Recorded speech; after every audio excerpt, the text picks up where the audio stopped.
Chapter 1. Miss Summers, who was not the best typist in the office, poured the tea and took the cups round. Miss Griffith, the well-organised head typist, who had been with Consolidated Investments Trust for 16 years, tasted her tea and asked sharply, "Are you sure the water was boiling when you put it on the tea leaves, Summers?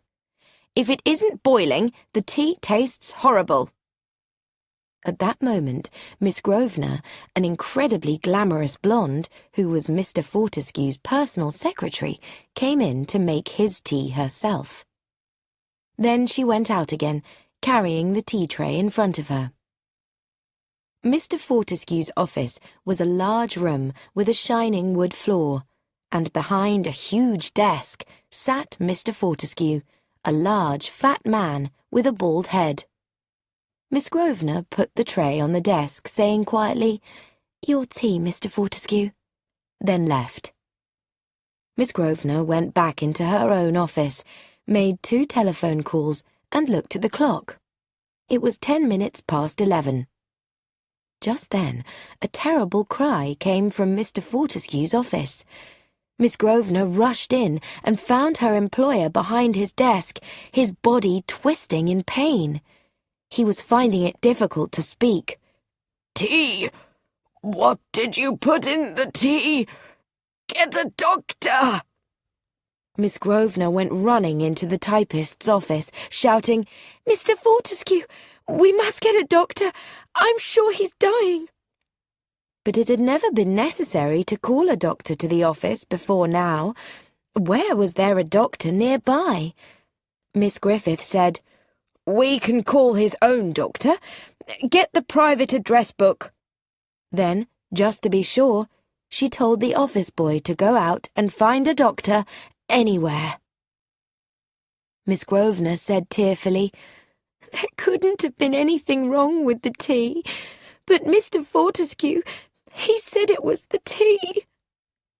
A short while later, Dr. Isaacs, a local doctor the office boy had found, and Sir Edwin Sandman, Mr. Fortescue's doctor, met in the lift. 2. Detective Inspector Neal sat behind Mr. Fortescue's desk. One of his officers sat quietly against the wall near the door with a notebook. Inspector Neal looked like an ordinary man, but his way of thinking was very imaginative.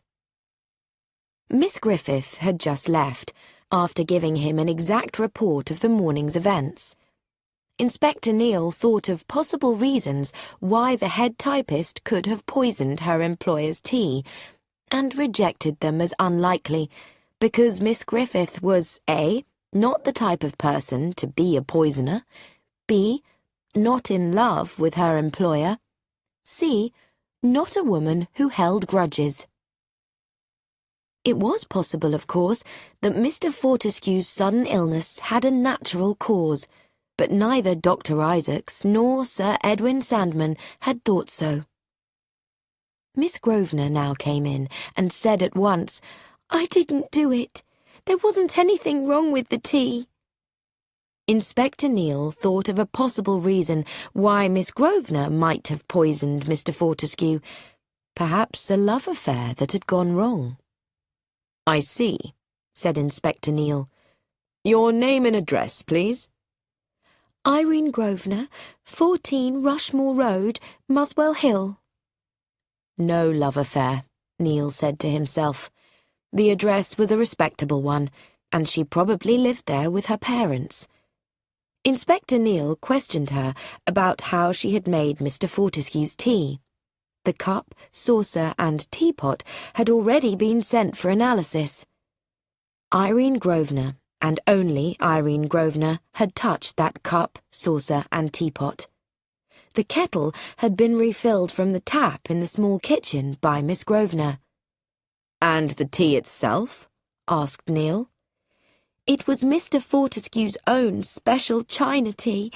We keep it in my room."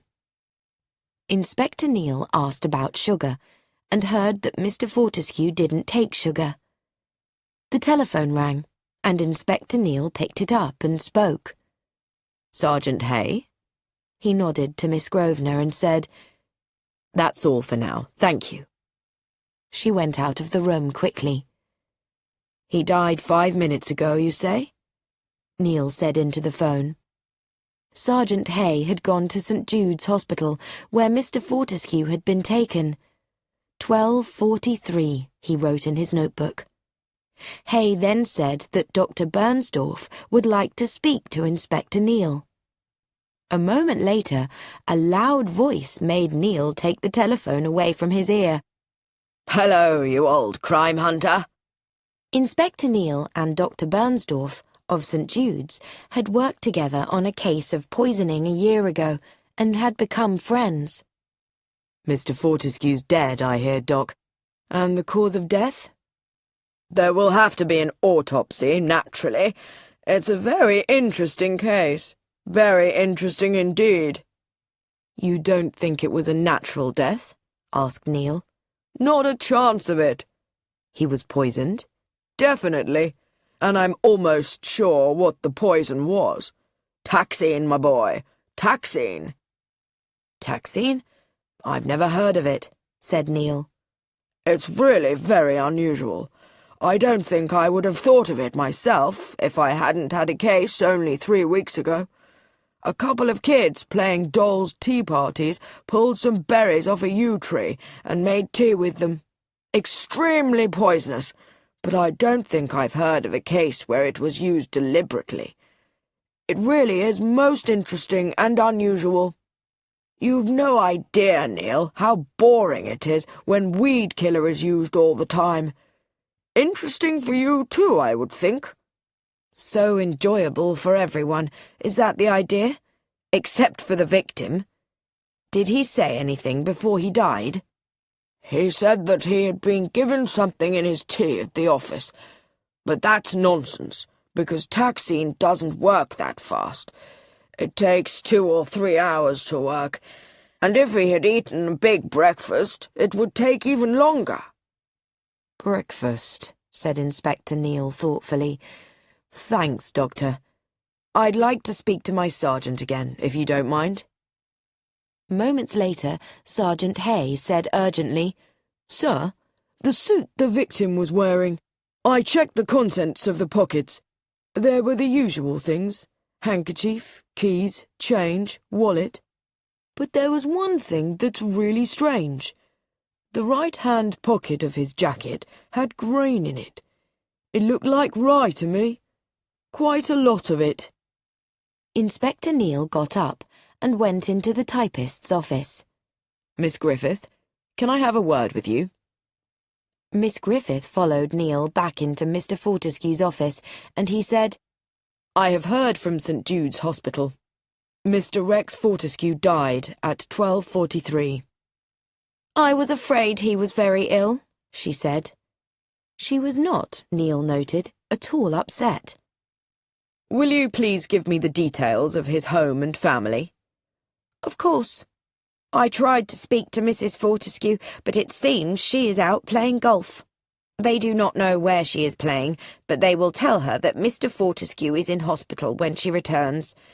I've written down the telephone number for you, but they live at Baden Heath, and the name of the house is Yew Tree Lodge." "What?" exclaimed Neil, immediately connecting the name of the house with the poison that had been used. Miss Griffith looked at him with interest, but Inspector Neil said no more on the subject. "Can you give me details of his family?" "Mrs. Adele Fortescue is his second wife. She is much younger than he is. The first Mrs. Fortescue has been dead a long time. There are 2 sons and a daughter from the first marriage. The daughter, Elaine, lives at home, and so does the elder son, Percival, who is a partner in the firm. He is away in the north of England today on business. They are expecting him to return tomorrow." "When did he go away?" "The day before yesterday." "And the second son?" "Because of a disagreement with his father, Lance Fortescue lives abroad." "Are both sons married?" "Yes. Mr. Percival has been married for 3 years. He and his wife Jennifer are moving into their own house soon." You were not able to get in touch with Jennifer Fortescue either, when you rang? She had gone to London for the day. Miss Griffith went on. Mr. Lance got married less than a year ago to the widow of Lord Frederick Anstice. I expect you've seen pictures of Mrs. Patricia in magazines, such as the Tatler, with horses, you know, and at horse races. Neil assumed that the disagreement with his father was because young Lance Fortescue had been guilty of some bad behaviour, possibly in business. And now he was married to the widow of Lord Frederick Anstice, a man who had killed himself rather than face an inquiry about his racehorses. Neil picked up the phone and dialed, and soon a man's voice said, Baden Heath, 3400. I want to speak to Mrs. Adele Fortescue or Miss Elaine Fortescue. They aren't in, either of them. Are you the butler? That's right. Is there anyone in the house I can speak to about Mr. Rex Fortescue's illness? Well, there's Miss Dove, the housekeeper. I'll speak to Miss Dove, please. A minute or two later, a woman's voice spoke. This is Miss Dove. The voice was low and musical. I am sorry to have to tell you, Miss Dove, that Mr. Rex Fortescue died a short time ago. I need to contact his relatives. Of course, she said, her voice calm. The person you really want to speak to is Mr. Percival Fortescue. You might find him at the Midland Hotel in Manchester, or possibly at the Grand in Leicester. Mrs. Adele Fortescue will be home for dinner, and she may be in to tea. It will be a great shock to her. Mr. Fortescue was well when he left here this morning. What was it? His heart? Did he have heart trouble? Neil asked. No, but as it was so sudden, she broke off. Are you speaking from St. Jude's Hospital? No, Miss Dove. I'm speaking from Mr. Fortescue's office. I am Detective Inspector Neil, and I will be coming down to see you as soon as I can get there. Detective Inspector? Do you mean... What do you mean? Miss Dove, when there is a sudden death, we are called to the scene, especially when the deceased hadn't seen a doctor lately. He hadn't, had he? No. Mr. Percival made an appointment twice for him, but he refused to go. He was quite unreasonable. They were all worried. She broke off, and then continued as calmly as before. If Mrs. Fortescue returns to the house before you arrive, what do you want me to tell her? What a practical and sensible woman she is, thought Inspector Neil. Aloud he said, Just tell her that in a case of sudden death, we have to make a few inquiries. Routine inquiries. 3. Neil looked at Miss Griffith seriously. So they wanted him to see a doctor. You didn't tell me that. I didn't think of it, said Miss Griffith. He never seemed to me really ill, just unlike himself. Once or twice I thought he had been drinking. For most of the time I've been here, he was always very secretive about his business affairs, but recently he'd been talking openly about them and spending large amounts of money, which wasn't like him. It seemed like he was looking forward to something exciting, and some very strange-looking people came to see him on business. It worried Mr. Percival. Mr. Fortescue was doing a lot of things that Mr. Percival thought were unwise. But suddenly his father didn't listen to him any more, and Mr. Percival was very upset. And they had a real fight about it all? Inspector Neil asked. I don't know about a fight, but once Mr. Fortescue came into the typist's room with Mr. Percival, and he called him names and swore at him. He said Mr. Percival was too scared to expand the business in a big way. He said, I shall bring Lance home again. He's worth 10 of you. And he married well. Lance is fearless and brave, even if he did risk a criminal prosecution once. Oh dear, I wish I hadn't said that. Don't worry, said Inspector Neil comfortingly. What's past is past. Tell me a little more about the staff here. 4. Inspector Neil was looking at the outside of Yew Tree Lodge, a large solid red brick building. The gardens were laid out in rose beds and ponds, with large numbers of neat yew hedges, and there was a huge yew tree, clearly very old, and possibly the poisonous berries from that very tree. Inspector Neil rang the bell. The door was opened by a nervous-looking middle-aged man who invited Neil and Sergeant Hay in. "Has Mrs. Adele Fortescue returned yet?" "No, sir." "Nor Miss Elaine Fortescue?" "No, sir." "Then I would like to see Miss Dove, please." The man turned his head slightly. "Here's Miss Dove now, coming down the stairs." The word housekeeper had given Neil an impression of someone large and powerful, dressed in black, and so the inspector was quite unprepared for the small, neat figure coming towards him. The light brown colour of her dress, with its white collar and cuffs, the neat waves of hair, and the slight smile, all seemed a little unreal, as though this young woman of under 30 was playing a part, not, Neil thought, the part of a housekeeper, but the part of Mary Dove, gentle and quiet like the bird, the dove, that shared her surname. "Inspector Neil?" "Yes, this is Sergeant Hay. It seems likely that Mr. Fortescue's death was caused by something he ate at breakfast this morning. I would like Sergeant Hay to be taken to the kitchen, where he can ask about the food that was served." Her eyes met his for a moment, thoughtfully. Then she said, "Of course." She turned to the butler, who was standing nervously nearby. "Crump, will you take Sergeant Hay?" The two men left. Mary Dove said to Neil, "Will you come in here?" She opened the door of a sitting room and led him into it. "Please, sit down." Mary Dove sat opposite him. She chose, he noticed, to face the light. An unusual choice for a woman. Still more unusual if a woman had anything to hide. But perhaps Mary Dove had nothing to hide. "Mrs. Adele Fortescue may return at any minute, and so may Mrs. Jennifer. I have sent telegrams to Mr. Percival Fortescue at various places." "Thank you, Miss Dove." "You say that Mr. Fortescue's death was caused by something he may have eaten for breakfast. It seems unlikely. For breakfast this morning there was bacon and eggs, coffee, toast and marmalade. There was a cold ham too, but that was also eaten yesterday, and no one was ill. No fish of any kind was served. For dinner last night—" "No," Inspector Neil interrupted her. "We are not interested in dinner last night. Will you tell me exactly what Mr. Fortescue ate and drank this morning?" "He had early tea brought to his room at 8 o'clock. Breakfast was at 9:15.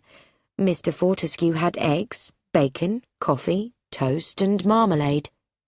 "Any cereal?" "No, he didn't like cereal." "The sugar for the coffee?" "Mr. Fortescue did not take sugar in his coffee," Miss Dove interrupted. "Did he take any medicines in the morning?" "No, nothing like that." "Who was at breakfast?" "Mrs. Adele, Miss Elaine, and Mrs. Jennifer. Mrs. Adele has only coffee, orange juice, and toast. Mrs. Jennifer and Miss Elaine always eat a large breakfast.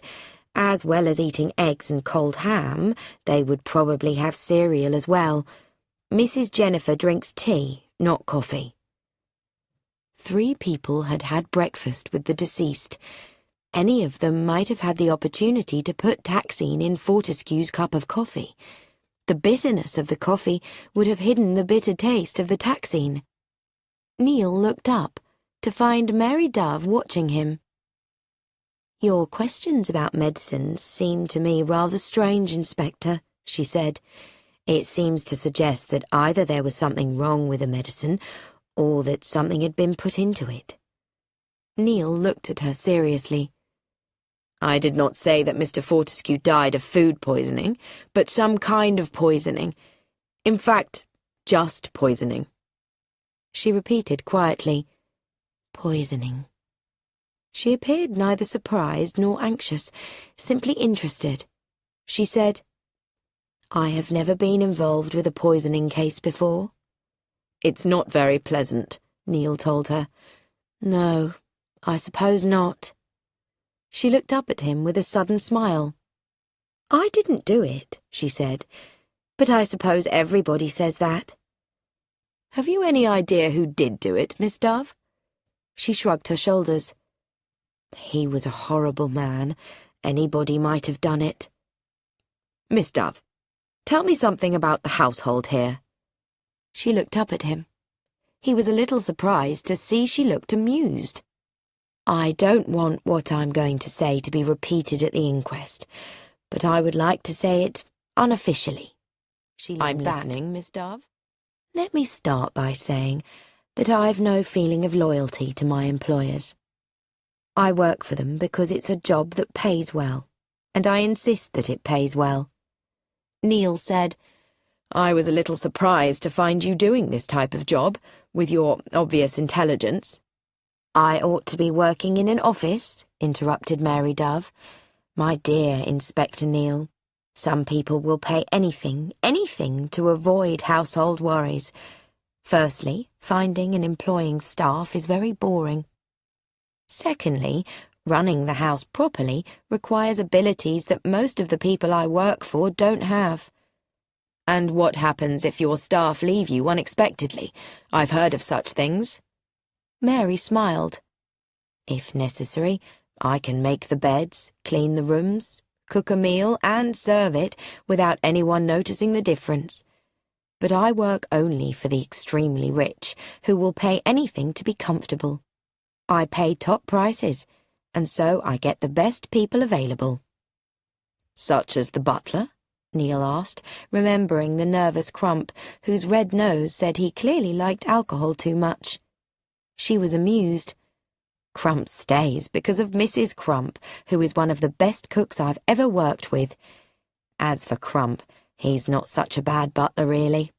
I keep the key of the wine cellar, and I watch the whiskey and gin carefully. But you wanted to know what I think of the family. They are all really horrible. The late Mr. Fortescue was the type of businessman who is always careful to work just on the right side of the law. He was rude and a bully. Mrs. Fortescue, Adele, is about 30 years younger than he was, with real sex appeal, if you know what I mean." Inspector Neil was shocked. A girl like Mary Dove ought not to say such things, he felt. The young lady was continuing. "Adele married him for his money, and Percival and Elaine are as nasty as they can be to her, but she doesn't care. Rex Fortescue would do anything for her. Oh dear, the wrong tense. I haven't really understood yet that he's dead." "Let's hear about Percival Fortescue." "Percival is a sly man. He's terrified of his father and has always let himself be bullied." "And his wife?" "Jennifer is quiet and seems very stupid, but she was a hospital nurse before her marriage. She nursed Percival when he had pneumonia, and then he married her. Rex Fortescue disliked poor Jennifer. She disliked him a lot, I think. Her main interests are shopping and the cinema. Her main complaint is that her husband, Percival, doesn't give her enough money." "What about the daughter?" "Elaine? She's one of those schoolgirls who never grow up. There was some sort of romance with a young schoolmaster, Gerald Wright, but Mr. Fortescue discovered the young man had communist ideas and made them end the relationship." "She hadn't got the courage to stand up to him?" "She had. It was the young man who went away. I don't think he liked the idea that if she had married him, her father would have stopped giving her money to live on. Elaine is not particularly attractive." "And the other son?" "I've never seen Mr. Lance. He's attractive, everyone says, but a bad boy. He forged a cheque in the past. He lives in East Africa. Mr. Fortescue couldn't throw him out of the business completely because he'd already made him a junior partner, but he hadn't kept in touch with him for years. All the same, I wouldn't be surprised if old Fortescue had been planning to get him back here. About a month ago, he discovered something that his eldest son, Percival, had been doing behind his back. I don't know what it was, and he was furious. Now, what about the servants? You've described the Crumps. Who else is there? Gladys Martin is the parlour-maid.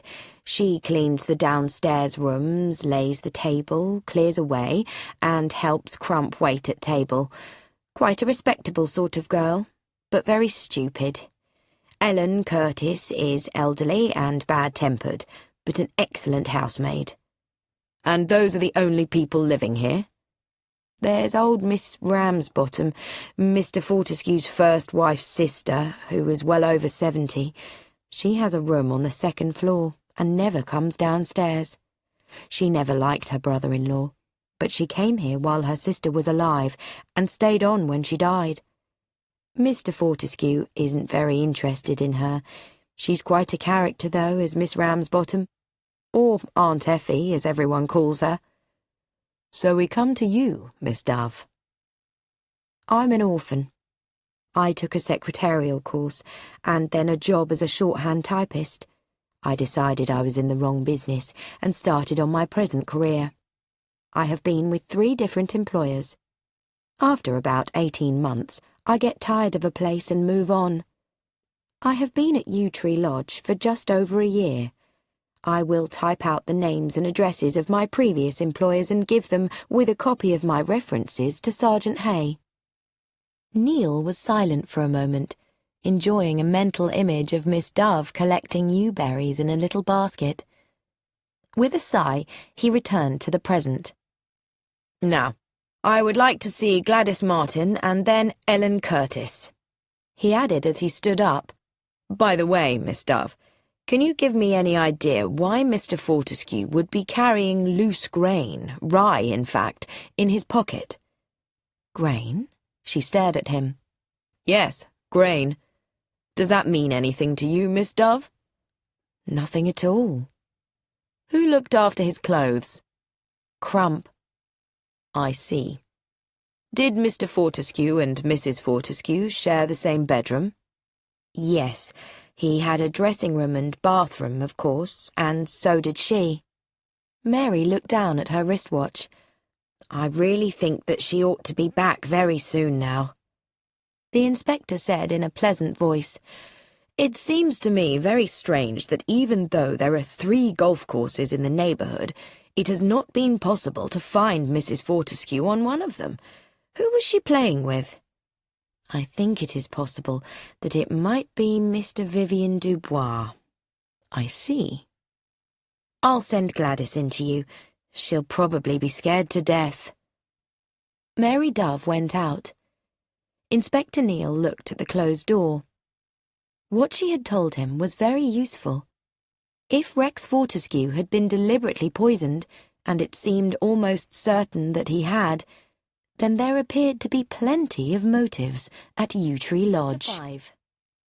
The girl who entered the room looked a bit dirty in spite of being tall and smartly dressed in a dark red uniform.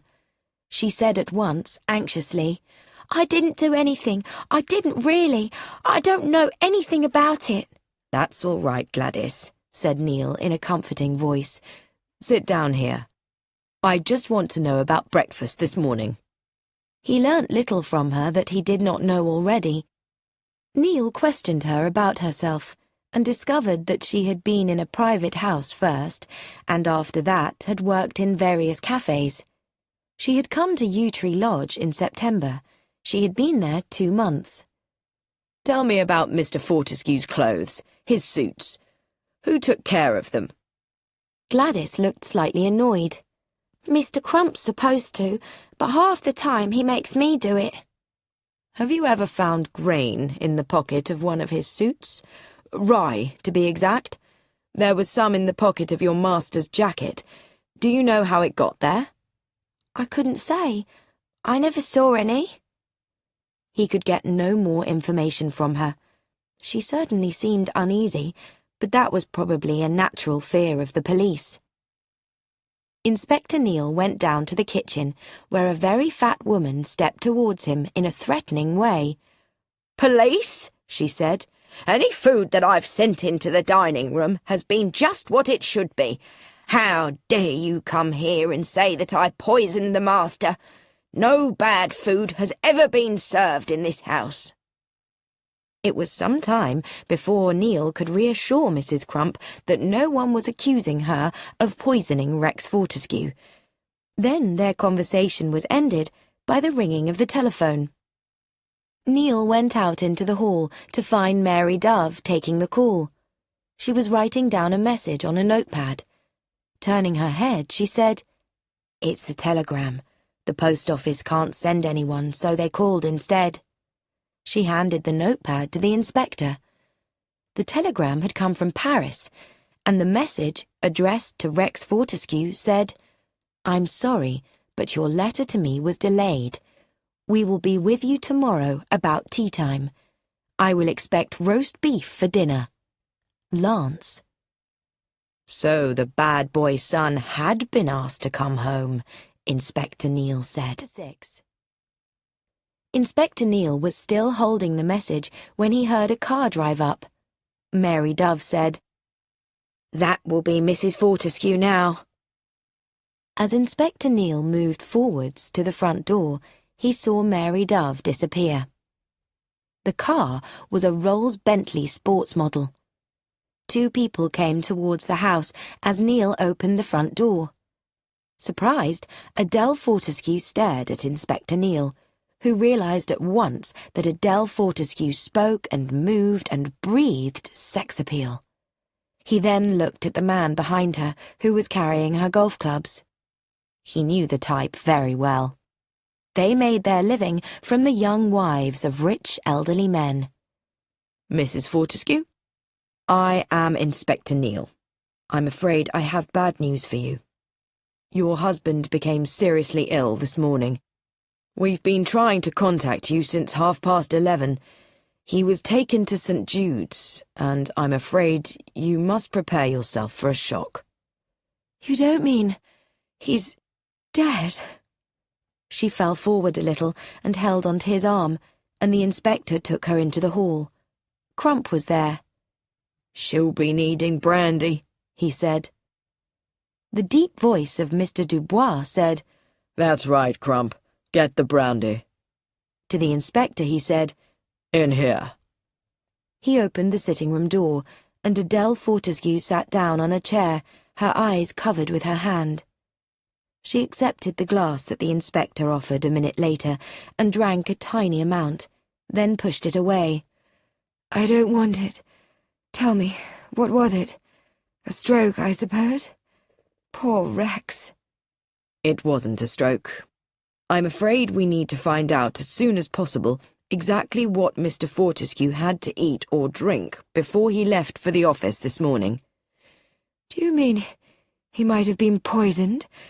I can't believe it. Oh, you mean food poisoning?" His face showing nothing, Inspector Neil said, "Madam, what did you think I meant?" She ignored that question, as Dubois said, looking at his watch, "I must go, Adele. I'm very, very sorry. You'll be all right, won't you?" "Oh, Vivian, don't go," Adele Fortescue said. "I'm really sorry, but I've got an important meeting. I'm staying at the golf hotel, by the way, Inspector, if you, want me for anything." Inspector Neil nodded. Mr. Dubois was clearly running away from trouble. Adele Fortescue said, "I expect it's the awful bacon we get. It's quite uneatable sometimes." "We shall find out, Mrs. Fortescue. You've got a lot of yew trees round the house. Is it possible that some of the berries or leaves got mixed up in any food or drink?" Adele put her hands to her head. "I don't want to talk about it. I can't stand any more. Mr. Percival Fortescue will arrange everything. I can't. It isn't fair to ask me." "There's just one thing, Mrs. Fortescue. There was a small amount of grain in your husband's pocket.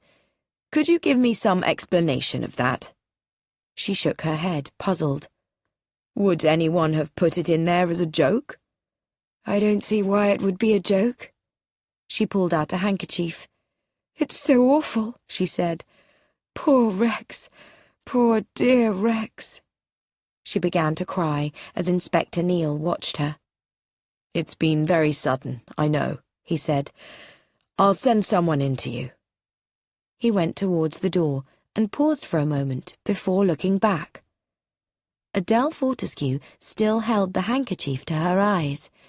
The ends of it hung down, but did not quite hide her mouth. On her lips was a very small smile. Chapter 7. "I've got what I could, sir," Sergeant Hay reported. "The marmalade, a piece of the ham, and samples of tea, coffee, and sugar.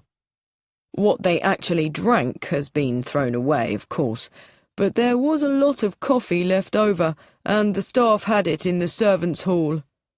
So if the poison was in the coffee Fortescue drank, it must have been put into the actual cup by someone at the table, said Neil. The telephone rang, and Neil nodded to Sergeant Hay, who went to answer it. It was Scotland Yard. They had finally contacted Percival Fortescue, who was returning to London immediately. As the inspector replaced the telephone receiver, a woman arrived at the front door, her arms full of parcels. Crump took them from her. "Thanks, Crump. I'll have tea now. Is Mrs. Fortescue or Miss Elaine in?" The butler hesitated. "We've had bad news, Mum," he said, "about the master." Neil came forward as she said, "What's happened? An accident?" Mrs. Jennifer Fortescue was a slightly overweight woman of about 30. Her questions came with obvious interest. "I'm sorry to tell you that Mr. Rex Fortescue was taken to St. Jude's Hospital. He was seriously ill and has since died," Neil said quietly. "Died?" The news was clearly more exciting than sad. "Dear me, are you from the office? You're not a doctor, are you?" "I'm a police officer. Mr. Fortescue's death was very sudden and—" She interrupted him. "Do you mean he was murdered?" It was the first time that word had been spoken. "Now, why should you think that, madam?" "Well, you said sudden, and you're police. Have you seen her about it? What did she say?" "Who are you talking about?" "Adele, of course. He was completely under that awful woman's spell, and now look what's happened. What was it? Arsenic?" "The cause of death has not been decided yet. There will be an autopsy and an inquest." "But you know already, don't you? Or you wouldn't have come down here." There was a sudden look of understanding in her rather silly face. "You've been asking about what he ate and drank, I suppose?" Neil said. "It seems possible that Mr. Fortescue's illness was caused by something he ate at breakfast." "Breakfast? I don't see how she could have done it then, unless she put something into the coffee when Elaine and I weren't looking." A quiet voice spoke softly. "Your tea is in the library, Mrs. Jennifer." Jennifer Fortescue jumped. "Oh, thank you, Miss Dove. What about you, Mr. Inspector—" "Thank you. No tea just now." Jennifer went slowly away as Mary Dove said quietly, "I don't think she's ever heard of the word slander. Is there anything I can do for you, Inspector Neil?" "Where can I find the housemaid, Ellen?" Ellen was as bad-tempered as Mary Dove had said she was, but she was also unafraid. "It's a shocking business, sir, and I never thought I'd find myself in a house where such an awful thing has happened. But I can't say that it surprises me. Of course, I don't approve of what's been going on here, all this pretending to play golf or tennis, and the library door was open one day, and there they were, kissing." Neil really felt it unnecessary to say, "Whom do you mean?" but he said it anyway. "I mean Mrs. Adele, and that man Dubois. "You've been asking questions, sir, about what the master ate and drank and who gave it to him. That Dubois found some kind of poison somewhere, and she gave it to the master, I've no doubt. Have you ever seen any yew-berries in the house?" "Yew? Nasty, poisonous stuff. Don't you even touch yew-berries, my mother said to me when I was a child." "Was that what was used, sir?" "Well, I've never seen her with yew-berries." Ellen sounded disappointed. Neil questioned her about the grain found in Fortescue's pocket. "No, sir, I know nothing about that." Finally, he asked if he could see Miss Ramsbottom, and Ellen took him upstairs. She knocked on a door, then opened it and said, "There's a policeman here, an inspector, who would like to speak to you, miss." The room he entered was full of furniture, and an old lady was sitting at a table in front of a gas fire, laying out cards in a game of patience. Without looking up, she said impatiently, "Well, come in, come in. What is it?" "I'm sorry to tell you, Miss Ramsbottom, that your brother-in-law, Mr. Fortescue, became ill and died this morning. I hope it's not a shock to you." Miss Ramsbottom looked at him sharply and said, "Not at all. Rex Fortescue was always a sinful man, and I never liked him." "It seems possible that he may have been poisoned." "Well, I didn't poison him, if that's what you want to know." "Have you any idea who might have done so?" "Two of my dead sister's children are living in this house," said the old lady. "I refuse to believe that anybody with Ramsbottom blood in them could be guilty of murder. Because it is murder, isn't it? Plenty of people have wanted to murder Rex. He was, a very crooked man." "And is there anyone in particular you believe might have wanted to murder Mr. Fortescue?" Miss Ramsbottom collected her cards and rose to her feet. "I think you'd better go now," she said. "If you want my opinion, it was probably one of the servants. Good evening." Inspector Neil found himself walking out without argument. He came down the stairs and came face to face with a tall, dark girl wearing a damp raincoat. "I've just come back," she said, "and they told me that Father's dead." "I'm afraid that's true." Slowly, 2 tears ran down her cheeks. "It's awful," Elaine Fortescue said. "Do you know, I didn't think that I even liked him. I thought I hated him. But that can't be so, or I wouldn't be upset, and I am upset. The awful thing is that it makes everything all right. I mean, Gerald, my boyfriend, and I can get married now. But I hate it happening this way. I don't want Father to be dead. Oh, Daddy, Daddy." For the first time since he had come to Yew Tree Lodge, Inspector Neil was surprised by what seemed to be real grief for the dead man. Back at Scotland Yard, the Assistant Commissioner had been listening to Neil giving his report. "It sounds to me as if the wife murdered him," said the Assistant Commissioner. "What do you think, Neil, eh?" Inspector Neil said that it looked like the wife to him, too. "What about the other people in the house who had the opportunity?" asked the Assistant Commissioner.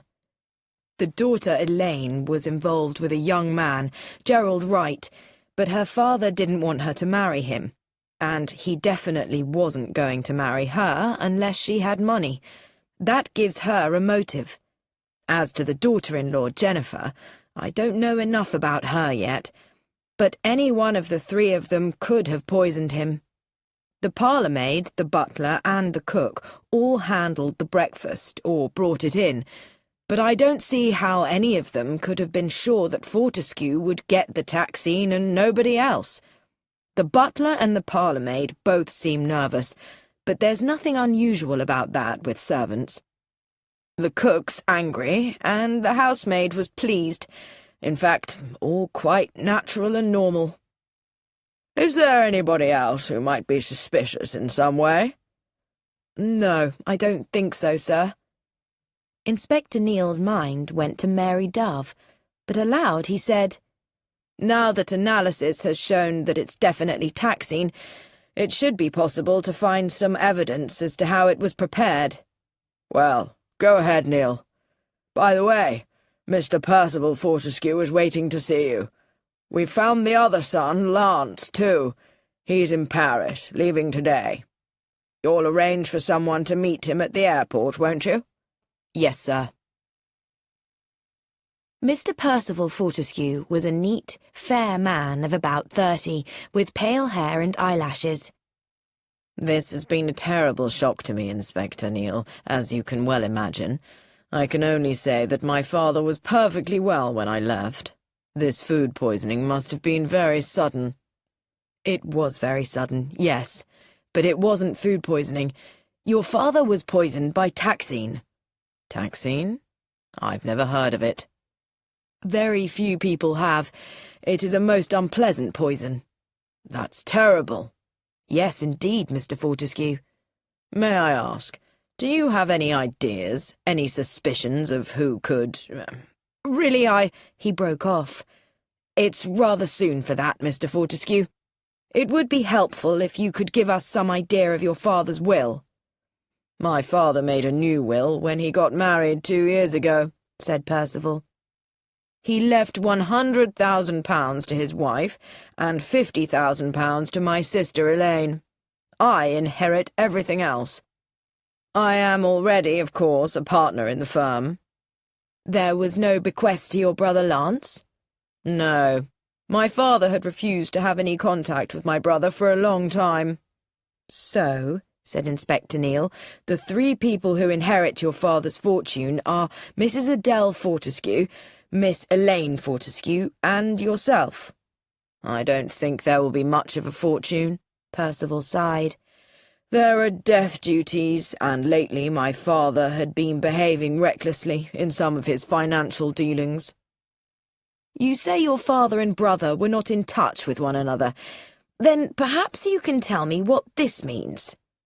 Neil gave him the telephone message Mary Dove had written down. Percival was surprised and annoyed. I can't understand it. I really can't. I can hardly believe it. Your father said nothing to you about it? He certainly did not. How outrageous of him, to go behind my back and send for Lance. You've no idea, I suppose, why he did such a thing? Of course I haven't. It's exactly like all his behaviour lately. Crazy. It's got to be stopped. Percival came to a stop. The colour went from his already pale face. I had forgotten. For a moment, I had forgotten that my father was dead. 9. It's quite amazing, said Lance Fortescue. He stared at Detective Inspector Neil, who had met him and his wife at the airport and had taken them into a small office. Neil said, You've no idea then at all who might have poisoned your father? No, I expect the old man made a lot of enemies in business, but poisoning? Anyway, I've been abroad for years and know very little of what was going on at home. Would you like to tell me why you came home at this time? Certainly, Inspector. I heard from my father 6 months ago, soon after my marriage. He suggested that I came home and enter the firm. I came over to England 3 months ago and went down to see him at Yew Tree Lodge. He made me a very good offer, and I flew back to East Africa to discuss it with my wife, Pat, and I decided to accept the offer. I had to finish up my business there, and I told him I would send him a telegram with the date of my arrival in England. Inspector Neil coughed. This seems to have caused your brother some surprise. Lance's attractive face lit up with laughter. I believe Percival knew nothing about it, he said.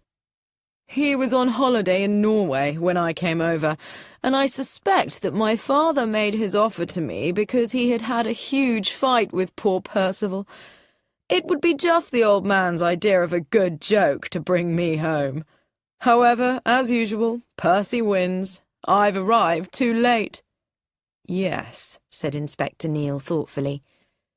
On your visit last August, did you meet any other members of the family? My stepmother was there at tea. He grinned. The old boy certainly knew how to choose a woman. Were you upset about your father's remarriage? I certainly wasn't. What I'm really surprised at is that the old man didn't marry again before. Is that how it is, Inspector? Do you suspect my stepmother of poisoning my father? Inspector Neal's face became blank. It's early days to have any definite ideas about anything, Mr. Fortescue, he said pleasantly. Now, may I ask you what your plans are? Where is the family? All down at Yew Tree Lodge? Yes. I should go down there straight away. He turned to his wife. And you should go and stay at the Barnes Hotel, Pat.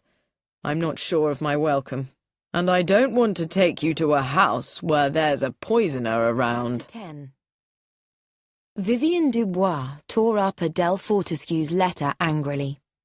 Adele had telephoned him 3 times, and now she had written. On the whole, writing was far worse. He went to the telephone. Can I speak to Mrs. Adele Fortescue, please? A minute or 2 later, he heard her voice. Vivian, at last. Oh, darling, the police have finally gone.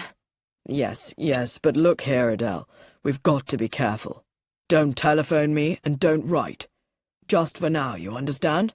We must be careful. And Adele, my letters to you. You did burn them, didn't you? There was a moment's hesitation before Adele Fortescue said, Of course. That's all right, then. You'll hear from me soon. He didn't like that hesitation. His letters were innocent enough, he thought, but he could not be sure. Even if Adele had not already burnt his letters, would she have the sense to burn them now? Where did she keep them? Probably in that sitting room of hers upstairs in that fake antique desk. She had said there was a secret drawer in it. Secret drawer. That wouldn't fool the police for long. But there were no police at the house now. They were probably busy looking for how Rex Fortescue was poisoned. They would not have done a room-by-room search of the house. It was possible that if he acted at once... Mary Dove paused at the window on the stairs, and in the late afternoon light outside, noticed a man disappearing behind some bushes. Was it Lance Fortescue, walking round the garden before coming in to face a possibly unfriendly family? In the hall, she saw Gladys, who jumped in surprise when she saw her. Was that the telephone I heard just now? Mary asked. Oh, that was a wrong number. Gladys sounded breathless. And before that, it was Mr. Dubois. He wanted to speak to the mistress. Mary said, Haven't you taken the tea in yet? It's 20 minutes to 5. Bring it in now, will you? Mary Dove went into the library, and Gladys went to the kitchen, where Mrs. Crump was making a pie. The library bell's been ringing and ringing. It's time you took in the tea, my girl. All right, Mrs. Crump. Gladys went into the pantry. She wasn't going to make sandwiches. They had cakes and biscuits and scones and honey. She had other things to think about. She made the tea in the silver pot, then carried the tea things on the big silver tray through to the library. She went back for the other tray with the food on it, and had carried it as far as the hall, when the sudden ringing of the clock in the hall at 5 o'clock made her jump. In the library, Adele Fortescue said sharply to Mary Dove, Where is everybody? I really don't know, Mrs. Fortescue. Miss Elaine came in some time ago, and I think Mrs. Jennifer's writing letters in her room. I'll tell her that tea is ready. Going towards the door, she stood aside as Elaine Fortescue came into the room, then stopped for a moment in the hall. A large tray with cakes and scones on it was on one of the hall tables, and she thought she heard Jennifer Fortescue walking upstairs. Nobody, however, came down the stairs, and Mary went up and along the corridor. She knocked on a door, and Mrs. Jennifer's voice said, "Come in." Mary opened the door. Tea is just about to be served, Mrs. Jennifer. She was rather surprised to see Jennifer Fortescue taking off a warm coat. I didn't know you'd been out, said Mary. Jennifer sounded slightly out of breath. "Oh, I was just in the garden, getting a little fresh air. But really, it was too cold." Jennifer Fortescue followed Mary out of the room. Downstairs in the hall, to Mary's surprise, the tray of food was still on the table. She was about to go and call Gladys when Adele Fortescue appeared in the door of the library, saying, "Aren't we ever going to have anything to eat for tea?" Quickly, Mary picked up the tray and took it in. She was carrying the empty tray out again when the front doorbell rang. Mary went to the door. If this was Lance Fortescue at last, she was rather curious to see him. How unlike the rest of the Fortescues, Mary thought, as she looked up into the dark, handsome face. She said quietly, "Mr. Lance Fortescue?" Himself. Mary looked past him. "Your luggage?" "I've paid the taxi. This is all I've got." He picked up a medium-sized bag. "Oh, I thought you walked up. And your wife?" "My wife won't be coming. At least not just yet." "I see. Come this way, Mr. Fortescue. Everyone is having tea." She took him to the library door and left him there. She thought to herself that Lance Fortescue was a very attractive man. A second thought followed the first. Probably a great many other women thought so too. "Lance!" Elaine threw her arms round his neck with delight. He took them away gently and looked around the room. "This is Jennifer?" Jennifer Fortescue looked at him with curiosity. "I'm afraid Percival's been delayed in town," she said. "He has to organise everything. You really have no idea what we're all feeling." "It must be terrible for you," said Lance seriously. Then he turned to the woman on the sofa, who was sitting with a piece of scone and honey in her hand. "Of course," cried Jennifer. "You don't know Adele, do you?" Lance said quietly, "Oh, yes, I do," as he took Adele Fortescue's hand in his. As he looked down at her, her eyelids fluttered. She said in her lovely, soft voice, "Sit down here on the sofa beside me, Lance. I'm so glad you've come. We badly need another man in the house." Lance said, "You must let me do everything I can to help." "The police here, they think... She broke off and cried out passionately, "Oh, it's awful. He was poisoned, and I really do believe they think it was one of us." Lance gave her a sudden, quick smile. "It's no good worrying," he said, and changing the subject, exclaimed, "Oh, what a wonderful chocolate cake! I must have some." Cutting himself a slice, he asked, "Is Aunt Effie alive still?" "Oh, yes, Lance. She won't come down and have meals with us, but she's quite well. Only she's getting very strange," said Elaine. "She always was strange," said Lance. "I must go up and see her after tea. And who's the young lady with the soft voice and sweet face who let me in? What goes on behind it, I wouldn't like to say." "That," said Jennifer, "is Mary Dove. She looks after everything for us." "Does she now?" Adele said, "She's really very useful." "But what is so nice," said Jennifer, "is that she knows her place." "Clever Mary Dove," said Lance, and took another piece of chocolate cake. 11. "So you've turned up again," said Miss Ramsbottom. Lance grinned at her. "Just as you say, Aunt Effie." Miss Ramsbottom looked disapproving. "Have you got your wife with you?" "No, I left Pat in London." "That shows some sense. You never know what might happen here." "To Pat?" "To anybody," said Miss Ramsbottom. Lance Fortescue looked at her thoughtfully. "What's been going on here? What gives the police the idea that Father was killed in this house?" "Adultery is one thing and murder is another," said Miss Ramsbottom. "I would hate to think that she could kill someone." Lance looked alert. "Adele?" "I'm not saying anything else," said Miss Ramsbottom. "But I'll tell you one thing. I believe that girl knows something about it." "Which girl?" "The one that never looks completely clean," said Miss Ramsbottom. "The one that should have brought up my tea this afternoon, but didn't. She's gone out without permission, so Ellen told me. I wouldn't be surprised if she's gone to the police. Who let you in?" "Someone called Mary Dove." "Is she the one who's gone to the police?" "Mary Dove wouldn't go to the police," said Miss Ramsbottom. "No, I mean that silly little parlour-maid. She's been looking frightened all day. 'What's the matter with you?' I said to her.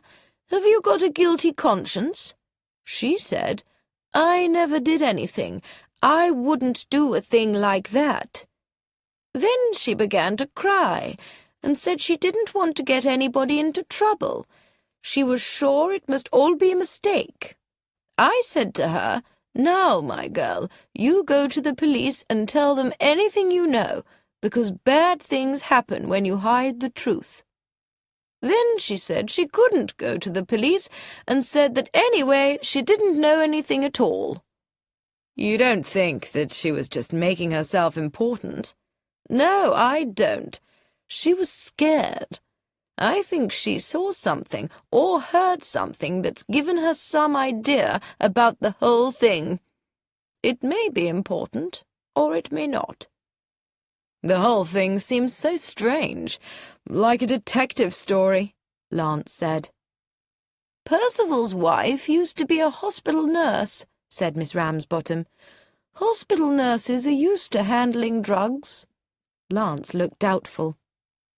"Family affection is one thing," said Miss Ramsbottom, "and I hope I've got as much of it as anyone, but I won't have wickedness. Wickedness has to be destroyed." "Gladys went out without a word to me," said Mrs. Crump to Mary Dove. "The master's dead, Mr. Lance is coming home, and I said to Crump, 'Day off or no day off, I know my duty. There's not going to be cold supper tonight, as is usual on a Thursday, but a proper dinner. You know me, miss. You know I like to do good work.'" Mary Dove nodded her head gently as Mrs. Crump continued. "And what did Crump say? 'It's my day off and I'm going out.' That's what he said. So out he went, and I told Gladys she'd have to manage alone tonight. She just said, 'All right, Mrs. Crump.' Then she went out, without telling anyone." "We shall manage, Mrs. Crump." Mary's voice was comforting. "I shall serve at table if Gladys doesn't come back in time." "She won't come back," said Mrs. Crump. "She's got a young man, miss, though you wouldn't think any man would be attracted to her with all those spots on her face. Albert, his name is. They're going to get married next spring, so she tells me." She sighed. "What about tea things, miss? Who's going to clear them away and wash them up?" "I'll do that," said Mary. The lights had not been turned on in the library, though Adele Fortescue was still sitting on the sofa behind the tea tray. "Shall I switch the lights on, Mrs. Fortescue?" Mary asked. Adele did not answer. Mary switched on the lights, and it was only when she turned her head that she saw the half-eaten scone spread with honey beside Adele, and her teacup still half full. Death had come to Adele Fortescue suddenly. "Well?" demanded Inspector Neil. The doctor said, "Cyanide, potassium cyanide probably, in the tea." Neil was angry. Poisoned, while he was in the house. Elaine had been the last to leave the library. According to her, Adele had been pouring herself a last cup of tea, and after that it was 20 minutes until Mary Dove came into the room and discovered the body. Inspector Neil swore to himself and went out into the kitchen, where Mrs. Crump hardly moved as he came in. "Where's that girl? Has she come back yet?" "Gladys? No." "She made the tea, you say, and took it in?" "Inspector Neil, I don't believe Gladys would do a thing like that. Not Gladys. She's a bit silly, that's all. Not wicked." No, Neil did not think that Gladys was wicked, and the cyanide had not been in the teapot. But what made her go out suddenly? It wasn't her day off, you say?" "No, sir, tomorrow's her day off. But she had her best nylons on," said Mrs. Crump. "So she was going to do something that wasn't connected with her work. Oh, yes, she was up to something. I'll give her a good telling off when she comes back." When she comes back. Neil felt uneasy suddenly and couldn't think why. He went upstairs to Adele Fortescue's sitting room. He had searched it carefully the day before and found the secret drawer in the desk. Now he made a small exclamation. On the centre of the carpet was a small piece of mud. Neil went over and picked it up. It was still damp. He looked round. There were no footprints, only this one bit of mud. Inspector Neil looked round the bedroom that belonged to Gladys Martin. It was past 11 o'clock, but there was still no sign of Gladys. Ellen, the housemaid, whose help he had wanted, had not been helpful. She didn't know what clothes Gladys owned, so she couldn't say what, if anything, was missing. He turned to the drawers where Gladys kept her treasures. There were postcards and bits cut out of newspapers, with hints on beauty, dressmaking, and fashion advice. Inspector Neil sorted them into groups. The postcards were mainly of views of places where he guessed Gladys had spent her holidays, but there were 3 from someone named Albert. The first postcard said, in uneducated handwriting, "All the best, missing you a lot, yours ever, Albert." The second one said, "Lots of nice-looking girls here, but not one that's as lovely as you. Be seeing you soon. Don't forget our date. And remember, after that, we'll be living happy ever after." The third just said, "Don't forget, I trust you. Love, B." Next, Neil looked through the pieces of newspaper and sorted them into 3 piles. There were the fashion and beauty hints. There were items about cinema stars, and she had also been interested in science. There were articles about secret weapons and about truth drugs used by Russians to make people confess to crimes. But there was nothing to give him a clue to her disappearance. She had kept no diary. Neil left the room, and as he went down the stairs, he heard the noise of running feet. Then Sergeant Hayes' worried face looked up at him from the bottom of the stairs. "Sir," he said urgently, "sir, we found the parlour-maid. The housemaid, Ellen, remembered that she hadn't brought the clothes in from the washing line. So she went out with a torch, and she almost fell over the girl's body. Strangled she was, with a stocking round her throat. She's been dead for hours, I'd say. And, sir, it's a wicked kind of joke. There was a clothes peg on her nose." 12.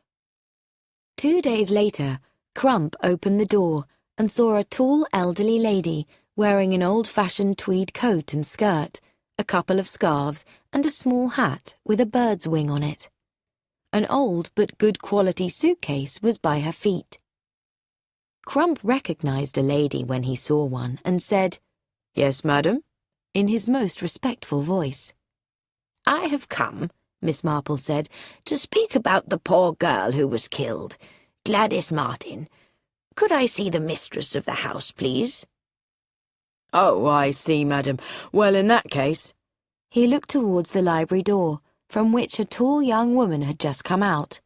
"This is Mrs. Patricia Fortescue, madam. I'm afraid Mr. Percival's wife and Miss Elaine are out."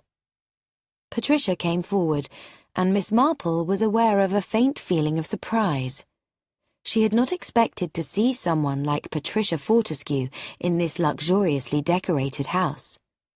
"It's about Gladys, madam," said Crump helpfully.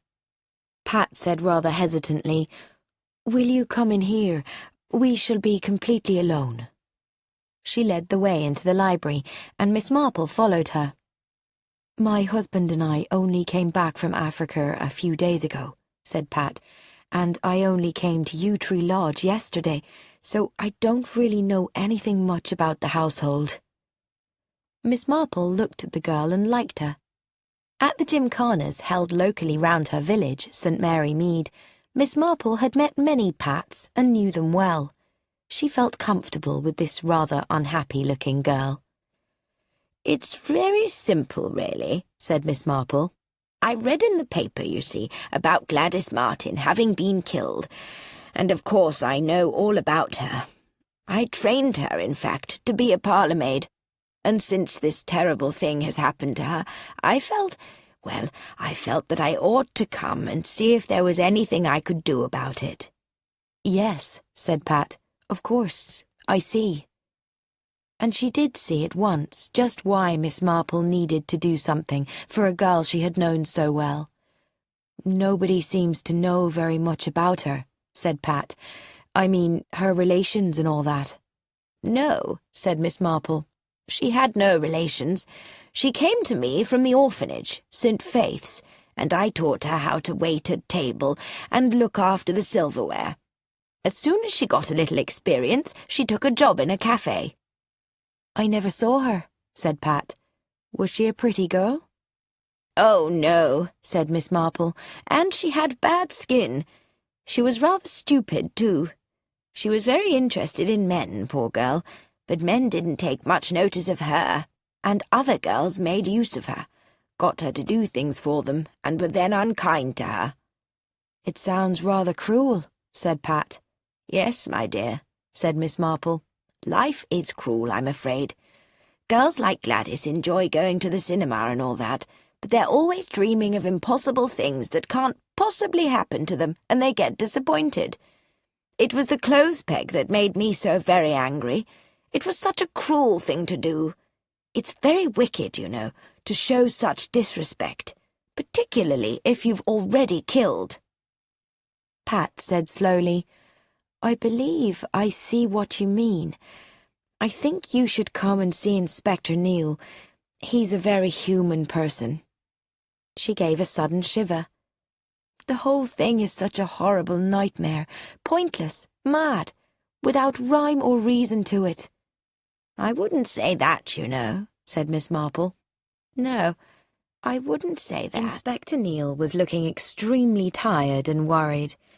Adele Fortescue, his main suspect, was now the second victim in an unsolved murder case. But strangely, Inspector Neil had felt some satisfaction. The explanation that the wife and the lover had been responsible for Rex Fortescue's death had been too easy. He had always mistrusted it, and now that mistrust was confirmed. He looked with interest at the gentle, serious face of the old lady who sat with him now at Yew Tree Lodge. "It's very good of you to come here, Miss Marple," he said. "It was my duty, Inspector Neil. The girl had lived in my house. I feel responsible for her.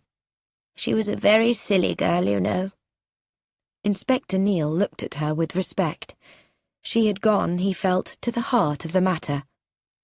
"When you say that she was silly—" "She was the sort of girl who would give all her money to any man who told her she was beautiful and he needed it, if she had any money. Of course, Gladys never did have any, because she always spent it on most unsuitable clothes." "What about men?" asked the inspector. "She wanted a young man badly," said Miss Marple, "and I understand she got herself one in the end." Inspector Neil nodded. "Albert Evans. She met him at some holiday camp. He was an engineer who worked in mines abroad, so she told the cook." "That seems most unlikely," said Miss Marple, "but I am sure that is what he told her. You don't connect him with this business at all?" Inspector Neil shook his head. "No, he never seems to have visited her." "Well," said Miss Marple, "I'm pleased she had her little romance, since her life has been cut short in this way. I wonder, could I help you in my very small way? This is a wicked murder, Inspector Neil, and the wicked should not go unpunished." "That's an unfashionable belief nowadays, Miss Marple," Inspector Neil said. "Not that I don't agree with you." "There is a hotel near the station," said Miss Marple, "and I believe there's a Miss Ramsbottom in this house who is interested in the work of foreign missions, as I am. You know, help for poor people in Africa and India and so on. I believe we could have a good conversation about that, and other things." Inspector Neale looked at Miss Marple with respect. "Yes, I think that would be a great help. I can't say that I've had great success with the lady." "It's really very kind of you, Inspector Neale," said Miss Marple. "I'm so happy you don't think I'm just being a curious old woman." Inspector Neale gave a sudden, unexpected smile. Miss Marple seemed a very unlikely person to be helping him find a murderer. She continued speaking. "Newspapers," she said, "so often make their reports more exciting than they really are." She looked at Inspector Neale. "Can you tell me the simple facts?" "Mr. Fortescue died in his office," said Neale, "as a result of taxine poisoning. Taxine comes from the berries and leaves of yew trees." "And Mrs. Fortescue?" "Adele Fortescue had tea with the family in the library. The last person to leave the room was Miss Elaine Fortescue, her stepdaughter. 20 minutes later, Miss Dove, who is the housekeeper, went in to remove the tea tray. Adele was sitting on the sofa, dead. Beside her was a teacup a quarter full, and in it was potassium cyanide." "Such dangerous stuff," said Miss Marple quietly. "Gardeners keep it to destroy insect nests, but I'm always very, very careful." "You're quite right," said Inspector Neale. "There was a packet of it among the gardener's things." "Very convenient," said Miss Marple. She added, "Was Mrs. Fortescue eating anything?" "Oh, yes." "Cake, I suppose? Bread and butter? Jam? Honey?" "There was honey and scones and chocolate cake." He looked at her curiously. "The potassium cyanide was in the tea, Miss Marple." "Oh, yes, I understand that. I was just getting the whole picture. Rather significant, don't you think?" He looked at her, slightly puzzled. Her eyes were bright. "And the third death, Inspector Neale?" "Well, Gladys took in the tea tray.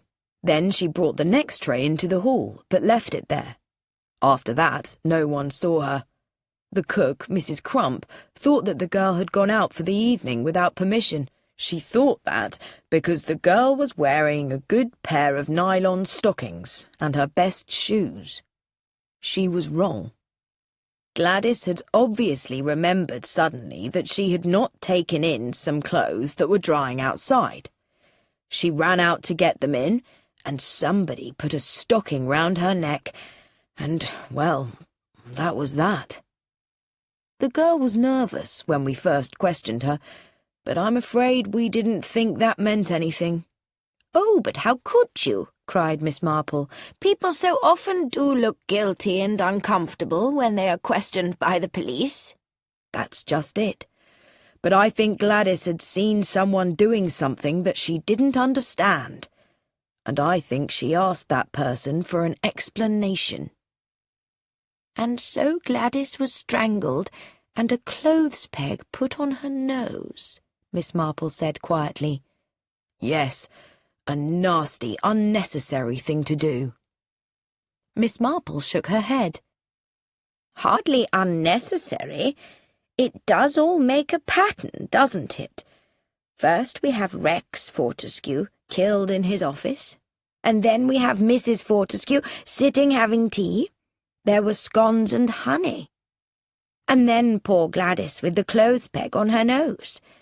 That very sweet Patricia Fortescue said that there seemed to be no rhyme or reason in it. But it's the rhyme that makes you think, isn't it?" Inspector Neale said slowly, "I don't think—" Miss Marple continued quickly. "I expect you're about 35 or 36, aren't you, Inspector Neale? I think that when you were a little boy, nursery rhymes were out of fashion. But I was brought up on them, and so, to me, it is really highly significant. What I wondered was—" Miss Marple paused, then appearing to take her courage in her hands, continued. Of course, I know I am very old, and perhaps my idea is of no value at all. But what I mean to say is, have you thought about blackbirds? 13. Inspector Neil's first thought was that the old lady had gone mad. Blackbirds? He repeated. Miss Marple nodded and said, Sing a song of sixpence, a pocket full of rye. 24 blackbirds baked in a pie. When the pie was opened, the birds began to sing. Wasn't that a dainty dish to set before the king? The king was in his counting-house, counting out his money. The queen was in the parlour, eating bread and honey. The maid was in the garden, hanging out the clothes, when there came a little dicky bird and nipped off her nose. My goodness, Inspector Neil said. I mean, it does fit, said Miss Marple. Rex Fortescue. Rex means king. In his counting-house, in other words, at his place of work, dealing with money. And Mrs. Fortescue, the queen in the parlour, eating bread and honey. And so, of course, the murderer had to put that clothes peg on poor Gladys's nose. You mean the whole thing is crazy? Well, it is certainly very strange. But you really must make inquiries about blackbirds, because there must be blackbirds. It was at this point that Sergeant Hay came into the room, saying urgently, Sir! He broke off at the sight of Miss Marple. Inspector Neil said, Thank you, Miss Marple. I'll think about what you've said. As you are interested in the girl, perhaps you would like to look at the things from her room. Sergeant Hay will show you them in a few minutes. Miss Marple nodded her head and went out. Blackbirds, said Inspector Neil to himself. Yes, Hay? What is it? Sir, said Sergeant Hay, look at this. He showed him an object wrapped in a handkerchief. I found it in the bushes, said Sergeant Hay. It could have been thrown there from one of the back windows. It was a nearly full pot of marmalade. In his mind, the inspector saw a new pot of marmalade. He saw hands carefully removing its cover. He saw a small amount of marmalade being removed, mixed with a preparation of taxine and replaced in the pot. The top smoothed over and the lid carefully replaced. And, said Sergeant Hay, Mr. Fortescue was the only one that had marmalade for breakfast. The others had jam or honey. Neil nodded. That made it very simple, didn't it? In his mind, he saw the breakfast table now. Rex Fortescue stretching out his hand for the marmalade pot, taking out a spoonful and putting it on his toast. And afterwards, the pot of marmalade being replaced by another with exactly the same amount taken from it. And then an open window, a hand and an arm throwing that pot out into the bushes. The only thing he couldn't see was whose hand and arm it was. Inspector Neil said in a businesslike voice, Well, we'll have to get this analysed. How do they order marmalade, and where is it kept? Marmalade comes in 6 pots at a time. A new pot would be taken into the pantry when the old one was nearly empty. That means, said Neil, that the taxine could have been put into the marmalade several days before it was actually put onto the breakfast table. And anyone who was in the house or could have got into the house could have done it. Inspector Neil went to look for Mary Dove. She asked, Did you want to see me about something? Neil said pleasantly, It's becoming important to get exact times clear. Members of the family all seem a little unsure about times. You, Miss Dove, have been extremely accurate. Now, the last time you saw Gladys Martin was in the hall before tea, and that was at 20 minutes to 5? Yes. Where were you coming from? From upstairs. I had heard the telephone. Gladys had answered the telephone? Yes, it was a wrong number, said Miss Dove. And that was the last time you saw her? She brought the tea train to the library about 10 minutes later. After that, Miss Elaine Fortescue came in? Yes, about 3 minutes later. Then I went up to tell Mrs. Jennifer tea was ready. Did you usually do that? Neil asked. No, people came in to tea when they pleased, but Mrs. Adele Fortescue asked where everybody was. I thought I heard Mrs. Jennifer coming, but that was a mistake. Neil interrupted. You mean you heard someone upstairs moving about? Yes, but no one came down, so I went up. Mrs. Jennifer was in her bedroom. She had been out for a walk. The time was then? Asked Neil. Oh, nearly 5 o'clock. And Mr. Lance Fortescue arrived when? A few minutes after I came downstairs. I thought he had arrived earlier, but... Inspector Neil interrupted. Why did you think he had arrived earlier? Because I thought I had seen him through the window. I caught a glimpse of someone through the yew bushes, and I thought it would be him. This was when you were coming down after telling Mrs. Jennifer Fortescue tea was ready? Mary corrected him. No, when I came down the first time. Inspector Neil kept his inner excitement out of his voice as he said, It couldn't have been Lance Fortescue. His train arrived at Baden Heath at 4:37. He had to wait for a taxi. It was actually nearly 5:15, 5 minutes after you had seen the man in the garden, when he left the station, and it is a 10-minute drive. He paid the taxi at the gate here at about 5 minutes to 5 at the earliest. I'm sure I did see someone. He was going which way? Along behind the yew bushes, towards the east side of the house. There is a side door there. Is it kept locked? Not until the house is locked up for the night. Anyone could have come in by that side door without being seen by any of the household? Yes, she added quickly. You mean the person I heard later upstairs could have come in that way? Could have been hiding upstairs? But who? That we have to find out. Thank you, Miss Dove.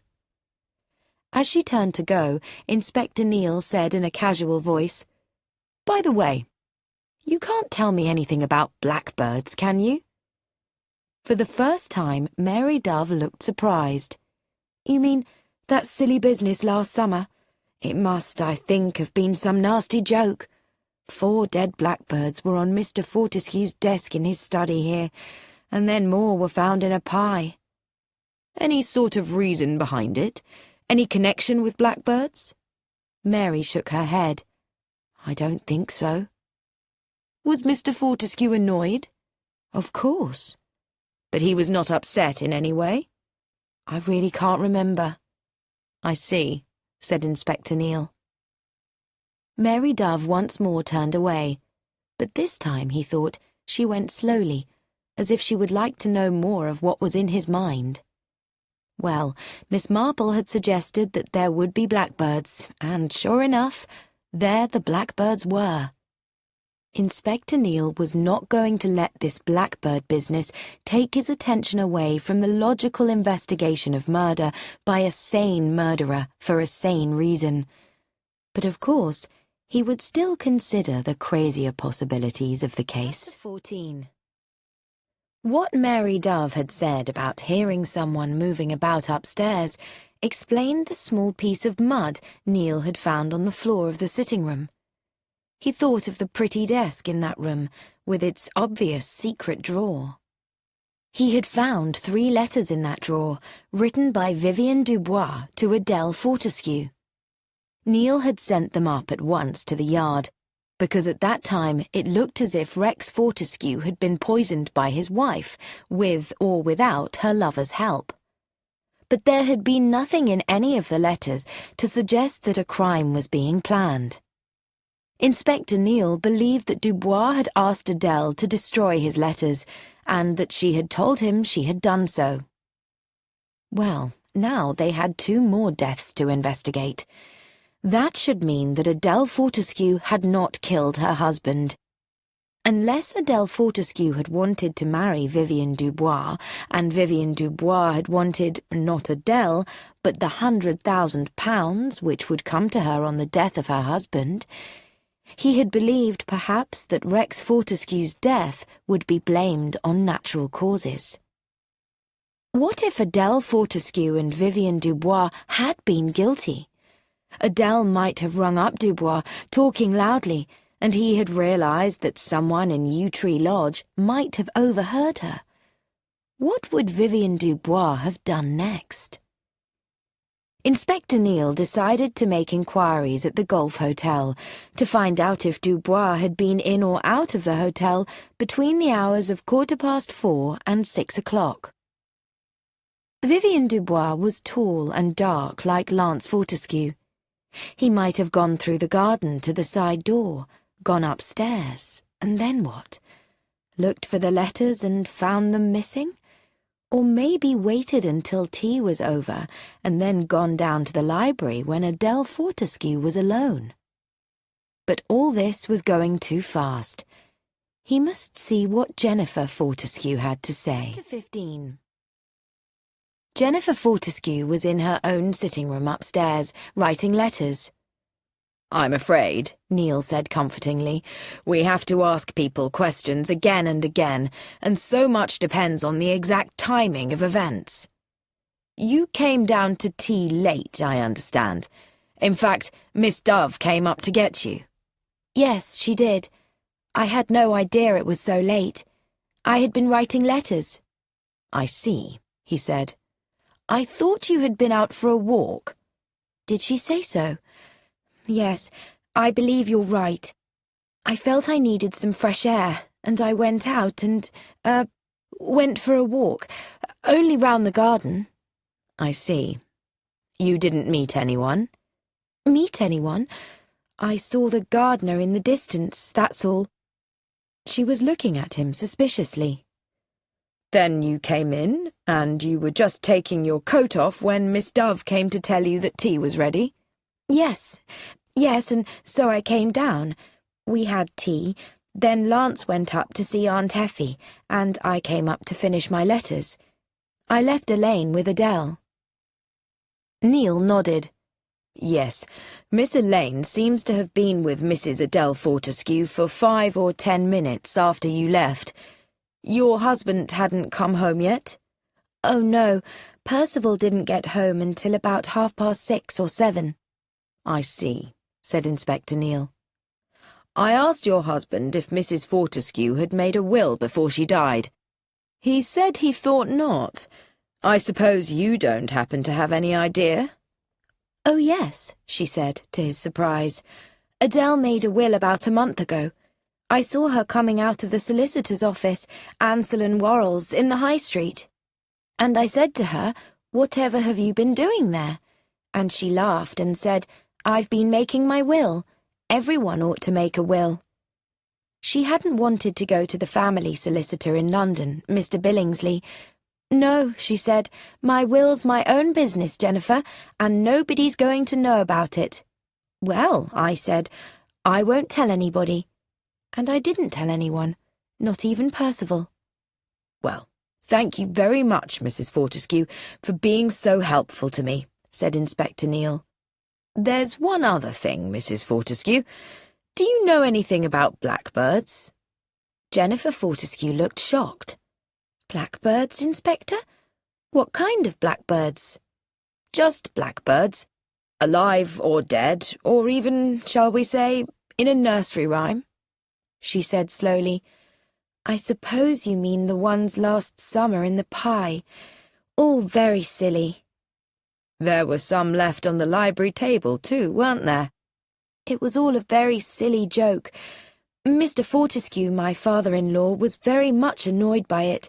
He asked us if there were any strangers about the place." "Strangers?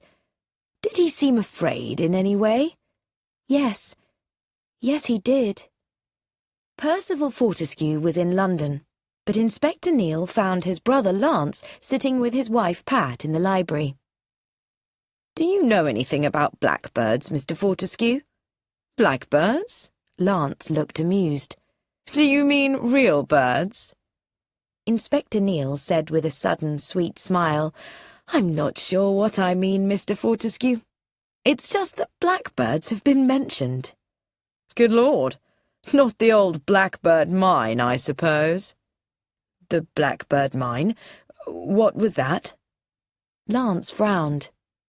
I just have an idea about some unpleasant business in my papa's past, on the west coast of Africa. Aunt Effie once mentioned it when she was having an argument with him, but I can't remember much about it. I'll go and ask her about it, said Inspector Neal, adding, She's rather a frightening old lady. Lance laughed. Yes, but she may be helpful to you, Inspector. I went up to see her, you know, soon after I got back here, and she was talking about Gladys, the maid who got killed. Not that we knew she was dead then, of course, but Aunt Effie was saying she was quite sure that Gladys knew something that she hadn't told the police. That seems fairly certain, said Inspector Neal. She'll never tell it now, poor girl. To his surprise, when he went up to see Miss Ramsbottom, he found Miss Marple with her, discussing foreign missions. I'll go away, Inspector. Miss Marple rose to her feet. No need, madam, said Inspector Neal. I've asked Miss Marple to come and stay, said Miss Ramsbottom. There is no sense in her spending her money in that golf hotel. It's a wicked place, drinking and card-playing all the evening. She had better come and stay in a respectable household.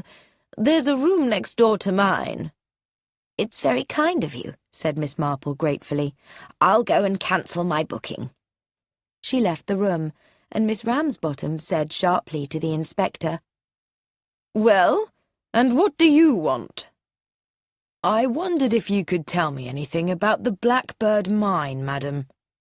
Miss Ramsbottom gave a shout of laughter. You've got on to that, have you? Well, what do you want to know about it? Anything you can tell me, madam. I can't tell you much. It's a long time ago now. 20 to 25 years, maybe, in East Africa.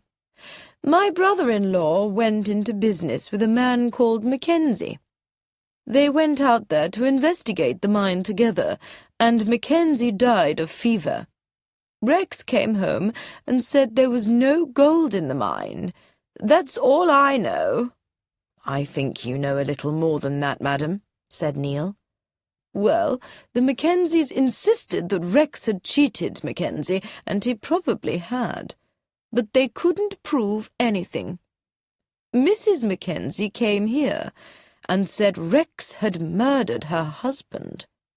I think she was a bit mad.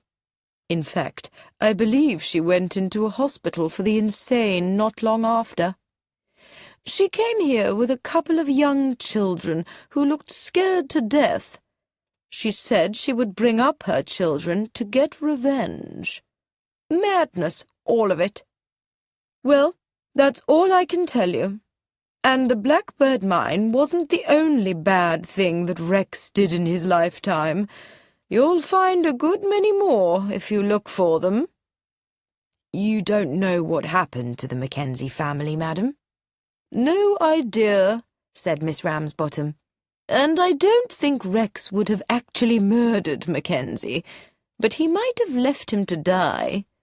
If he did, then he's been paid back. You should go away now. I can't tell you any more. Thank you very much for what you have told me, said Inspector Neal. Send that Marple woman back, Miss Ramsbottom called after him. She knows how to organize things properly. Inspector Neal made a couple of telephone calls, the first to Adele Fortescue's lawyers, Ansell and Worrell, and the second to the Golf Hotel. Then he told Sergeant Hay, I have to visit a solicitor's office. After that, you can find me at the Golf Hotel, if anything urgent happens. 16. Mr. Ansell was anxious to help the police in every way possible. Yes, he said, he had made a will for the late Mrs. Adele Fortescue. He had not done any legal business before that for Mrs. Fortescue or for any of the Fortescue family. Naturally, said Mr. Ansell, she didn't want to go to her husband's firm of lawyers. The facts were simple. Adele Fortescue had made a will, leaving everything she possessed to Vivian Dubois.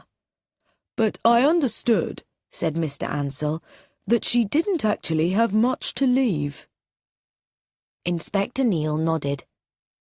At the time Adele Fortescue made her will, that was true. But since then, Rex Fortescue had died, and Adele Fortescue had inherited £100,000, and that now belonged to Vivian Edward Dubois. At the golf hotel, Inspector Neal found Vivian Dubois nervously waiting for him. I do hope you realize, Inspector Neal, that it is very inconvenient for me to have to stay on. I really have important business. I didn't know you were in business, Mr. Dubois, said Inspector Neal in a friendly way. Mrs. Fortescue's death must have been a terrible shock to you. You were great friends, were you not? Yes, the whole thing is terrible. You actually telephoned her, I believe, on the afternoon of her death, about 4 o'clock. Do you remember what your conversation was about, Mr. Dubois? I think I asked her how she was feeling, and if there was any further news about her husband's death. A more or less ordinary inquiry. I see, said Inspector Neal. And then you went out for a walk? Not a walk. I went and played golf. I think not, Mr. Dubois. The doorman here saw you walking down the road towards Yew Tree Lodge. Dubois' eyes met his, then moved away again nervously. I'm afraid I can't remember, Inspector. Perhaps you actually went to visit Mrs. Fortescue, Dubois said sharply. No, I never went near the house. Where did you go then? Oh, down the road as far as the pub, the Three Pigeons, and then I turned around and came back by the golf course. The inspector shook his head. You know, Mr. Dubois, he said pleasantly, I think we'll have to ask you for a statement, and perhaps you should have a solicitor present. The colour left Dubois' face. You're threatening me. I had nothing to do with it at all, I tell you. Nothing. Come now, Mr. Dubois. You were at Yew Tree Lodge about 4:30 on that day. Somebody saw you. Didn't you go in by the side door and up the stairs to Mrs. Fortescue's sitting room? You were looking for something in the desk there. You've got the letters, I suppose, said Dubois, but they don't mean what you think they mean. You're not denying, are you, that you were a very close friend of Mrs. Fortescue's? No, but don't think that she ever thought of killing Rex Fortescue. I'm not that kind of man. But perhaps she was that kind of woman. Nonsense. Wasn't she killed too? So didn't the same person who killed her husband kill her? Possibly. But it's also possible that Mrs. Fortescue murdered her husband, and that after his death she became a danger to someone else. Someone who had, perhaps, not helped her with what she had done, but who had at least encouraged her and provided the motive. She might be a danger to that person. Dubois said nervously. You can't build up a case against me. You can't. She left all her money to you? I don't want the money. Of course. It isn't very much, said Inspector Neal. But I thought her husband... He stopped dead. Did you, Mr. Dubois? Said Inspector Neal. And there was no friendliness now in his voice. That's very interesting. I wondered if you knew exactly what Rex Fortescue's will said. Inspector Neal's second interview at the hotel was with Mr. Gerald Wright, a very superior young man, not unlike Vivian Dubois in appearance. "What can I do for you, Inspector Neal?" he asked. I thought you might be able to help us with a little information, Mr. Wright, in connection with the recent events at Yew Tree Lodge. I know nothing. I was actually in the Isle of Man when Mr. Rex Fortescue was killed. You arrived here very shortly afterwards, Mr. Wright. You had a telegram, I believe, from Miss Elaine Fortescue, and you are, I understand, to be married? Quite right, Inspector Neal. I understand that Mr. Fortescue refused to give his permission and told you that if his daughter married against his wishes, he would not give her any money to live on. You then broke off the engagement. Gerald Wright smiled. Not exactly true, Inspector Neal. Actually, Rex Fortescue was a capitalist, and my political beliefs would not let me live off his money. But you have no objection to marrying a woman who has just inherited £50,000? Gerald Wright gave a satisfied smile. Not at all, Inspector Neal. The money will be used to help other people. Mr. Wright, Mrs. Adele Fortescue died as a result of cyanide poisoning on the afternoon of November the 5th. As you were in the neighbourhood of Yew Tree Lodge on that afternoon, I thought you might have seen or heard something that might help our investigations. And why do you believe that I was in the neighbourhood of Yew Tree Lodge? You left this hotel at 4:15. After you left the hotel, you walked down the road towards Yew Tree Lodge. It seems natural to believe that you were going there. I already had an arrangement to meet Elaine at the hotel at 6.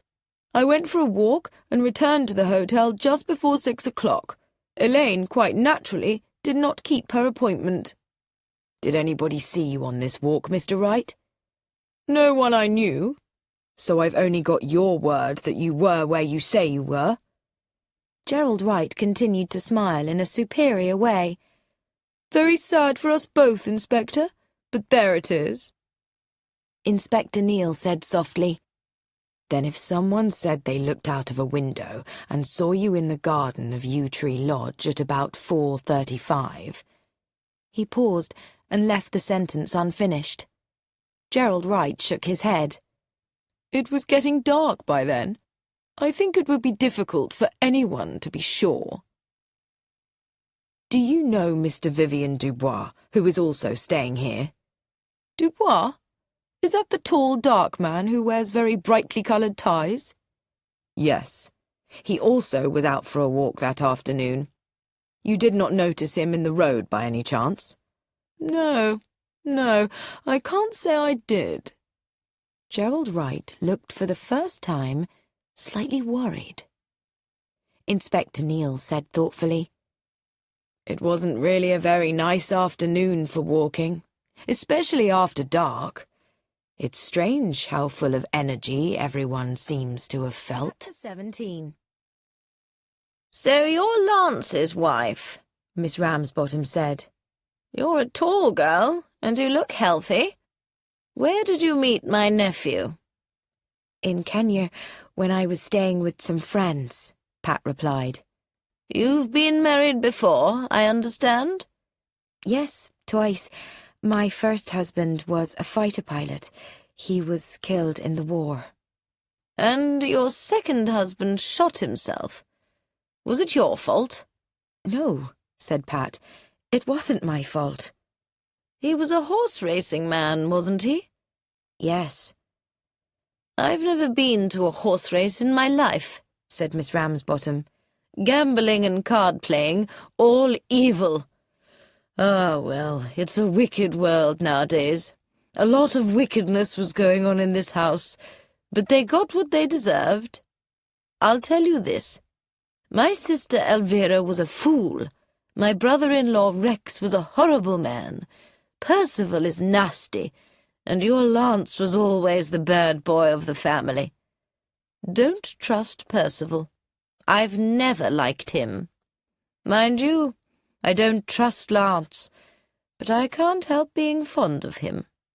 He's a reckless sort of boy, always has been. You've got to look after him and see he doesn't go too far. Tell him not to believe everything that Percival says. They're all liars in this house. The triple tragedy at Yew Tree Lodge had shocked the Fortescue's lawyer, Mr. Billingsley. He was only too anxious to help the police. It's a most extraordinary business. I'll tell you whatever I can. First, let me ask you how well you knew Mr. Rex Fortescue, and how well you know the affairs of his firm. I've known Rex Fortescue for 16 years, although we are not the only firm of solicitors he employed. Inspector Neal nodded. Billingsley, Horsthorpe and Walters were respectable solicitors. For his less honest business, Rex Fortescue had employed less honest firms. Now, what do you want to know? I am interested in the will of his widow. On Mr. Fortescue's death, she inherited the sum of £100,000, I understand. Billingsley nodded. A large amount of money, and one the firm would have found difficult to pay out. The firm is not doing well? Well, Consolidated Investments Trust was doing very well, buying and selling stocks and shares wisely. But for the last year, Rex Fortescue had been acting like a madman, selling good stock here, buying very questionable projects there. Really, he seemed to have been a changed man. But not, I understand, a depressed man, said Inspector Neal. No, the opposite. He had become very overexcited and convinced only he knew how to run the firm. Inspector Neal nodded. An idea was forming in his mind. Mr. Billingsley was continuing. But it's no good asking me about the wife's will. I didn't make any will for her. I know that, said Neal. I'm simply checking that she had £100,000 from Rex Fortescue's will to leave. Mr. Billingsley was shaking his head. No, my dear sir.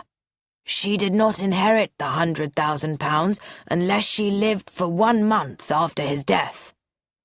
Inspector Neal was staring at him. Then what happens to that money? It goes to Mr. Percival Fortescue, and with the firm in a poor condition, I would say that he'll need it. Chapter 18. In the drawing room at Yew Tree Lodge, the whole Fortescue family was together. I think we might discuss future plans, said Percival. I suppose you'll be off again back to Kenya, or Canada, or climbing Mount Everest, or something fairly exciting, Lance. Now, what makes you think that? Lance smiled. I'm coming into the firm with you. I have got the share in it that Father gave me years ago, and that gives me the right to be involved, doesn't it? Percival frowned. Things are in a very bad way, you know. We'll only just be able to pay Elaine her share if she insists on having it. So are you serious, Lance? Completely serious. It won't work. You'll soon get bored, Percival said. Why are you so angry, dear brother? Don't you look forward to having me sharing your problems? You haven't the slightest idea of the mess everything's in, replied Percival. For the last 6 months, no, a year, Father was not himself. He sold good stock and bought some very strange investments. In fact, said Lance, it's just as well for the family that he had taxine in his tea. That's a very ugly way of putting it, but it's about the only thing that saved us from bankruptcy. We shall have to be very careful for a while. Lance shook his head. I don't agree with you. We must take a few risks. Go for something big. Percival walked up and down angrily. It's no good, Lance. Our ways of doing business are totally different. The only sensible thing is to end the partnership. You're going to buy me out? Is that the idea? Well, I didn't mean in cash, said Percival. We could, divide everything up. With you keeping the best bits and me getting the mad investments Father bought recently, I suppose. They seem to be what you prefer, said Percival. Lance grinned. You're right, in a way, old boy. But I've got Pat here to think of. Pat opened her mouth, then shut it again. Whatever game Lance was playing, it was best that she did not become involved. "So, what are you planning to give me?" said Lance, laughing. "Diamond mines that have no diamonds? The oil fields where no oil has been found? Do you think I'm quite as big a fool as I look?" Percival said, Of course, some of these things that Father bought have turned out to be worthless, but some of them may turn out to be very valuable. Lance grinned. "Are you going to offer me the old Blackbird mine as well? By the way, has the inspector been asking you about this Blackbird mine?" Percival frowned. Yes, he did. I couldn't tell him much. You and I were children at the time. I just remember that Father went out there and came back saying the whole thing was no good.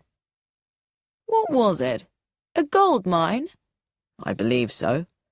Father came back certain that there was no gold there. Who involved him in it?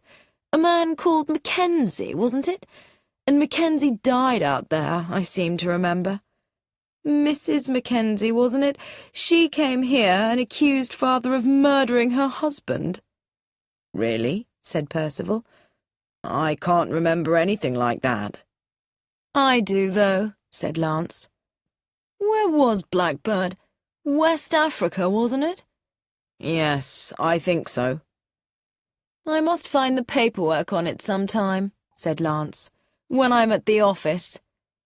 You can be quite sure, said Percival, that if Father came back saying there was no gold, there was no gold.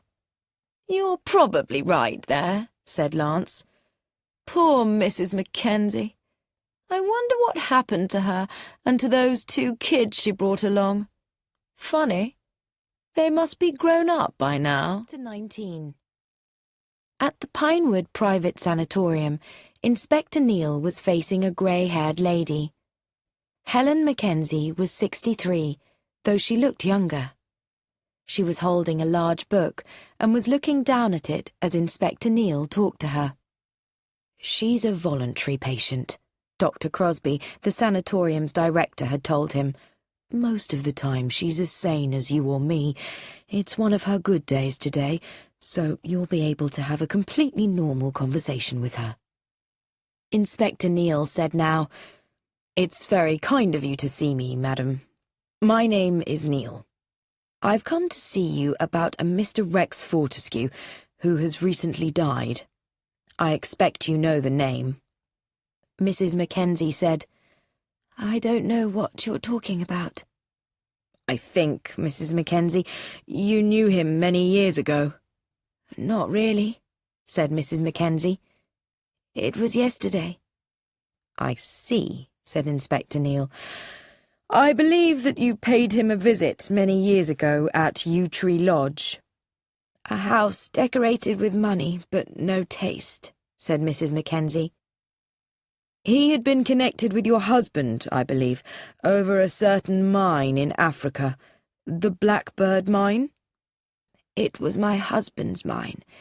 He found it and wanted money to get the gold out. He went to Rex Fortescue." "And they went out together to Africa, and your husband died of fever." "I must read my book," said Mrs. Mackenzie. "Do you think Mr. Fortescue cheated your husband over the Blackbird mine, Mrs. Mackenzie?" Without raising her eyes from the book, Mrs. Mackenzie said, "How stupid you are." Yes, perhaps. But you see, finding out about a thing that was over a long time ago is rather difficult." "Who said it was over? Nobody knows where my husband died, or how he died, or where he was buried. All anyone knows is what Rex Fortescue said. And Rex Fortescue was a liar." "Somebody put dead blackbirds on Rex Fortescue's desk about a month or 2 before he died. Have you any idea who might have done that?" "Ideas aren't any help to anyone. There has to be action. I brought them up to take action, Donald and Ruby. They were 9 and 7 and left without a father. I told them every day. I made them promise every night." Inspector Neil leant forward. "What did you make them promise?" "That they would kill him, of course." Inspector Neil spoke as though it was the most reasonable comment in the world. "Did they?" "Donald went to fight in France. They sent me a telegram saying that he had been killed in action. Action, you see. The wrong kind of action." "I'm sorry to hear that, madam. What about your daughter?" "Do you know what I've done to Ruby? Look here at the book."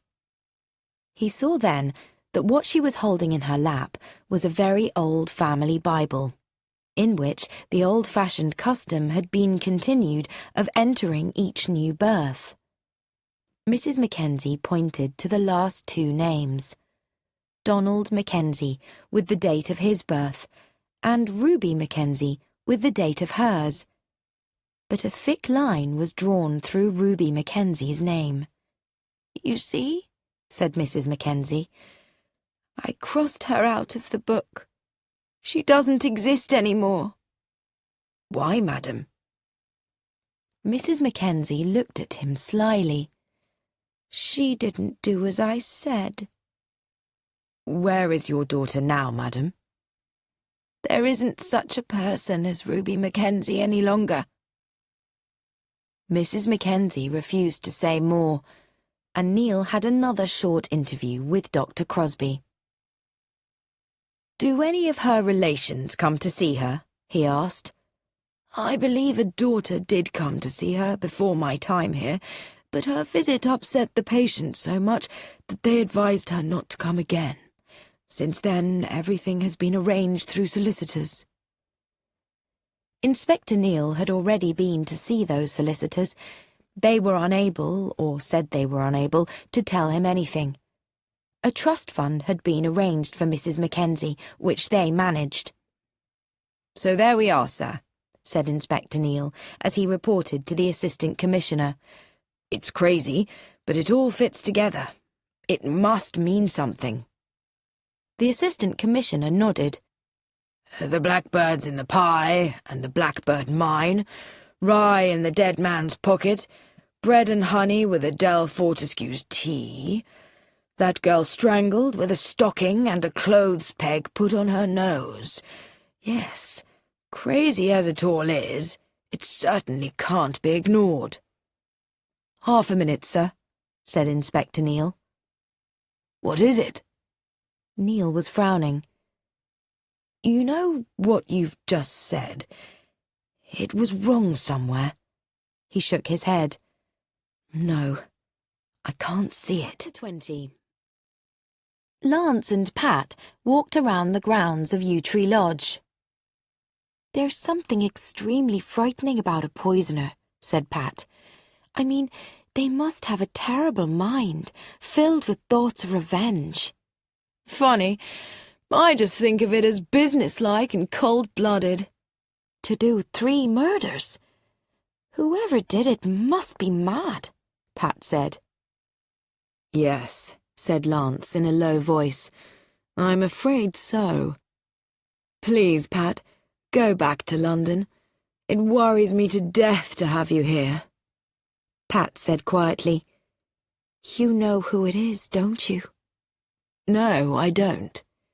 "But you think you know. That's why you're frightened for me.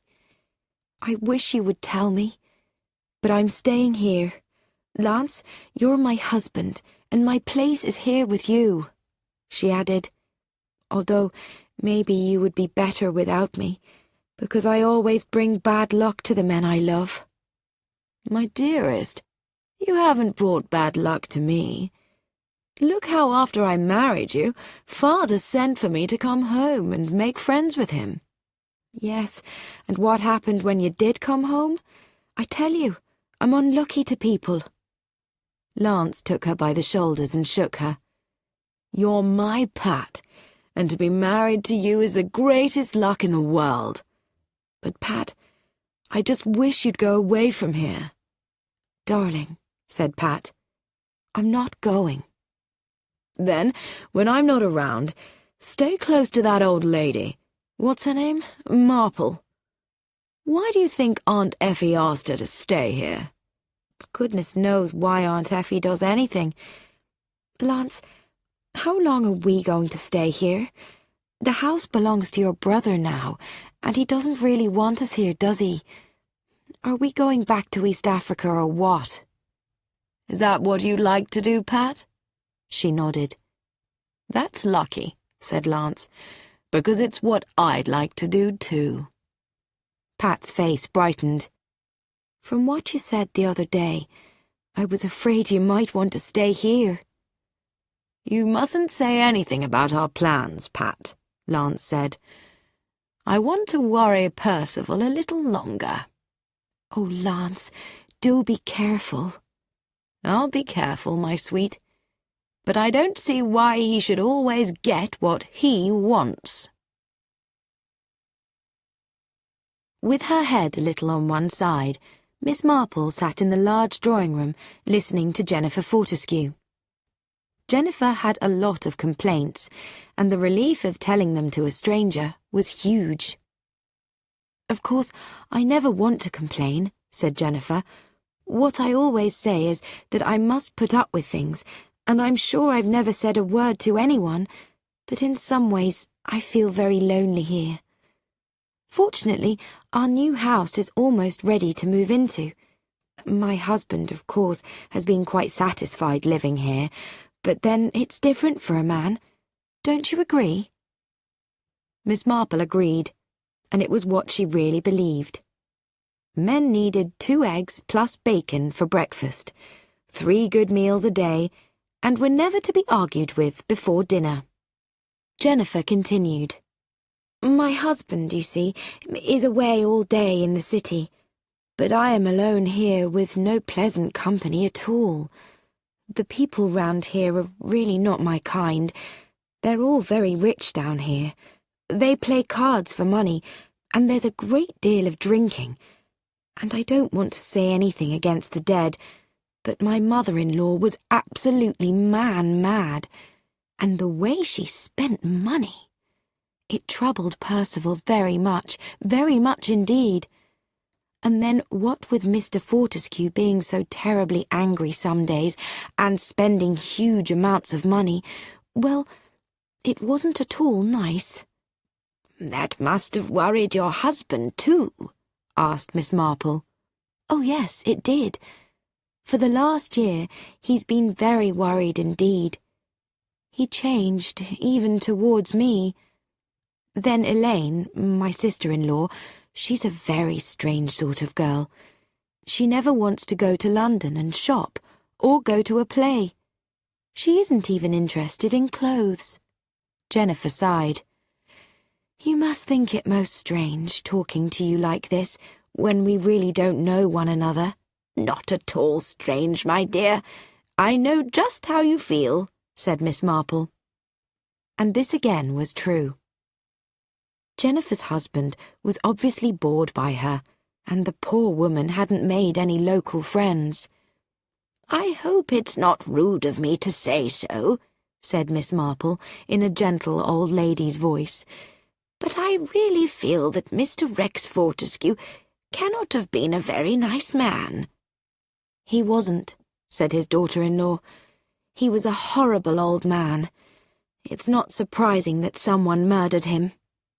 "You've no idea at all who—" began Miss Marple, and broke off.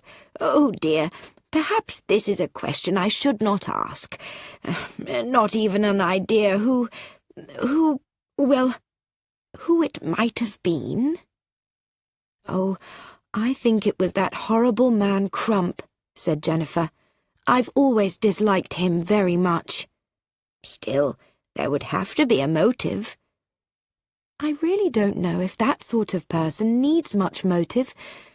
Of course, I did suspect that it was Adele who poisoned Mr. Fortescue, but now we can't suspect that, as she's been poisoned herself. Oh dear, sometimes I feel I must get away." that if it doesn't all stop soon, I shall actually run away. She leant back, studying Miss Marple's face. But perhaps that wouldn't be wise. No, I don't think it would be very wise. The police could soon find you, you know. You think they're clever enough for that? It is very foolish to underestimate the police. Inspector Neal seems to be a particularly intelligent man, said Miss Marple. I can't help feeling, Jennifer Fortescue hesitated, that it's dangerous to stay here. Dangerous for you, you mean? Because of something you know? Oh, no. Of course I don't know anything. What should I know? It's just that I'm nervous. That man Crump. But it was not, Miss Marple thought, of Crump that Mrs. Jennifer Fortescue was thinking. And for some reason, Jennifer Fortescue was very badly frightened indeed. Chapter 21. It was getting dark. Miss Marple had taken her knitting over to the glass doors in the library. Looking out, she saw Pat Fortescue walking up and down outside.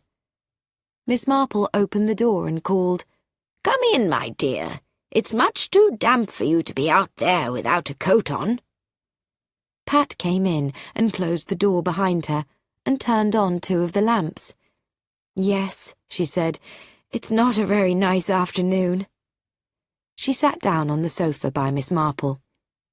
"What are you making?" "Oh, just a little baby's coat, dear. I always make the second size.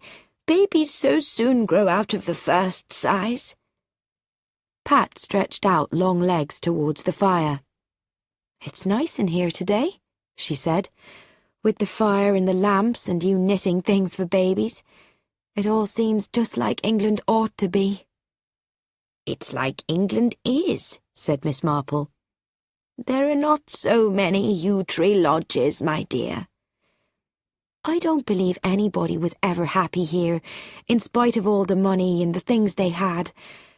Oh, how I want to get away from here." She looked at Miss Marple and smiled suddenly.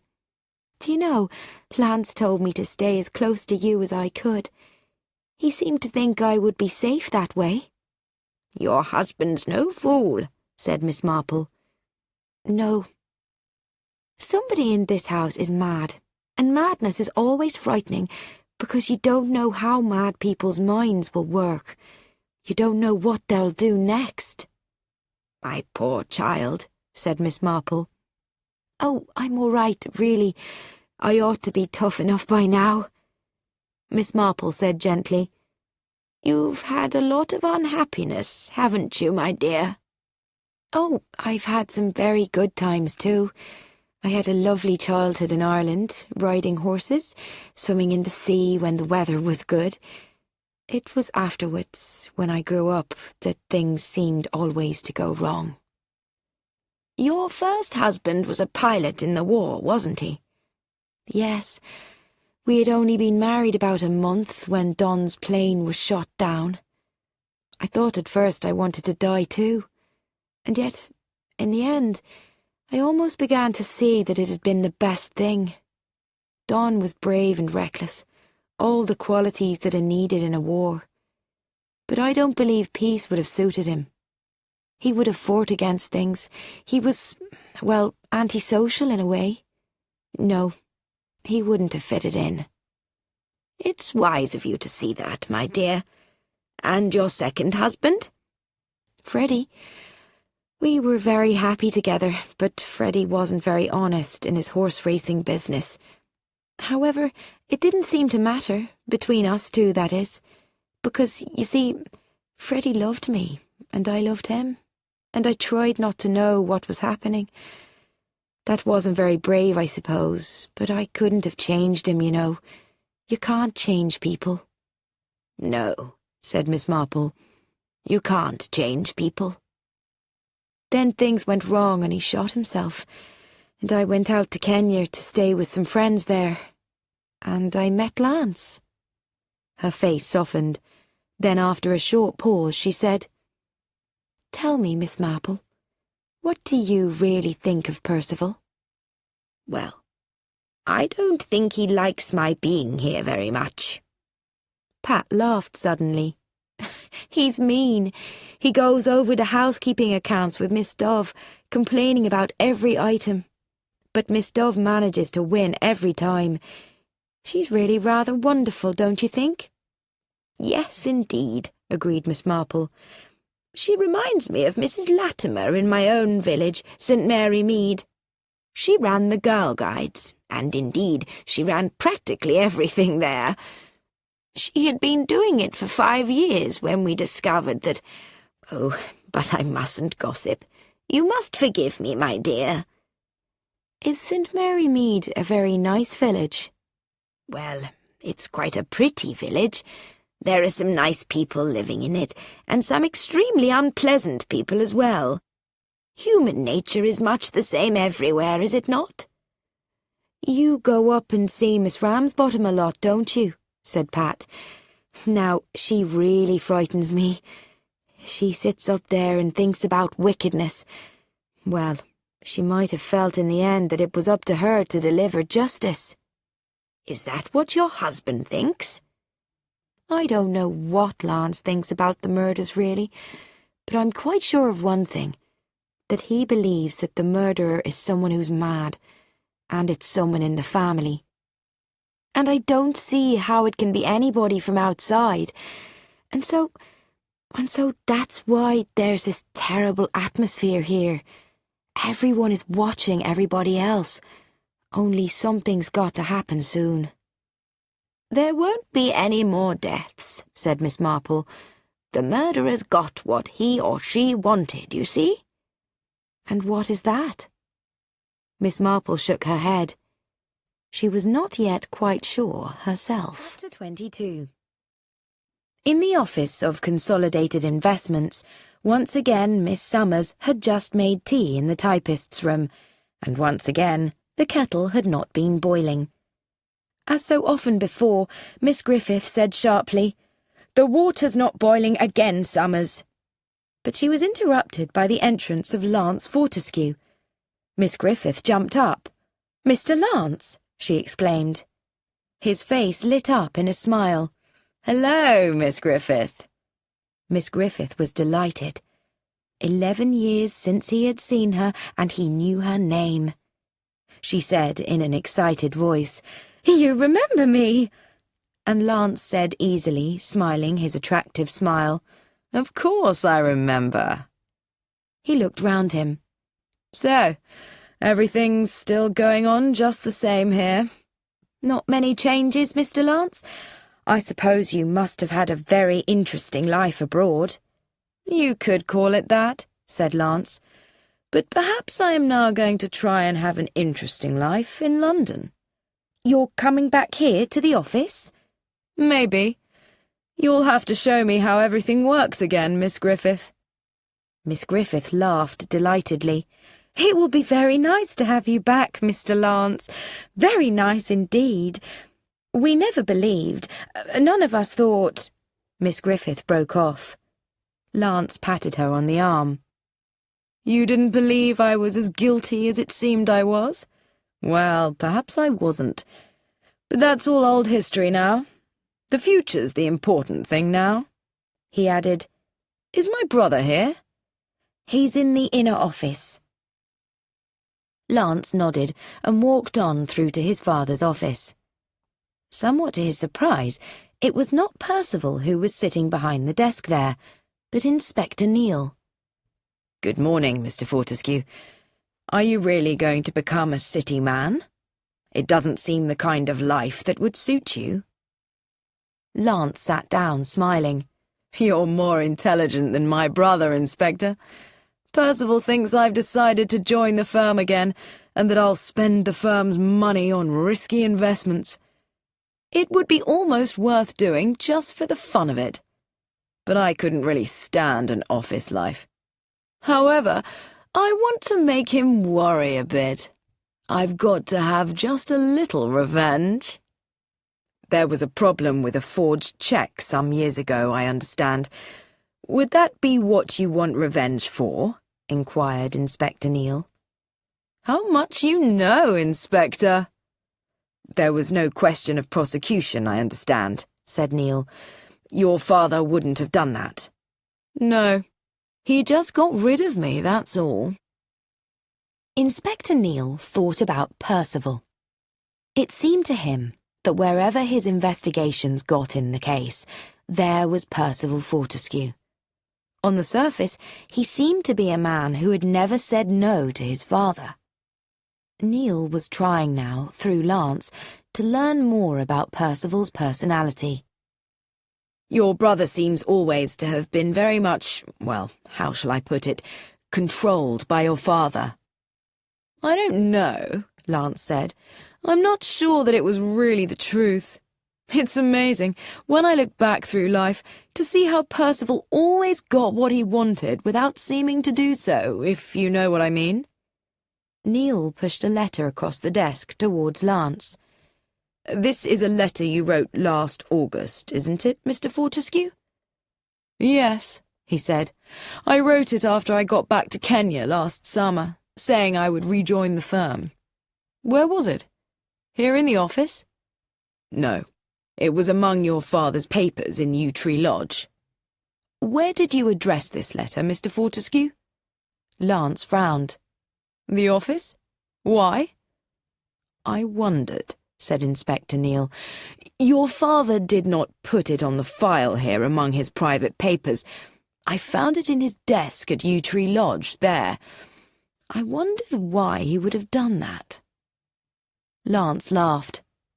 To hide it from Percival, I suppose. He always did read other people's letters.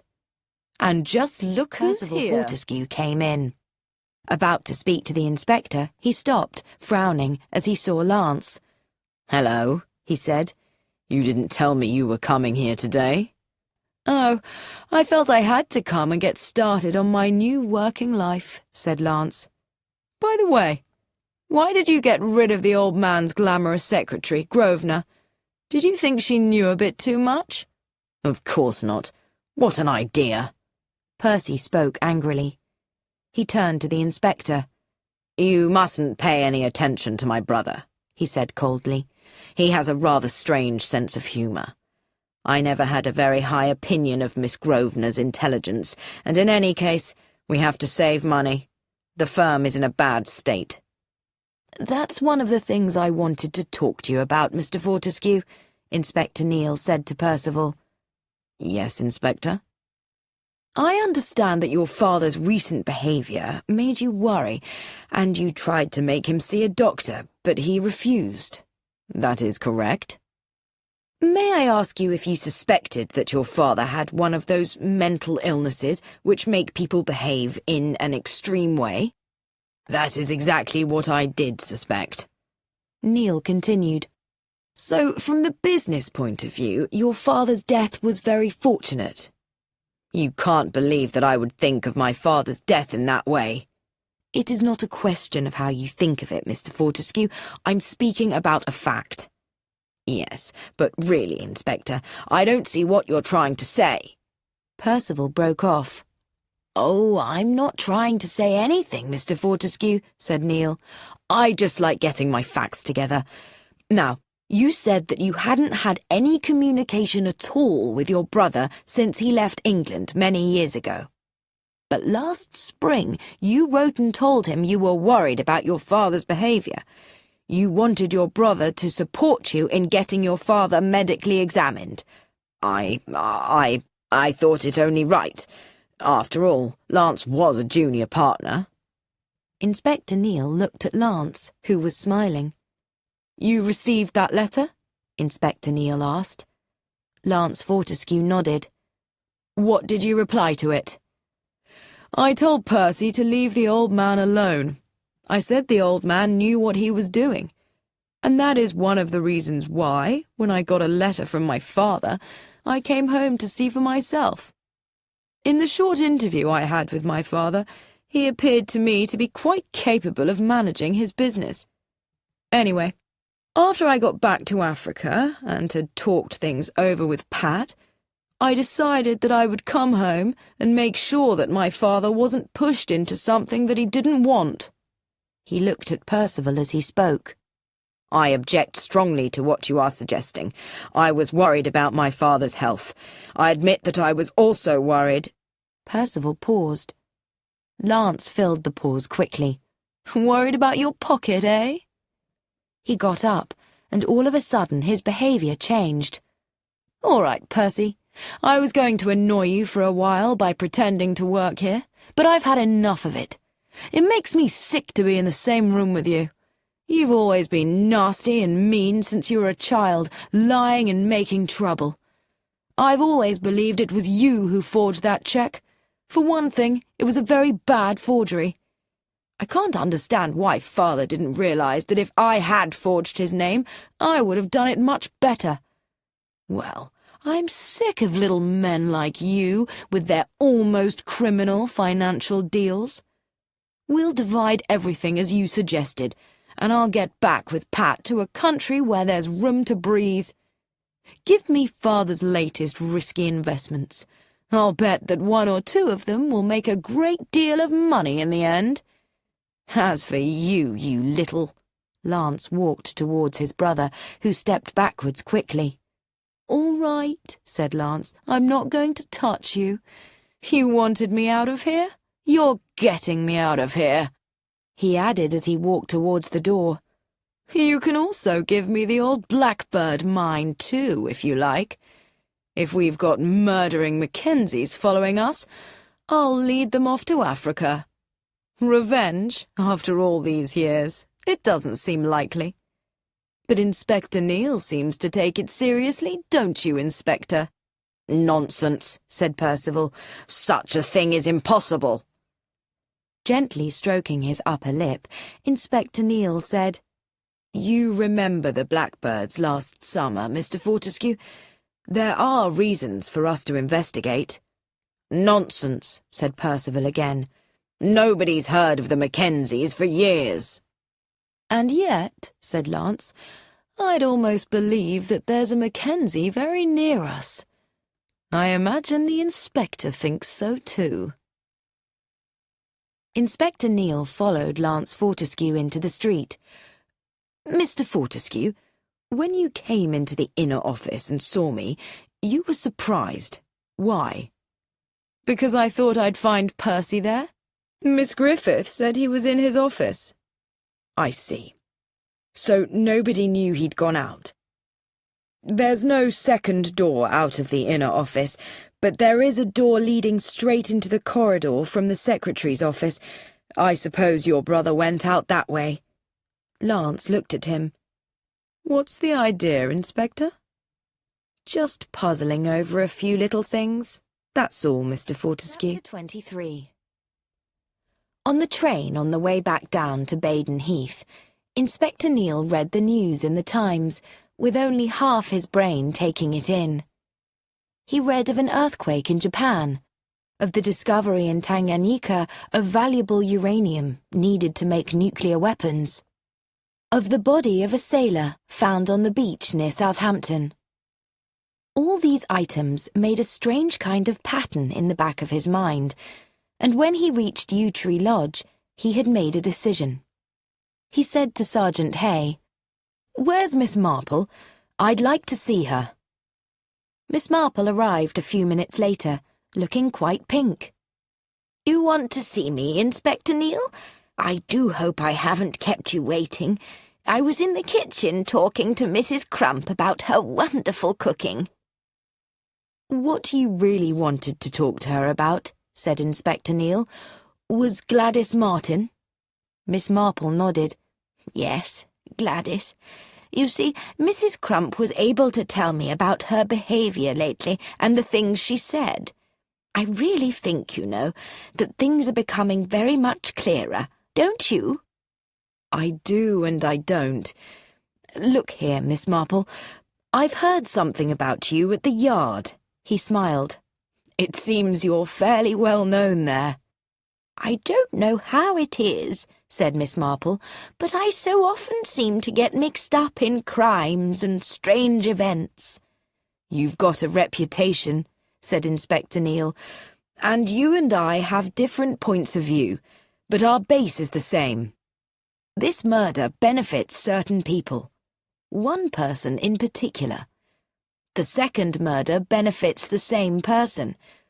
But the third murder, well, you could say the third murder was done to keep the murderers safe." "But which do you call the third murder?" Miss Marple asked. Her eyes, a very bright blue, looked intelligently at the inspector. He nodded. "Yes, when the Assistant Commissioner was speaking to me of these murders, something that he said seemed to me to be wrong. That was it. The nursery rhyme says, 'The king in his counting house, the queen in the parlour, and the maid hanging out the clothes.'" "Exactly," said Miss Marple. "But actually, Gladys must have been murdered before Mrs. Fortescue, mustn't she?" "I think so," said Neil. "Her body wasn't discovered till late that night. But she must almost certainly have been murdered round about 5 o'clock, because otherwise she would have taken the second tray into the drawing-room. She took one tray in with the tea on it, and then she saw or heard something. It might have been Dubois coming down the stairs from Mrs. Fortescue's room. It might have been Gerald Wright coming in at the side door. Whoever it was persuaded her to leave the tea tray and go out into the garden. And once that had happened, I believe she was killed immediately." "You're quite right," said Miss Marple. "It was never a case of the maid was in the garden hanging up the clothes. She wouldn't be hanging up clothes at that time of the evening, and the clothes peg was simply to make the thing fit in with the rhyme." "It fits," said Neil. "But I'm going to describe my side of the case now, Miss Marple. I'm going by the simple facts and the reasons for which sane people do murders. First, the death of Rex Fortescue. And who benefits by his death? Well, most of all, Percival. If £100,000 had to be paid to Adele Fortescue according to her husband's will, Consolidated would have been finished as a business. But she didn't live longer than a month after her husband's death, and the person who gained from her death was Percival Fortescue again. But although he could have put the taxine into the marmalade, he couldn't have poisoned his stepmother or strangled Gladys. According to his secretary, he was in his city office at 5 o'clock that afternoon, and he didn't arrive back here until nearly 7. However, there are other people who had a perfectly good motive. "Mr. Dubois, of course," said Miss Marple, "and that young Mr. Wright. Whenever there is any question of gain, one has to be very suspicious. Never trust anyone." Neil smiled. Miss Marple never failed to surprise him. "Always think the worst, eh?" he asked. "Oh, yes," said Miss Marple. "Always." "All right," said Neil. "Let's think the worst. Dubois could have done it. Gerald Wright could have done it if he had been working together with Elaine Fortescue and she put the taxine in the marmalade.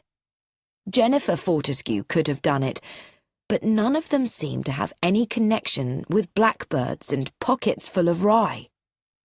That's your theory, and it points to one person. Mrs. Mackenzie's in a mental hospital, and her son Donald was killed in the war. That leaves the daughter, Ruby Mackenzie. And if your theory is correct, if this whole series of murders is because of the old Blackbird mine business, then Ruby Mackenzie must be here in this house. And there's only one person that Ruby Mackenzie could be." "I think, you know," said Miss Marple, "that you may not be seeing the whole picture, Inspector." Inspector Neil paid no attention. "Just one person," he said. He got up and went out of the room. Mary Dove was in her sitting room. How wonderfully self-controlled the girl was, Neil thought.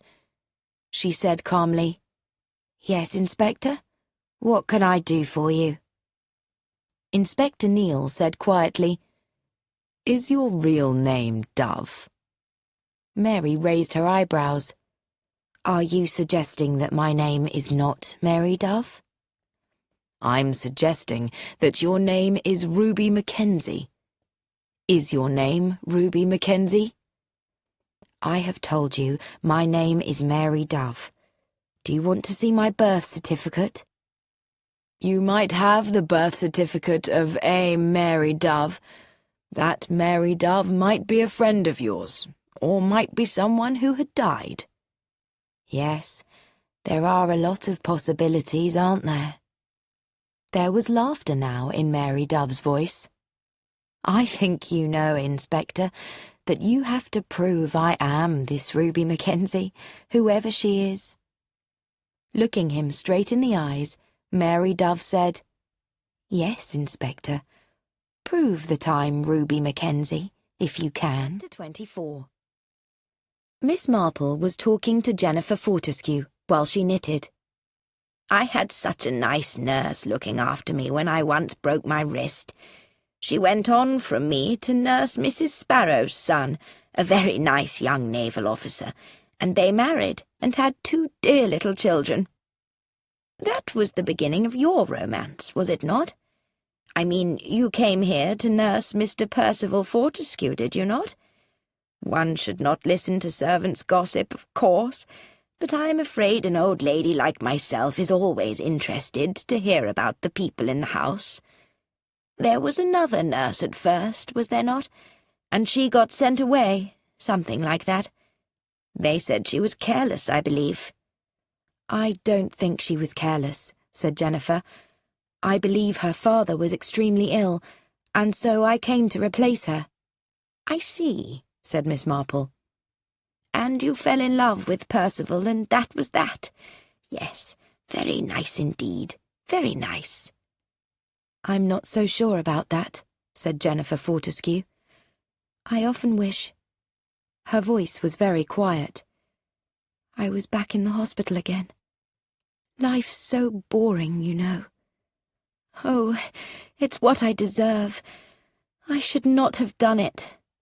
"Should not have done what, my dear?" "I should not have married Percival. Oh, well," she sighed. "Don't let's talk of it any more." And Miss Marple began to talk about the new skirts that were being worn in Paris. Miss Marple knocked at the door of the study, and Inspector Neil told her to come in. "We didn't really finish our talk just now," she said, "and I wasn't quite ready then to make any accusation unless I was absolutely sure about it. And I am sure now." "You're sure about what, Miss Marple?" "Well, certainly about who killed Mr. Fortescue. The marmalade shows how as well as who, and though she was not clever, she was intelligent enough to do it. The beginning is Gladys. And what with the nylon stockings and the telephone calls and one thing and another, it was perfectly clear as to who put the taxine into Mr. Fortescue's marmalade." "You have a theory?" asked Inspector Neil. "It isn't a theory," said Miss Marple. "I know." Inspector Neil looked surprised. "It was Gladys, of course," said Miss Marple. 25. "Are you saying," Inspector Neil said, astonished, "that Gladys Martin deliberately murdered Rex Fortescue?" "No, of course she didn't mean to murder him," said Miss Marple, "but she put the taxine in the marmalade. She didn't think it was poison, of course." "What did she think it was?" "I believe she thought it was a truth drug," said Miss Marple. "It's very interesting, you know, the things these girls cut out of papers and keep, because they believe that if a story is in a newspaper, then it must be true. And if she had read it in the papers, then Gladys would have believed it when he told her that it was a truth drug." "When who told her?" said Inspector Neil. Albert Evans, said Miss Marple. That's not his real name, of course. He met her last summer at a holiday camp, and he said sweet things to her, kissed her, and probably told her some story of being cheated out of money by Rex Fortescue. The point was that Rex Fortescue had to be made to confess what he had done. I don't know this, of course, Inspector Neil, but I'm quite sure about it. He persuaded her to take a job here. It's really very easy nowadays, with the shortage of domestic staff, to get a job where you want one. They then arranged a date together. You remember on that last postcard he said, "Remember our date." That was to be the day Gladys would put the drug that he gave her into the top of the marmalade, so that Mr. Fortescue would eat it at breakfast, and she would also put the rye in his pocket. I don't know what story he told her to explain the rye, but Gladys Martin was a girl who would believe almost anything. "Please continue," said Inspector Neil, in an amazed voice. The idea, probably, was that Albert was going to visit him at the office that day, and that by that time the truth drug would have worked, and so Mr. Fortescue would confess everything. You can imagine the poor girl's feelings when she heard that Mr. Fortescue was dead. "But surely," Inspector Neil objected, "she would have told someone." What was the first thing she said to you when you questioned her? "She said, 'I didn't do it,'" Inspector Neil said. "Exactly," said Miss Marple. "When she worked for me, Gladys would always say if she broke anything, 'I didn't do it, Miss Marple. I can't think how it happened.' You don't think that a nervous young woman who had murdered someone when she didn't mean to murder him is going to admit it, do you? Her first idea would be to deny it all. Then, in a confused way, she would try to sort it all out. Perhaps Albert hadn't known how strong the truth drug was. She'd think of excuses for him. She would hope he would contact her, which he did. By telephone. There were unexplained calls that day. People rang up, and when Crump or Mrs. Crump answered, nobody spoke, so they would put the telephone down. That's what he would do, you know, ring up and wait until Gladys answered the phone, and then he would make an appointment with her to meet him." "You mean she had an appointment to meet him on the day she died?" Miss Marple nodded quickly. "Yes. The girl was wearing her best nylon stockings and her good shoes. Only she wasn't going out to meet him. He was coming to Yew Tree Lodge.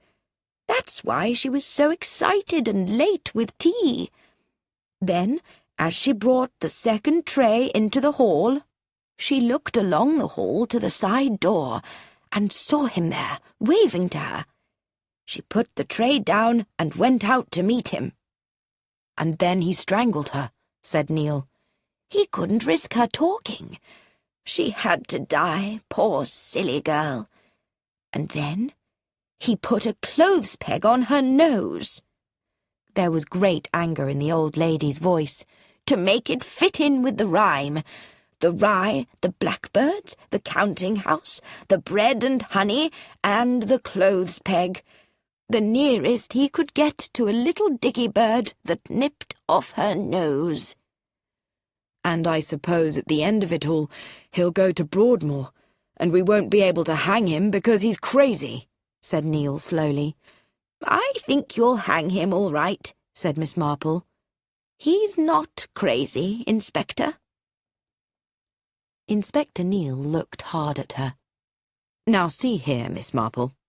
You're saying that a man is responsible for these crimes.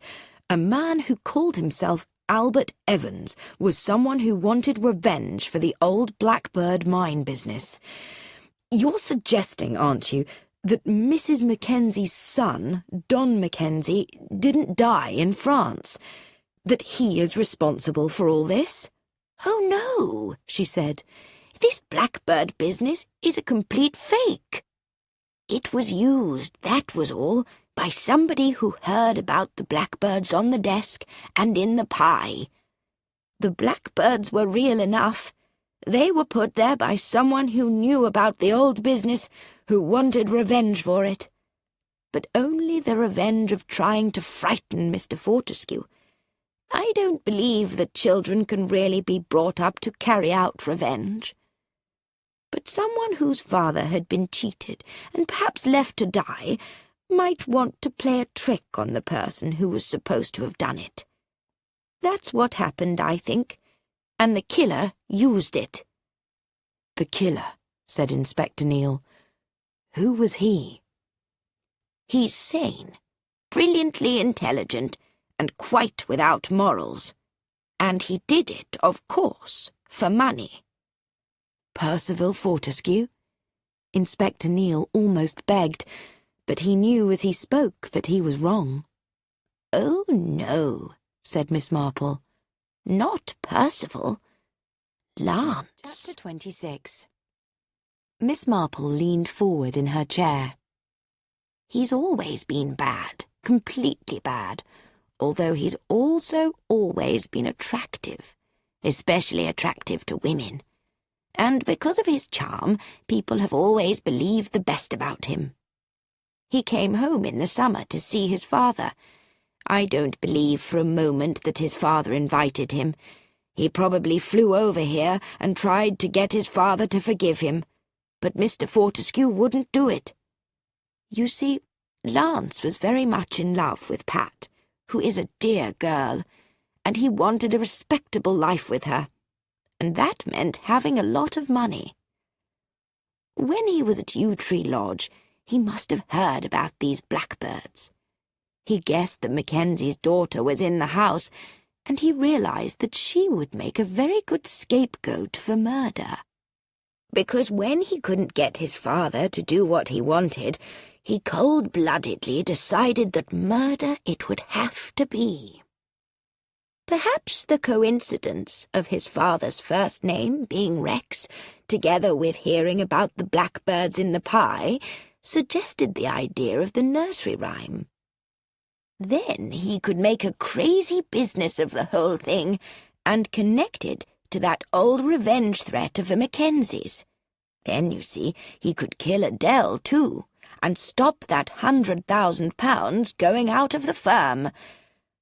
But there would have to be a third character. The maid in the garden hanging up the clothes. An innocent accomplice whom he could silence before she could talk. And that would give him a real alibi for the first murder. He arrived here just before 5 o'clock, which was the time Gladys brought the second tray into the hall. He came to the side door and waved to her. It would only have taken him 3 or 4 minutes to strangle her and carry her body to where the clotheslines were. Then he rang the front doorbell and joined the family for tea. After tea, he went up to see Miss Ramsbottom. When he came down, he went into the drawing-room, found Adele alone, drinking a last cup of tea, and sat down by her on the sofa. While he was talking to her, he managed to put the cyanide into her tea without her noticing. Inspector Neil said slowly, "But I cannot see what he thought he would get from it. Of course, unless old Fortescue died, the business would soon be finished. But is Lance's share really big enough to make him plan 3 murders?" "That is a little difficult," admitted Miss Marple. "But is it really true that the Blackbird mine is worthless?" Neil thought about it. A gold mine. A worthless gold mine. And where was the mine? West Africa, Lance had said, but Miss Ramsbottom had said it was in East Africa. Lance had just come from East Africa. Maybe he had some recent knowledge. Suddenly, another piece fitted into the inspector's puzzle. Sitting in the train, reading the Times. Uranium deposits found in Tanganyika. What if the uranium was in the Blackbird mine? Lance was there when it was found, and knew the mine was now worth a fortune, an enormous fortune. Neil sighed and looked at Miss Marple. "How do you think," he asked, "that I'm ever going to be able to prove all this?" Miss Marple nodded at him encouragingly. "You'll prove it," she said. "You're a very, very clever man, Inspector Neil. Now you know who it is, you ought to be able to get the evidence. At that holiday camp, they'll recognize Lance's photograph. He must have gone there when he came over to see his father, looking for an innocent, vulnerable girl who would do anything for him. He'll find it hard to explain why he stayed there for a week, calling himself Albert Evans." Yes, Inspector Neil thought, I'll get him. Then suddenly, feeling unsure, he looked at Miss Marple. "It's all theory, you know." "Yes, but you are sure, aren't you?" "I suppose so. After all, I've known people like him before." The old lady nodded. "Yes, that's really why I'm sure." "Because of your knowledge of criminals?" Neil asked. "Oh, no, of course not. Because of Pat, a dear girl, and the kind that always marries a bad man. That's really what made me suspect him at the start." "But there's a lot that needs explaining," said the inspector. "The Ruby Mackenzie business, for instance. I could swear that—" Miss Marple interrupted. "Go and talk to Jennifer."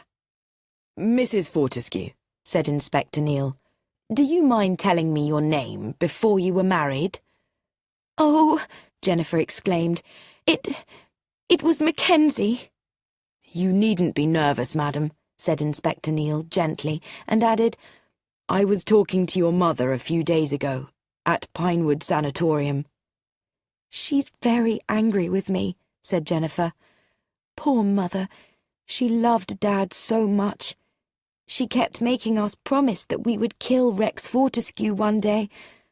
Of course, once I'd started my nursing training, I began to realize that her mental balance wasn't what it should be." "You yourself must have wanted revenge, though, Mrs. Fortescue?" "Well, of course I did. Rex Fortescue practically murdered my father. I'm quite certain that he left Father to die, so I did want to pay him back. When a friend of mine came to nurse his son, Percival, I persuaded her to leave and suggested that I replace her. I don't know exactly what I meant to do. I had some idea, I think, of nursing his son so badly that he would die. But of course, if you are a nurse, you can't do that sort of thing. Actually, I had great difficulty saving Percival. And then he asked me to marry him, and I thought, well, that's a far more sensible revenge than anything else. I mean, to marry Mr. Fortescue's eldest son and get the money he cheated Father out of that way." "Yes, indeed," said Inspector Neil, "far more sensible. It was you, I suppose, who put the blackbirds on the desk and in the pie?" Jennifer looked down. "Yes, I suppose it was silly of me, really. But I didn't do anything else. You don't honestly think I would murder anyone, do you?" Inspector Neil smiled. "No," he said, "I don't." He added, "By the way, have you given Miss Dove any money lately?" Jennifer looked shocked. "How did you know?" "We know a lot of things," said Inspector Neil, and added to himself, "and guess a good many, too." "She came to me and said that you had accused her of being Ruby Mackenzie. She said if I gave her £500, she would let you continue thinking she was Ruby Mackenzie. I found it very difficult to get the money. I had to sell a very beautiful necklace my husband had given me." "Don't worry, Mrs. Fortescue," said Inspector Neal. "I think we can get your money back for you." Inspector Neal had another interview with Miss Mary Dove. "I wonder, Miss Dove," he said, "if you would give me a cheque for £500, payable to Mrs. Jennifer Fortescue." He had the pleasure of seeing Mary Dove's calmness disappear. "The silly fool told you, I suppose," she said. "Yes. Blackmail, Miss Dove, is rather a serious crime." "I think you'd find it hard to prove that I was guilty of blackmail." "Well, if you'll give me that cheque, Miss Dove, we'll leave it like that. Otherwise we have no proof against you at all. It is strange, though, that in each of the last 3 places you have worked there have been robberies about 3 months after you left. The thieves seem to have known exactly where fur coats, jewels, etc. were kept. Strange coincidence, isn't it?" "Coincidences do happen, Inspector." "Oh, yes," said Neal, "but they mustn't happen too often, Miss Dove. It is possible," he added, "that we may meet again in the future." "I hope," said Mary Dove. "I don't mean to be rude, Inspector Neal, but I hope we don't." Chapter 27. Miss Marple went to say goodbye to Miss Ramsbottom. "I'm afraid," said Miss Marple, "that I've repaid you badly for your kindness to me." "Huh," said Miss Ramsbottom. "You found out what you wanted to, I suppose? And I suppose you've told that police inspector all about it. Will he be able to prove a case?" "I'm almost sure he will," said Miss Marple. "It may take a little time." "I don't blame you for what you've done. Wickedness is wickedness, and has got to be punished. Handsome, Lance is, but he has always been bad. Yes, I was afraid of it. Oh, well, sometimes it can be difficult not to love a bad boy. The boy always had charm. He lied about the time he left me that day Adele died.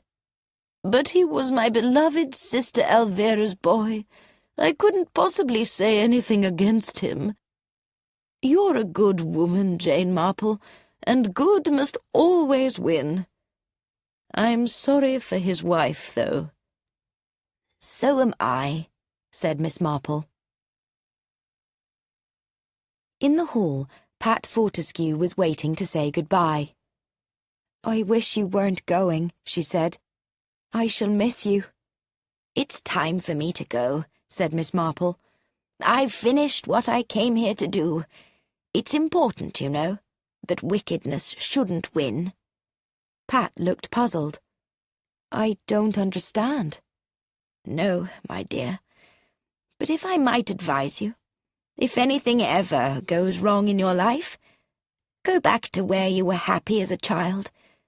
Go back to Ireland, my dear. Horses and dogs, all that."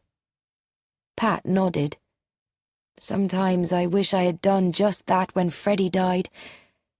But if I had," her voice softened, "I would not have met Lance. We're not staying here, you know. We're going back to East Africa. I'm so pleased." "Be happy, dear child," said Miss Marple. "One needs a great deal of courage to get through life. I think you have it." She patted the girl's hand and went through the front door to the waiting taxi. Miss Marple reached home late that evening. Kitty, the latest girl she had taken in to train, greeted her with a smiling face. "I'm so happy to see you. You'll find everything very nice in the house. I've cleaned and cleaned." "That's very nice, Kitty. I'm happy to be home." There were 6 spiders' webs on the ceiling, Miss Marple noted. These girls never looked up. She was too kind to say anything. "Your letters are on the hall table, miss, and there's one that was delivered to the wrong house. It only arrived today." Miss Marple recognised the childish handwriting. She tore the envelope open. Dear Madam, I hope you'll forgive me writing this, but I really don't know what to do, and I never meant any harm. It was murder, they say, but it wasn't me that did it. Not really. I would never do anything wicked like that, and I know he wouldn't either. Albert, I mean. We met last summer, and we were going to be married, but Albert had been cheated out of his inheritance by Mr. Rex Fortescue, and Mr. Fortescue just denied everything, and everybody believed him, and not Albert, because he was rich, and Albert was poor. But Albert has a friend who works in a place where they make these new drugs, and they have what they call a truth drug, and it makes people speak the truth whether they want to or not. Albert was going to see Mr. Fortescue in his office on November the 5th, taking a lawyer with him. The only thing I had to do was to give Mr. Fortescue the drug at breakfast that morning, and then it would work just when they arrived, and he'd admit that everything that Albert said was quite true. Well, madam, I put the drug in the marmalade, but now Mr. Fortescue is dead.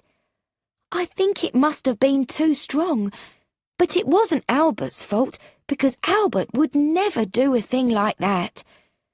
I can't tell the police, because maybe they'd think Albert did it on purpose, which I know he didn't. Oh, madam, I don't know what to do, and I haven't heard from Albert. If you could only come here and help me, they'd listen to you. You were always so kind to me, and I didn't mean to do anything wrong, and Albert didn't either. If you could only help us. Yours respectfully, Gladys Martin. P.S. I'm enclosing a photograph of Albert and me. One of the boys took it at the holiday camp and gave it to me. Albert doesn't know I've got it. He hates being photographed. But you can see, madam, what a nice boy he is.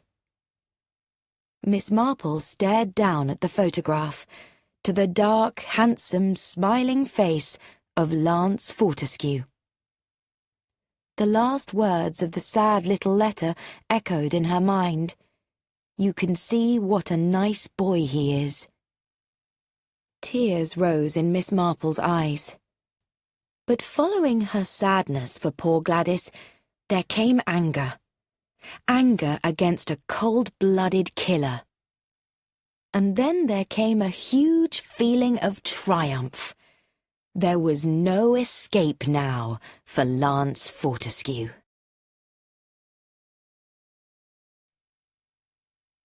Chapter 1.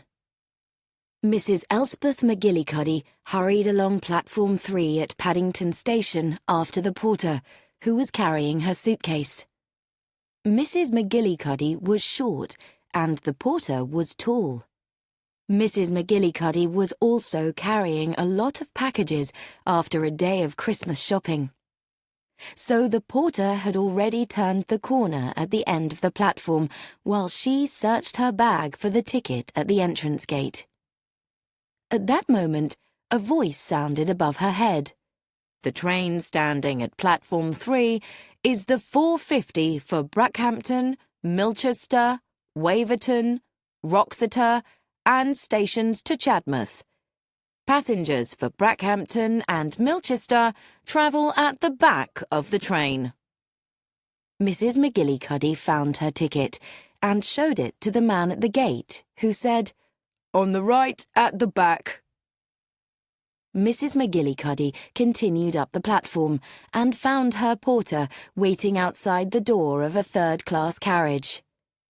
"I'm travelling first class," said Mrs. McGillicuddy. "You didn't say so," said the porter.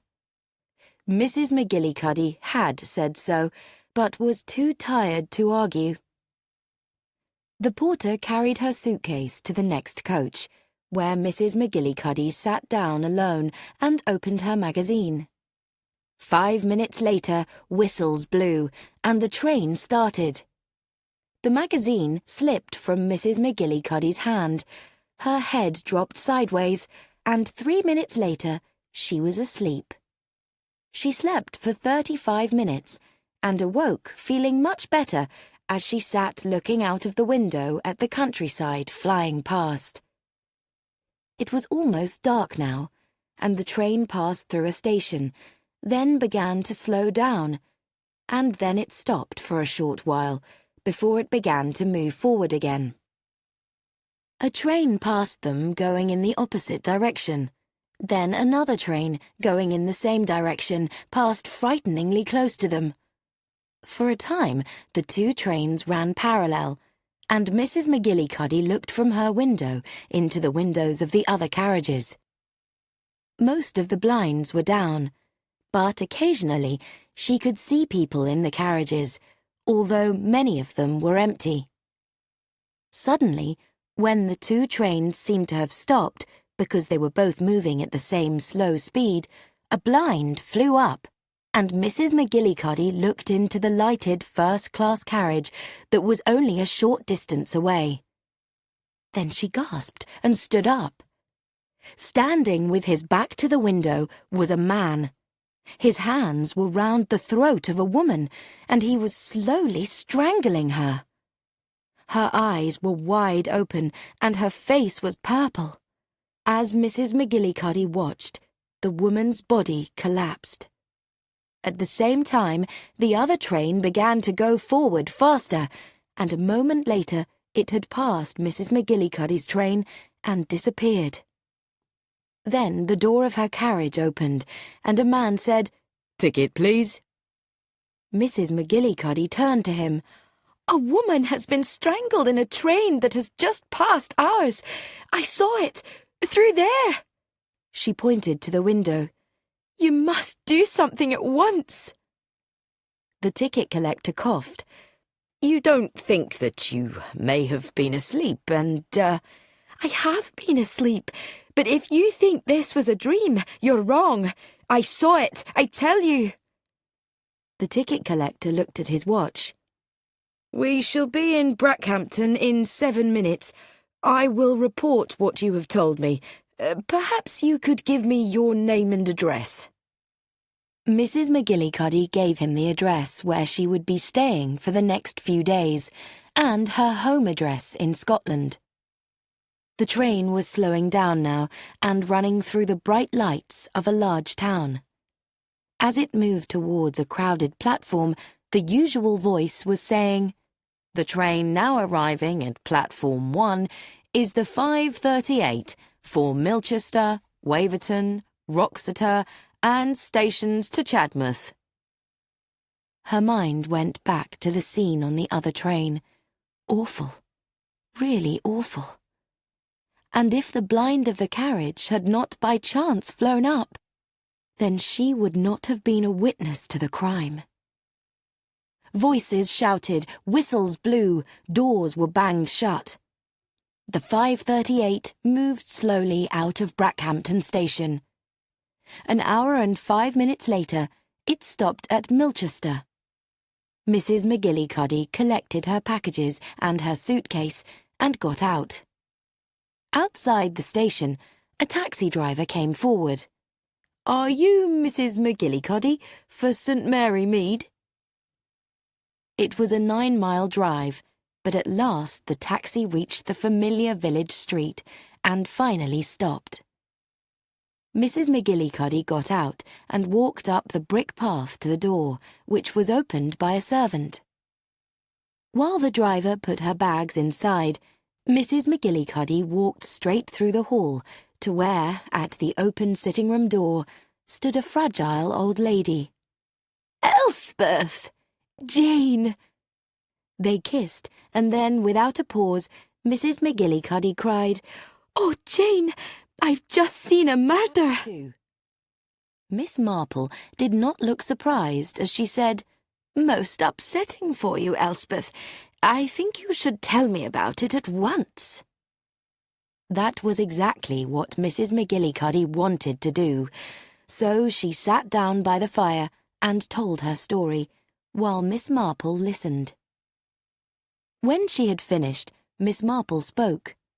"The best thing, I think, is for you to go upstairs and have a wash. Then we will have dinner, during which we will not discuss this at all. After dinner, we can discuss it from every point of view."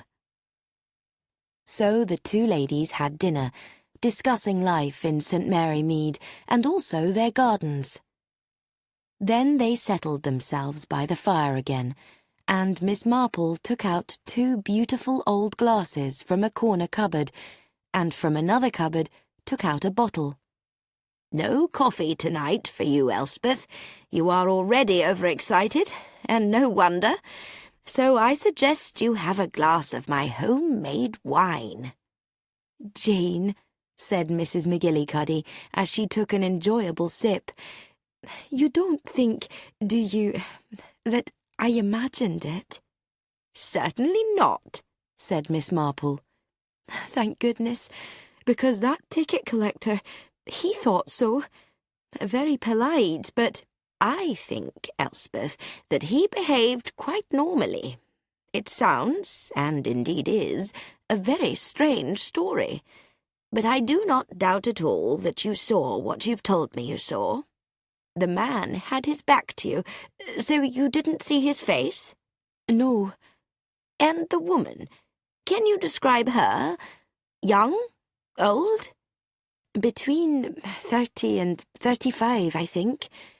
Good-looking?" I don't know.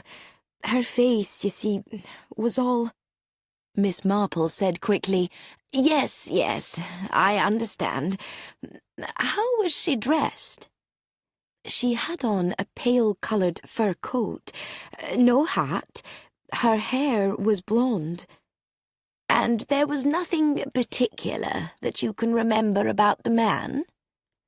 Mrs. McGillicuddy took a little time to think before she replied, "He was tall and dark, I think. He had a heavy coat on." Miss Marple paused. "We shall know more, I expect, in the morning." "In the morning?" "Well, it will be in the morning newspapers. After this man had killed her, he would be left with a body. So he would probably leave the train at the next station. Can you remember if the carriage had a corridor?" "No, it did not." "Then it was a train that was not going far. So it would stop at Brackhampton. He left the train at Brackhampton, perhaps, after arranging the body in a corner seat. But of course she will soon be discovered, and the news will almost certainly be in the morning papers." But it was not in the morning papers. Miss Marple and Mrs. McGillicuddy, after making sure of this, finished their breakfast in silence. Then Mrs. McGillicuddy stood up and turned to her friend. "Well, I think," said Miss Marple, "we should walk down to the police station and talk to Sergeant Cornish. I know him very well, so I think he'll listen, and pass the information on to the right department." Frank Cornish was friendly and respectful. He listened to Mrs. McGillicuddy's story, and after she had finished, he said, "That sounds very strange." But Miss Marple believed that her friend was telling the truth, and he knew all about Miss Marple. She looked soft and fragile, but really, she was as sharp and as clever as it was possible to be. He said, "Of course, you may have made a mistake. I am not saying you did, but a lot of joking goes on. It might not have been serious, and the woman might not have been dead."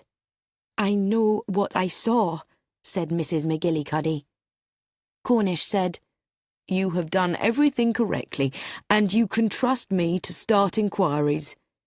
He turned to Miss Marple. "What do you think has happened to the body?" "There seem to be only 2 possibilities," said Miss Marple. The most likely one was that the body was left in the train, but that seems unlikely now, for it would have been found last night.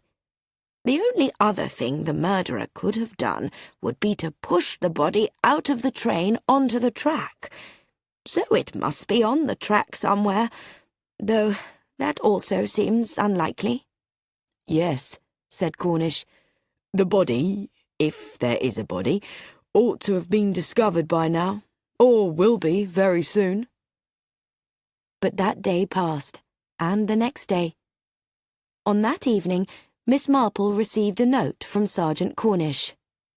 Considering the matter about which you spoke to me, full inquiries have been made with no result.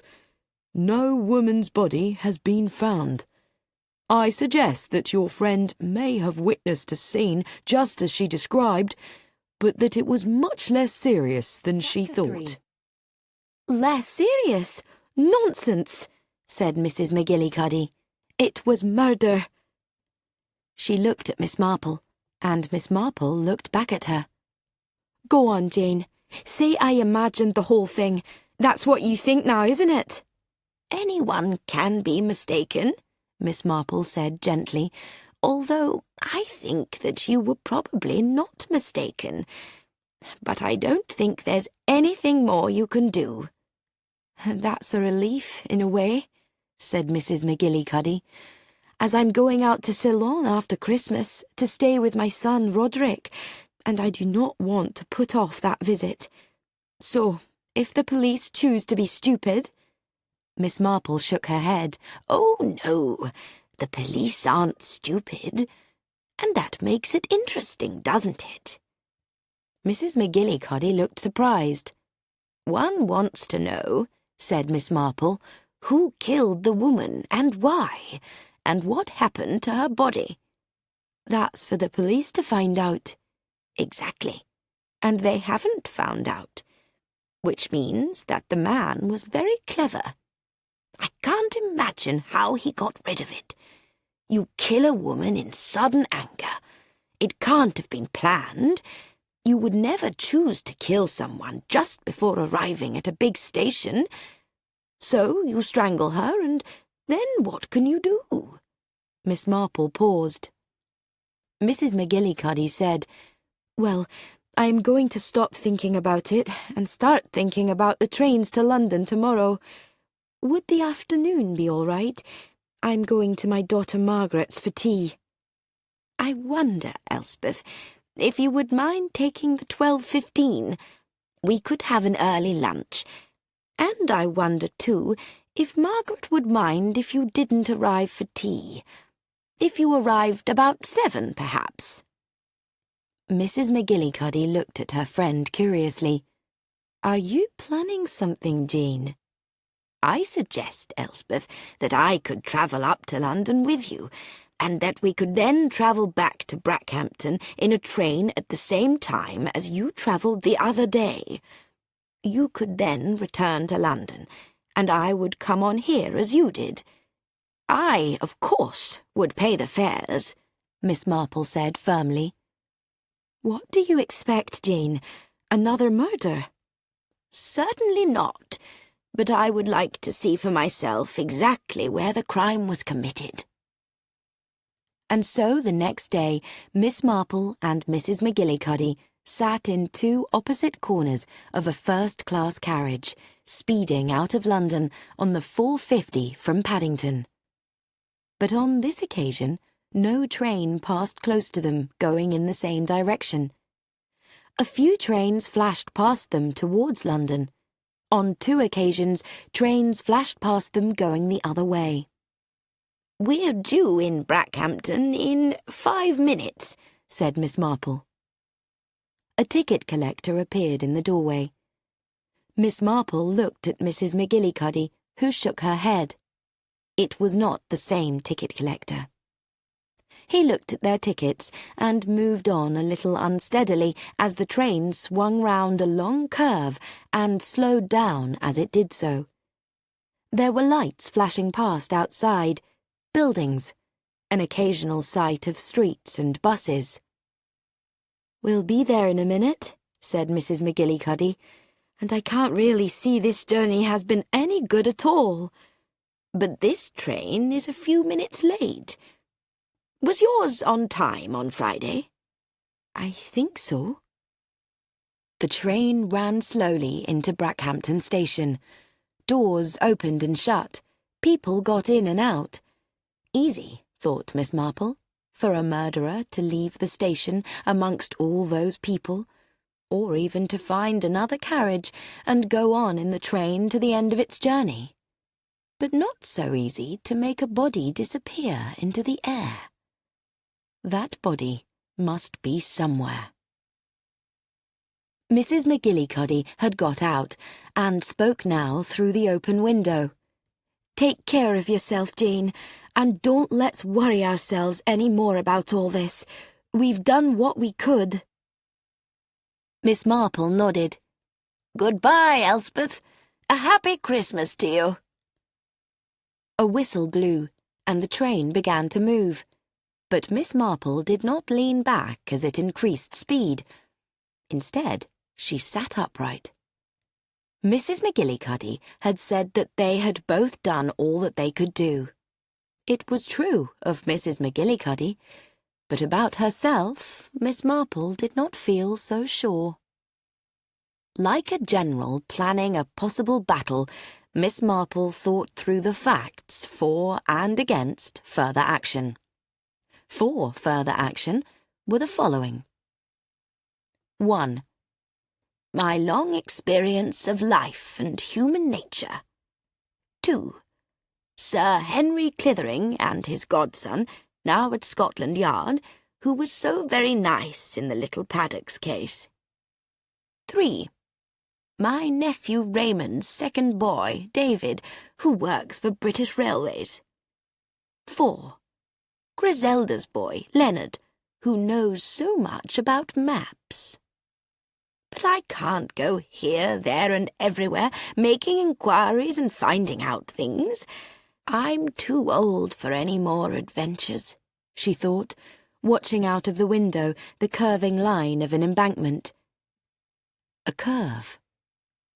Very faintly, something came into her mind. Just after the ticket collector had seen their tickets. It suggested an idea. A completely different idea. Suddenly, Miss Marple did not feel old at all. The next morning, Miss Marple wrote to her great-nephew, David West, asking for important information. Fortunately, she was invited, as usual, to the vicarage where Griselda and her family lived for Christmas dinner, and here she was able to ask young Leonard about maps. Leonard loved maps of all kinds, and did not wonder why Miss Marple was interested in a large-scale map of a particular area. He even found one amongst his collection and lent it to her. Soon Miss Marple received a letter from David West. It said, "Dear Aunt Jane, I've got the information you wanted.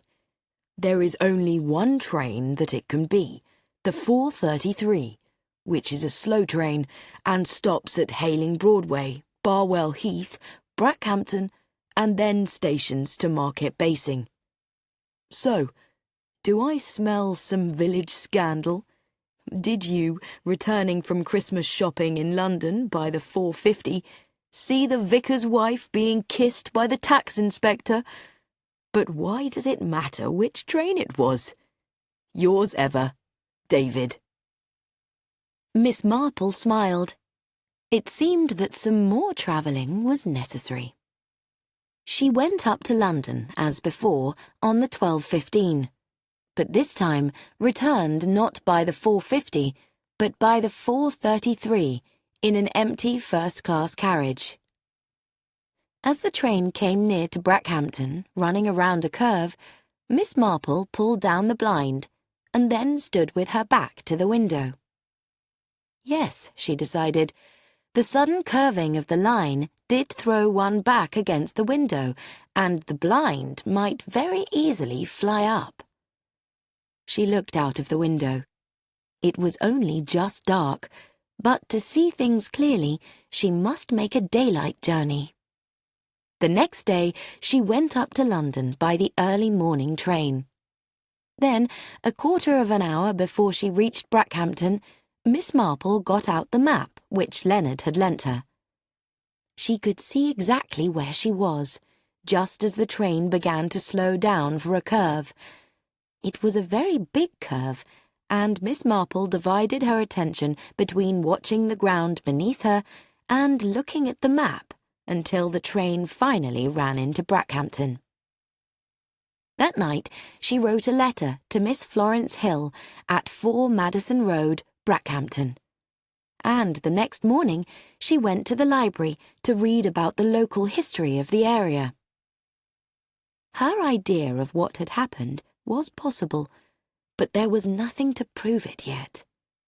And that would need action, the kind of action she was not strong enough to take. If her theory were to be definitely proved or disproved, she must have help. The question was, who?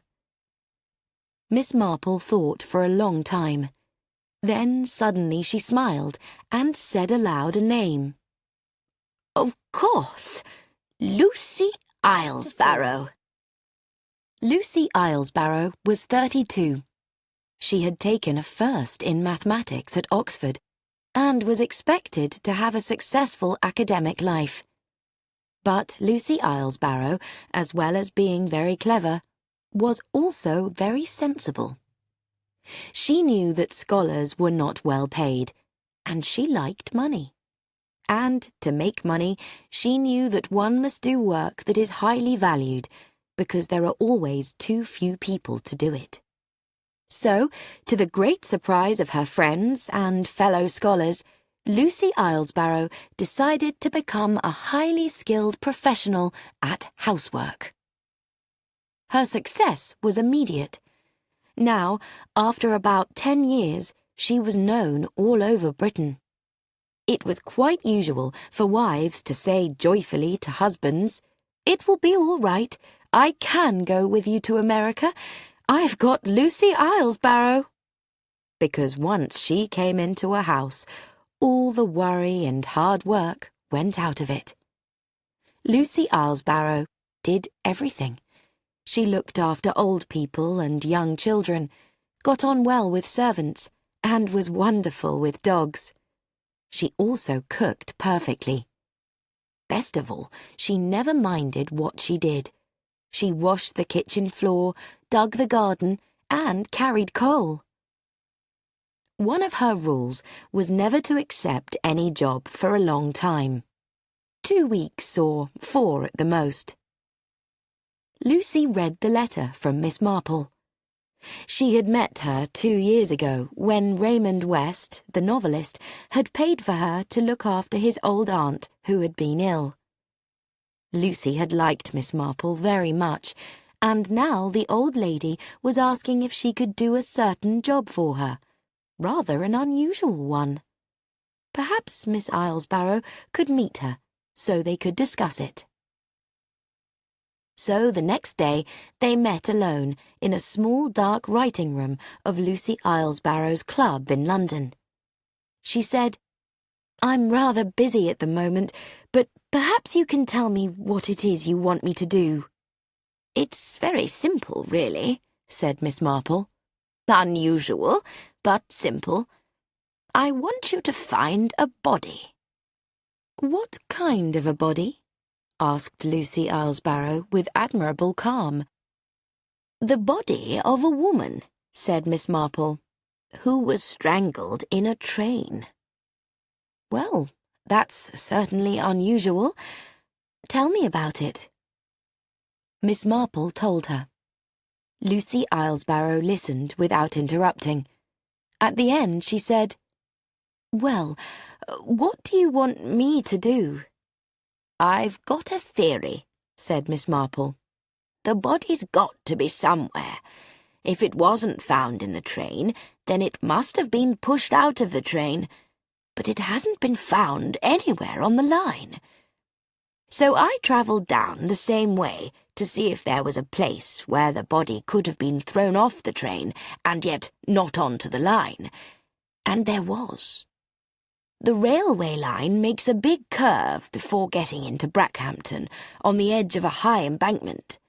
If a body was thrown out there when the train was leaning to one side, I think it would fall right down the embankment.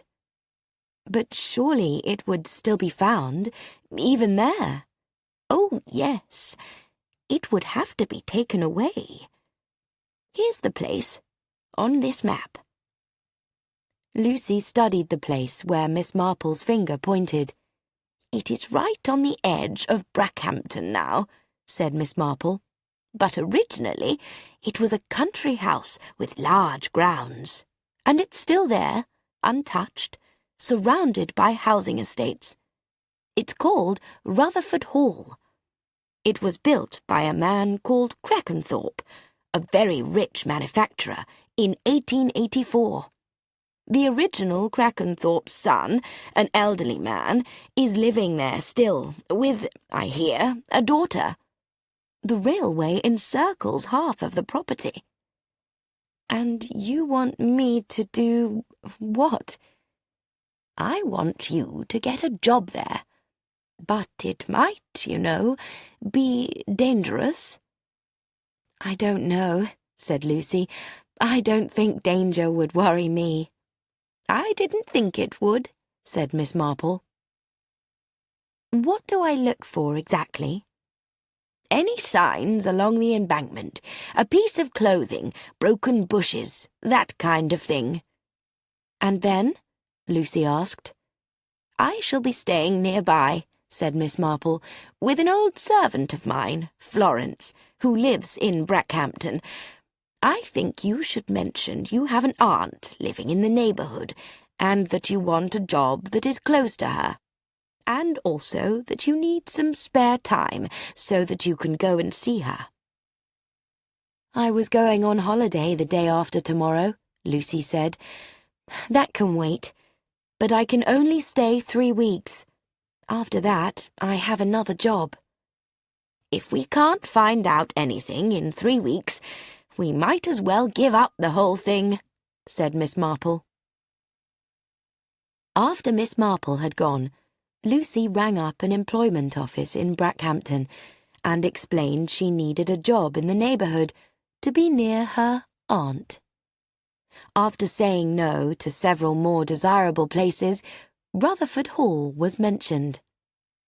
That sounds exactly what I want, said Lucy. 2 days later, driving her own small car, Lucy Islesbarrow passed between 2 large iron gates. A long drive wound between dark bushes up to Rutherford Hall, which was like a small castle. But the stone steps in front of the door were broken, and the drive was green with weeds. She pulled an old bell, and an untidy woman opened the door. Miss Islesbarrow? That's right, said Lucy. The house was very cold inside. The woman led her along a dark hall and opened a door. To Lucy's surprise, it was a rather pleasant sitting room, with books and pretty chairs. I'll tell Miss Crackenthorpe you're here, said the woman, and went away, shutting the door. After a few minutes, the door opened again. Emma Crackenthorpe was a middle-aged woman, neither good-looking nor plain, sensibly dressed in warm clothes, with dark hair and light brown eyes. Miss Islesbarrow? She held out her hand. Then she looked doubtful. She had clearly been expecting someone very different from Lucy. I wonder if this job is really right for you. I don't want someone just to organise things. I want someone to do the work. Lucy said, You want cooking and washing up and housework. That's what I do. It's a big house, you know, and we only live in part of it, my father and myself. I have several brothers, but they are not here very often. 2 women come in, a Mrs. Kidder in the morning, and Mrs. Hart 3 days a week. She paused. My father is old, and a little difficult sometimes. I wouldn't like—" Lucy said quickly, "I'm very used to old people, and I always manage to get on well with them." Emma Crackenthorpe looked thankful. Lucy was given a large, dark bedroom with a small electric heater and was shown round the house. As they passed a door in the hall, a voice shouted, "Is that you, Emma? Have you got the new girl there? Bring her in. I want to look at her." The two women entered the room. Old Mr. Crackenthorpe was stretched out in a chair. He was a big but thin man with thick grey hair, a large chin, and small, lively eyes. "Let's have a look at you, young lady." Lucy advanced, confident and smiling. "There's one thing you must understand straight away. Just because we live in a big house doesn't mean we're rich. We're not rich. We live simply. Do you hear? Simply. I live here because my father built the house, and I like it." "Your home is your castle," said Lucy. "You're laughing at me." "Of course not. I think it's very exciting to have a real country place, all surrounded by a town." "Exactly. Fields with cows in them, right in the middle of Brackhampton." Lucy and Emma left the room, and Lucy asked the times of meals and inspected the kitchen. Then she said cheerfully, "Just leave everything to me." Lucy got up at 6 the next morning. She cleaned the house, prepared vegetables, cooked and served breakfast. With Mrs. Kidder, she made the beds, and at 11 o'clock they sat down for some tea in the kitchen. Mrs. Kidder was a small, thin woman. "Miss Emma has to put up with a lot from her father," she said. "He's so mean, but she's not weak. And when the gentlemen come down, she makes sure there's something good to eat." "The gentlemen?" "Yes, it was a big family. The eldest, Mr. Edmund, he was killed in the war. Then there's Mr. Cedric. He lives abroad somewhere. He paints pictures. Mr. Harold works in the city, in London. He married a lord's daughter. Then there's Mr. Alfred. He seems very nice, but he's been in trouble once or twice. And there's Miss Edith's husband, Mr. Brian. Ever so nice he is. She died some years ago. And there's Master Alexander, their little boy. He's at school, but comes here for the holidays." Lucy listened carefully to all this information. When Mrs. Kidder had gone, she cooked lunch, and when she had cleared it away and washed up, she was ready to start exploring. First, she walked round the gardens. A flower border near the house was the only place that was free of weeds. The gardener was a very old man who was only pretending to work in the kitchen garden. Lucy spoke to him pleasantly. He lived in a cottage nearby, and behind his cottage was a drive that led through the park, and under a railway arch into a rough path. Every few minutes a train ran over the arch. Lucy watched the trains as they slowed down to go round the sharp curve surrounding the Crackenthorpe property. She passed under the railway arch and out into the road. On one side was the railway embankment. On the other was a high wall and some factory buildings. Lucy walked along the path until it came out into a street of small houses. A woman was walking past, and Lucy stopped her. "Excuse me, can you tell me if there is a public telephone near here?" "There's one at the post office, at the corner of the road." Lucy thanked her and walked along until she came to the post office. There was a telephone box at one side. She went into it, dialed, and asked to speak to Miss Marple. A woman's voice said, "She's resting, and I'm not going to wake her." Who shall I say called? Miss Islesbarrow. Just tell her that I've arrived and that I'll let her know when I have any news. The next day in the sitting room after lunch, Lucy said to Emma, "Will it be all right if I just practice a few golf shots in the park?" "Oh, yes, certainly. How clever of you to play golf." "I'm not much good, but it's a pleasanter form of exercise than just going for a walk." "There's nowhere to walk outside this place," said Mr. Crackenthorpe. "Nothing but pavements and miserable little box houses. They'd like to buy my land and build more of them, but they won't until I'm dead. And I'm not going to die to please anybody, I can tell you that. I know what they're waiting for, Cedric and Harold and Alfred. I'm surprised he hasn't tried to get rid of me already. And perhaps he did at Christmas time. That was a very strange stomach upset I had. Dr. Quimper asked me a lot of questions about it." "Everyone gets stomach upset sometimes, Father," said Emma. All right, all right. Say that I ate too much. That's what you mean. And why did I eat too much? Because there was too much food on the table. And that reminds me, you, young woman, you sent in 5 potatoes for lunch.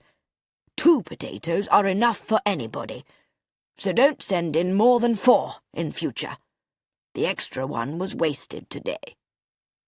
"It wasn't wasted, Mr. Crackenthorpe. I'm going to use it in a Spanish omelette tonight." As Lucy went out of the room, she heard him say, "She's always got an answer. She cooks well, though, and she's a good-looking girl." Lucy Islesbarrow took a golf club out of the set she had brought with her and walked out into the park. She hit the ball a few times until it landed on the railway embankment, then went up and began to look about for it. During the afternoon, she searched about 1/3 of the embankment. Nothing. Then, on the next day, she did find something. A rosebush growing about halfway up the bank had been broken. Caught on it was a small piece of pale brown fur. Lucy took some scissors out of her pocket and cut it in half. The half she had cut off she put in an envelope. As she came down the steep slope, she looked carefully at the long grass, and at the bottom of the embankment, just below the broken rosebush, she found a powder compact. She put it in her pocket. On the following afternoon, Lucy got into her car and went to see her aunt. Number 4 Madison Road was a small grey house in a small grey street, but it had a very clean doorstep. The door was opened by a tall woman dressed in black, who took her to Miss Marple, who was in the sitting room by the fire. "Well," Lucy said, "it looks as though you were right." She showed Miss Marple what she had found and told her how she had found them. Miss Marple felt the small piece of fur. "Elspeth said the woman was wearing a light-coloured fur coat. I suppose the compact was in the pocket of the coat and fell out as the body rolled down the slope. You didn't take all the fur?" "No, I left half of it on the bush." "Very good. The police will want to check it." "You are going to the police with these things?" "Well, not yet. It would be better, I think, to find the body first." "But won't that be very difficult? I mean, the murderer may have taken it anywhere." "Not anywhere," said Miss Marple, "because then he might much more easily have killed the girl in some remote place and driven the body away from there. You haven't understood," Lucy interrupted. "Do you mean that this crime was planned?" "I didn't think so at first," said Miss Marple. "But isn't it hard to believe that a man suddenly killed a woman, then looked out of the window and saw the train going round a curve exactly at a place where he could push the body out, and where he could go later and remove it? If he had just thrown her out there by chance, he wouldn't have done anything else, and the body would have been found. I think that he must have known all about Rutherford Hall, its geographical position, I mean, an island surrounded by railway lines." "It is exactly like that," said Lucy. "So, if the murderer came to Rutherford Hall that night, before anyone could discover the body the next day, how would he come?" Lucy thought. "There's a rough path beside a factory wall. He would probably come that way, turn in under the railway arch and along the back drive. Then he could go to the bottom of the embankment, find the body, and carry it back to the car." "And then," continued Miss Marple, "he took it to some place he had already chosen near Rutherford Hall. The obvious thing, I suppose, would be to bury it somewhere." "It wouldn't be easy," said Lucy. "He couldn't bury it in the park because someone would notice it." "Then in some farm building." "That would be simpler. There are a lot of old buildings that nobody ever goes near." So the next afternoon, Lucy looked around some of the old farm buildings. Suddenly, she heard someone cough and turned to see the gardener looking at her. "You should be careful," he said. "That floor is not safe. And you were up those steps just now, and they aren't safe either." "I was just wondering if this place could be used for growing things," Lucy said cheerfully. "Everything seems to be in ruins." "That's because the master won't spend any money." "But the place could make money if the buildings were mended." "He doesn't want to make money. He knows what will happen after he's dead. The young gentlemen will sell the whole place as fast as they can. They're going to get a lot of money when he dies." "I suppose he's a very rich man," said Lucy. "Crackenthorpe's Delights, that's what the business was called. Mr. Crackenthorpe's father started it and made his fortune. His 2 sons were educated to be gentlemen, and they weren't interested in their father's business. The younger one was killed in a car accident. The older one went abroad a lot when he was young, and bought a lot of old statues and had them sent home. They didn't get on well, him and his father." "But after his father died, the older Mr. Crackenthorpe came and lived here?" "Him and his family, yes, in 1928. Lucy went back to the house and found Emma Crackenthorpe standing in the hall reading a letter. "My nephew Alexander will be here tomorrow with a school friend. Alexander's room is the first one at the top of the stairs. The one next to it will do for his friend, James Stoddart West," she said. "Yes, Miss Crackenthorpe, I'll prepare both rooms." "They'll arrive before lunch." Emma paused. "I expect they'll be hungry." "Roast chicken, do you think?" said Lucy. "And apple tart?" "Alexander's very fond of apple tart." The 2 boys arrived the next morning. Alexander Eastley had fair hair and blue eyes. Stoddart West was dark and wore glasses. During lunch, they talked seriously about sport and occasionally about space travel. The roast chicken was eaten very quickly, and every bit of apple tart disappeared. Mr. Crackenthorpe said, "You 2 will soon eat all my money." Alexander looked at him. "We'll have bread and cheese if you can't afford meat, Grandfather." "Of course I can afford it, but I don't like waste."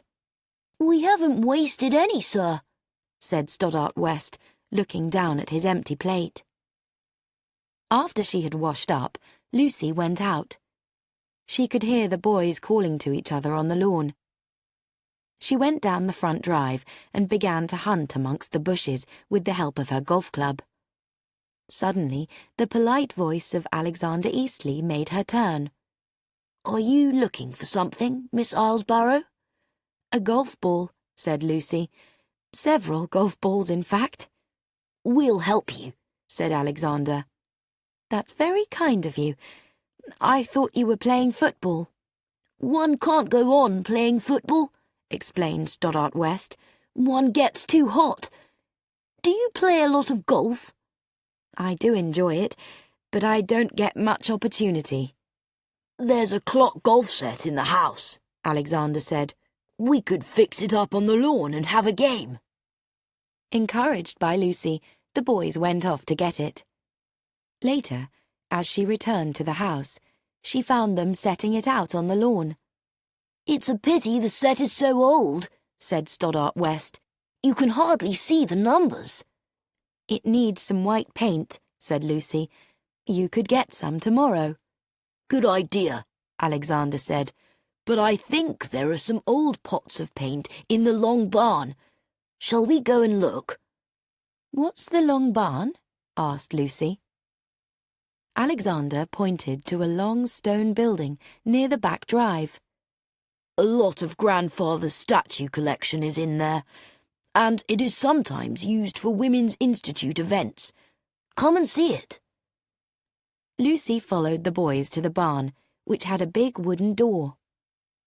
Alexander took a key from a nail near the top of the door. Then he turned it in the lock. Inside, there were 3 big, ugly statues and an even bigger sarcophagus. Besides these, there were 2 folding tables and some piles of chairs. Alexander found 2 pots of paint and some brushes in a corner. Then the boys went off, leaving Lucy alone. She stood looking at the furniture, at the statues, at the sarcophagus, which had a heavy, close-fitting lid. She looked around, and on the floor found a big crowbar. It was not easy, but she worked with determination, and slowly the lid began to rise. Enough for Lucy to see what was inside. A few minutes later, she left the barn, locked the door, put the key back on the nail, then drove down to the telephone box. "I want to speak to Miss Marple." "She's resting, and I'm not going to wake her." "You must wake her. It's urgent." Florence did not argue any more. Soon, Miss Marple's voice spoke. "Yes, Lucy?" "I found it." "A woman's body?" "Yes, a woman in a fur coat. It's in a sarcophagus in a barn near the house. I think I ought to inform the police." "Yes, you must inform the police." "But the first thing they'll want to know is why I was lifting up that great heavy lid. Do you want me to invent a reason?" "No," said Miss Marple. "You must tell the truth." "About you?" "About everything." Lucy suddenly smiled. "That will be easy for me." She said goodbye and rang the police station. Then she drove back to Rutherford Hall and went to the library, where Miss Crackenthorpe was reading to her father. "Can I speak to you, Miss Crackenthorpe?" Emma looked up a little nervously. "Well, speak up, girl, speak up," said old Mr. Crackenthorpe. Lucy said to Emma, "I'd like to speak to you alone, please." "Just a moment, father." Emma got up and went out into the hall. Lucy followed her and shut the door behind them. Emma said, "If you think there's too much work with the boys here, I can help you and—" "It's not that," said Lucy, "but I didn't want to speak before your father because it might give him a shock. You see, I've just discovered the body of a murdered woman in that sarcophagus in the long barn." "In the sarcophagus? A murdered woman? It's impossible." "I'm afraid it's true. I've told the police. They will be here very soon." Emma's face went a little red. "You should have told me first, before telling the police." "I'm sorry," said Lucy, as they heard the sound of a car outside and the doorbell rang through the house. "I'm very sorry to have asked you to do this," said Inspector Bacon, as he led Emma Crackenthorpe out of the barn. Emma's face was pale, but she walked steadily. "I have never seen the woman before." "Thank you, Miss Crackenthorpe. That's all I wanted to know." "I must go to my father. I telephoned Dr. Quimper as soon as I heard about this." Dr. Quimper came out of the library as they crossed the hall. He was a tall, friendly-looking man. "You were right to call me, Emma," he said. "Your father's all right. Just go in and see him, then get yourself a glass of brandy. That's doctor's orders." Emma smiled at him gratefully and went into the library. "She's one of the best," he said, looking after her. "A pity she never married." "She cares too much for her father, I suppose," said Inspector Bacon. "She doesn't care that much, but her father likes being an invalid, so she lets him be an invalid. She's the same with her brothers. Cedric thinks he's a good painter, Harold believes he is good with money, and Alfred enjoys shocking her with his stories of his clever deals. Well, do you want me to have a look at the body now the police doctor has finished?" "I'd like you to have a look, yes, Doctor. We want to get her identified. I suppose it's impossible for old Mr. Crackenthorpe. It would upset him too much." "Upset him? Nonsense. He'd never forgive you if you didn't let him have a look. It's the most exciting thing that's happened to him for years, and it won't cost him anything." "There's nothing really wrong with him, then?" "He's 72. That's all that's wrong with him. Come on, let's go and see this body of yours. Unpleasant, I suppose?" "The police doctor says she's been dead for 2 or 3 weeks.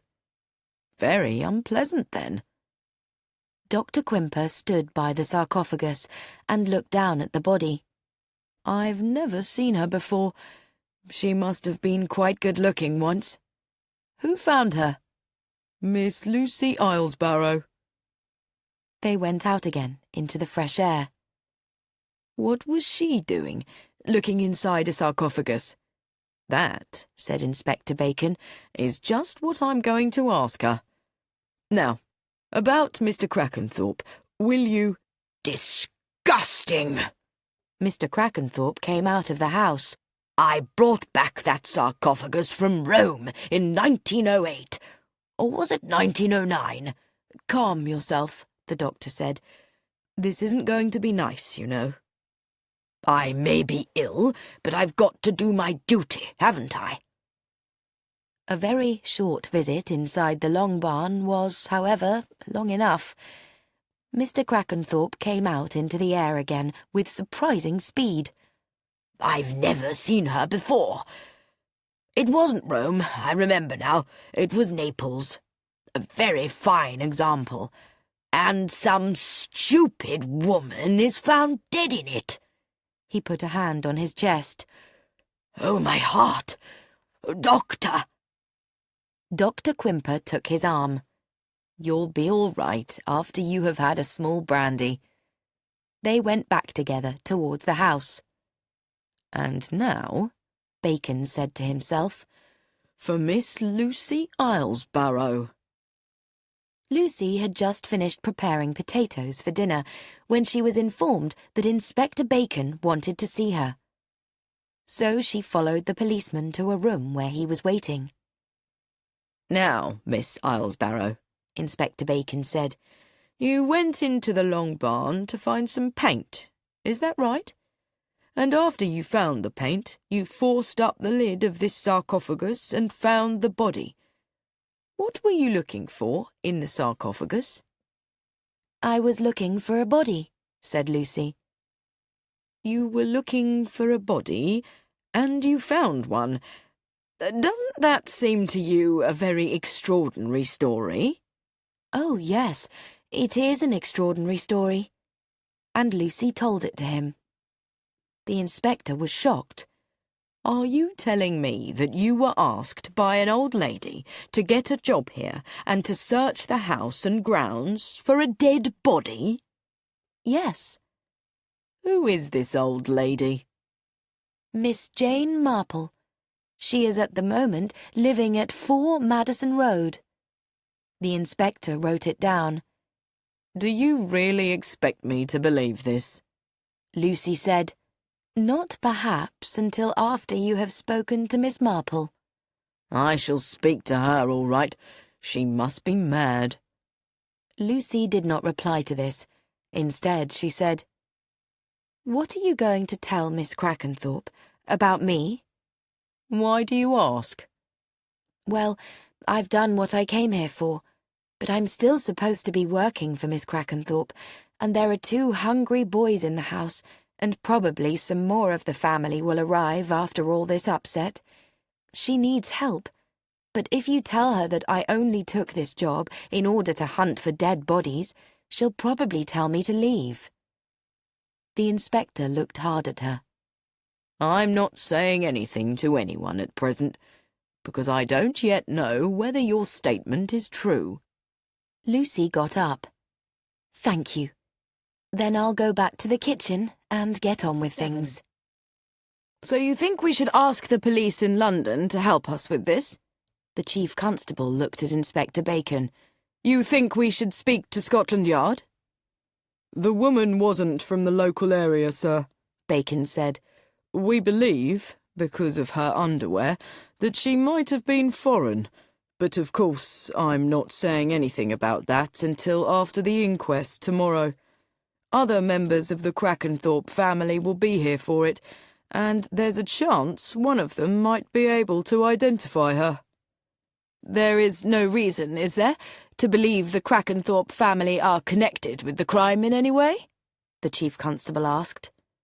Not apart from the fact that the body was found on their land, said Inspector Bacon. What I can't understand is this nonsense about the train. Ah, yes. You've been to see this old lady, Miss Marple, sir. Yes, she's certain about what her friend saw. I'm sure she's just imagining it, but she did ask this young woman to look for a body, which she did. And found one, said the chief constable. Miss Jane Marple. The name seems familiar somehow. Anyway, I'll speak to Scotland Yard. I think you are right about it not being a local case. The inquest was a formal affair. No one came forward to identify the dead woman. Lucy was asked to give evidence of finding the body, and medical evidence was given about the cause of death. She had been strangled.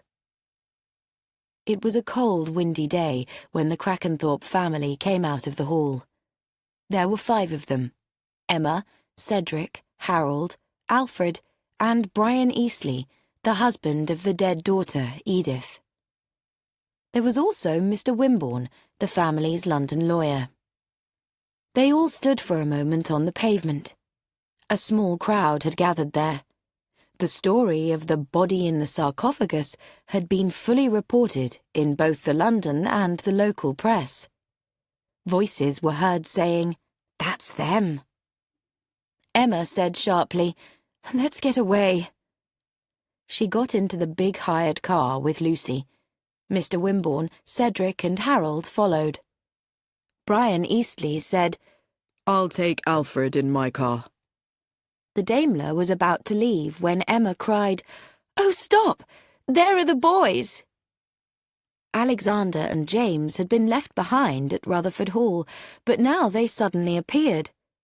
"We came on our bicycles," said Stoddart West. "The policeman was very kind and let us in at the back of the hall." "But it was rather disappointing," said Alexander. "All over so soon." "We can't stay here talking," said Harold angrily. "There's all those men with cameras." He gave a sign to the driver, who drove away down the road. "All over so soon?" said Cedric. "That's what they think, the young innocents. It's just beginning." "It's most unfortunate," Harold said. "By the way, Miss, Islesborough, why were you looking in that sarcophagus?" They all looked at Lucy. She had wondered when one of the family would ask her this, and had already prepared her answer. "I don't know. I did feel that the whole place needed to be cleaned, and there was—" she paused. a very unpleasant smell. Mr. Wimborne said, Yes, of course, but this unfortunate young woman was nothing to do with any of us. Ah, but you can't be so sure of that, can you? Said Cedric. Lucy looked at him with interest.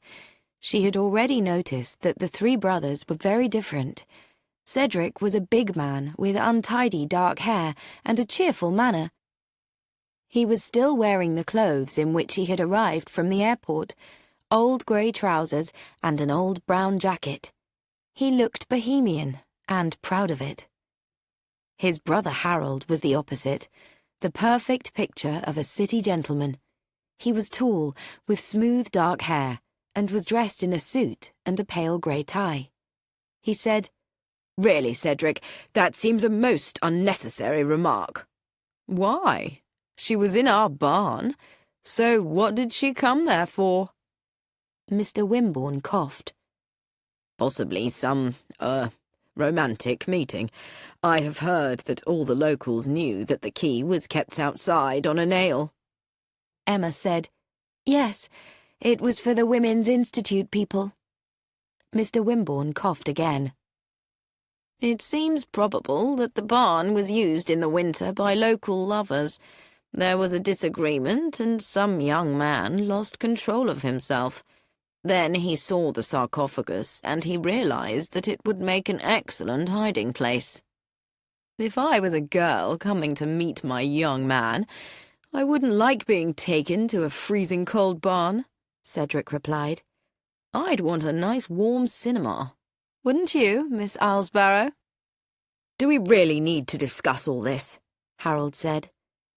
But as he asked the question, the car stopped outside the front door of Rutherford Hall. As he entered the library, Mr. Wimborne looked past Inspector Bacon, whom he had already met, to the fair-haired, good-looking man behind him. This is Detective Inspector Craddock of Scotland Yard, Inspector Bacon said. Dermot Craddock smiled at Mr. Wimborne. As you are representing the Crackenthorpe family, I think that we should give you some confidential information. We believe that the dead woman travelled down here from London, and that she had recently come from abroad, probably from France. Now, I would like to have a quick talk with each member of the family. I really cannot see What they can tell me? Probably nothing. I expect I can get most of the information I want from you. Information about this house and the family. And how can that possibly be connected with an unknown woman coming from abroad and being killed here? Well, that's the question, said Craddock. Why did she come here? Had she once had some connection with this house? Had she been, perhaps, a servant here? Or did she come to meet someone else who had lived at Rutherford Hall? Can you give me a short history of the family? There is very little to tell, said Wimborne. Josiah Crackenthorpe made sweet and savoury biscuits. He became very rich. He built this house. Luther Crackenthorpe, his eldest son, lives here now. And the present Mr. Crackenthorpe has never thought of selling the house? He is unable to do so, said the lawyer, because of his father's will. Perhaps you'll tell me about the will.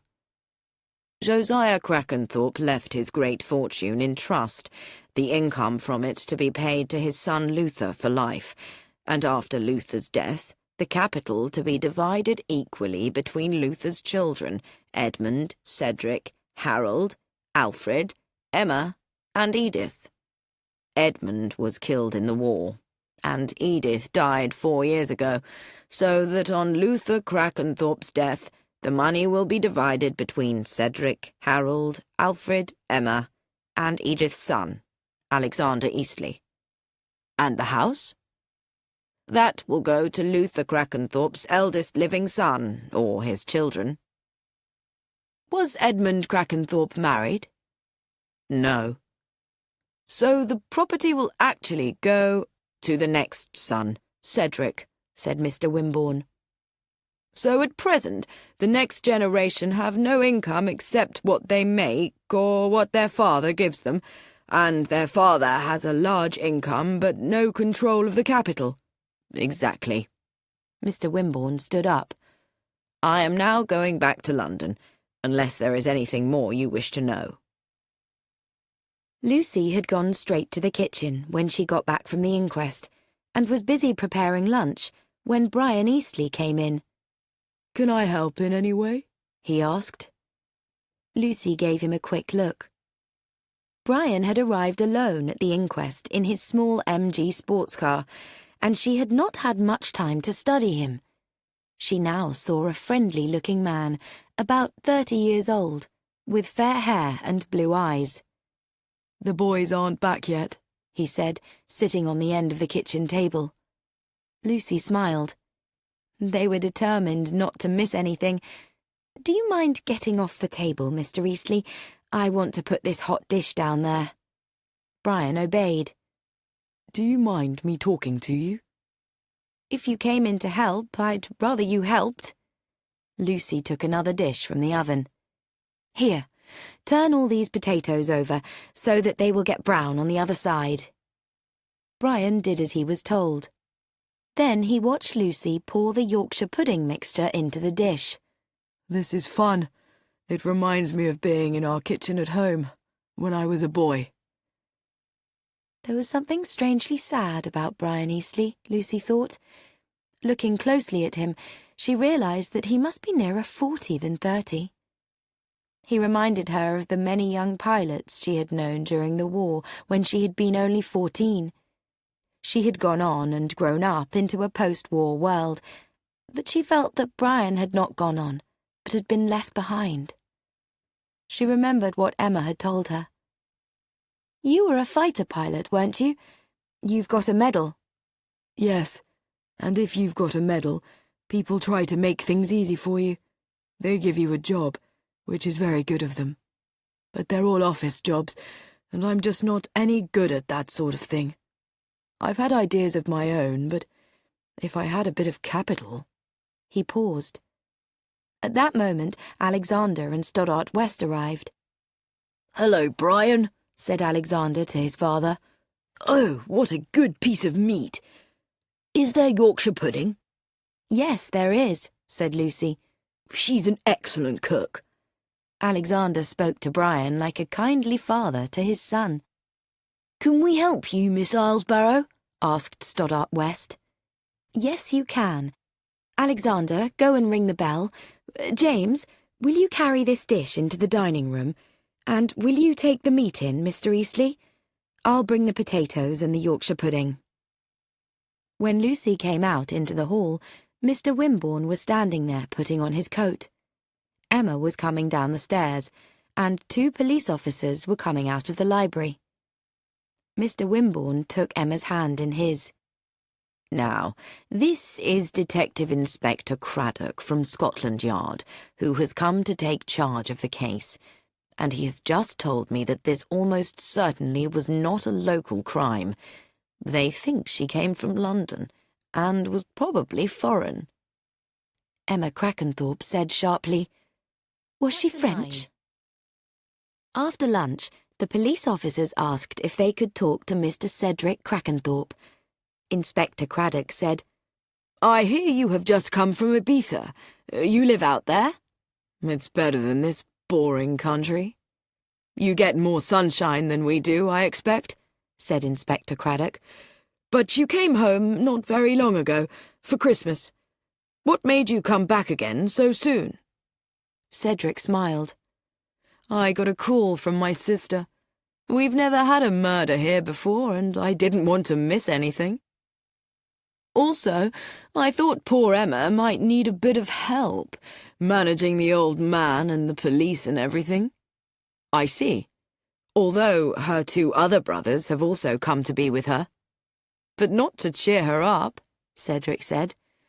Harold is very angry about it. It's not at all suitable for a city man to be mixed up with the murder of a strange female.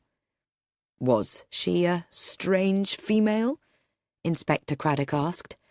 I thought perhaps you might be able to guess who she was. Cedric shook his head. I have no idea. Craddock leaned back in his chair. As you heard at the inquest, the time of death was between 2 and 4 weeks ago, which makes it somewhere around Christmas. When did you arrive in England, and when did you leave? Cedric thought. I got here on the Saturday before Christmas. That would be the 21st. You flew straight here? Yes, and got here at midday. I flew back on the following Friday, the 27th. Thank you.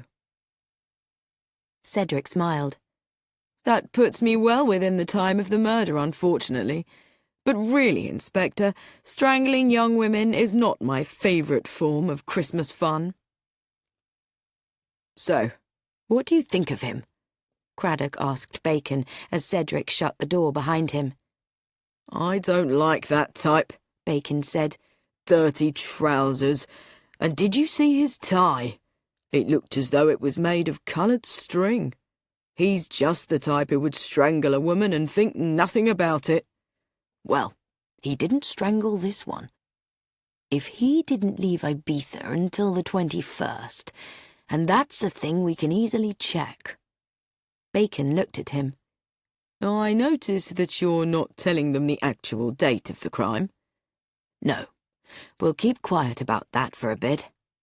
Now, we'll see what our correct city gentleman has to say about it all. Harold Crackenthorpe had very little to say about it. No, he had no idea who the dead woman was. Yes, he had been at Rutherford Hall for Christmas. He had been unable to come down until Christmas Eve, but had stayed on over the following weekend.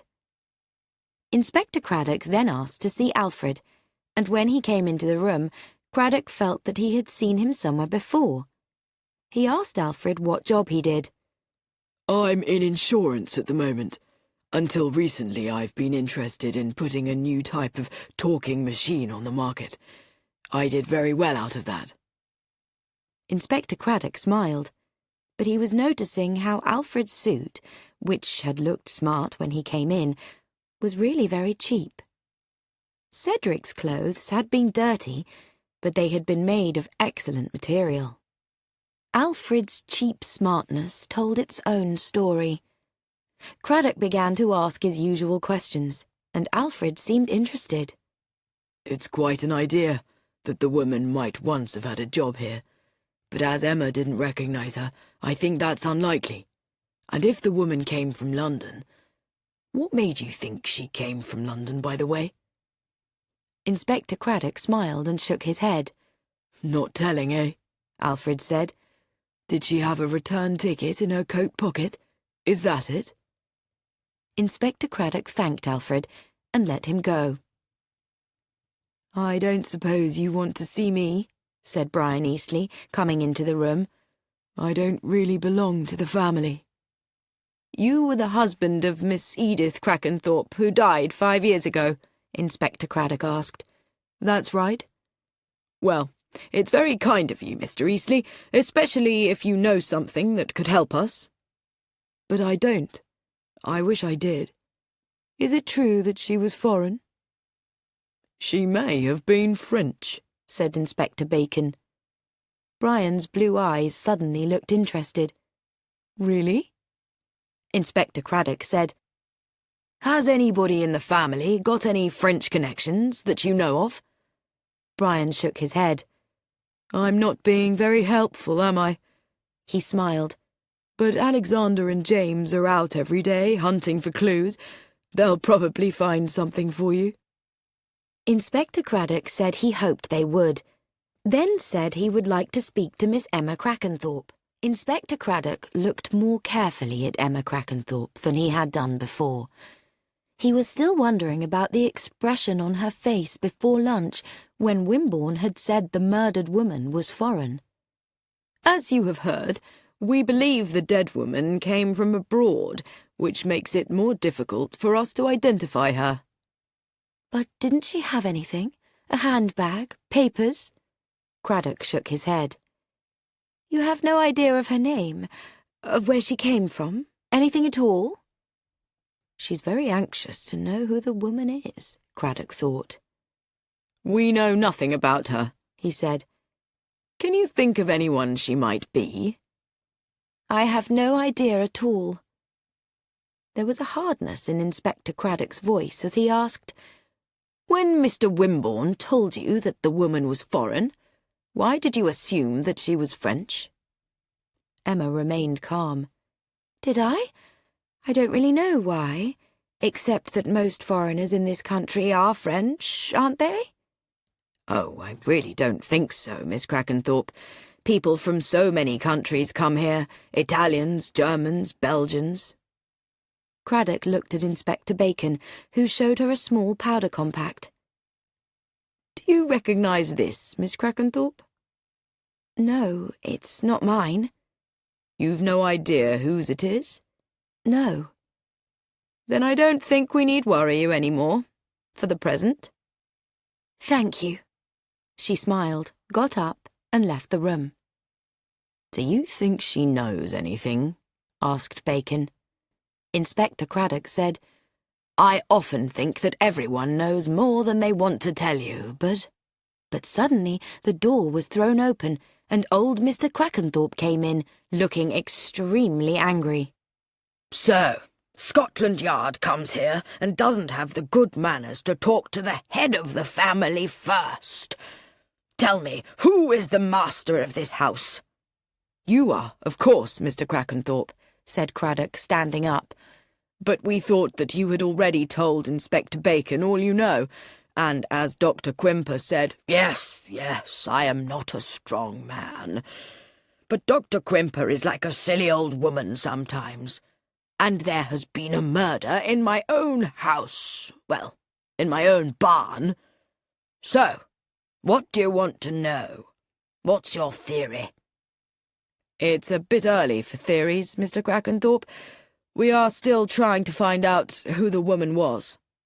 Foreign, you say? We think so. And you think she was involved with one of my sons? If so, she would be Alfred's woman, and some violent fellow followed her down here, thinking she was coming to meet Alfred and killed her. How's that? But Mr. Alfred Crackenthorpe did not recognise her, Inspector Craddock said. He's a liar. Always was. And he left the room. Alfred's woman, said Bacon.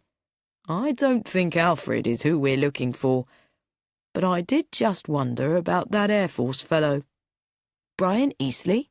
Yes, I've met one or two like him. They had danger and death and excitement too early. Now they find life boring and they don't mind risking things. If Eastleigh were mixed up with a woman and wanted to kill her... He stopped.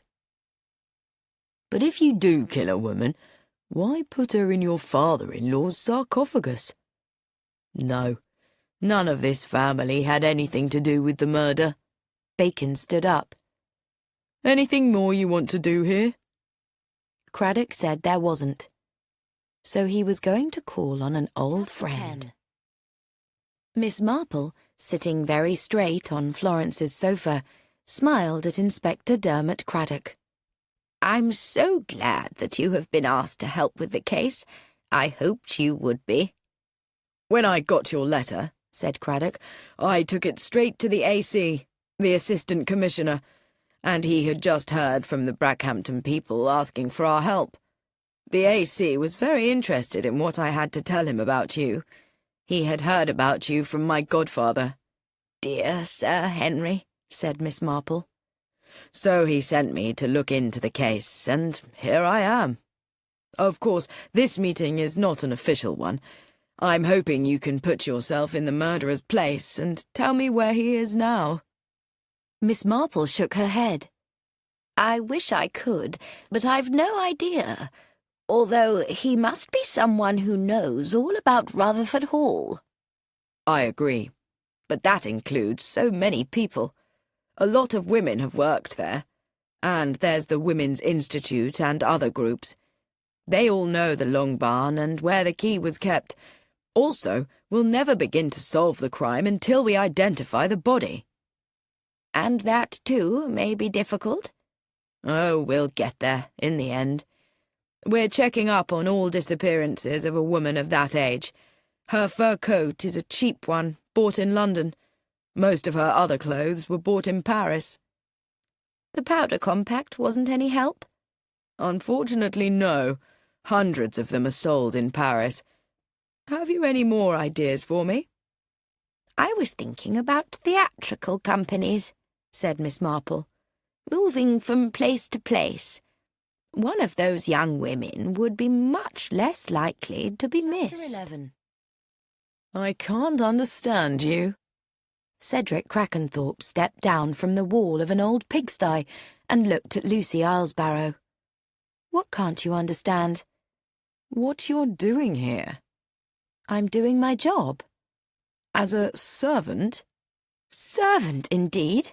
I am a professional household help. You can't like all the things you have to do. Lucy laughed. Not everything, perhaps, but cooking satisfies my wish to be creative, and I really enjoy making things tidy. I don't like things to be tidy, said Cedric. Yes, I can see that. Some bricks fell out of the pigsty, and Cedric turned to look inside it.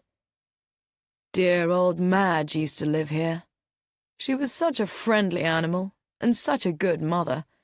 We used to come here and scratch her back with a stick. She loved it.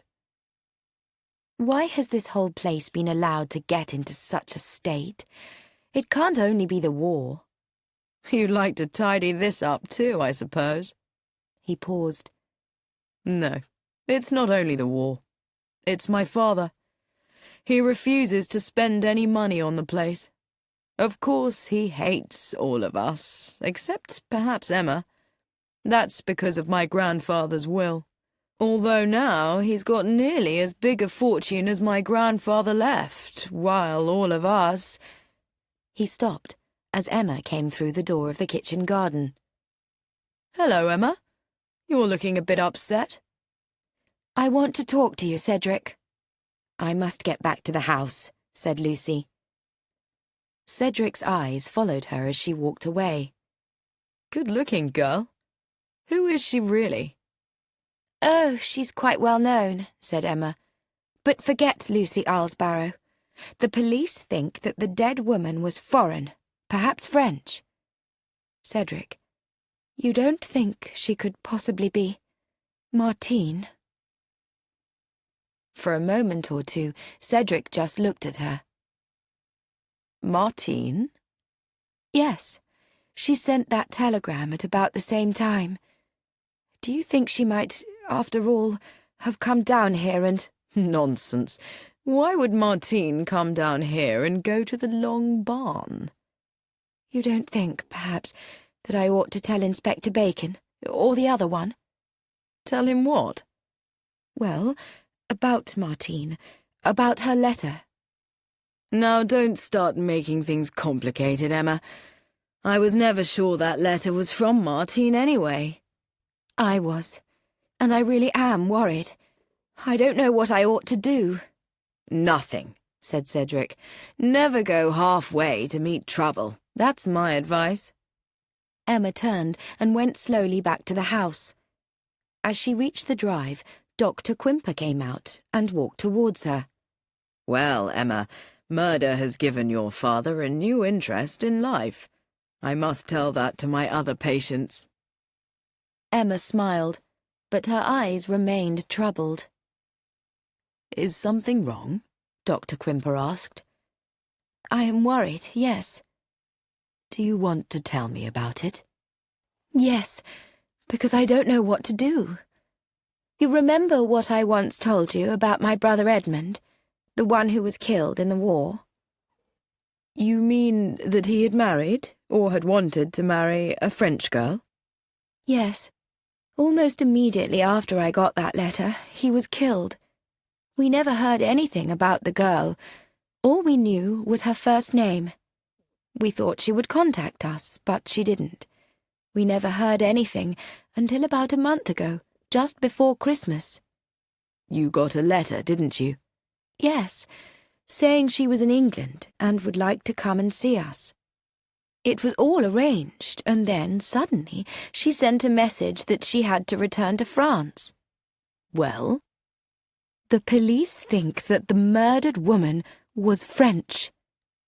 They do they? Are you worried that she might be your brother's girl? Yes.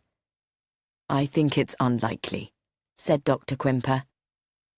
I'm wondering if I ought to tell the police about it all. Cedric and the others say it's unnecessary. What do you think? Dr. Quimper was silent for a moment.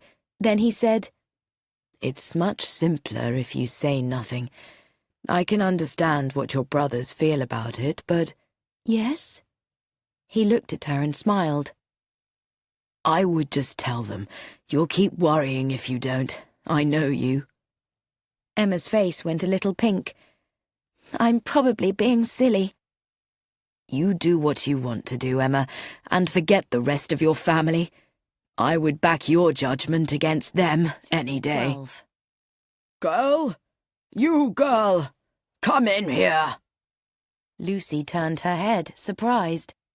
Old Mr. Crackenthorpe was calling to her loudly from a small room. He took hold of her arm and pulled her inside. I want to show you something. Lucy looked round her. Do you want me to clean this room? They were in a study, but there were piles of dusty papers on the desk and spiders in corners of the ceiling. Old Mr. Crackenthorpe shook his head. No, I keep it locked up. It's my room. See these stones? They're very old. Lucy looked at the piles of stones. Most interesting. You're a clever girl. They are interesting. I'll show you some more things. It's very kind of you, but I really have a lot to do, with 6 people in the house. Costing me a fortune in food. That's all they do when they come down here. Eat. All waiting for me to die. Emma thinks I'm an old man. You don't think I'm old, do you? Of course not, said Lucy. Sensible girl. Now, I'm going to show you something. He took a key from his pocket and unlocked the door of a dark wooden cupboard. From this, he took out a surprisingly new-looking money box, which he also unlocked. Do you know what these are, my dear? He took out some gold coins. Sovereigns. Worth a lot more than silly pieces of paper. Emma doesn't know. Nobody knows. It's our secret, see, girl? Do you know why I'm telling you? Why? Because there's still lots of life in me, and you're a spirited girl. So don't throw yourself away on a young man. Young men are stupid. You wait. His fingers pressed into Lucy's arm. Wait. I'm going to live longer than all of my children, and then we'll see. Oh, yes, Harold's got no children. Cedric and Alfred aren't married. Emma, she'll never marry now. She rather likes Quimper, but Quimper will never marry Emma. There's Alexander, of course. Yes, there's Alexander. I'm fond of Alexander. He paused, looking worried. Well, girl, what about it? Miss Alsbarrow? Emma's voice came faintly through the closed door. Lucy said quickly, Miss Crackenthorpe's calling me. I must go. Don't forget our secret. I won't forget, said Lucy, and hurried out into the hall, not sure whether or not Mr. Crackenthorpe had just asked her to marry him. Dermot Craddock sat at his desk at Scotland Yard, talking into the telephone, in French. It was only an idea, you understand? Yes, said the voice from the Paris police. and already we have 2 or 3 possibilities. It is a pity that the photograph you sent me is so difficult for anyone to recognize, but I will continue to make inquiries. As Craddock said goodbye, a piece of paper was placed on his desk. It said, Miss Emma Crackenthorpe, to see Detective Inspector Craddock. As Emma came in, he offered her a chair. Miss Crackenthorpe, you have been worried about something, haven't you? Do you perhaps think you know who the dead woman was? No, not really that, but— Emma paused. You have met 3 of my brothers. I had another brother, Edmund, who was killed in the war. Just before he was killed, he wrote to me from France. She opened her handbag, took out a letter, and read from it. I hope this won't be a shock to you, Emma, but I'm getting married to a French girl. I know you'll like Martine, and look after her if anything happens to me. Please be careful how you tell father. He'll probably go mad. She continued. 2 days after receiving this, we had a message saying Edmund was missing, believed killed. Later, he was definitely reported killed. It was just before Dunkirk, and a time of great confusion. There was no army record of his marriage, so I was very surprised to receive a letter just about a month ago, signed Martine Crackenthorpe. Do you have it? Emma took the letter from her bag and handed it to Craddock, who read it. Dear Mademoiselle, I hope it will not be a shock to you to get this letter. I do not even know if your brother Edmund told you that we were married. He was killed only a few days afterwards. After the war ended, I decided that I would not contact you. I had made a new life for myself. But now things have changed. It is for my son that I write this letter. He is your brother's son, you see, and I can no longer give him the advantages he ought to have. I am coming to England early next week. Will you tell me if I can come and see you? My address for letters is 126 Elvers Crescent, N10. Yours sincerely, Martine Crackenthorpe. Craddock gave the letter back to Emma. What did you do when you received this? I wrote to the address she gave and invited her to come down to Rutherford Hall. A few days later, I received a message from London. Very sorry, had to return to France unexpectedly, Martine. There were no more letters. All this happened when? Just before Christmas. And you believe that the woman whose body was found in the sarcophagus might be this Martine? No, of course I don't. But when you said she was probably foreign, well, I couldn't help wondering. Craddock said, You were quite right to tell me about this. We'll make some inquiries.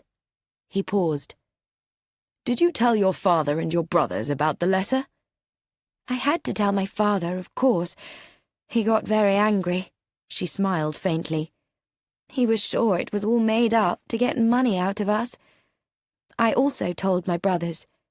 Harold thought it was made up too, and that I should be very careful. Alfred thought the same, but also that it was rather funny. Cedric just wasn't interested. But we all thought that the family should meet Martine, and that our lawyer, Mr. Wimborne, should be with us. Did you try to contact her after you received the message? Yes. I wrote to the address in London with "Please forward" on the envelope, but I have had no reply. Rather a strange business. He looked at her sharply. What were your feelings about it, if this girl really was your brother's widow? Emma's face softened. Edmund was my favourite brother, so it seemed right for Martine to ask his family for help as he had wanted her to do. The letter seemed real to me, but as Harold said, if it was written by someone pretending to be Martine, they must have known her very well, for people to believe the letter came from her. But still, she stopped. You wanted it to be true? Said Craddock gently. Yes, I wanted it to be true. I would be so happy if Edmund had left a son. Craddock nodded. As you say, the letter sounds genuine. What is surprising is what followed. You had replied kindly to her, so why, even if she had to go back to France, did she not write again? That is, if she really was Edmund's widow. Did perhaps one of your brothers make inquiries that frightened her? But of course, if Edmund Crackenthorpe left a son, he would be one of the heirs to your grandfather's estate. Emma nodded. Well, don't worry. There is probably no connection at all between the woman who wrote the letter and the woman whose body was found in the sarcophagus. Emma stood up. I'm so glad I've told you. When she had gone, Craddock rang for Detective Sergeant Wetherall. Bob, I want you to go to 126 Elvers Crescent, N10. Take photographs of the dead woman with you. Ask about a woman calling herself Mrs. Martine Crackenthorpe, who was either living there or calling for letters there between the 15th to the end of December. Right, sir? Craddock was occupied with other matters for the rest of the day, but when he returned to his office, he found a message from Paris on his desk. Details given by you might fit Anna Stravinska of Ballet Maritsky. Suggest you come over. Dessin. Craddock smiled. At last. Forget Martine Crackenthorpe. He would go to Paris tonight. 13. It's so very kind of you to have asked me to tea, said Miss Marple to Emma Crackenthorpe. Looking like a picture of a sweet old lady, she smiled round her. At Harold in his dark suit, at Alfred handing her sandwiches, at Cedric standing by the fireplace wearing a very old jacket. We are pleased that you could come, said Emma politely. This wasn't really true. When she had said to her brothers, "Oh, I told Miss Islesbarrow that she could bring her aunt to tea today," they had not been pleased. Tell her not to come, said Harold. We've still got a lot to talk about and don't want strangers here. Let her have tea in the kitchen with the girl, said Alfred. Oh, let her come, said Cedric. We can ask her about the wonderful Lucy. I'm not sure that I trust her. She's much too clever. She's quite genuine. I've made inquiries about her, said Harold, then added, Emma, you must have been mad telling the police that the dead woman might be Edmund's French wife. It will make them think that one of us killed her. I told her not to, said Cedric. Then Dr. Quimper encouraged her to tell them. And now this old woman is coming to tea, just when we want to think, said Harold. But Miss Marple now sat by the fire, smiling up at Emma. What a beautiful house you have, and how delightful to have your brothers with you. So often families are separated. Tell us about Lucy as a child, Miss Marple, said Cedric. Lucy was always so clever, she said. Yes, you were, dear, particularly at arithmetic. Why, I remember when the butcher overcharged me for a chicken. Miss Marple's memories were interrupted by Brian and the boys coming in. Then tea was brought, and with it came Dr. Quimper. I hope your father's not ill, Emma. Oh, no. He was just a little tired this afternoon. Avoiding visitors, I expect, said Miss Marple with a smile. Dr. Quimper, who was eating coffee cake with great enthusiasm, said, What a good cook you are, Emma. Not mine, Miss Islesbarrow's. You make them just as good, said Quimper loyally. Will you come and see Father? She got up, and the doctor followed her. Miss Marple watched them leave the room. Miss Crackenthorpe is a very loving daughter. I can't imagine why, said Cedric. Father cares about her very much, said Harold quickly. Well, he knows that Emma will always take care of him. She'll never get married. Miss Marple's eyes widened. Really? I think that Miss Crackenthorpe will probably marry late in life, and successfully. That's not very likely living here, said Cedric. She never meets anybody she could marry." Miss Marple's eyes widened even more. There are always vicars and doctors. She looked at each of them, and it was clear that what she had suggested did not please them. She stood up. "So kind of you to invite me. I've been wondering just what your home was like, so that I can imagine dear Lucy working here." Lucy took Miss Marple home. On her way back, a figure stepped out of the darkness and stood into the light from the car just as she was turning into the back lane. He held up his hand, and Lucy recognized Alfred Crackenthorpe. "That's better," he said as he got in. "Rutherford Hall is so dull. I thought I'd like a nice walk, but it's cold. How do you manage staying here, Lucy? You don't mind if I call you Lucy, do you?" Not at all. I don't find it dull. "But you're a clever girl. Too clever to waste yourself cooking and cleaning." Thank you, but I prefer cooking and cleaning to office work. "But you could do something much more exciting." Like what? "Well, I could use you in my business." His hand touched her arm. "You're a very beautiful girl. I'd like you as a partner." Thank you. Lucy drove the car into the yard and stopped. "You mean no, but think about it. I'll get some money quite soon. My father can't live forever. What about it, Lucy?" What are the terms? "Marriage, if you like." Oh! She laughed and opened the car door. This is no time for romance. There's dinner to think about. They entered the house, and Lucy hurried to the kitchen. After dinner, she came out into the hall to find Harold Crackenthorpe waiting for her.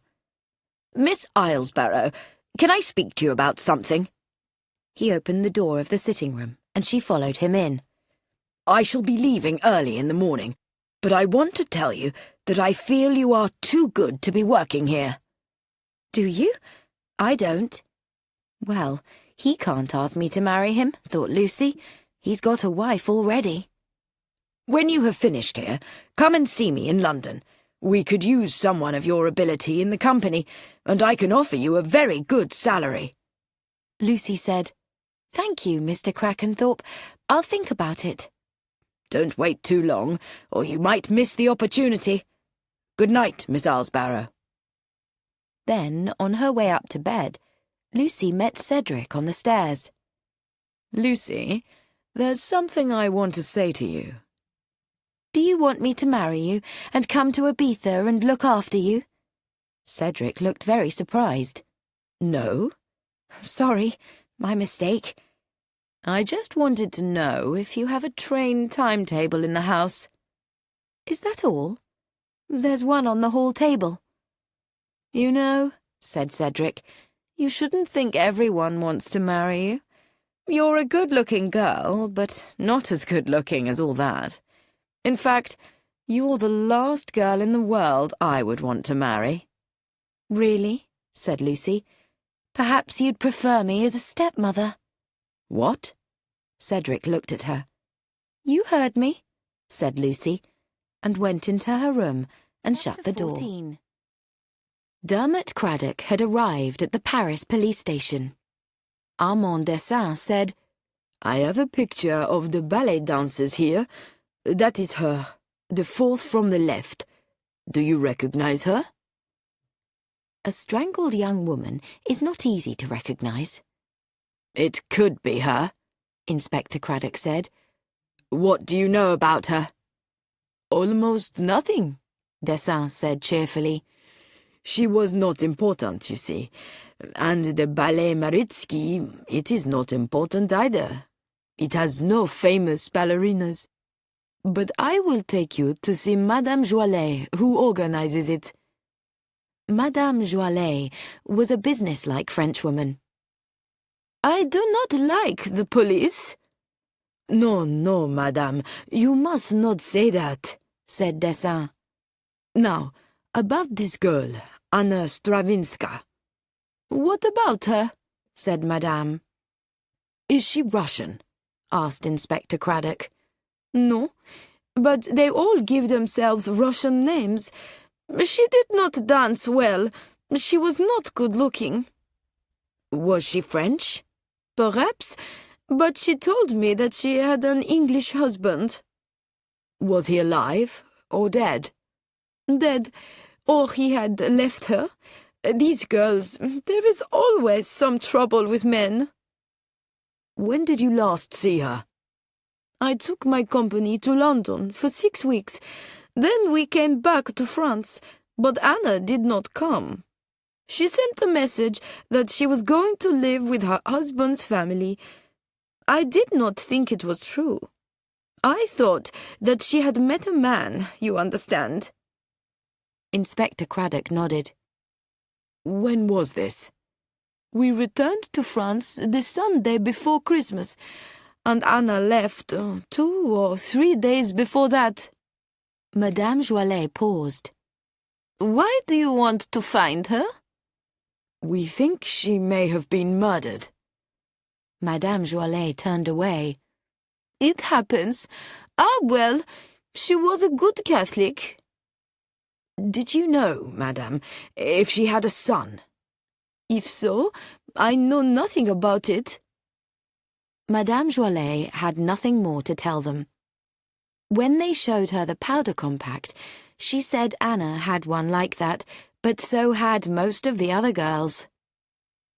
They then interviewed some of the girls who had worked with Anna. "She liked to pretend things," one of them said. "She told stories about being a film star in Hollywood." Another girl said, "In London, she talked about a very rich man who was going to take her on a holiday around the world because she reminded him of his daughter who had died in a car accident." None of this was helpful.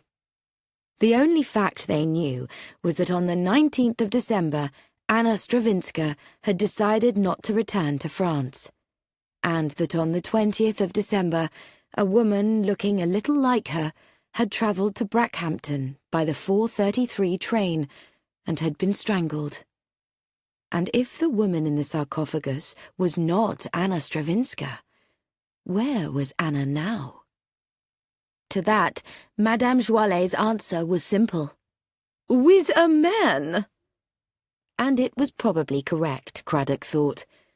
But there was one other possibility that had to be considered, because Anna had once said that she had an English husband.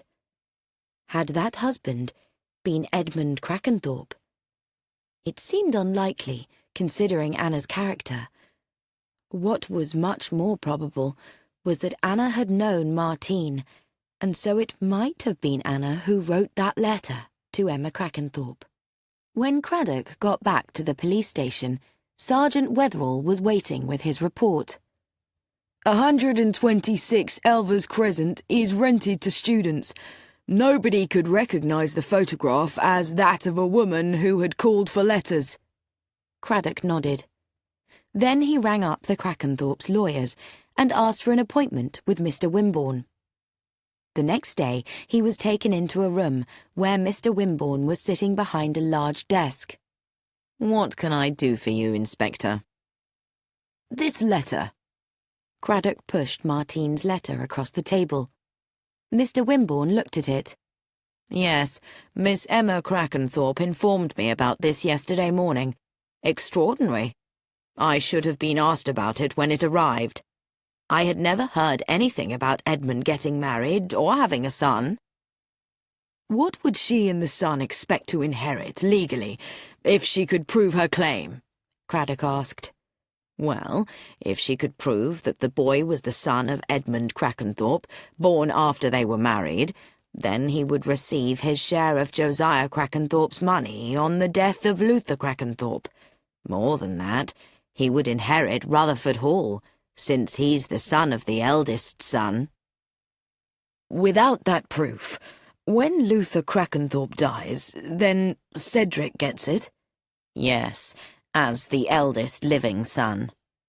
but Harold and Alfred Crackenthorpe seem to have been more upset than Cedric by this letter. Is it true that they're both a bit short of money?" Craddock asked. Mr. Wimborne looked at him sharply. "Oh, so the police have been making inquiries? Yes, Alfred is always short of money, and Harold is at present in some difficulty. But nobody's murdered Luther Crackenthorpe, which is the only murder that would do the family any good. So really, Inspector, I don't see where your ideas are leading you." The worst of it was, Inspector Craddock thought, that he wasn't very sure himself. Inspector Craddock arranged to see Harold Crackenthorpe at his office and went there with Sergeant Wetherall. The office was in the city, and inside everything looked very expensive and businesslike. Harold was sitting behind a leather-topped desk in his private room. "Good morning, Inspector. I hope this means that you have some real news for us at last." "I am afraid not, Mr. Crackenthorpe. I'd just like to ask you a few more questions." "Well, what is it this time?" "Could you tell me exactly what you were doing on the afternoon and evening of the 20th of December last, say, between the hours of 3 p.m. and midnight?" Crackenthorpe's face went an angry red. "That seems to be a most extraordinary question." "It is a question for several other people as well as you," said Craddock. "Well, of course, I would like to help in any way I can." He spoke into one of the telephones on his desk, and a neat young woman entered. "Miss Ellis, the inspector would like to know what I was doing on the afternoon and evening of Friday the 20th of December." "Oh, yes." Miss Ellis left the room, returned with a diary. "You were in the office on the morning of the 20th of December. You had a meeting with Mr. Goldie about the Cromarty business. You lunched with Lord Forthville."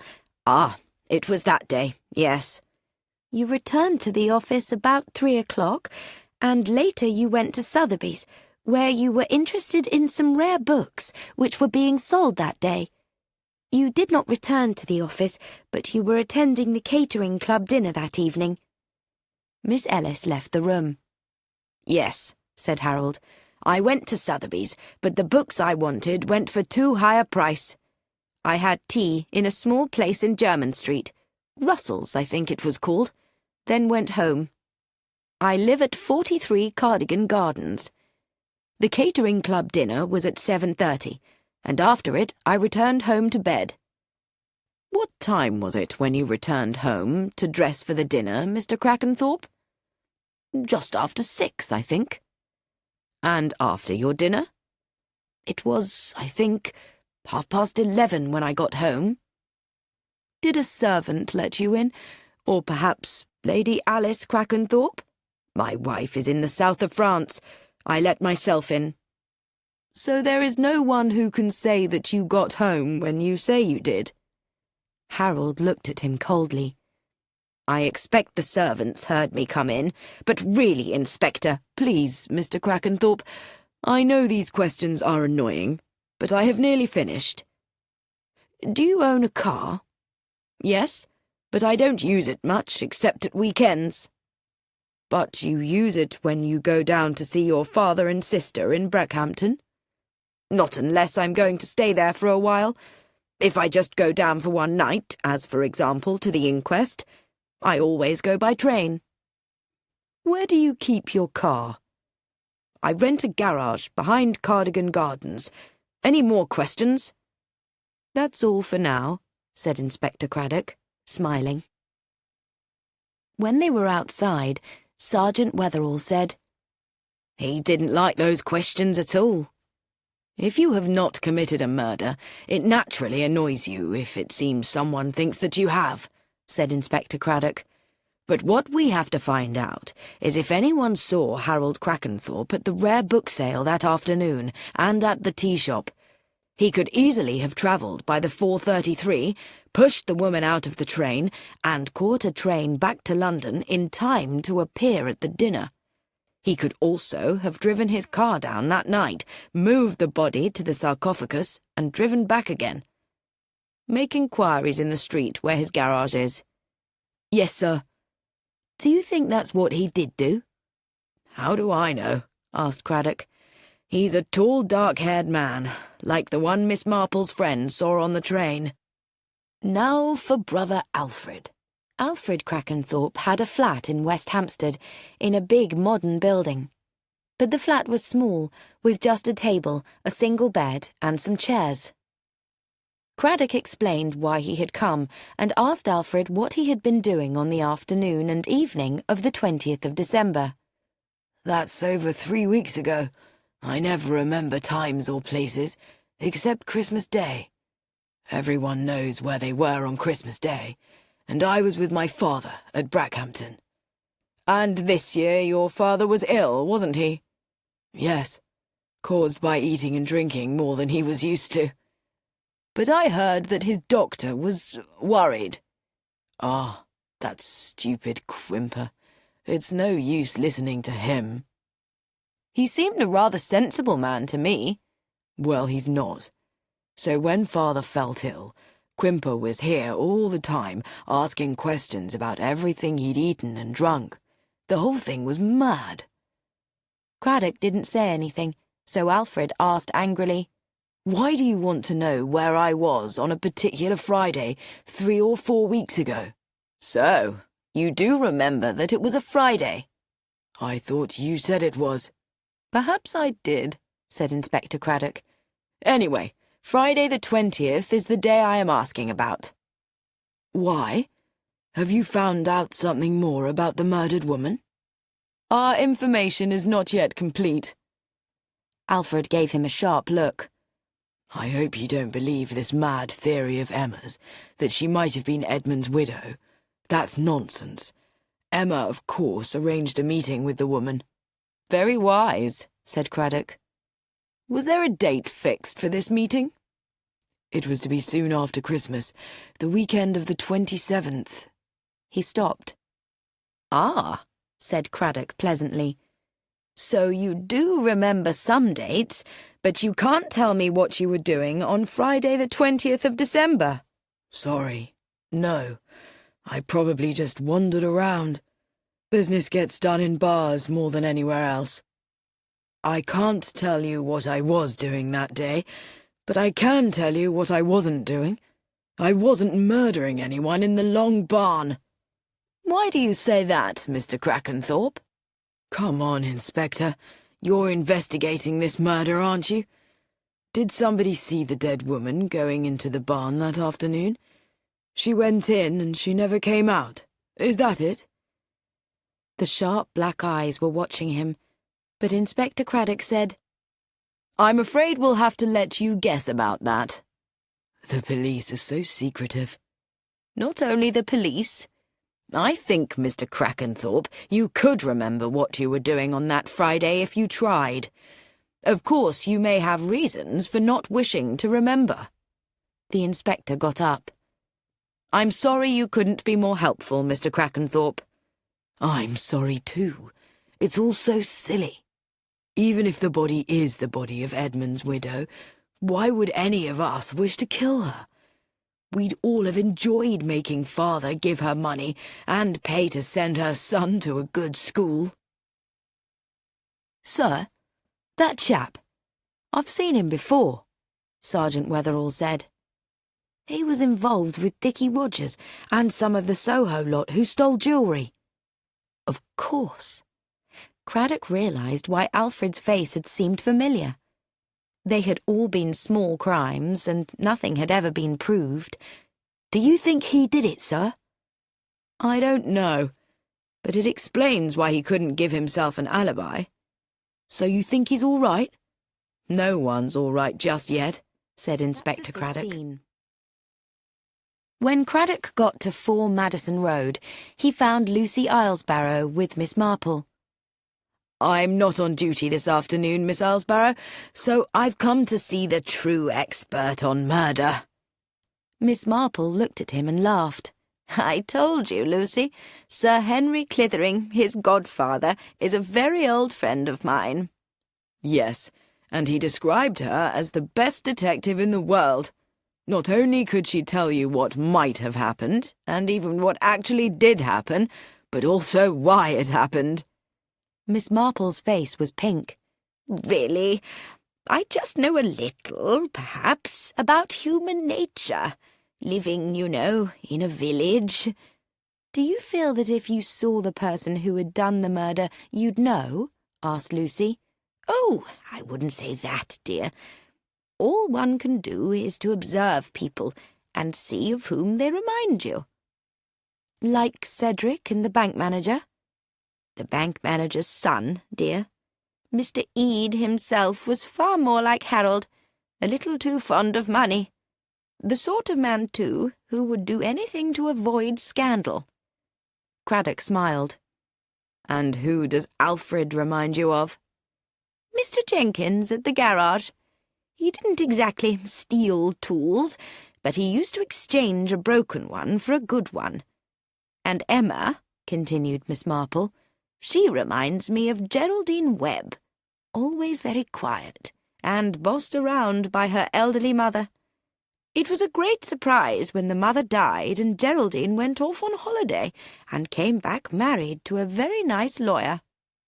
Lucy said, "What you said about Emma marrying seemed to upset the brothers." Miss Marple nodded. Yes, so like men, unable to see what's going on in front of them. I don't think you noticed either. "No," Lucy replied. "They both seemed to me—" "So old," said Miss Marple. "But Dr. Quimper isn't much over 40, and Emma Crackenthorpe is under 40. The doctor's wife died young, having a baby, so I have heard.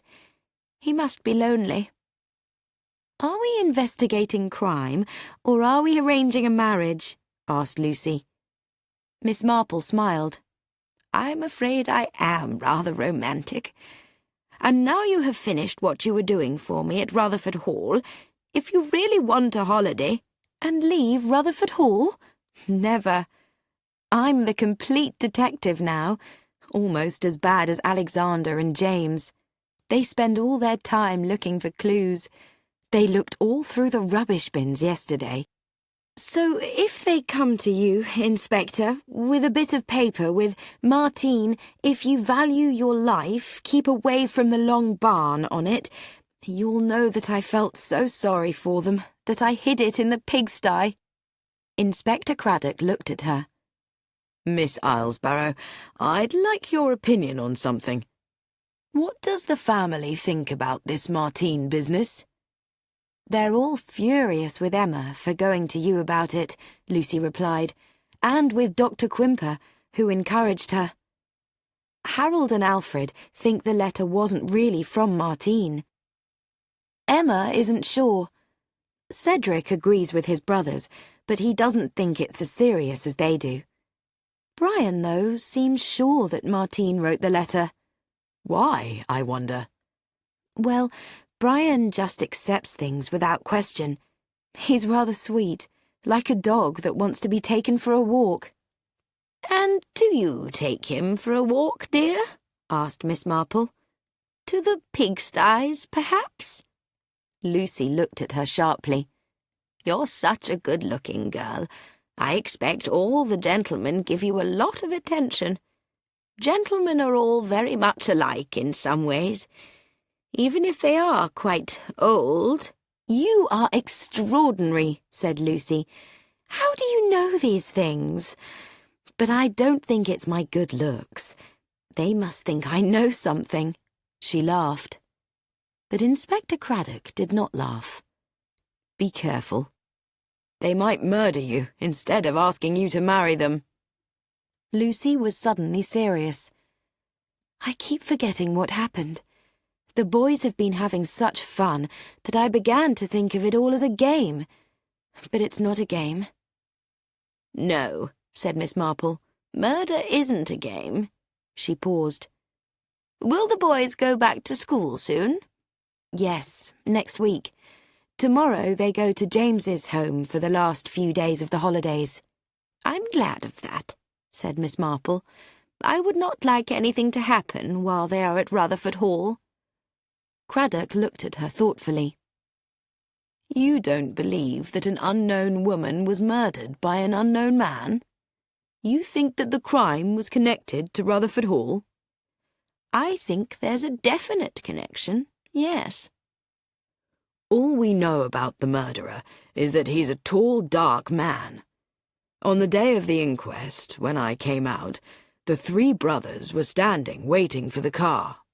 I could only see their backs, not their faces, and it was remarkable how, in their heavy overcoats, they all looked alike. 3 tall, dark men. And yet, actually, they're all quite different. It makes it very difficult. "I wonder," said Miss Marple, "whether it might perhaps be all much simpler than we think. Murders so often are simple, with an obvious and pleasant motive." "If Martine exists," said Craddock, "there is a motive. Her reappearance with a son would make the Crackenthorpe inheritance smaller. They're all very short of money." "Even Harold?" asked Lucy. "He's been involved in some rather risky deals. A large sum of money soon might save him." "But if so," said Lucy, and stopped. "I know, dear," said Miss Marple. "It's the wrong murder. That's what you mean." "Yes. Martine's death wouldn't help Harold or any of the others. Not until Luther Crackenthorpe died. Exactly." "And he'll go on for years," said Lucy, "although he was rather ill at Christmas time. He said the doctor made a lot of fuss about it. 'Anyone would think I'd been poisoned by the fuss he made.' That's what he said." "Yes," said Craddock. "I want to ask Dr. Quimper about that." 17. The doctor looked very tired that evening as he offered Craddock a drink and poured one for himself as well. "Well, how can I help you?" "First, thank you for advising Miss Crackenthorpe to come to me with the letter that said it was from her brother's widow." "Oh, I didn't exactly advise her to come. She wanted to." "Do you think it really was from Martine?" "I don't know. I never saw it. But I think it was probably from someone who knew the facts and was trying to get some money from the family." He paused.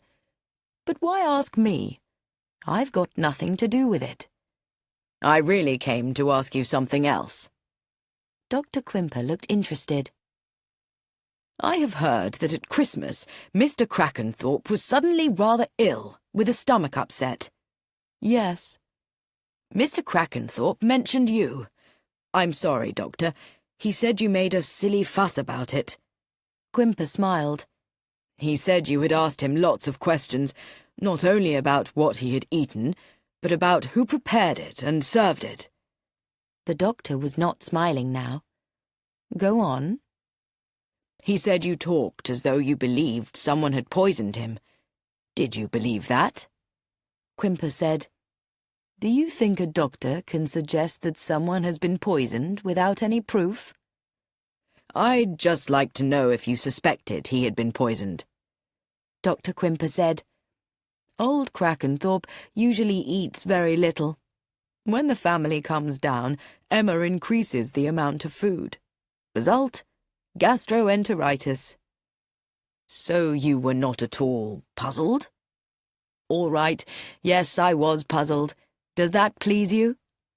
"It interests me," said Craddock. "Why were you puzzled?" "Because there were certain signs that were more like arsenic poisoning than ordinary gastroenteritis, although the two things are very much alike." "And what was the result of your inquiries?" "That what I suspected could not possibly be true. Mr. Crackenthorpe told me that he had had similar upsets before I had been his doctor, and always when he had eaten too much rich food." "Which was when the house was full? With the family or guests?" "Yes. So I wrote to Dr. Morris. He was my older partner, who stopped working soon after I joined him. I asked about the earlier upsets that Mr. Crackenthorpe had had. And what did he say? Quimper smiled. He told me not to be so silly. I wonder. Crackenthorpe is a healthy old man. Do you think he might live to be 90? Easily. And his sons and daughter are all getting older too, and they all need money? You leave Emma out of it. She's no poisoner. These upsets only happen when the others are there, not when she and he are alone. Very wise of her if she was the poisoner, the inspector thought, but did not say so. He paused. But suppose arsenic was put in his food. Hasn't Crackenthorpe been very lucky not to die? Well, yes, said the doctor. It's obviously not a case of small amounts of arsenic given regularly, which is the usual method of arsenic poisoning. So if these upsets are not from natural causes, it looks as though the poisoner is getting it wrong every time. Why hasn't he increased the amount? It doesn't make sense. I agree, the inspector said. It doesn't seem to make sense. Inspector Craddock? The excited whisper made him jump. Craddock had just been going to ring the front doorbell when Alexander and Stoddart West appeared from the shadows. "We've found a clue," Alexander said. "Come with us." A little unwillingly, he followed them round the corner of Rutherford Hall and into a yard where Stoddart West pushed open a heavy door. "It really is a clue, sir," said Stoddart West, his eyes shining behind his spectacles. "We found it this afternoon." "You see that big rubbish bin?" said Alexander. "Hillman keeps it full of waste paper for when the boiler goes out and he wants to start it again. Any odd paper that's blowing about, he picks it up and puts it in there. And that's where we found it."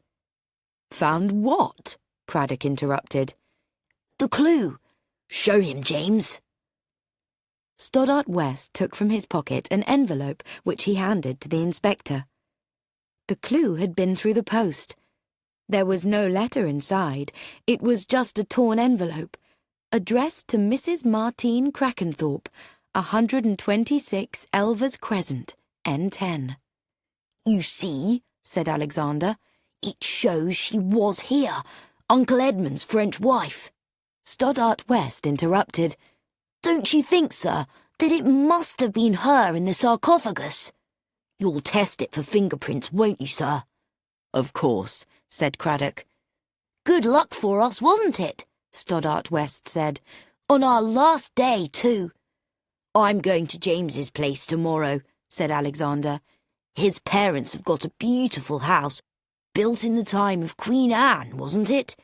William and Mary." "I thought your mother said—" "Mum's French," said Stoddart West. "She doesn't really know about English houses." Craddock was examining the envelope.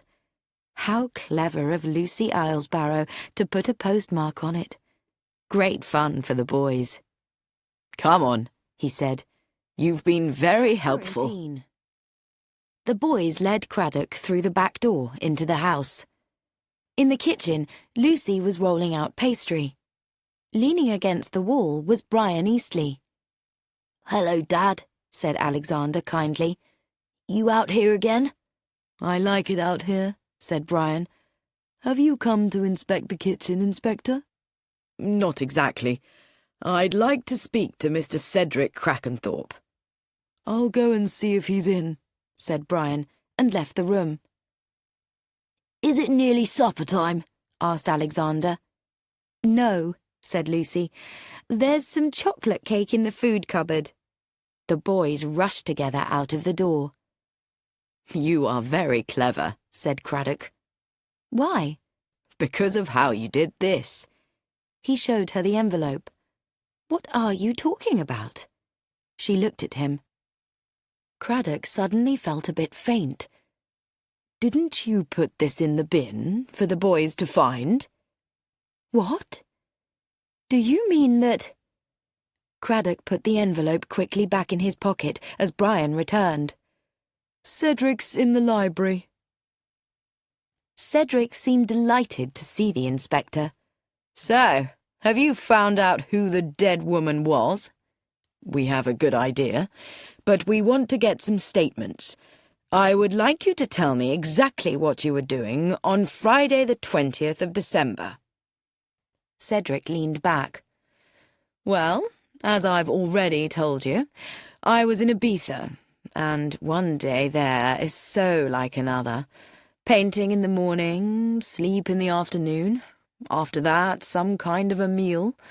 Most of the evening in Scotty's bar with friends. Will that do? I'd rather have the truth, Mr. Crackenthorpe. Cedric sat up. That's a most offensive remark, Inspector. Really? You told me that you left Ibiza on the 21st of December and arrived in England that same day? Yes, I did. You must think we are very stupid, said Craddock pleasantly. If you'll show me your passport. I can't find it, said Cedric. I think you could find it, but it's not really necessary, because the records show that you entered this country on the evening of the 19th of December. Perhaps you will now tell me what you did between that time until lunchtime on the 21st of December, when you arrived here. Cedric looked very angry. You can't do anything you want to anymore. Somebody's always asking questions. And what's special about the 20th? It is the day we believe the murder was committed. Well, yes, Cedric said. I left Ibiza on the 19th. There was a very attractive woman on the plane. We got to London and stayed at the Kingsway Palace, in case your spies haven't found that out yet. I called myself John Brown. And on the 20th? I stayed in bed all morning, as I'd had rather a lot to drink. And the afternoon? I went into the National Gallery. Then I saw a film. Then I had a drink or two in the bar. And at about 10 o'clock, I went out with the girlfriend to various nightclubs. Can't remember much more till I woke up the next morning, when the girlfriend ran off to catch her plane to America, and I poured cold water over my head, and then left for this place. Can any of this be proved, Mr. Crackenthorpe? Say between 3 p.m. and 7 p.m. Most unlikely, said Cedric cheerfully. The door opened, and Emma entered the room with a diary in her hand. I believe you want to know what everyone was doing on the 20th of December, Inspector Craddock. Yes, Miss Crackenthorpe. Well, I went into Brackhampton for a church meeting.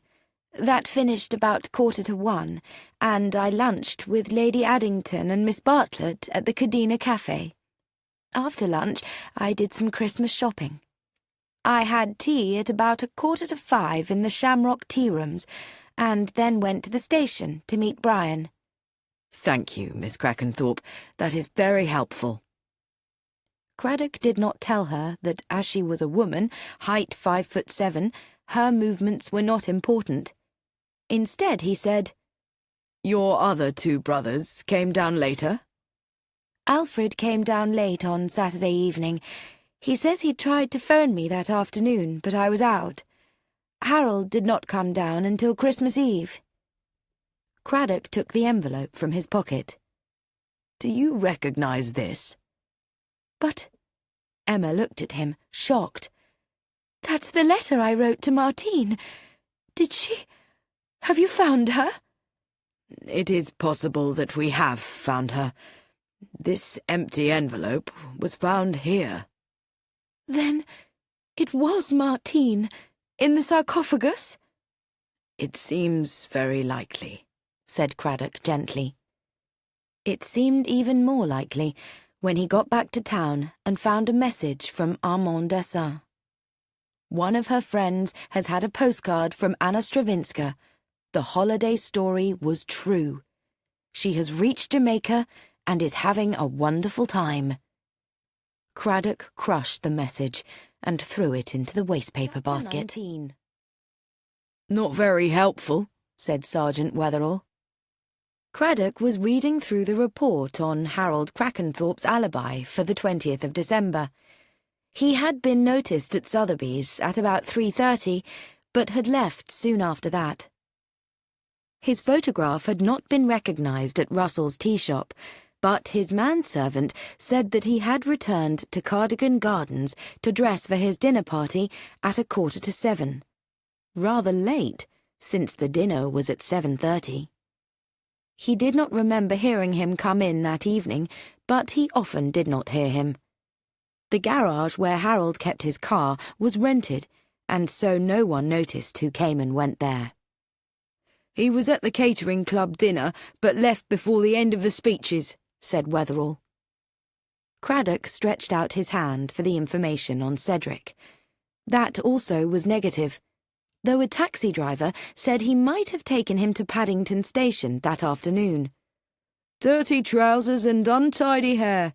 He swore a bit, because fares had gone up since he was last in England." "And here's Alfred," said the sergeant. Something in his voice made Craddock look up. Wetherall had the pleased look of a man who has kept the best news until the end.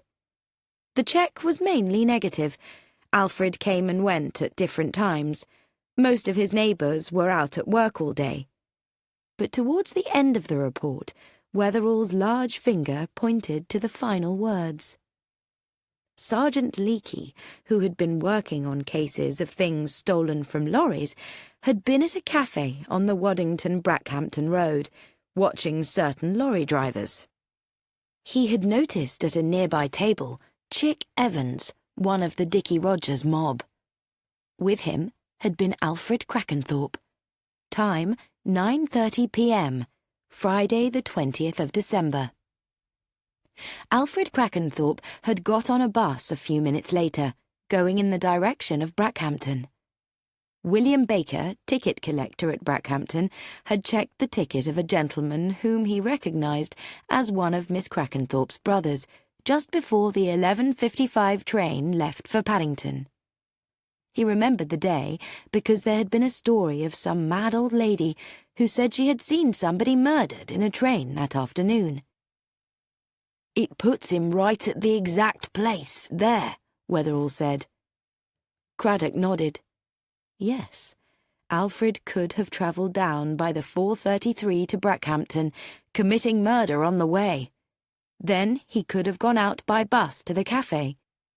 He could have left there at 9:30, and would have had plenty of time to go to Rutherford Hall, move the body from the embankment to the sarcophagus, and get into Brackhampton in time to catch the 11:55 back to London.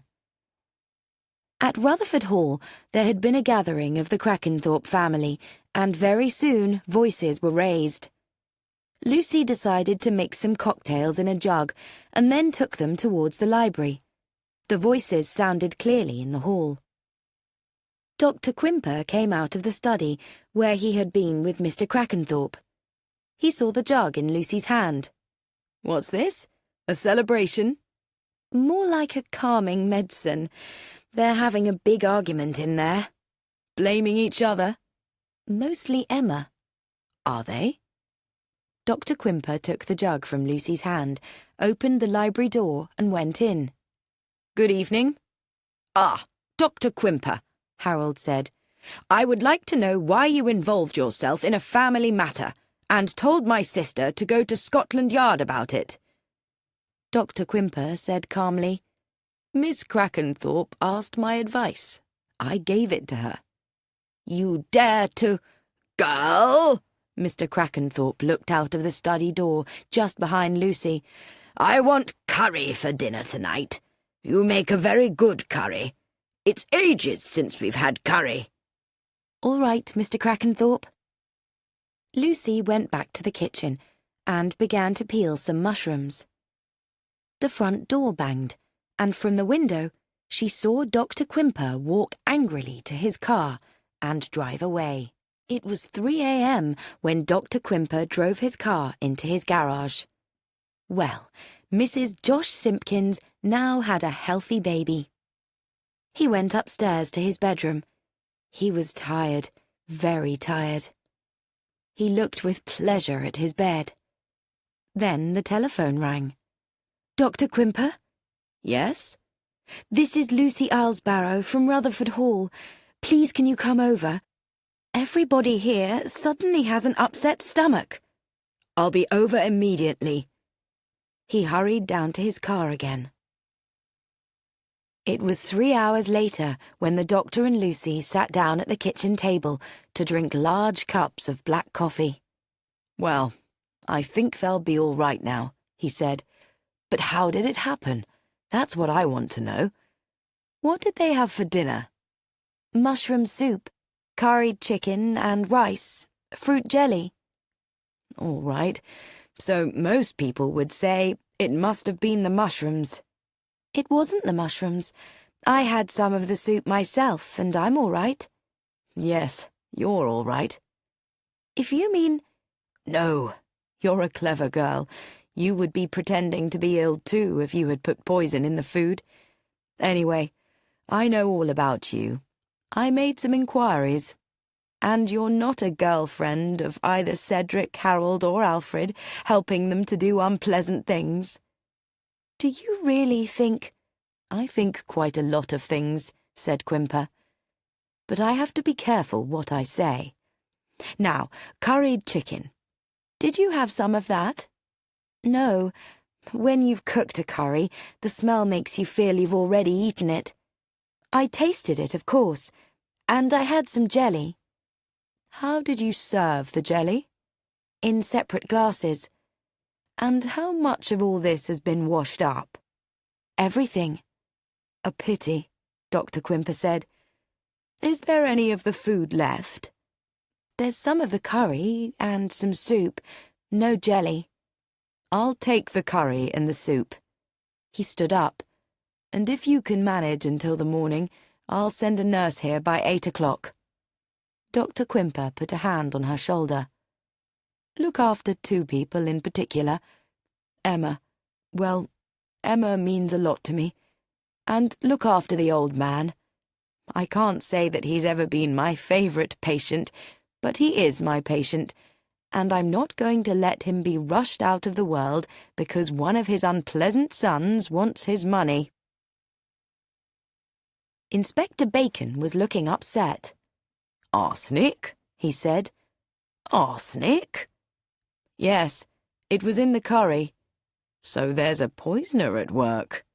"It seems so," said Dr. Quimper. "And they've all been ill, you say? Except that Miss Islesbarrow.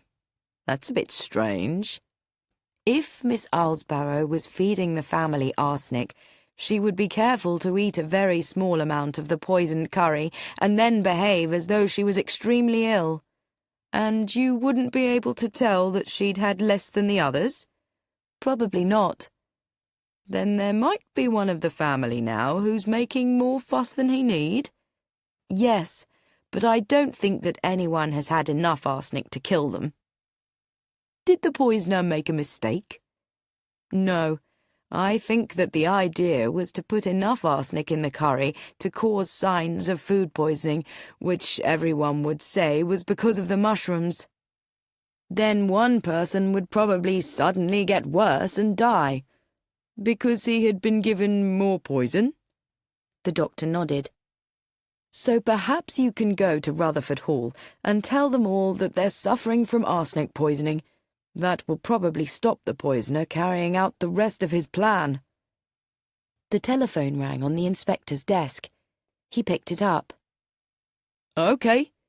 Yes." He said to Quimper, "It's your nurse." He handed him the receiver. "Quimper speaking." "I see." "Yes, we'll be with you very soon." He put the receiver down and turned to Bacon. "It's Alfred. He's dead." "Alfred?" Craddock said over the phone. "Alfred?" Inspector Bacon said, "You didn't expect that?" "No, not at all. In fact, I thought he was the murderer." There was a moment's silence. Then he asked, "There was a nurse in charge. How did she allow it to happen?" "We can't blame her. Miss Alsbarrow was very tired and went to bed for a bit. The nurse had 5 patients to look after, and old Mr. Crackenthorpe started making a big fuss, so she had to go and quieten him down, and then took Alfred in some tea. He drank it, and that was the end. Arsenic again? It seems so.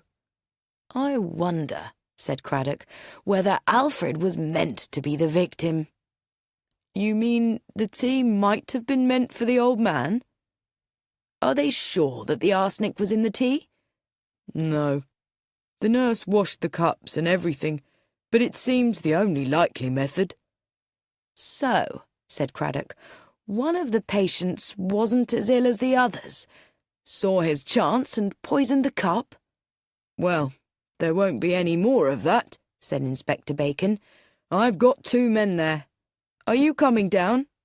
As fast as I can. Lucy Alsbarrow came across the hall to meet the inspector.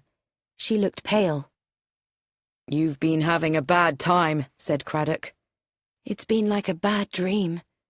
About this curry. It was the curry? Yes, arsenic was found in it. Then it must be one of the family who did it. There is no other possibility? No. You see, I only started making the curry late, after 6 o'clock, because Mr. Crackenthorpe specially asked for curry. Which of them had the chance to do something to the curry while it was cooking? Lucy thought. Anyone could have come into the kitchen while I was laying the table in the dining room. So, who was here in the house? Mr. Crackenthorpe, Emma, Cedric, Harold and Alfred. Oh, and Brian Eastley.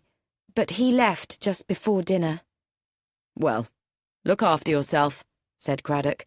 There's a poisoner in this house, remember? And one of your patients probably isn't as ill as he pretends to be. Lucy went upstairs again after Craddock had gone, and as she passed Mr. Crackenthorpe's room, she heard him calling, "Girl! Girl! Come here!" Lucy entered the room. Mr. Crackenthorpe was sitting up in bed, looking very cheerful. So, Alfred won't get any of the money. They've all been waiting for me to die, Alfred in particular. Now he's dead. That's rather a good joke. He laughed. I'll outlive them all. 21. Lucy was busy arranging trays to take to the various sick people. She picked up the first one and took it upstairs. What's this? Said Mr. Crackenthorpe. Tea and rice pudding, said Lucy. Take it away. I told that nurse I wanted meat. What's Emma doing? Why doesn't she come and see me? She's still in bed, Mr. Crackenthorpe. Women are so weak. But you're a good, strong girl, and I've got a nice store of money, and I know who I'm going to spend it on when the time comes. He smiled and tried to hold her hand. Lucy went rather quickly out of the room. The next tray she took in to Emma. "Oh, thank you, Lucy, but I'm worried about your aunt," she said, as Lucy put the tray on her knees. "You haven't had any time to go and see her." "Oh, don't worry. She understands how difficult things have been." But as she went down to fetch the next tray, Lucy decided that she would ring Miss Marple up as soon as she had taken Cedric his meal. Cedric was sitting up in bed writing. "Hello, Lucy. What awful food have you got for me today? I wish you would get rid of that nurse. She calls me we for some reason. And how are we this morning? Have we slept well?" "You seem very cheerful," said Lucy. "And busy. What are you writing?" "Plans for what to do with this place when the old man dies. If I sell all the land, I'll have more money than I know what to do with." "I thought you disliked money." "Of course I dislike money when I haven't got any," said Cedric. "What a lovely girl you are, Lucy. Or do I just think so because I haven't seen any good-looking women for such a long time? I expect that's it, said Lucy. Before getting her own lunch, she went to the telephone and rang up Miss Marple. I'm very sorry I haven't been able to come over, but I've been so busy. Of course, my dear, but there's nothing that can be done just now. And Elspeth McGillicuddy will be home very soon. I wrote to her to come at once. You don't think— Lucy stopped. That there will be any more deaths? Oh, I hope not. But one never knows, does one? When someone is really evil, I mean. Lucy rang off and took her tray into the small study. She was just finishing her meal when the door opened and Brian Easley came in. "Hello," she said. "This is very unexpected." I suppose it is, said Brian. How is everybody? Oh, much better. Harold's going back to London tomorrow. Have you come to stay? Well, I'd like to, if it won't be too much work for you. No, we can manage, said Lucy, picking up the tray. I'll do that, said Brian, taking it from her. They went into the kitchen together. Shall I help you wash up? I do like this kitchen. In fact, I like this whole house. He picked up a cloth and began to wipe the spoons and forks. It seems a waste, it all going to Cedric. He'll just sell it and go abroad again. Harold wouldn't want this house either, and of course it's much too big for Emma. But if it came to Alexander, he and I would be as happy together here as two children. But before Alexander could get this place, all of them would have to die. And that's not likely, is it? Chapter 22. The next day, when Lucy heard the doorbell ring, she went to answer it, expecting to see the doctor. But it was not the doctor. On the doorstep stood a tall, stylish woman. In the drive was a Rolls-Royce. "Can I see Miss Emma Crackenthorpe, please?" It was a pleasant voice, French perhaps. "I'm sorry, Miss Crackenthorpe is ill and can't see anyone." "I know she has been ill, yes, but it is very important that I see her. You are Miss Islesbarrow, I think. My son has told me about you. I am Lady Stoddart West." "Oh, I see," said Lucy. Lady Stoddart West continued. "I need to speak to Emma because of something that the boys have said to me. Please, will you ask her?" "Come in." Lucy took her visitor into the sitting room. Then she went upstairs, knocked on Emma's door. "Lady Stoddart West is here. She wants to see you about something the boys have told her." "Oh, well, perhaps I ought to see her." Lucy led the visitor upstairs, opened the bedroom door for her to go in, and then shut it. Lady Stoddart West moved across the room. "Miss Crackenthorpe? We have met before, I think, at the sports day at the school." "Yes," said Emma. "Please sit down." Lady Stoddart West sat in a chair beside the bed. "You must think it very strange of me to come like this, but the boys have been very excited about the murder that happened here." Emma said, "You think we ought to have sent your son home earlier?" No, that is not what I think.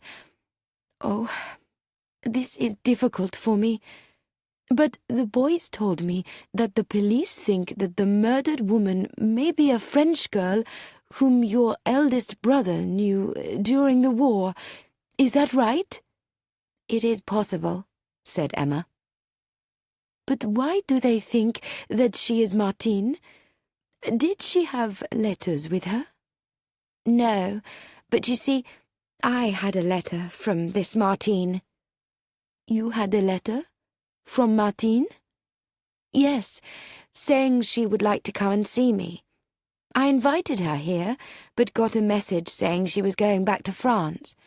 But then an envelope was found here addressed to her, so—" Lady Stoddart West said quickly, "When I heard this, I had to come and tell you something that I never intended to tell you.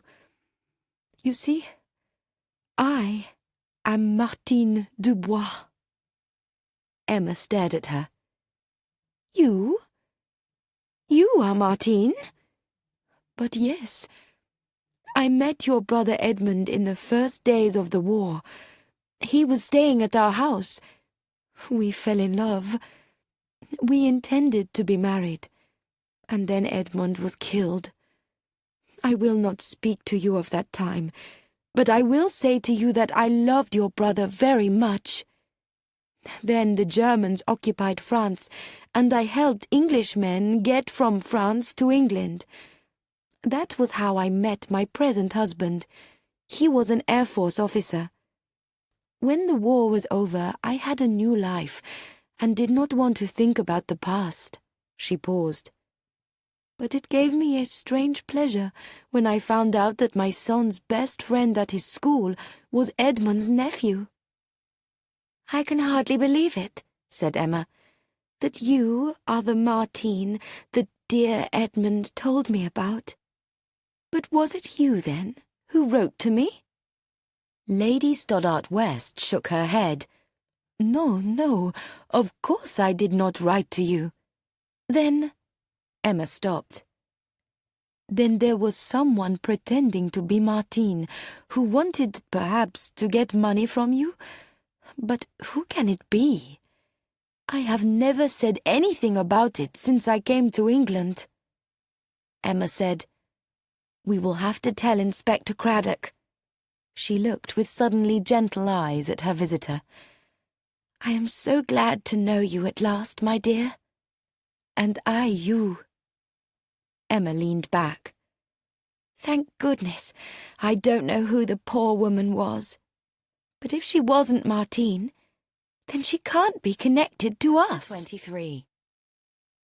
The neat secretary brought Harold Crackenthorpe his usual afternoon cup of tea. Thanks, Miss Ellis. I shall be going home early today. "I don't really think you should have come in at all, Mr. Crackenthorpe. You don't look well." I'm all right, said Harold, but he did not feel well. He shouldn't really have come into the office, but he had wanted to see how the business was going. All this, he looked round him, appeared successful. But now it wouldn't be long before his business failed. If only his father had died instead of Alfred, there wouldn't have been anything to worry about. But with Alfred gone, the money from his grandfather would be divided not into 5 shares, but into 4. Looking more cheerful, Harold got up, left the office, and drove home. Darwin, his servant, opened the door. "Her ladyship has just arrived, sir." For a moment, Harold stared at him. Alice? Was it really today that Alice was coming back from the Riviera? He had forgotten all about it. He had never been in love with her, of course, but her rich family had been useful. Though not perhaps as useful as they might have been, because he and Alice had never had any children. He went upstairs into the sitting room. "My dear, how was San Rafael?" Alice told him how San Rafael was. She was a thin woman with sandy-coloured hair and pale grey eyes. She also asked about her husband's health. "Emma's telegram rather frightened me. I read in the paper the other day of 40 people in a hotel getting food poisoning. All these refrigerators are dangerous. People keep things in them too long and forget about them." "Possibly," said Harold. "Oh, and I nearly forgot to tell you, there's a parcel for you on the hall table." "Is there? I didn't notice it." Harold went and picked up the parcel, which was small and very carefully wrapped. He took it back into the sitting room, where he opened it. Inside was a small pillbox with 2 to be taken each night written on it. With it was a small piece of paper from the chemist's in Brackhampton with "Sent by request of Dr. Quimper" written on it. "What is it, dear?" said Alice. You look worried. Oh, it's just some pills, but I'm sure the doctor said I need not take any more. His wife said calmly, He probably said don't forget to take them. Perhaps he did. Harold looked across at her, and for a moment he wondered exactly what she was thinking. That calm expression told him nothing. Her eyes were like windows in an empty house. What did Alice feel about him? Had she ever been in love with him? "I think I shall go to bed," he said. "It's been my first day back in the city." Yes, I think that's a good idea. And don't forget to take your pills, dear.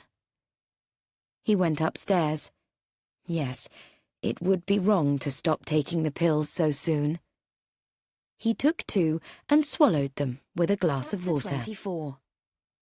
Nobody could possibly have made more mistakes than I have.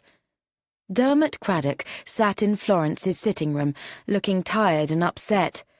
I've let a whole family be poisoned. Alfred Crackenthorpe's dead, and now Harold's dead too. What's going on here? Poisoned pills, said Miss Marple thoughtfully. Yes, very clever. They looked just like the pills that he had been taking, but Quimper never ordered them. And the chemist knew nothing about them either. No, that box of pills came from Rutherford Hall. Do you know it came from Rutherford Hall? Yes, it's the box that held Emma's sleeping pills. Oh, I see. Emma's... Yes, it's got her fingerprints on it, and the fingerprints of both the nurses, and the fingerprint of the chemist. Nobody else's, of course. And the sleeping pills were removed, and something else put in the box? Yes. What were the pills Harold took? Miss Marple asked. Aconite. They are usually kept in a poison bottle. I don't know who poisoned Harold. I don't know who poisoned Alfred. And now the real Martine turns out to be the wife of Sir Robert Stoddart West. So who's the woman in the barn? I don't know. At first I was sure it was Anna Stravinska, but then she's out of it. Miss Marple gave a small cough. But is she? Well, that postcard from Jamaica. Yes, said Miss Marple, but anyone can get a postcard sent from almost anywhere, don't you think? Yes, said Craddock. And of course we would have checked that postcard if it hadn't been for the Martine business fitting in so well. The envelope of the letter Emma wrote to her was even found at Rutherford Hall, showing she'd actually been there. But the murdered woman hadn't been there, Miss Marple said. Not in the sense you mean. She only came to Rutherford Hall after she was dead. Oh, yes. What the envelope really proves is that the murderer was there. Presumably, he took that envelope off her with her other things and then dropped it by mistake. Or, I wonder, was it a mistake? Your men must have searched the place, but they didn't find it. It only turned up later in the bin. You think the boys were meant to find it? Well, it stopped you thinking about Anna Stravinska any more, didn't it? But the main fact is that someone was going to pretend to be Martine, said Craddock, and then for some reason didn't. Why? That's a very interesting question, said Miss Marple. Somebody sent a note saying Martine was going back to France, then arranged to travel down with the girl and kill her on the way. You agree? Not exactly, said Miss Marple. I don't think, really, you're making it simple enough. Simple? So do you or do you not think you know who the murdered woman was? It's so difficult to explain, Miss Marple said. I mean, I don't know who she was, but I'm sure who she was, if you know what I mean. know what you mean?" Craddock shook his head. "I haven't any idea." He looked out through the window. "There's Lucy Islesbarrow coming to see you, so I'll go. My confidence is very low this afternoon, and meeting such a clever young woman is too much for me." 25. "I suppose it was always sure to cause trouble," said Lucy, walking up and down the room. "A will, leaving money to several people. But saying that if, when the time came for it to be handed out, there was only one person left, he would get the lot, and yet there was such a lot of money, you would think it would be enough." "The trouble is," said Miss Marple, "that people always want more money. Some people. They don't start with wanting to commit murder. They just start by wanting more than they're going to have." "But we've now had 3 murders, and that only leaves 2 to inherit the money, doesn't it?" "You mean Cedric and Emma?" said Miss Marple. "Not Emma. Emma isn't a tall, dark man. No, I mean Cedric and Brian Eastley. I never thought of Brian because he's fair, but the other day—" She paused. "Go on," said Miss Marple. "It was when Lady Stoddart West was leaving. She was getting into the car when she suddenly asked who was that tall, dark man who was standing on the lawn as I came in. I didn't know who she meant at first, because Cedric was still in bed. So I said, 'You don't mean Brian Eastley?' And she said, 'Of course, Squadron Leader Eastley. He was hidden in our house in France once during the war. I remembered the way he stood.'" Miss Marple said nothing. "And then, later I looked at him. He was standing with his back to me, and I saw that even when a man is fair, his hair can look dark if he smooths it down with cream. So you see, it might have been Brian that your friend saw in the train. It might—" "Yes," said Miss Marple. "I had thought of that." "But the money would go to Alexander, not to him." "If anything happened to Alexander before he was 21, then Brian would get the money," Miss Marple said. Lucy looked shocked. "He would never do that. No father would ever do that." Miss Marple shook her head. "People do, my dear. It's very sad and very awful, but they do." She added gently, "But you mustn't worry. Elspeth McGillicuddy will be here very soon now." "I don't see how that will help." "No, dear, perhaps not. But I think it's important." Then, with a quick look at Lucy, she said, "There's something else that's worrying you." "Yes, something that I didn't understand until 2 days ago. Brian could in fact have been on that train." "On the 4:33 from Paddington?" "Yes. You see, Emma, when talking about her movements on the 20th of December, said she went to meet Brian at the station. The train she met was the 4:50 from Paddington, but he could have been on the earlier train and pretended to come on the later one. It doesn't really prove anything. The awful thing is not knowing what happened. And perhaps we never will know." "Of course we will know, dear," said Miss Marple. "The one thing I do know about murderers is that they can never leave things alone, particularly after they've committed a second murder. And the great thing is that Elspeth McGillicuddy will be here very soon now." 26.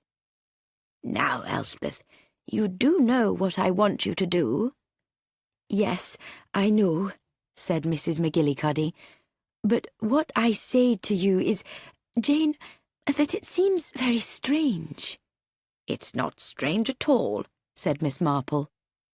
"To arrive at the house and to ask almost immediately whether I can, go upstairs." "It's very cold weather." "If you would just tell me why I must go upstairs, Jane." "That's just what I don't want to do," said Miss Marple. "How annoying you are! First you make me come all the way back to England before—" I'm sorry about that, but someone may soon be killed. So you see, Elspeth, it was your duty to come back. "And that's the taxi now," she added, as a sound was heard outside the house. So Mrs. McGillicuddy put on her coat, and the two ladies were driven to Rutherford Hall. "Who can this be?" Emma asked, looking out of the window as the taxi moved past it. "I do believe it's Lucy's old aunt." "What a bore," said Cedric. "Tell her you're not at home." But at that moment the door was opened by Mrs. Hart, who was there that afternoon to clean the silver, and Miss Marple came in, with another woman behind her. "I do hope," said Miss Marple, taking Emma's hand, "that this is not inconvenient, but I'm going home the day after tomorrow, and so I wanted to say goodbye. Oh, may I introduce my friend, Mrs. McGillicuddy, who is visiting?" At this moment Lucy entered the room. "Aunt Jane, I had no idea." "I had to come and thank Miss Crackenthorpe," said Miss Marple, "who has been so very, very kind to you, Lucy." "It's Lucy who's been very kind to us," said Emma. "Oh, yes," said Cedric. "We've certainly made her work for her money, looking after us when we were ill, running up and down the stairs." Miss Marple interrupted. "So dangerous, isn't it? Food poisoning. Mushrooms, I heard." "The cause remains rather mysterious," said Emma. "Nonsense," said Cedric. "Arsenic in the curry, that's what it was. Lucy's aunt knows all about it, I'm sure." "Well," said Miss Marple, "I did just hear—" The door opened, and Mr. Crackenthorpe came in. "Where's tea? You, girl, why haven't you brought tea in?" "It's just ready, Mr. Crackenthorpe." Lucy went out of the room, then reappeared with a tea tray. Brian Eastleigh followed her, carrying sandwiches and cake. "What's this? What's this?" Mr. Crackenthorpe asked. "A decorated cake? Are we having a party? Nobody told me about it." Emma's face went pink. "Dr. Quimper's coming to tea, Father. It's his birthday today, and—" "Birthday? Birthdays are only for children. I won't let anyone celebrate my birthdays." "Emma, what a delightful view you have from this window," said Miss Marple, moving across to it. "Just like a picture, with the cows there under the trees. I can't believe that I am in the middle of a town." "If the windows were open, you would hear far off the noise of the traffic," said Emma. "Oh, of course," said Miss Marple. "There's noise everywhere, isn't there? Even in St. Mary Mead. Really, the way those jet planes fly over.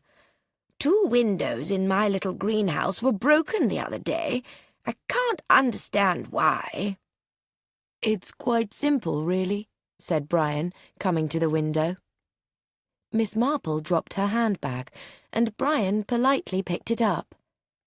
At the same moment, Mrs. McGillicuddy said to Emma, "I wonder, could I go upstairs for a moment?" "I'll take you," said Lucy, and they left the room together. "It is very cold outside today," said Miss Marple. "About planes breaking windows," said Brian. "Oh, look, there's Quimper." The doctor drove up in his car. He came in rubbing his hands. "It's going to snow, I think. Hello, Emma. How are you? Goodness, what's all this?" "You told me today was your birthday," said Emma, "so we made you a cake." "But it's years since anyone's remembered my birthday." He looked almost uncomfortably pleased. "Come on, let's have tea," said Mr. Crackenthorpe. "What are we waiting for?" "Oh, please," said Miss Marple, "don't wait for my friend. She would be most upset if you did." They sat down and started tea. Miss Marple reached for a sandwich, then paused. "Are they?" "Fish," said Brian. "I helped make them." Mr. Crackenthorpe laughed. Poisoned fish, that's what they are. You've got to be careful what you eat in this house, Miss Marple. "Don't let him stop you," said Cedric. "A bit of arsenic is good for the skin, they say, if you don't have too much." Eat one yourself, boy, said Mr. Crackenthorpe. "All right," said Cedric. He took a sandwich and put it whole into his mouth. Miss Marple also took a sandwich and bit into it. "I do think it's so brave of you all to make these jokes." Then suddenly she began to choke. "A fishbone in my throat!" Quimper got up quickly. He went across to her, moved her backwards towards the window, and told her to open her mouth. Then he looked down into the old lady's throat. At that moment, the door opened, and Mrs. McGillicuddy, followed by Lucy, came in. Mrs. McGillicuddy stopped as she saw the scene in front of her, Miss Marple leaning back and the doctor holding her throat. "But that's him!" she cried. "That's the man in the train!" With unbelievable speed, Miss Marple escaped from the doctor's hands and came towards her friend. "I thought you'd recognize him, Elspeth. No, don't say another word." She turned to Dr. Quimper. "You didn't know, did you, Doctor, when you strangled that woman in the train, that somebody actually saw you do it? It was my friend here. She was in another train that was running parallel with yours." "What?" Dr. Quimper moved quickly towards Mrs. McGillicuddy, but again, with unbelievable speed, Miss Marple was between them. "Yes, she saw you, and she recognizes you, and she'll swear to it in court." "You disgusting old—" Dr. Quimper stepped towards Miss Marple, but Cedric caught him by the shoulder. "So you're the murderer. I never liked you, but I never suspected you." Brian Eastleigh came quickly to help Cedric, and at that moment Inspector Craddock and Inspector Bacon entered the room. "Dr. Quimper," said Bacon, "I must caution you that—" "You can do what you like with your caution. Do you really think anyone's going to believe what a couple of old women say?" Dr. Quimper suddenly laughed. "Why should I want to murder a totally strange woman?" "She wasn't a strange woman," said Inspector Craddock. "She was your wife." 27. "So you see," said Miss Marple, "it really was very, very simple. So many men seem to murder their wives." Mrs. McGillicuddy looked at Miss Marple and Inspector Craddock. "Please explain it all to me." "He saw his chance, you see," said Miss Marple, "of having a rich wife, Emma Crackenthorpe, but he couldn't marry her because he had a wife already. They had been separated for years, but she wouldn't divorce him. That fitted very well with what Inspector Craddock told me of a girl called Anna Stravinska. She had an English husband, and she was a Catholic. So Dr. Quimper decided to kill her. The idea of murdering her in the train, and later putting her body in the sarcophagus, was rather a clever one, because it would involve the Crackenthorpe family. Before that, he had written a letter to Emma, which said it was from Martine. Emma had told Dr. Quimper all about her brother, you see. Then he encouraged her to go to the police with her story, as he wanted the dead woman to be identified as Martine. I think he may have heard that inquiries were being made by the Paris police about Anna Stravinska, so he arranged to have a postcard come from her from Jamaica. It was easy for him to meet his wife in London, to tell her that he hoped they could be together again, and that he would like her to come and meet his family. We won't talk about the next part of it, which is very unpleasant. Of course, all he wanted was money. So perhaps he had already thought about murdering the brothers before he decided to murder his wife. Anyway, he started the idea that someone was trying to poison old Mr. Crackenthorpe to prepare for his other crimes. And then he gave arsenic to the whole family. Not too much, of course, because he didn't want old Mr. Crackenthorpe to die. "But I still don't see how he did that," said Craddock. "He wasn't in the house when the curry was being prepared." "Oh, but there wasn't any arsenic in the curry then," said Miss Marple. "He added it to the curry afterwards, when he took it away to be tested. He probably put the arsenic in the cocktail jug earlier.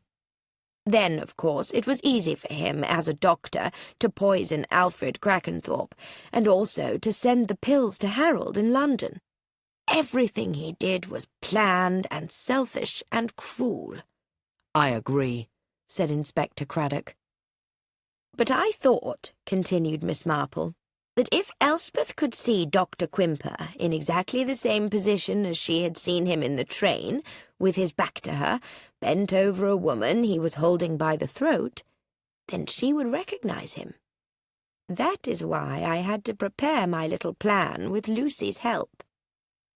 I must say, said Mrs. McGillicuddy, it did give me a shock. I said, "That's him," before I could stop myself. Yet I hadn't in fact seen the man's face, and— "I was afraid that you were going to say so, Elspeth," said Miss Marple. "And that would have been awful, because he thought you really did recognize him. I mean, he couldn't know that you hadn't seen his face." "A good thing I said nothing then," said Mrs. McGillicuddy. "I wasn't going to let you say another word," said Miss Marple. Craddock laughed.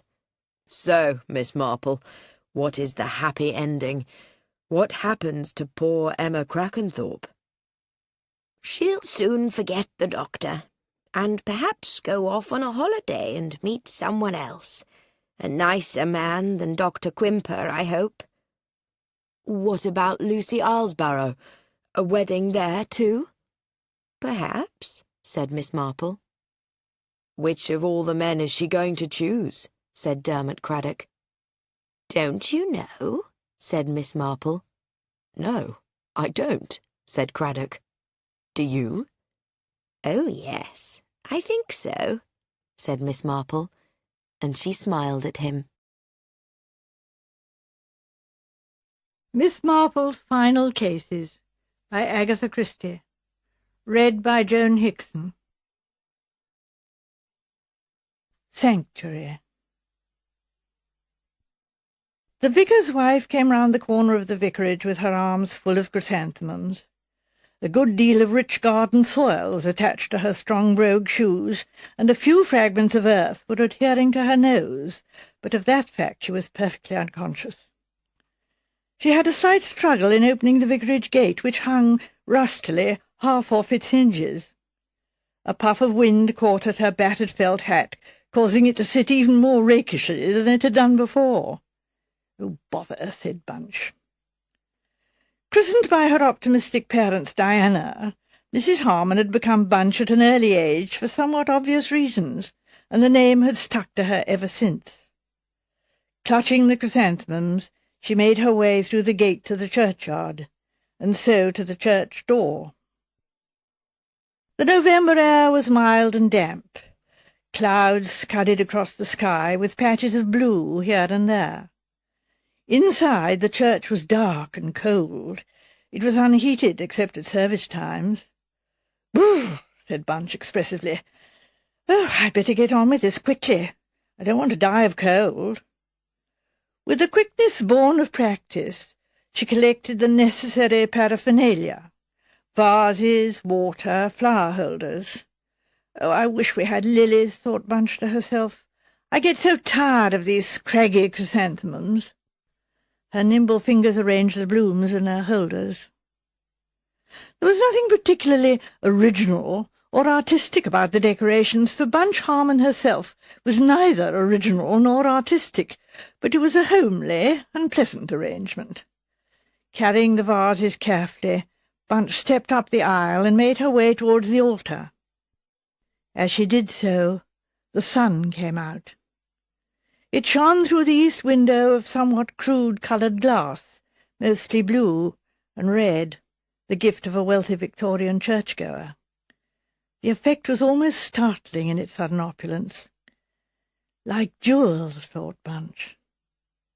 Suddenly she stopped, staring ahead of her. On the chancel steps was a huddled, dark form. Putting down the flowers carefully, Bunch went up to it and bent over it. It was a man lying there, huddled over on himself. Bunch knelt down by him and slowly, carefully, she turned him over. Her fingers went to his pulse, a pulse so feeble and fluttering that it told its own story, as did the almost greenish pallor of his face.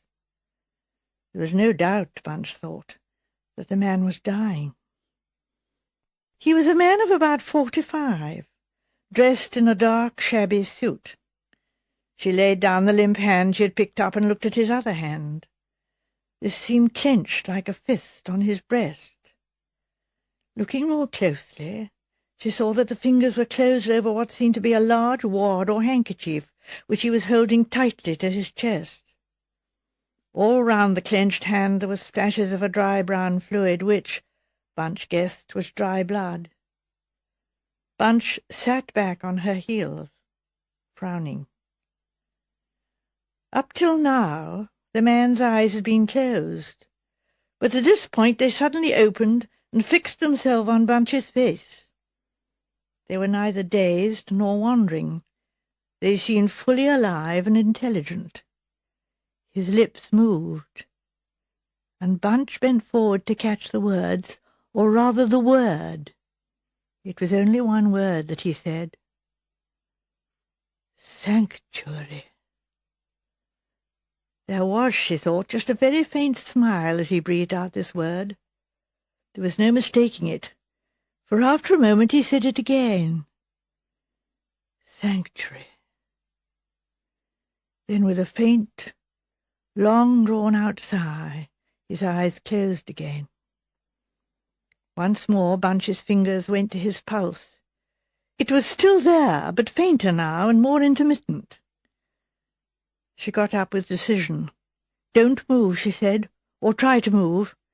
I'm going for help." The man's eyes opened again, but he seemed now to be fixing his attention on the coloured light that came through the east window.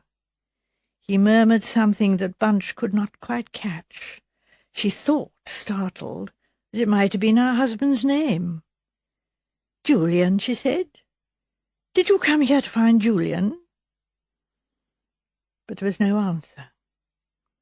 The man lay with eyes closed, his breathing coming in slow, shallow fashion. Bunch turned and left the church rapidly. She glanced at her watch and nodded with some satisfaction. Dr. Griffiths would still be in his surgery. It was only a couple of minutes' walk from the church. She went in without waiting to knock or ring, passing through the waiting room and into the doctor's surgery. "You must come at once," said Bunch. "There's a man dying in the church." Some minutes later, Dr. Griffiths rose from his knees after a brief examination. "Can we move him from here into the vicarage? I can attend to him better there. Well, not that it's any use." "Of course," said Bunch. "I'll go and get things ready. I'll get Harper and Joan, shall I, to help you carry him?" "Thanks. I can telephone from the vicarage for an ambulance, but I'm afraid by the time it comes—" He left the remark unfinished. Bunch said, "Internal bleeding?" Dr. Griffiths nodded. He said, "How on earth did he come here?" "I think he must have been here all night," said Bunch, considering. "Harper unlocks the church in the morning as he goes to work, but he doesn't usually come in." It was about 5 minutes later when Dr. Griffiths put down the telephone receiver and came back into the morning room, where the injured man was lying on a quickly arranged blankets on the sofa. Bunch was moving a basin of water and clearing up after the doctor's examination. "Well, that's that," said Griffiths. "I sent for an ambulance, and I've notified the police." He stood frowning, looking down on the patient, who lay with closed eyes. His left hand was plucking in a nervous, spasmodic way at his side. "He was shot," said Griffiths. "Shot at fairly close quarters." He rolled his handkerchief up into a ball and plugged the wound with it so as to stop the bleeding. "Could he have gone far after that happened?" Bunch asked. "Oh, yes, quite possible. A mortally wounded man has been known to pick himself up and walk along the street as though nothing had happened, and then suddenly collapse 5 or 10 minutes later. So he needn't have been shot in the church. Oh, no. He may have been shot some distance away. Of course, he may have shot himself, and then dropped the revolver and staggered blindly towards the church. I don't quite know why he made for the church and not for the vicarage." "Oh, I know that," said Bunch. "He said it. Sanctuary." The doctor stared at her. "Sanctuary?" "Here's Julian," said Bunch, turning her head as she heard her husband's steps in the hall. "Julian, come here." The Reverend Julian Harmon entered the room. His vague, scholarly manner always made him appear much older than he really was. "Oh, dear me," said Julian Harmon, staring in a mild, puzzled manner at the surgical appliances and the prone figure on the sofa. Bunch explained with her usual economy of words. "He was in the church, dying. He'd been shot. Do you know him, Julian? I thought he said your name." The vicar came up to the sofa and looked down at the dying man. "Poor fellow," he said, and shook his head. No, I don't know him. I'm almost sure I've never seen him before." At that moment the dying man's eyes opened once more. They went from the doctor to Julian Harmon, and from him to his wife. The eyes stayed there, staring into Bunch's face. Griffiths stepped forward. "If you could tell us," he said urgently. But with eyes fixed on Bunch, the man said in a weak voice, "Please, please." And then, with a slight tremor, he died. Sergeant Hayes licked his pencil and turned the page of his notebook. "So that's all you can tell me, Mrs. Harmon?" "That's all," said Bunch. "These are the things out of his coat pockets." On a table at Sergeant Hayes' elbow was a wallet, a rather battered old watch with the initials W.S., and the return half of a ticket to London. Nothing more. "You found out who he is?" asked Bunch. "A Mr. and Mrs. Eccles phoned up the station. He's her brother, it seems, native of Sandbourne. Been in a low state of health and nerves for some time. He's been getting worse lately. The day before yesterday he walked out and didn't come back. Took a revolver with him." "And he came out here and shot himself with it," said Bunch. "Why?" "Well, you see, he'd been depressed, and—" Bunch interrupted him. "I don't mean that. I mean, why here?" Since Sergeant Hayes obviously did not know the answer to that one, he replied in an oblique fashion. "Come out here, he did, on the 5:10 bus." "Yes," said Bunch again, "but why?" "I don't know, Mrs. Harmon," said Sergeant Hayes. "There's no accounting. If the balance of the mind is disturbed—" Bunch finished for him. "They may do it anywhere. But it still seems to me unnecessary to take a bus out to a small country place like this. He didn't know anyone here, did he?" "Not so far as can be ascertained," said Sergeant Hayes. He coughed in an apologetic manner and said as he rose to his feet, "It may be as Mr. and Mrs. Eccles will come out and see you, ma'am, if you don't mind, that is." "Of course I don't mind," said Bunch. "It's very natural. Only wish I had something to tell them." "Well, I'll be getting along," said Sergeant Hayes. "I'm only so thankful," said Bunch, going with him to the front door, "that it wasn't murder." A car had driven up at the vicarage gate. Sergeant Hayes, glancing at it, remarked, Looks as though that's Mr. and Mrs. Eccles come here now, ma'am, to talk to you. Bunch braced herself to endure what she felt might be rather a difficult ordeal. However, she thought, I can always ask Julian to help me. A clergyman's a great help when people are bereaved. Exactly what she had expected Mr. and Mrs. Eccles to be like, Bunch could not have said, but she was conscious as she greeted them of a feeling of surprise. Mr. Eccles was a stout, florid man, whose natural manner would have been cheerful and facetious. Mrs. Eccles had a vaguely flashy look about her. She had a small, mean, pursed-up mouth. Her voice was thin and reedy. "Oh, it's been a terrible shock, Mrs. Harmon, as you can imagine," she said. "Oh, I know," said Bunch. "It must have been. Oh, do sit down. Can I offer you, well, perhaps it's a little early for tea." Mr. Eccles waved a pudgy hand. "No, nothing for us," he said. "Very kind of you, I'm sure. Just wanted to, well, what poor William said and all that, you know." "He's been abroad a long time," said Mrs. Eccles, "and I think he must have had some very nasty experiences. Very quiet and depressed he's been ever since he came home. Said the world wasn't fit to live in, and there was nothing to look forward to. Oh, poor Bill, he was always moody." Bunch stared at them both for a moment or two, without speaking. "Pinched my husband's revolver, he did," went on Mrs. Eccles, "without our knowing. Then it seems he come here by Bath. I suppose that was a nice feeling on his part. He wouldn't have liked to do it in our house." Poor fellow," said Mr. Eccles with a sigh. "Doesn't do to judge." There was another short pause, and Mr. Eccles said, "Did he leave a message? Any last words? Nothing like that?" His bright, rather pig-like eyes watched Bunch closely. Mrs. Eccles, too, leaned forward as though anxious for the reply.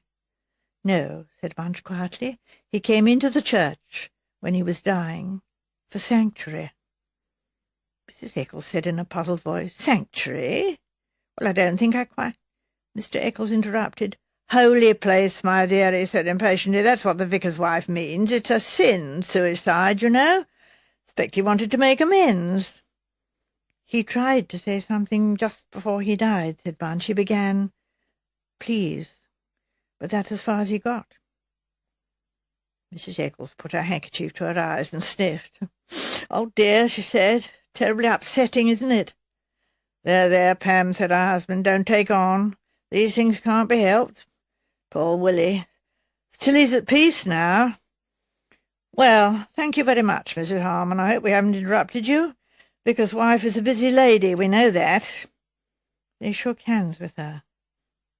Then Eccles turned suddenly to say, Oh, yes, there's just one other thing. I think you've got his coat here, haven't you?" "His coat?" Bunch frowned. Mrs. Eccles said, "Yeah, we like all his things, you know, sentimental-like." "He had a watch and a wallet and a railway ticket in the pocket," said Bunch. "I gave them to Sergeant Hayes." "That's all right, then," said Mr. Eccles. "You'll hand them over to us, I expect. His private papers would be in the wallet." "There was a £1 note in the wallet," said Bunch. "Nothing else." "No letters? Nothing like that?" Bunch shook her head. "Well, thank you again, Mrs. Harmon. The coat he was wearing, perhaps the sergeant's got that too, has he?" Bunch frowned in an effort of remembrance. "No," she said, "I don't think— Oh, let me see. The doctor and I took his coat off to examine his wound." She looked round the room vaguely. "I must have taken it upstairs with the towels and basin." "I wonder now, Mrs. Harmon, if you don't mind. We like his coat, you know, the last thing he wore. Well, the wife feels rather sentimental about it." "Oh, of course," said Bunch. "Would you like me to have it cleaned first? I'm afraid it's rather, well, stained." "Oh, no, that doesn't matter." Bunch frowned. "Now, I wonder where— Oh, excuse me a moment." She went upstairs, and it was some few minutes before she returned. "I'm so sorry," she said breathlessly. "My daily woman must have put it aside with the other clothes that were going to the cleaners. It's taken me quite a long time to find it. Here it is. I'll do it up for you in brown paper." Disclaiming their protest, she did so. Then once more effusively bidding her farewell, the Eccles departed. Bunch went slowly back across the hall and entered the study. The Reverend Julian Harmon looked up, and his brow cleared. He was composing a sermon, and was fearing that he had been led astray by the interest of the political relations between Judea and Persia in the reign of Cyrus. "Oh, yes, dear," he said hopefully. "Julian," said Bunch, "what's sanctuary exactly?" Julian Harmon gratefully put aside his sermon paper. "Well," he said, "sanctuary in Roman and Greek temples applied to the cella in which stood the statue of a god. The Latin word for altar, ara, also means protection." He continued learnedly, "In 399 A.D., the right of sanctuary in Christian churches was finally and definitely recognized. The earliest mention of the right of sanctuary in England is in the Code of Laws issued by Ethelbert in A.D. 600. He continued for some time with his exposition, but was, as often, disconcerted by his wife's reception of his erudite pronouncement. "Darling," she said, "you are sweet." Bending over, she kissed him on the tip of his nose. Julian felt rather like a dog who's been congratulated on performing a clever trick. "The Eccleses have been here," said Bunch. The vicar frowned. "The Eccleses? I don't seem to remember." "You don't know them? They're the sister and her husband of the man in the church." "Oh, my dear, you ought to have called me." "There wasn't any need," said Bunch. "They were not in need of consolation." "I wonder now," she frowned, "if I put a casserole in the oven tomorrow. Can you manage, Julian?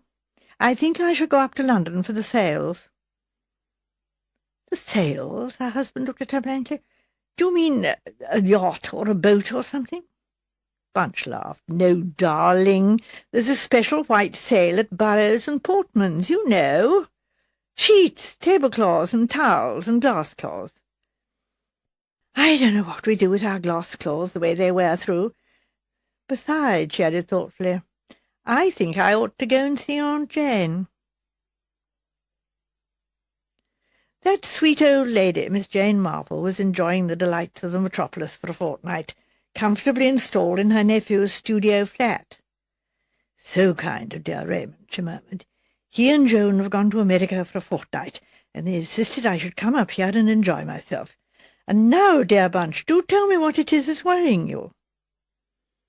Bunch was Miss Marple's favourite godchild, and the old lady looked at her with great affection, as Bunch, thrusting her best felt hat farther on the back of her head, started her story. Bunch's recital was concise and clear. Miss Marple nodded her head as Bunch finished. "I see," she said. "Yes, I see." "That's why I felt I had to see you," said Bunch. "You see, not being clever—" "But you are clever, my dear." "No, I'm not clever like Julian." "Julian, of course, has a very solid intellect," said Miss Marple. "That's it," said Bunch. "Julian's got the intellect. But on the other hand, I've got the sense. You have a lot of common sense, Bunch, and you're very intelligent. You see, I don't really know what I ought to do. I can't ask Julian because, well, I mean, Julian's so full of rectitude." This statement appeared to be perfectly understood by Miss Marple, who said, "I know what you mean, dear. We women, well, it's different." She went on, "You told me what happened, Bunch, but I'd like to know first exactly what you think." "It's all wrong," said Bunch. "The man who was there in the church dying knew all about sanctuary. He said it just the way Julian would have said it. I mean, he was a well-read, educated man. And if he'd shot himself, he wouldn't drag himself to a church afterwards and say sanctuary. Sanctuary means that you're pursued, and when you get into a church, you're safe. Your pursuers can't touch you. At one time, even the law couldn't get at you."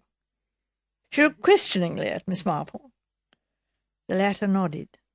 Bunch went on, "Those people, the Eccleses, were quite different, ignorant and coarse. And there's another thing. That watch, the dead man's watch, It had the initials W.S. on the back of it, but inside, I opened it. In very small lettering there was, "To Walter from his father," and a date. Walter. But the Eccleses kept talking of him as William or Bill. Miss Marple seemed about to speak, but Bunch rushed on. "Oh, I know you're not always called the name you baptized by. I mean, I can understand that you might be christened William and called Porgy or Carrots or something, but your sister wouldn't call you William or Bill if your name was Walter." "You mean that she wasn't his sister?" "I'm quite sure she wasn't his sister. They were horrid, both of them. They came to the vicarage to get his things and to find out if he'd said anything before he died. When I said he hadn't, I saw it in their faces. Relief. I think myself," finished Bunch, "it was Eccles who shot him." "Murder?" said Miss Marple. "Yes," said Bunch, "murder. And that's why I came to you, darling." Bunch's remark might have seemed incongruous to an ignorant listener, but in certain spheres Miss Marple had a reputation for dealing with murder. "He said 'please' to me before he died," said Bunch. "He wanted me to do something for him. Awful thing is, I've no idea what." Miss Marple considered for a moment or two, and then pounced on the point that had already occurred to Bunch. "But why was he there at all?" she asked. "You mean," said Bunch, "if you wanted sanctuary, you might pop into a church anywhere. There's no need to take a bus that only goes 4 times a day and come out on a lonely spot like ours for it." He must have come there for a purpose, Miss Marple thought. He must have come to see someone. Chipping Cleghorn's not a big place, Bunch. Now surely you must have some idea of who it was he came to see. Bunch reviewed the inhabitants of her village in her mind before rather doubtfully shaking her head. "But in a way," she said, "it could be anybody." He never mentioned a name. "He said Julian, or I thought he said Julian. Might have been Julia, I suppose. As far as I know, there isn't any Julia living in Chipping Cleghorn." She screwed up her eyes as she thought back to the scene. The man lying there on the chancel steps, the light coming through the window with its jewels of red and blue light. "Jewels," said Miss Marple thoughtfully. "I'm coming now," said Bunch, "to the most important thing of all, the reason why I've really come here today. You see, the Eccleses made a great fuss about having his coat, but we took it off when the doctor was seeing him. It was an old, shabby sort of coat. There was no reason why they should have wanted it. They pretended it was sentimental, but that was nonsense. Anyway, I went up to find it, and as I was just going up the stairs I remembered how he'd made a kind of picking gesture with his hand as though he was fumbling with the coat. So when I got hold of the coat I looked at it very carefully, and I saw that in one place the lining had been sewn up again with a different thread. So I unpicked it and found a little piece of paper inside. I took it out and I sewed it up again properly with thread that matched. I was careful, and I don't really think that the Eccleses would know I'd done it. I don't think so, but I can't be sure. And then I took the coat down to them and made some excuse for the delay." "The piece of paper?" asked Miss Marple. Bunch opened her handbag. "I didn't show it to Julian," she said, "because he would have said that I ought to have given it to the Eccleses, but I thought I'd rather bring it to you instead." "A cloakroom ticket," said Miss Marple, looking at it. "Paddington Station." "He had a return ticket to Paddington in his pocket," said Bunch. The eyes of the two women met. "This calls for action," said Miss Marple briskly, "but it would be advisable, I think, to be careful. Now, would you have noticed at all, Bunch dear, whether you were followed when you came to London today?" "Followed!" exclaimed Bunch. "You don't think—" "Well, I think it's possible," said Miss Marple. "When anything is possible, I think we ought to take precautions." She rose with a brisk movement. "You came up here, ostensibly, my dear, to go to the sales. I think the right thing to do, therefore, would be for us to go to the sales. But before we set out, we might put 1 or 2 little arrangements in hand. I don't suppose," Miss Marple added obscurely, that I shall need the old speckled tweed with the beaver collar just at present.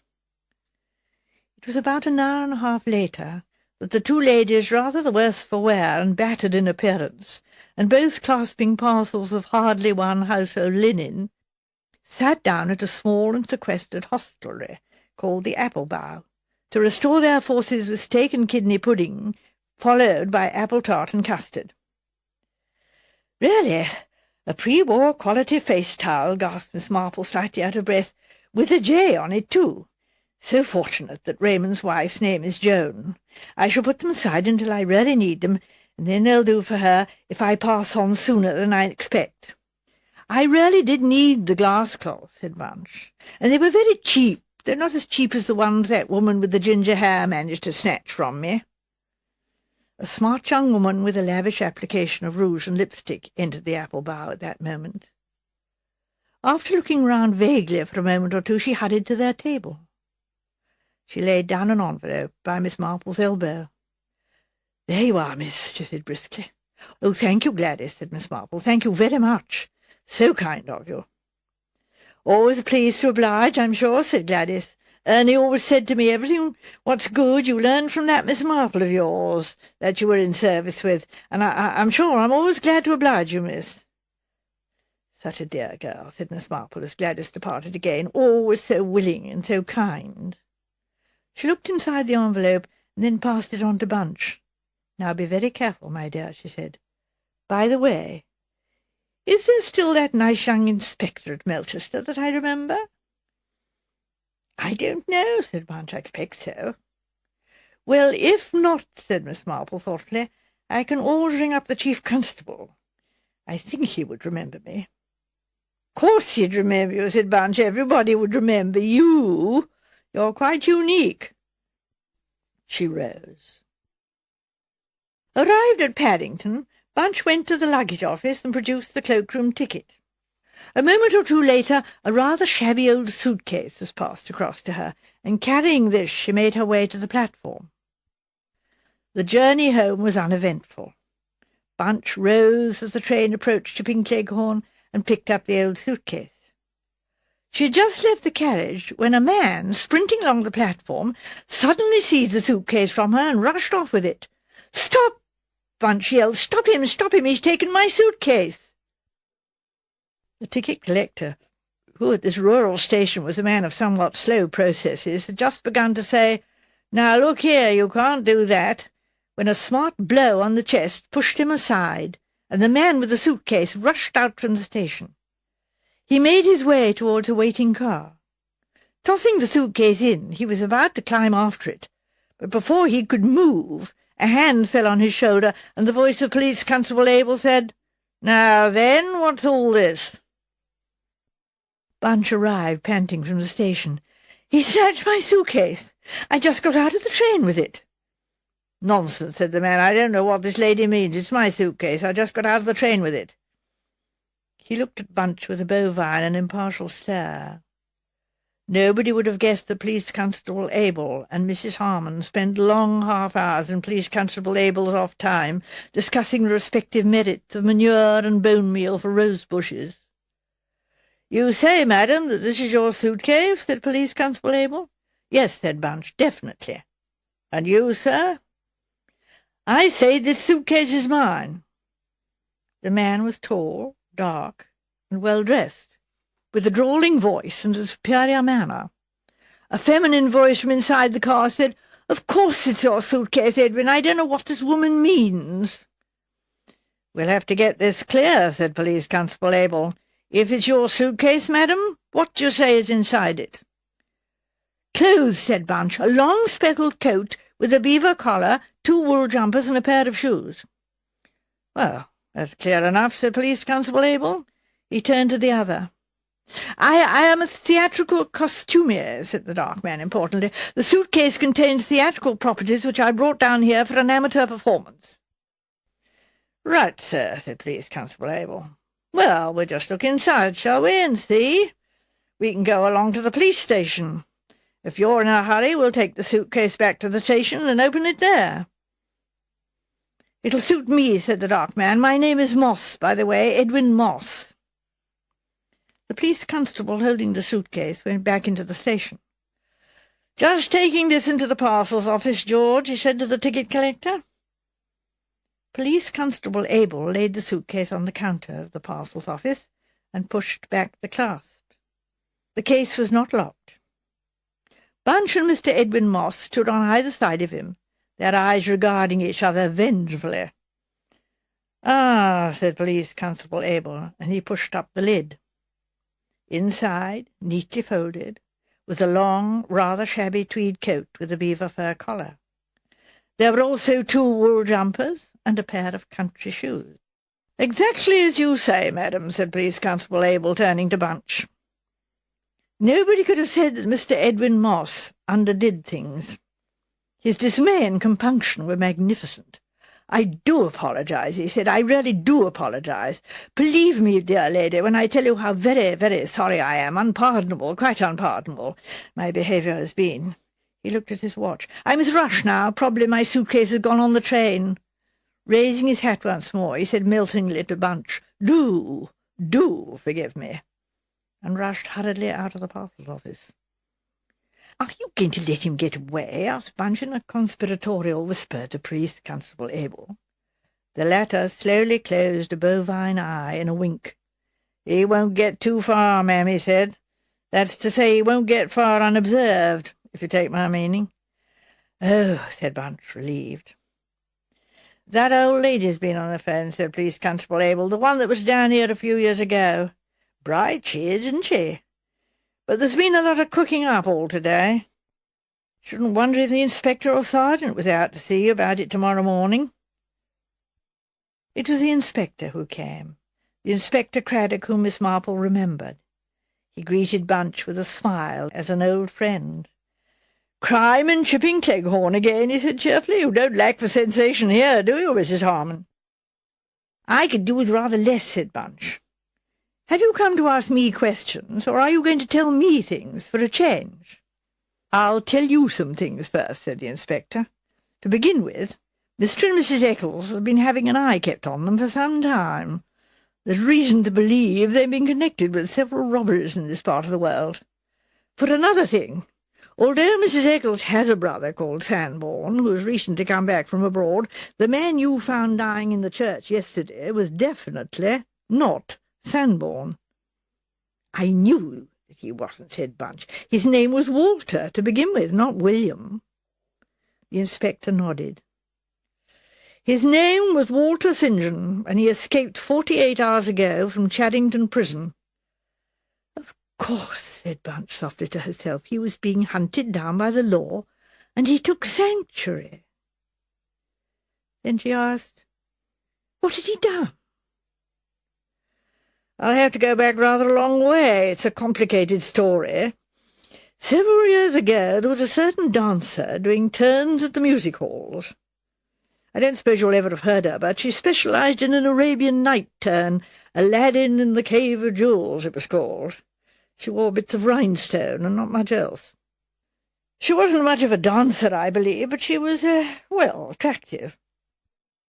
Anyway, a certain Asiatic royalty fell for her in a big way, and amongst other things he gave her a very magnificent emerald necklace." "The historic jewels of the Rajah," murmured Bunch ecstatically. Inspector Craddock coughed. "Well, a rather more modern version, Mrs. Harmon. The affair didn't last very long, broke up when our potentate's attention was captured by a certain film star whose demands were not quite so modest. The bidder to give the dancer her stage name hung on to the necklace, and in due course it was stolen. It disappeared from her dressing-room at the theatre, and there was a lingering suspicion in the minds of the authorities that she herself might have engineered its disappearance. Such things have been known as a publicity stunt, or indeed from more dishonest motives. The necklace was never recovered. But during the course of the investigation, the attention of the police was drawn to this man, Walter St. John. He was a man of education and breeding who'd come down in the world, and who was employed as a working jeweller with a rather obscure firm which is suspected of acting as a fence for jewel robberies. There was evidence that this necklace had passed through his hands. was, however, in connection with the theft of some other jewellery that he finally was brought to trial and convicted and sent to prison. He'd not very much longer to serve, so his escape was rather a surprise. "But why did he come here?" asked Bunch. "We'd like to know that very much, Mrs. Harmon. Following up his trial, it seems that he went first to London. He didn't visit any of his old associates, but he visited an elderly woman, a Mrs. Jacobs, who had formerly been a theatrical dresser. She won't say a word of what he came for, but according to other lodgers in the house, he left carrying a suitcase." "I see," said Bunch. "He left it in the cloakroom at Paddington, and then he came down here." "By that time," said Inspector Craddock, "Eccles and the man who calls himself Edwin Moss were on his trail. They wanted that suitcase. They saw him get on the bus, and they must have driven out in a car ahead of him and been waiting for him when he left the bus." "And he was murdered?" said Bunch. "Yes," said Craddock. "He was shot. It was Eccles' revolver, but I fancy it was Moss who did the shooting. Now, Mrs. Harmon, what we want to know is, where is the suitcase that Walter St. John actually deposited at Paddington Station?" Bunch grinned. "I expect Aunt Jane's got it by now," she said. "Miss Marple, I mean. That was her plan. She sent a former maid of hers with a suitcase packed with her things to the cloakroom at Paddington, and we exchanged tickets. I collected her suitcase and brought it down by train. She seemed to expect that an attempt would be made to get it from me." It was Inspector Craddock's turn to grin. "So she said when she rang up. I'm driving up to London to see her. Do you want to come too, Mrs. Harmon?" "Well," said Bunch, considering. "Well, as a matter of fact, it's very fortunate. I had toothache last night, so I really ought to go to London to see the dentist, oughtn't I?" "Definitely," said Inspector Craddock. Miss Marple looked from Inspector Craddock's face to the eager face of Bunch Harmon. The suitcase lay on the table. "Of course, I haven't opened it," the old lady said. "I wouldn't dream of doing such a thing till somebody official arrived. Besides," she added with a demurely mischievous Victorian smile, "it's locked." "Like to make a guess at what's inside, Miss Marple?" asked the inspector.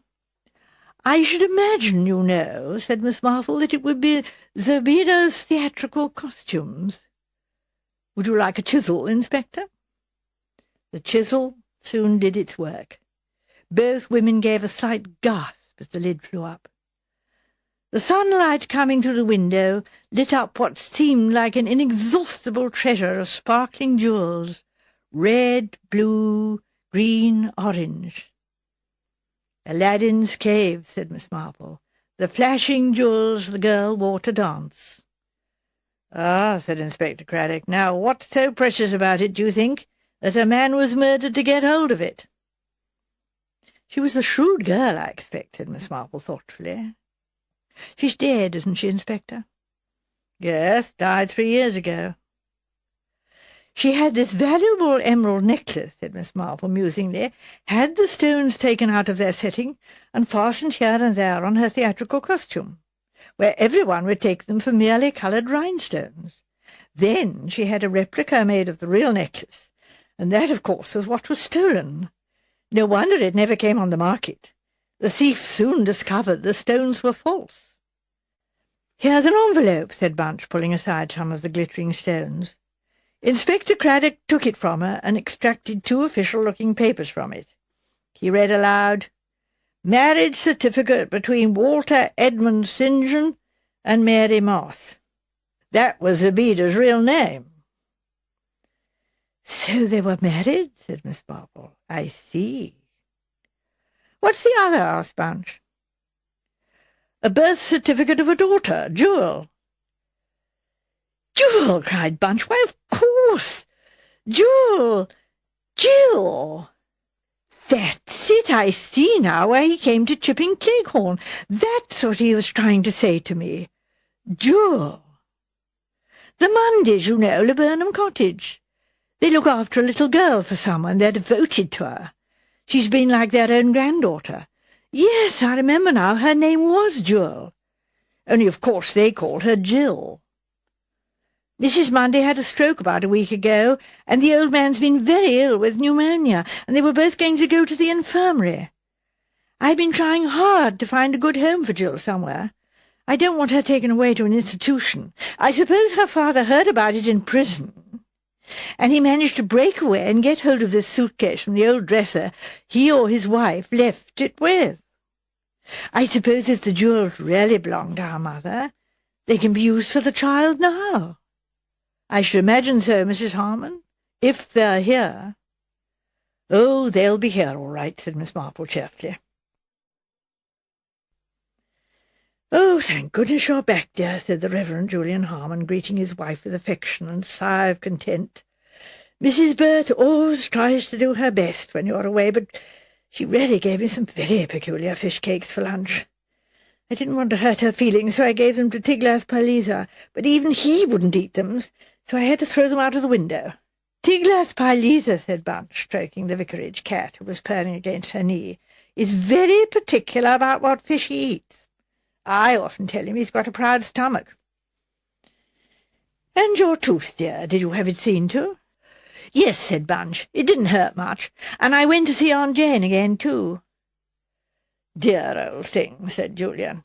I hope she's not failing at all. Not in the least, said Bunch, with a grin.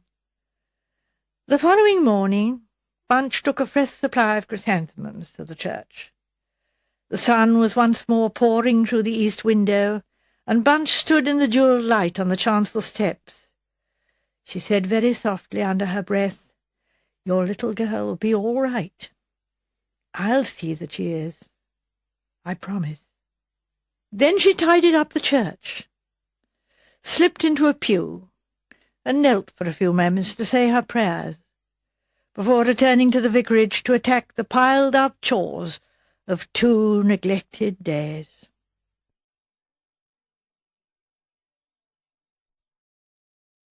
Strange Jest. "And this," said Jane Hellier, completing her introduction, "is Miss Marple." Being an actress, she was able to make her point. It was clearly the climax, the triumphant finale. Her tone was equally compounded of reverent awe and triumph. The odd part of it was that the object thus proudly proclaimed was merely a gentle, fussy-looking elderly spinster. In the eyes of the 2 young people who had just, by Jane's good offices, made her acquaintance, there showed incredulity and a tinge of dismay. They were nice-looking people, the girl, Charmian Stroud, slim and dark, the man, Edward Rossiter, a fair-haired, amiable young giant. Charmian said a little breathlessly, well, we're awfully pleased to meet you." But there was doubt in her eyes. She flung a quick, questioning glance at Jane Hillier. "Darling," said Jane, answering the glance, "she's absolutely marvellous. Leave it all to her. I told you I'd get her here, and I have." She added to Miss Marple, "You'll fix it for them, I know. It'll be easy for you." Miss Marple turned her placid china-blue eyes towards Mr. Rossiter. "Won't you tell me," she said, "what all this is about?" "Jane's a friend of ours," Charmian broke in impatiently. "Edward and I are in rather a fix. Jane said that we would come to her party. She'd introduce us to someone who could.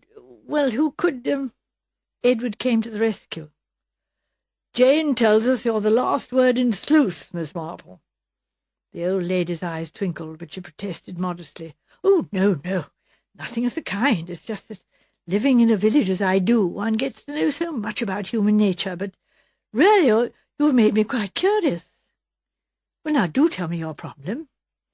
"I'm afraid it's terribly hackneyed, just buried treasure," said Edward. "Indeed? But that sounds most exciting." "I know, like Treasure Island, but our problem lacks the usual romantic touches. No point on a chart indicated by a skull and crossbones. No directions like 4 paces to the left, west by north. It's horribly prosaic. It's just where we ought to dig." "Have you tried at all?" "I should say we dug about 2 solid square acres. The whole place is ready to be turned into a market garden. We're just discussing whether to grow vegetable marrows or potatoes." Charmian said rather abruptly, May we really tell you all about it? But of course, my dear. Well, then let's find a peaceful spot. Come on, Edward. She led the way out of the overcrowded and smoke-laden room, and they went up the stairs to a small sitting-room on the second floor. When they were seated, Charmian began abruptly. Well, here goes. The story starts with Uncle Matthew, uncle, or rather great-uncle, to both of us. He was incredibly ancient. Edward and I were his only relations. He was fond of us and always declared that when he died he would leave his money between us. Well, he died last March and left everything he had to be divided equally between Edward and myself. And what I've just said sounds rather callous. I don't mean that it was right that he died, but actually we were very fond of him. But he'd been ill for some time. The point is that the everything he left turned out to be practically nothing at all, and that frankly was a bit of a blow to us both, wasn't it, Edward? The amiable Edward agreed. You see, he said, we'd counted on it a bit. I mean, when you know a good bit of money is coming to you, you don't buckle down and try to make it yourself. I'm in the army, not got anything to speak of outside my pay, and Charmian herself hasn't got a bean. She works as a stage manager in a repertory theatre. Quite interesting, and she enjoys it, but there's no money in it. We'd counted on getting married, but weren't worried about the money side of it, because we both knew we'd be jolly well off some day. And now, you see, we're not, said Charmian.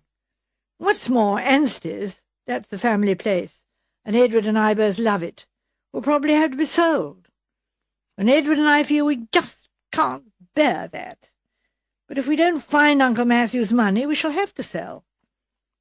Edward said, You know, Charmian, we still haven't come to the vital point. Well, you talk, then. Edward turned to Miss Marple. It's like this, you see. As Uncle Matthew grew older, he got more and more suspicious. He didn't trust anybody. Very wise of him, said Miss Marple. The depravity of human nature is unbelievable. Well, you may be right. Anyway, Uncle Matthew thought so. He had a friend who lost his money in a bank, and another friend who was ruined by an absconding solicitor, and he lost the money himself in a fraudulent company. He got so that he used to hold forth at great length that the only safe and sane thing to do is to convert your money into solid bullion and bury it. Ah, said Miss Marple, I begin to see. Yes, friends argued with him, pointed out that you get no interest that way, but he held that that didn't really matter. The bulk of your money, he said, should be kept in a box, under the bed, or buried in the garden. Those were his words. Charmian went on, and when he died he left hardly anything at all in securities, though he was very rich. So we think that that's what he must have done. Edward explained. We found that he'd sold securities, drawn out large sums of money from time to time, and nobody knows what he did with them. But it seems probable that he lived up to his principles, and that he did buy gold and bury it. He didn't say anything before he died? Leave any paper? No letter? That's the maddening part of it. He didn't. He'd been unconscious for some days, but he rallied before he died, and he looked at us both and chuckled. A faint, weak little chuckle, and he said, You'll be all right, my pretty pair of doves. And then he tapped his eye, his right eye, and winked at us. And then he died. Poor old Uncle Matthew. He tapped his eye, said Miss Marple thoughtfully.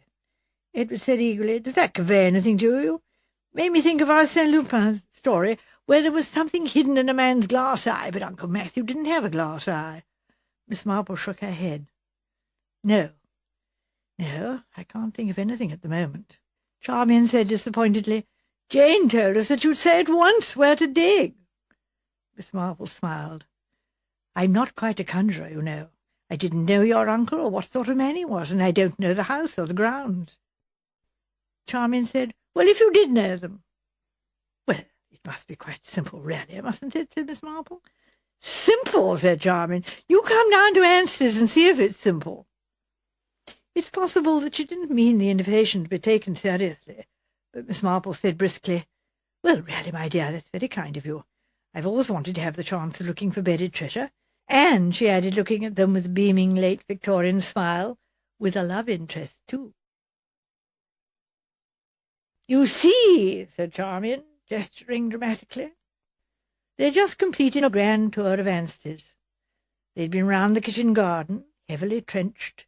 They'd been through the little woods, where every important tree had been dug round, and had gazed sadly on the pitted surface of the once smooth lawn. They'd been up to the attic, where old trunks and chests had been rifled of their contents. They'd been down to the cellars, where flagstones had been heaved unwillingly from their sockets. They had measured and tapped walls, and Miss Marple had been shown every antique piece of furniture that contained or could be suspected of containing a secret drawer.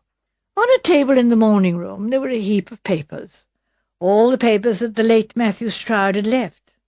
Not one had been destroyed, and Charmian and Edward were wont to return to them again and again, earnestly perusing bills, invitations, and business correspondence in the hope of spotting a hitherto unnoticed clue. "Can you think of anywhere we haven't looked?" demanded Charmian hopefully. Miss Marple shook her head.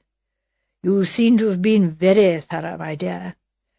Perhaps, if I may say so, just a little too thorough. I always think, you know, that one should have a plan. It's like my friend, Mrs. Eldridge. She had such a nice little maid, polished linoleum beautifully, and she was so thorough that she polished the bathroom floor too much, and as Mrs. Eldridge was stepping out of the bath, the cork mat slipped from under her, and she had a very nasty fall and actually broke her leg. Most awkward, because the bathroom door was locked, of course, and the gardener had to get a ladder and come in through the window. But terribly distressing to Mrs. Eldridge, who had always been a very modest woman." Edward moved restlessly. Miss Marple said quickly, "Oh, please forgive me. So apt, I know, to fly off at a tangent, but one thing does remind me of another, and sometimes that is helpful.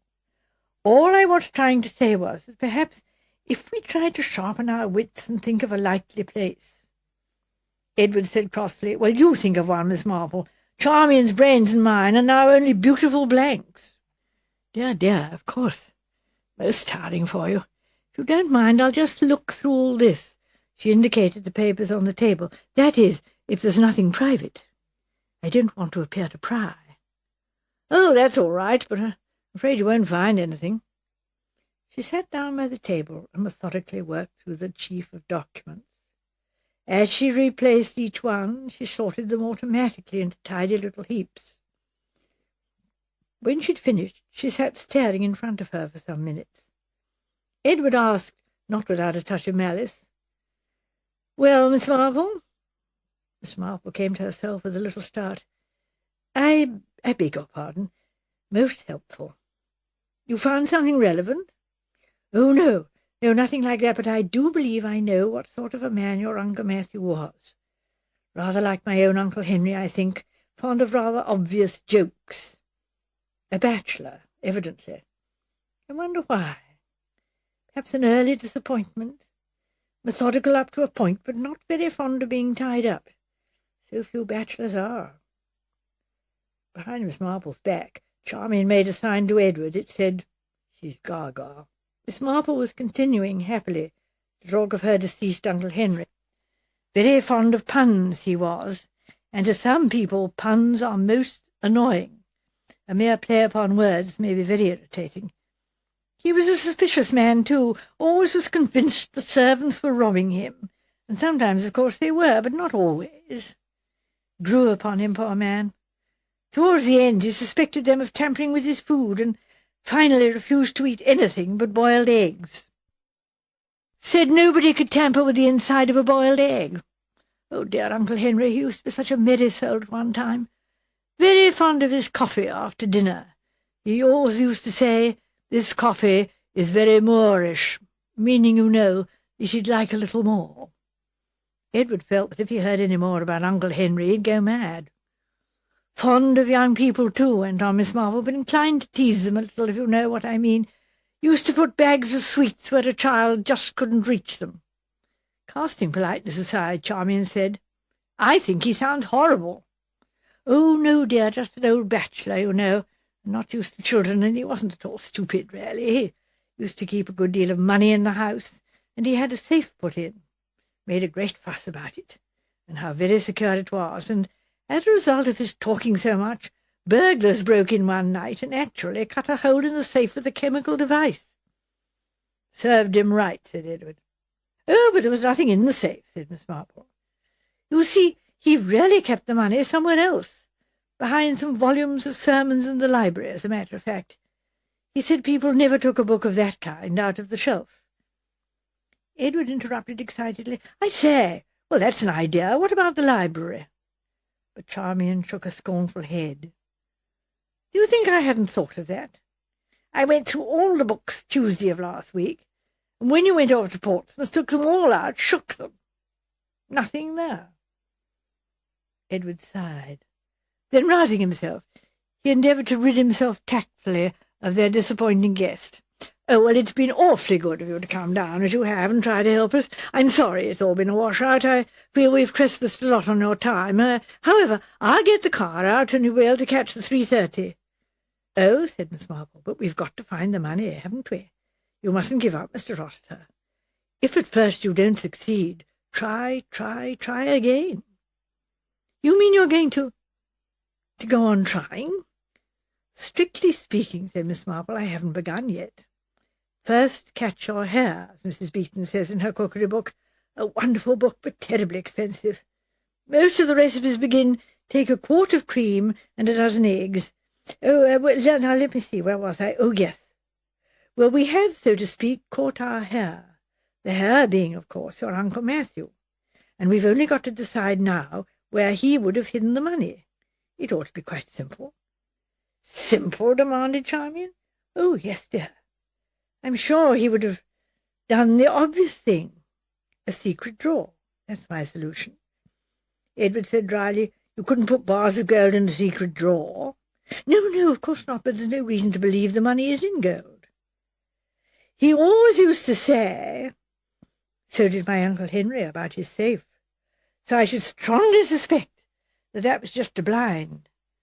Diamonds, now, they could be in a secret drawer quite easily. But we've looked in all the secret drawers. We've had a cabinet-maker over to examine the furniture. Did you, dear? That was clever of you. I should suggest your uncle's own desk would be the most likely. Was it the tall escritoire against the wall there? Yes, and I'll show you. Charmian went over to it. She took down the flap. Inside were pigeonholes and little drawers. She opened a small door in the centre and touched a spring inside the left-hand drawer. The bottom of the centre recess clicked and slid forward. Charmian drew it out, revealing a shallow well beneath. It was empty. Now, isn't that a coincidence? Exclaimed Miss Marple. Uncle Henry had a desk just like this, only his was burr walnut and this is mahogany. Well, at any rate, said Charmian, there's nothing there, as you can see. I expect, said Miss Marple, your cabinet-maker was a young man. He didn't know everything. People were very artful when they made hiding-places in those days. There's such a thing as a secret inside a secret. She extracted a hairpin from her neat bun of grey hair. Straightening it out, she stuck the point into what appeared to be a tiny wormhole in one side of the secret recess. With a little difficulty, she pulled out a small drawer. In it was a bundle of faded letters and folded paper. Edward and Charmian pounced on the find together. With trembling fingers, Edward unfolded the paper. He dropped it with an exclamation of disgust. A damned cookery recipe, baked ham. Charmian was untying a ribbon that held the letters together. She drew one out and glanced at it. Love letters. Miss Marple reacted with Victorian gusto. How interesting. Perhaps the reason your uncle never got married. Charmian read aloud, My ever dear Matthew, I must confess that the time seems long indeed since I received your last letter. I try to occupy myself with the various tasks allotted to me, and often say to myself that I am indeed fortunate to see so much of the globe. Though little did I think when I went to America that I should voyage off to these far islands. Charmian broke off. Where's it from? Oh, Hawaii. She went on. Alas, these natives are still far from seeing the light. They are in an unclothed and savage state, and spend most of their time swimming and dancing, adorning themselves with garlands of flowers. Mr. Gray has made some converts, but it is uphill work, and he and Mrs. Gray get sadly discouraged. I try to do all I can to cheer and encourage him, but I, too, am often sad for a reason you can guess, dear Matthew. Alas, absence is a severe trial for a loving heart. Your renewed vows and protestations of affection cheered me greatly. Now and always you have my faithful and devoted heart, dear Matthew, and I remain your true love, Betty Martin. P.S. I address my letter under cover to our mutual friend Matilda Graves. As usual, I hope heaven will pardon this little subterfuge. Edward whistled. A female missionary? Oh, so that was Uncle Matthew's romance. Well, I wonder why they never married. She seems to have gone all over the world, said Charmian, looking through the letters. Mauritius, all sorts of places. Probably died of yellow fever or something. A gentle chuckle made them start. Miss Marple was apparently much amused. Well, well, she said. Fancy that now. She was reading the recipe for baked ham. Seeing their inquiring glances, she read out, Baked ham with spinach. Take a nice piece of gammon, stuff with cloves, and cover with brown sugar. Bake in a slow oven. Serve with a border of pureed spinach. What do you think of that now? I think it sounds filthy, said Edward. No, actually it would be very good, but what do you think of the whole thing?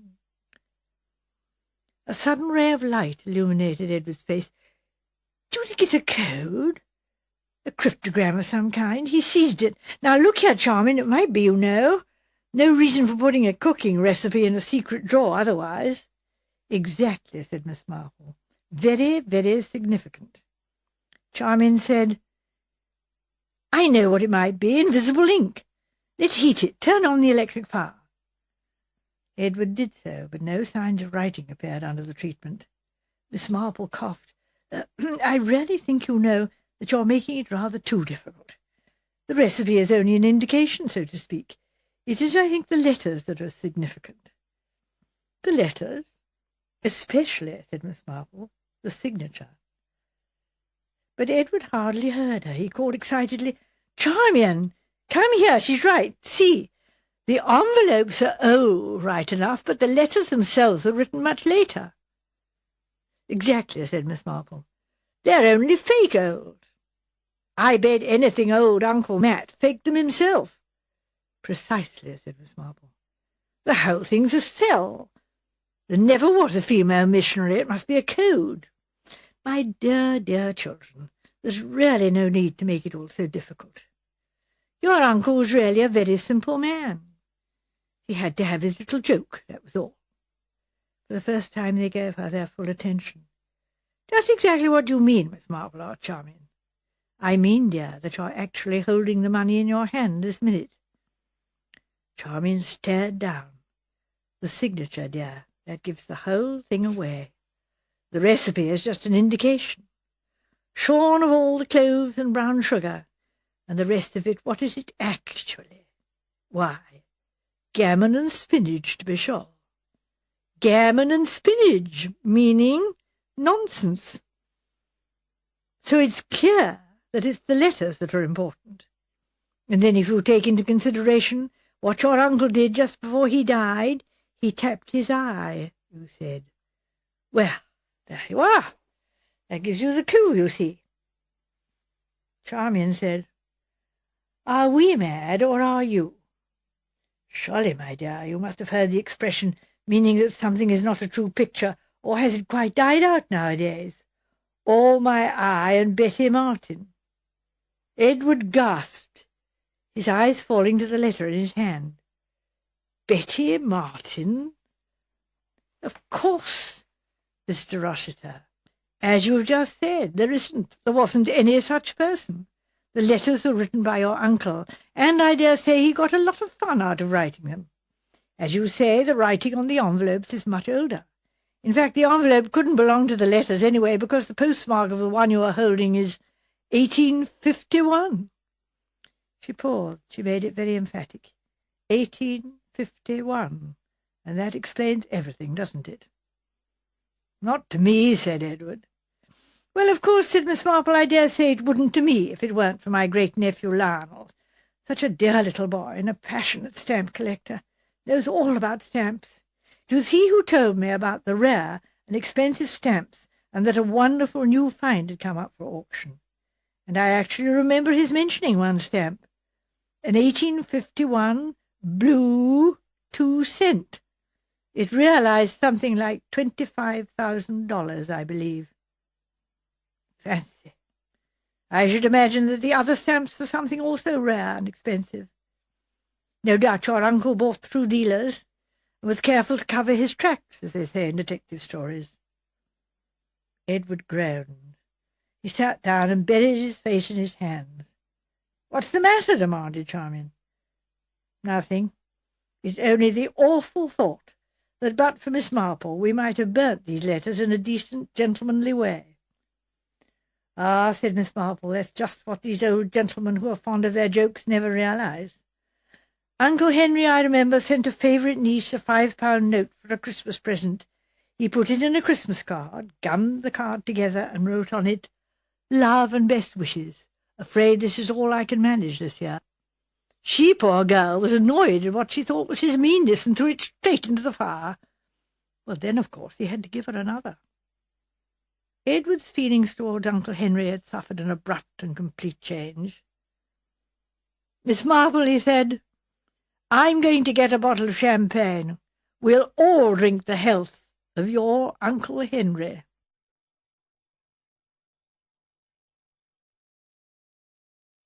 Miss Marple tells a story. I don't think I've ever told you, my dears, you Raymond and you Joan, about the rather curious little business that happened some years ago now. I don't want to seem vain in any way, and of course I know that in comparison with you young people I'm not clever at all. Raymond writes those very modern books all about rather unpleasant young men and women, and Joan paints those very remarkable pictures of square people with curious bulges on them. Very clever of you, my dear. But as Raymond always says, only quite kindly, because he's the kindest of nephews, I am hopelessly Victorian. I admire Mr. Alma Tadema and Mr. Frederick Leighton, and I suppose to you they seem hopelessly Vierge. Now, let me see, what was I saying? Oh, yes, that I didn't want to appear vain. But I couldn't help being just a teeny-weeny bit pleased with myself, because just by applying a little common sense, I believe I really did solve a problem that had baffled cleverer heads than mine, though really I should have thought the whole thing was obvious from the beginning. Well, I'll tell you my little story, and if you think I'm inclined to be conceited about it, you must remember that I did at least help a fellow creature who was in very grave distress. Well, the first I knew of this business was at 9 o'clock, when Gwen— oh, you remember Gwen, my little maid with red hair? Well, Gwen came in and told me that Mr. Petherick and a gentleman had called to see me. Gwen had shown them into the drawing-room, quite rightly. I was sitting in the dining-room because in early spring I think it's so wasteful to have 2 fires going. I directed Gwen to bring in the cherry brandy and some glasses, and I hurried into the drawing-room. I don't know whether you remember Mr. Petherick. He died 2 years ago, but he had been a friend of mine for many years, as well as attending to all my legal business. A very shrewd man, and a really clever solicitor. His son does my business for me now. A very nice lad, and very up-to-date, but somehow I don't quite feel the confidence I had with Mr. Petherick. I explained to Mr. Petherick about the fires, and he said at once that he and his friend would come into the dining-room. And then he introduced his friend, a Mr. Rhodes. He was a youngish man, not much over 40, and I saw at once there was something very wrong. His manner was most peculiar. One might have called it rude if one hadn't realized that the poor fellow was suffering from strain.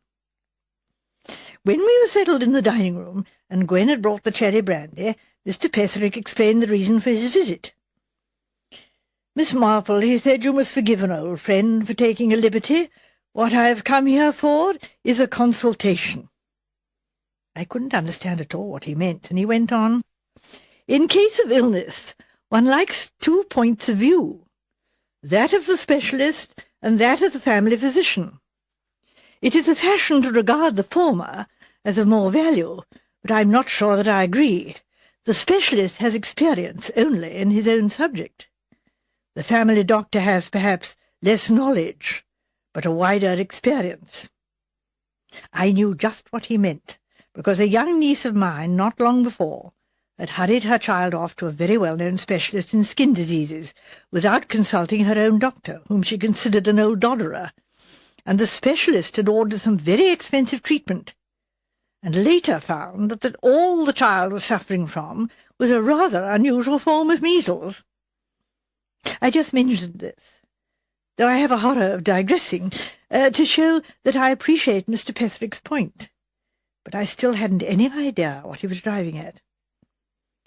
"If Mr. Rhodes is ill," I said, and stopped, because the poor man gave a most dreadful laugh. He said, "I expect to die of a broken neck in a few months' time." And then it all came out. There had been a case of murder lately in Barnchester, a town about 20 miles away.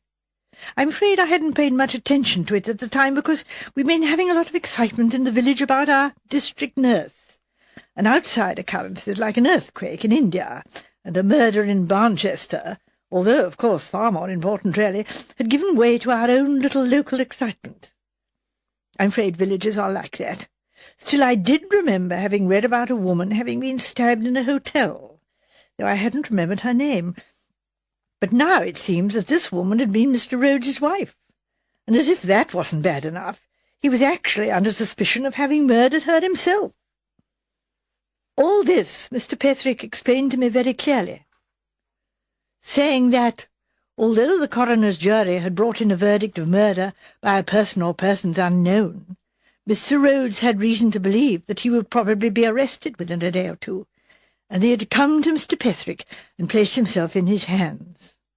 Mr. Petherick went on to say that they had that afternoon consulted Sir Malcolm Old, K.C., and that in the event of the case coming to trial, Sir Malcolm had been briefed to defend Mr. Rhodes.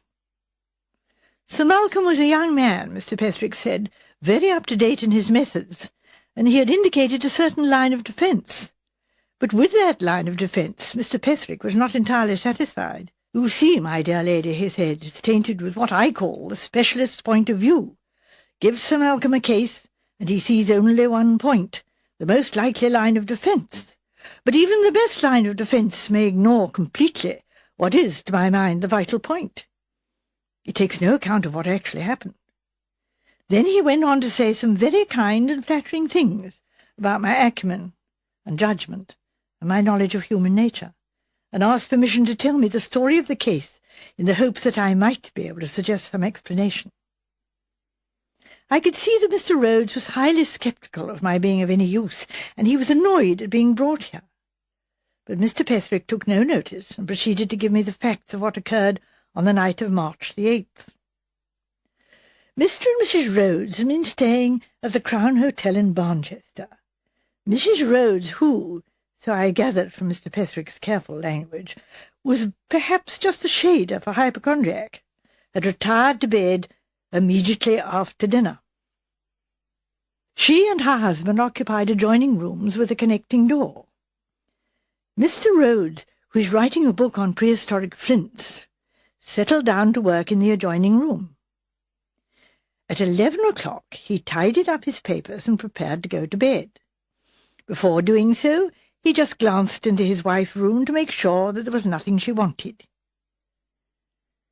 He discovered the electric light on, and his wife lying in bed, stabbed through the heart. She had been dead at least an hour, probably longer. The following were the points made. There was another door in Mrs. Rhodes' room leading into the corridor. This door was locked and bolted on the inside. The only window in the room was closed and latched. According to Mr. Rhodes, nobody had passed through the room in which he was sitting except a chambermaid bringing hot water bottles. The weapon found in the wound was a stiletto dagger which had been lying on Mrs. Rhodes' dressing-table. She was in the habit of using it as a paper-knife. There were no fingerprints on it. The situation boils down to this. No one but Mr. Rhodes and the chambermaid had entered the victim's room. I inquired about the chambermaid. "That was our first line of inquiry," said Mr. Petherick. "Mary Hill is a local woman. She'd been chambermaid at the Crown for 10 years. There seemed absolutely no reason why she should commit a sudden assault on a guest. She is in any case extraordinarily stupid, almost half-witted. Her story has never varied. She brought Mrs. Rhodes her hot water bottle, and says the lady was drowsy, just dropping off to sleep. Frankly, I cannot believe, and I am sure no jury would believe, that she committed the crime." Mr. Petherick went on to mention a few additional details. At the head of the staircase in the Crown Hotel is a kind of miniature lounge where people sometimes sit and have coffee. A passage goes off to the right, and the last door in it is the door into the room occupied by Mr. Rhodes. The passage then turns sharply to the right again, and the first door round the corner is the door into Mrs. Rhodes' room. As it happened, both these doors could be seen by witnesses. The first door, that into Mr. Rhodes' room, which I will call A, could be seen by 4 people, 2 commercial travellers and an elderly married couple who were having coffee. According to them, nobody went in or out of door A except Mr. Rhodes and the chambermaid. As to the other door in the passage B, there was an electrician at work there, and he also swears that nobody entered or left door B except the chambermaid. It was certainly a very curious and interesting case. On the face of it, it looked as though Mr. Rhodes must have murdered his wife. But I could see that Mr. Petherick was quite convinced of his client's innocence, and Mr. Petherick was a very shrewd man. At the inquest, Mr. Rhodes had told a hesitating and rambling story about some woman who had written threatening letters to his wife. His story, I gathered, had been unconvincing in the extreme. Appealed to by Mr. Petherick, he explained himself. Frankly, he said, I never believed it. I thought Amy had made most of it up. Mrs. Rhodes, I gathered, was one of those romantic liars who go through life embroidering everything that happens to them. The amount of adventures that, according to her own account, happened to her in a year was simply incredible. If she slipped on a bit of banana peel, it was a case of near escape from death. If a lampshade caught fire, she was rescued from a burning building at the hazard of her life. Her husband got into the habit of discounting her statements. Her tale as to some woman whose child she had injured in a motor accident, and who had vowed vengeance on her, well, Mr. Rhodes had simply not taken any notice of it. The incident had happened before he married his wife, and although she had read him letters couched in crazy language, he had suspected her of composing them herself. She had actually done such a thing once or twice before. She was a woman of hysterical tendencies, who craved ceaselessly for excitement. Now, all that seemed to me very natural. Indeed, we have a young woman in the village who does much the same thing.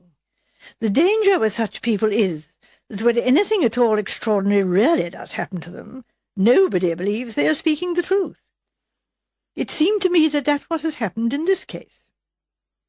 The police, I gathered, merely believed that Mr. Rhodes was making up this unconvincing tale in order to avert suspicion from himself. I asked if there had been any women staying by themselves in the hotel. It seemed there were 2, a Mrs. Granby, an Anglo-Indian widow, and a Miss Carruthers, rather a horsey spinster who dropped her G's. Mr. Petherick added that the most minute inquiries had failed to elicit anyone who'd seen either of them near the scene of the crime, and there was nothing to connect either of them with it in any way. I asked him to describe their personal appearance. He said that Mrs. Granby had reddish hair, rather untidily done, was sallow-faced and about 50 years of age. Her clothes were rather picturesque, being made mostly of native silk, etc. Miss Carruthers was about 40, wore pince-nez, had close-cropped hair like a man, and wore mannish coats and skirts. Dear me, I said. That makes it very difficult. Mr. Petherick looked inquiringly at me, but I didn't want to say any more just then. So I asked what Sir Malcolm Old had said. Sir Malcolm was confident of being able to call conflicting medical testimony and to suggest some way of getting over the fingerprint difficulty. I asked Mr. Rhodes what he thought. He said all doctors were fools, but he himself couldn't really believe that his wife had killed herself. She wasn't that kind of woman, he said simply, and I believed him. Hysterical people don't usually commit suicide. I thought a minute. Then I asked if the door from Mrs. Rhodes' room led straight into the corridor. Mr. Rhodes said no. There was a little hallway with a bathroom and lavatory. It was the door from the bedroom to the hallway that was locked and bolted on the inside. Well, in that case, I said, the whole thing seems remarkably simple. And really, you know, it did. The simplest thing in the world. And yet no one seemed to have seen it that way. Both Mr. Petherick and Mr. Rhodes were staring at me so that I felt quite embarrassed. Perhaps, said Mr. Rhodes, Miss Marple hasn't quite appreciated the difficulties. Yes, I said, I think I have. There are 4 possibilities.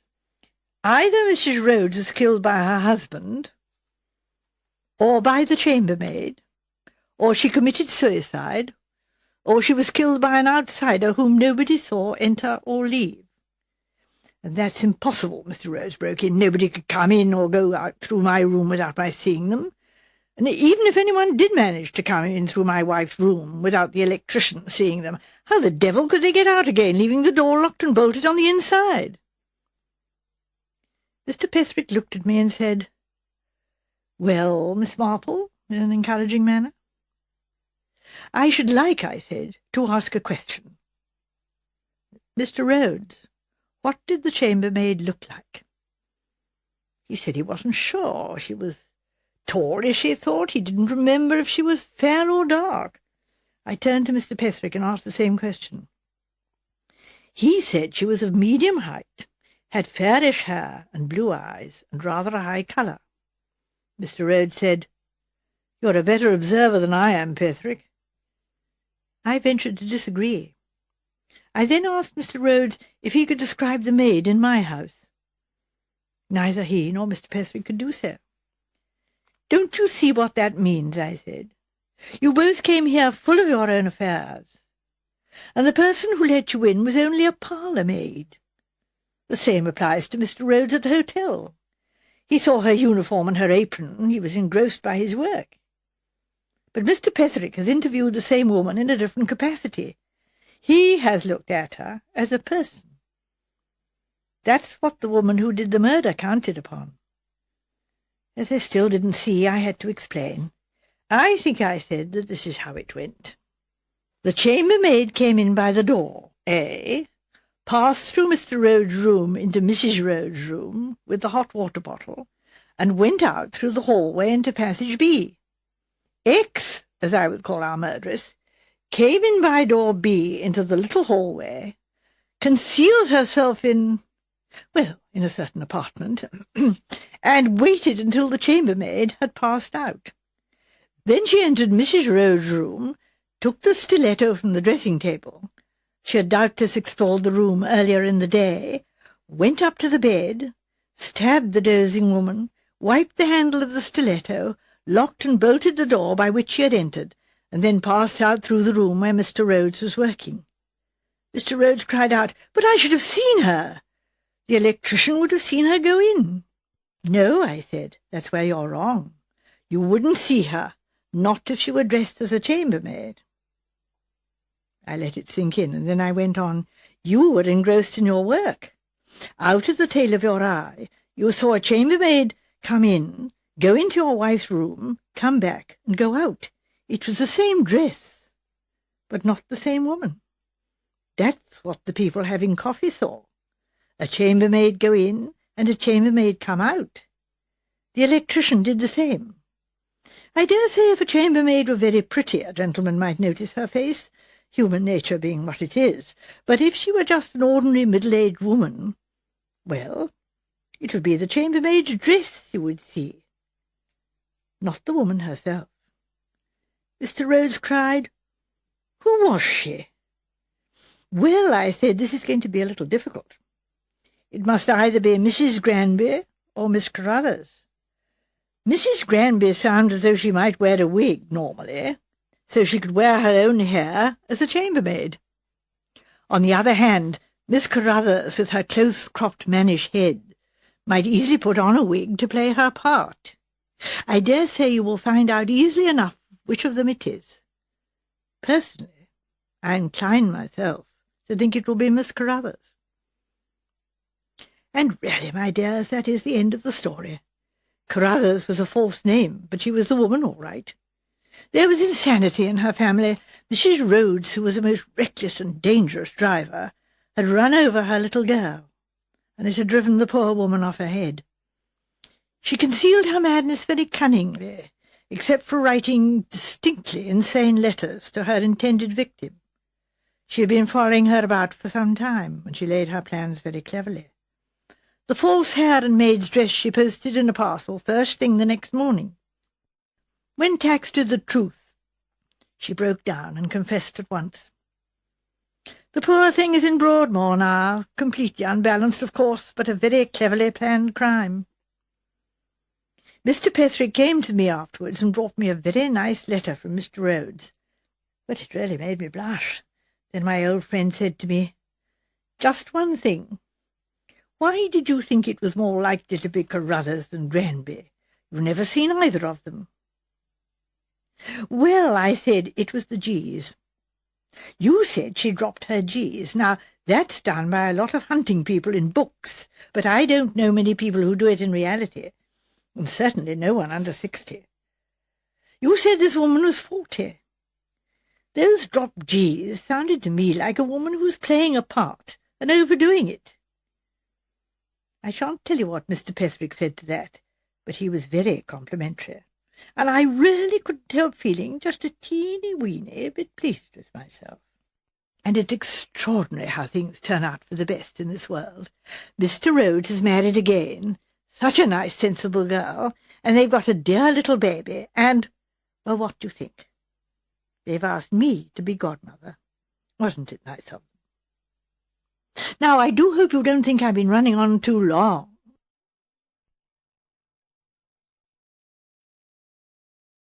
The tape measure murder. Miss Pollitt took hold of the knocker and rapped politely on the cottage door. After a discreet interval she knocked again.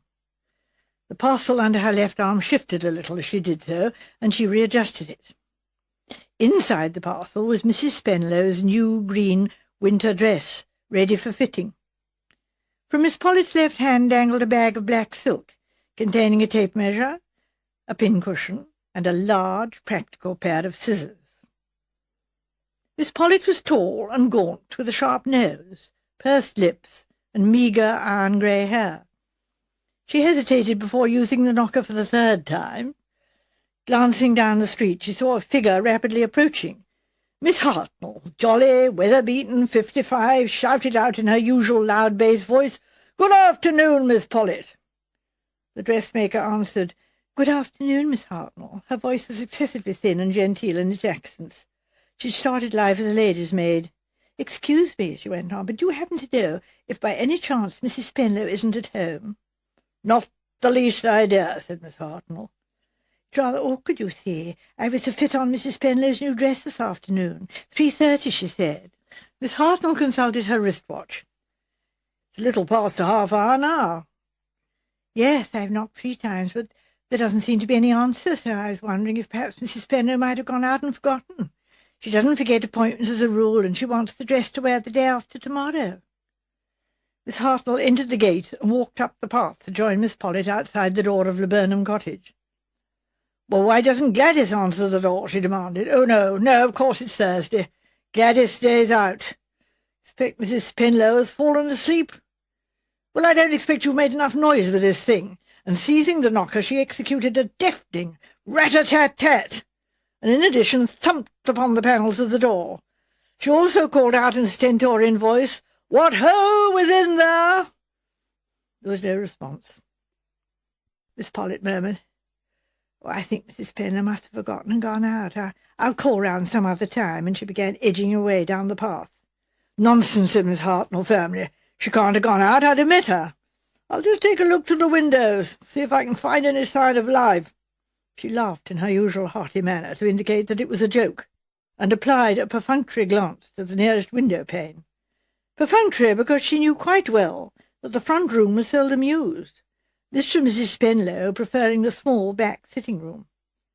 Perfunctory as it was, though, it succeeded in its object. Miss Hartnell, it's true, saw no signs of life.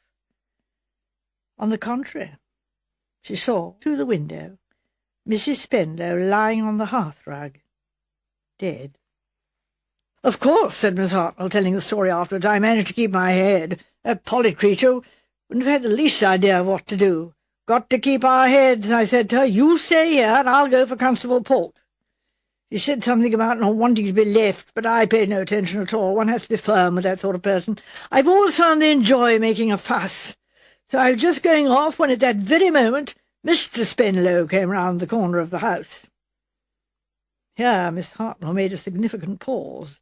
It enabled her audience to ask breathlessly, "Oh, tell me, how did he look?" Miss Hartnell would then go on. "Frankly, I suspected something at once. You're far too calm. Didn't seem surprised in the least. And you may say what you like, it isn't natural for a man to hear that his wife is dead and display no emotion whatever." Everybody agreed with this statement. The police agreed with it too. So suspicious did they consider Mr. Spenlow's detachment that they lost no time in ascertaining how that gentleman was situated as a result of his wife's death. When they discovered that Mrs. Spenlow had been the moneyed partner, and that her money went to her husband under a will made soon after their marriage, they were more suspicious than ever. Miss Marple, that sweet-faced, and some said vinegar-tongued, elderly spinster, who lived in the house next to the rectory, was interviewed very early, within half an hour of the discovery of the crime. She was approached by Police Constable Polk, importantly thumbing a notebook. "If you don't mind, ma'am, I've a few questions to ask you." Miss Marple said, "In connection with the murder of Mrs. Spenlow?" Polk was startled. "I asked, madam, how you got to know of it." "The fish," said Miss Marple. The reply was perfectly intelligible to Constable Polk.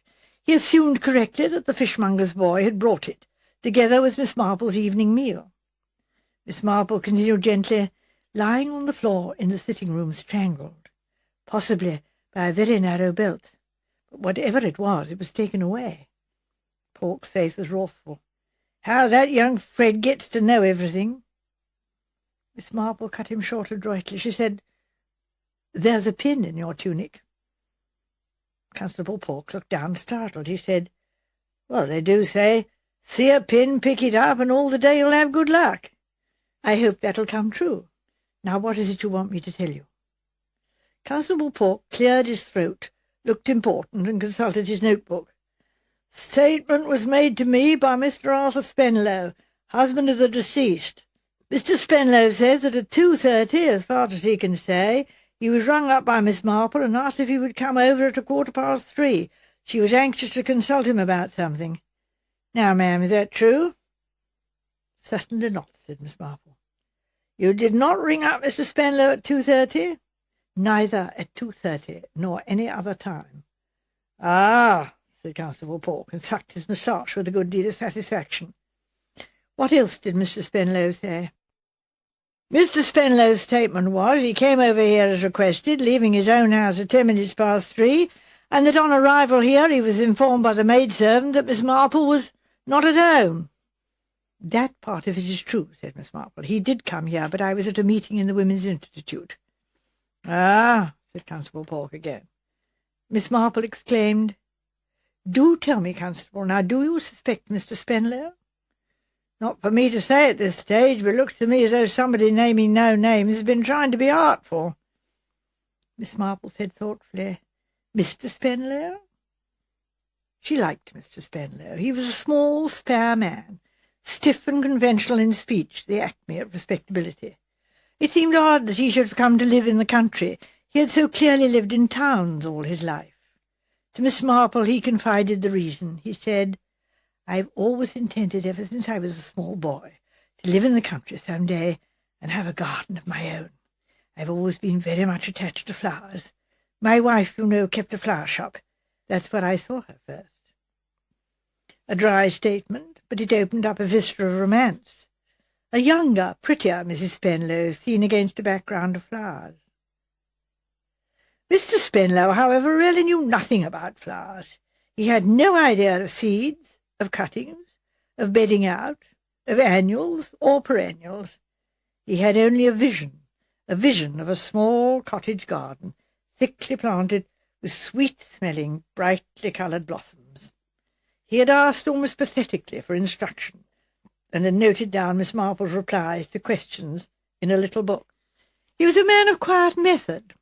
It was perhaps because of this trait that the police were interested in him when his wife was found murdered. With patience and perseverance, they learnt a good deal about the late Mrs. Spenlow, and soon all St. Mary Mead knew it too. The late Mrs. Spenlow had begun life as a between-maid in a large house. She had left that position to marry the second gardener, and with him had started a flower shop in London. The shop had prospered. Not so the gardener, who before long had sickened and died. His widow carried on the shop and enlarged it in an ambitious way. She had continued to prosper. Then she sold the business at a handsome price, and embarked upon matrimony for the second time with Mr. Spenlow, a middle-aged jeweller who had inherited a small and struggling business. Not long afterwards they had sold the business and came down to St. Mary Mead. Mrs. Spenlow was a well-to-do woman. The profits from her florist's establishment she had invested under spirit guidance, as she explained to all and sundry. The spirits had advised her with unexpected acumen. All her investments had prospered, some in quite a sensational fashion. Instead, however, of this increasing her belief in spiritualism, Mrs. Spenlow basely deserted mediums and sittings, and made a brief but whole-hearted plunge into an obscure religion with Indian affinities, which was based on various forms of deep breathing. When, however, she arrived at St. Mary Mead, she had relapsed into a period of Orthodox Church of England beliefs. She was a good deal at the vicarage, and attended church services with assiduity. She patronized the village shops, took an interest in the local happenings, and played village bridge. A humdrum, everyday life.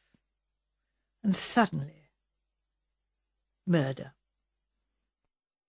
Colonel Melchip, the chief constable, had summoned Inspector Slack.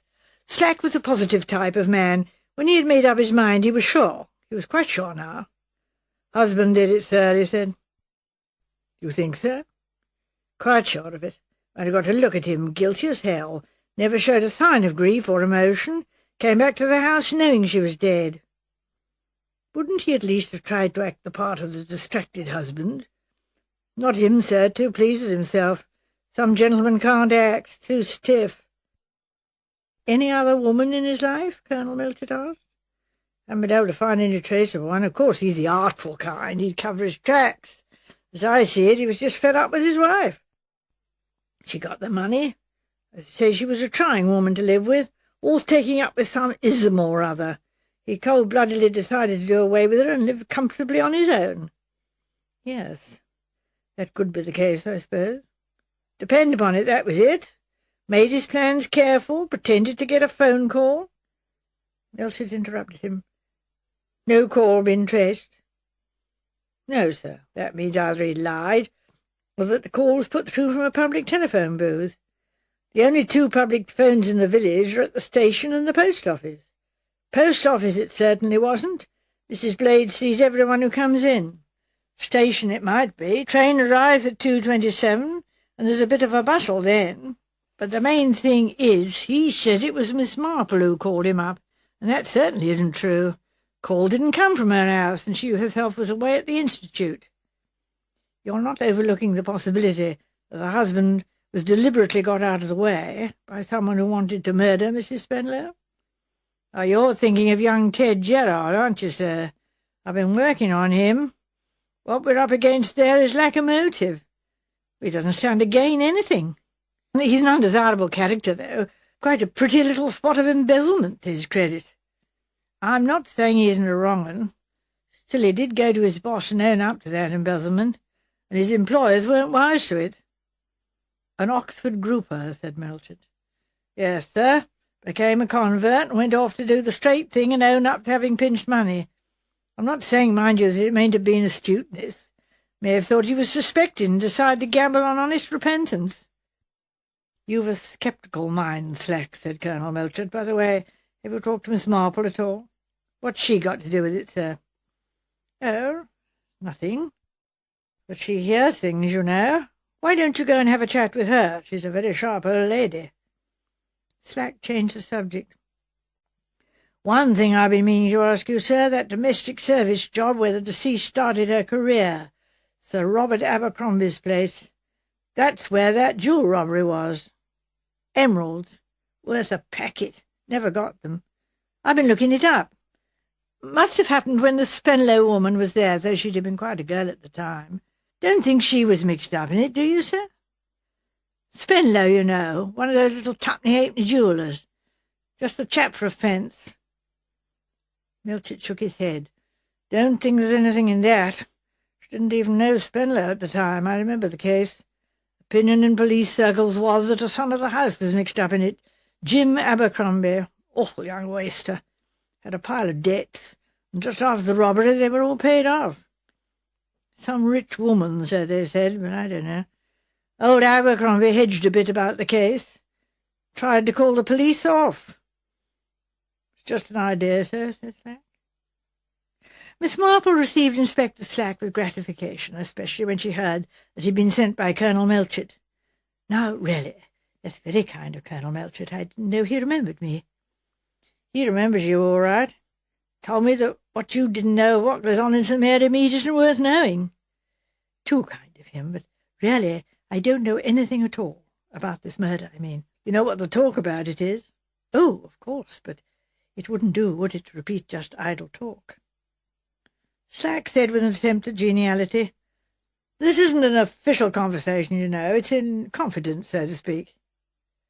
You mean you really want to know what people are saying? Whether there's any truth in it or not? That's the idea. Well, of course, there's been a great deal of talk and speculation, and there are really two distinct camps, if you understand me. To begin with, there are the people who think that the husband did it. A husband or a wife is, in a way, the natural person to suspect, don't you think so? Maybe, said the inspector cautiously. Such close quarters, you know. And then, so often, the money angle. I hear that it was Mrs. Spenlow who had the money, and therefore Mr. Spenlow does benefit by her death.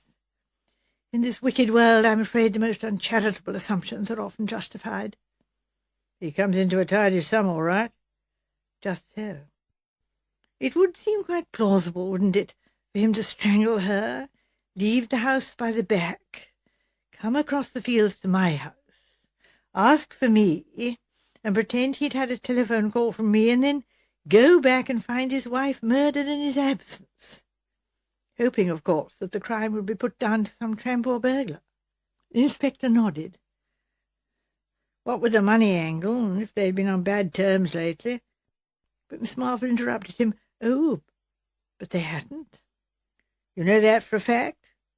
Everyone would have known if they'd quarrelled. The maid, Gladys Brent, she'd have soon spread it round the village.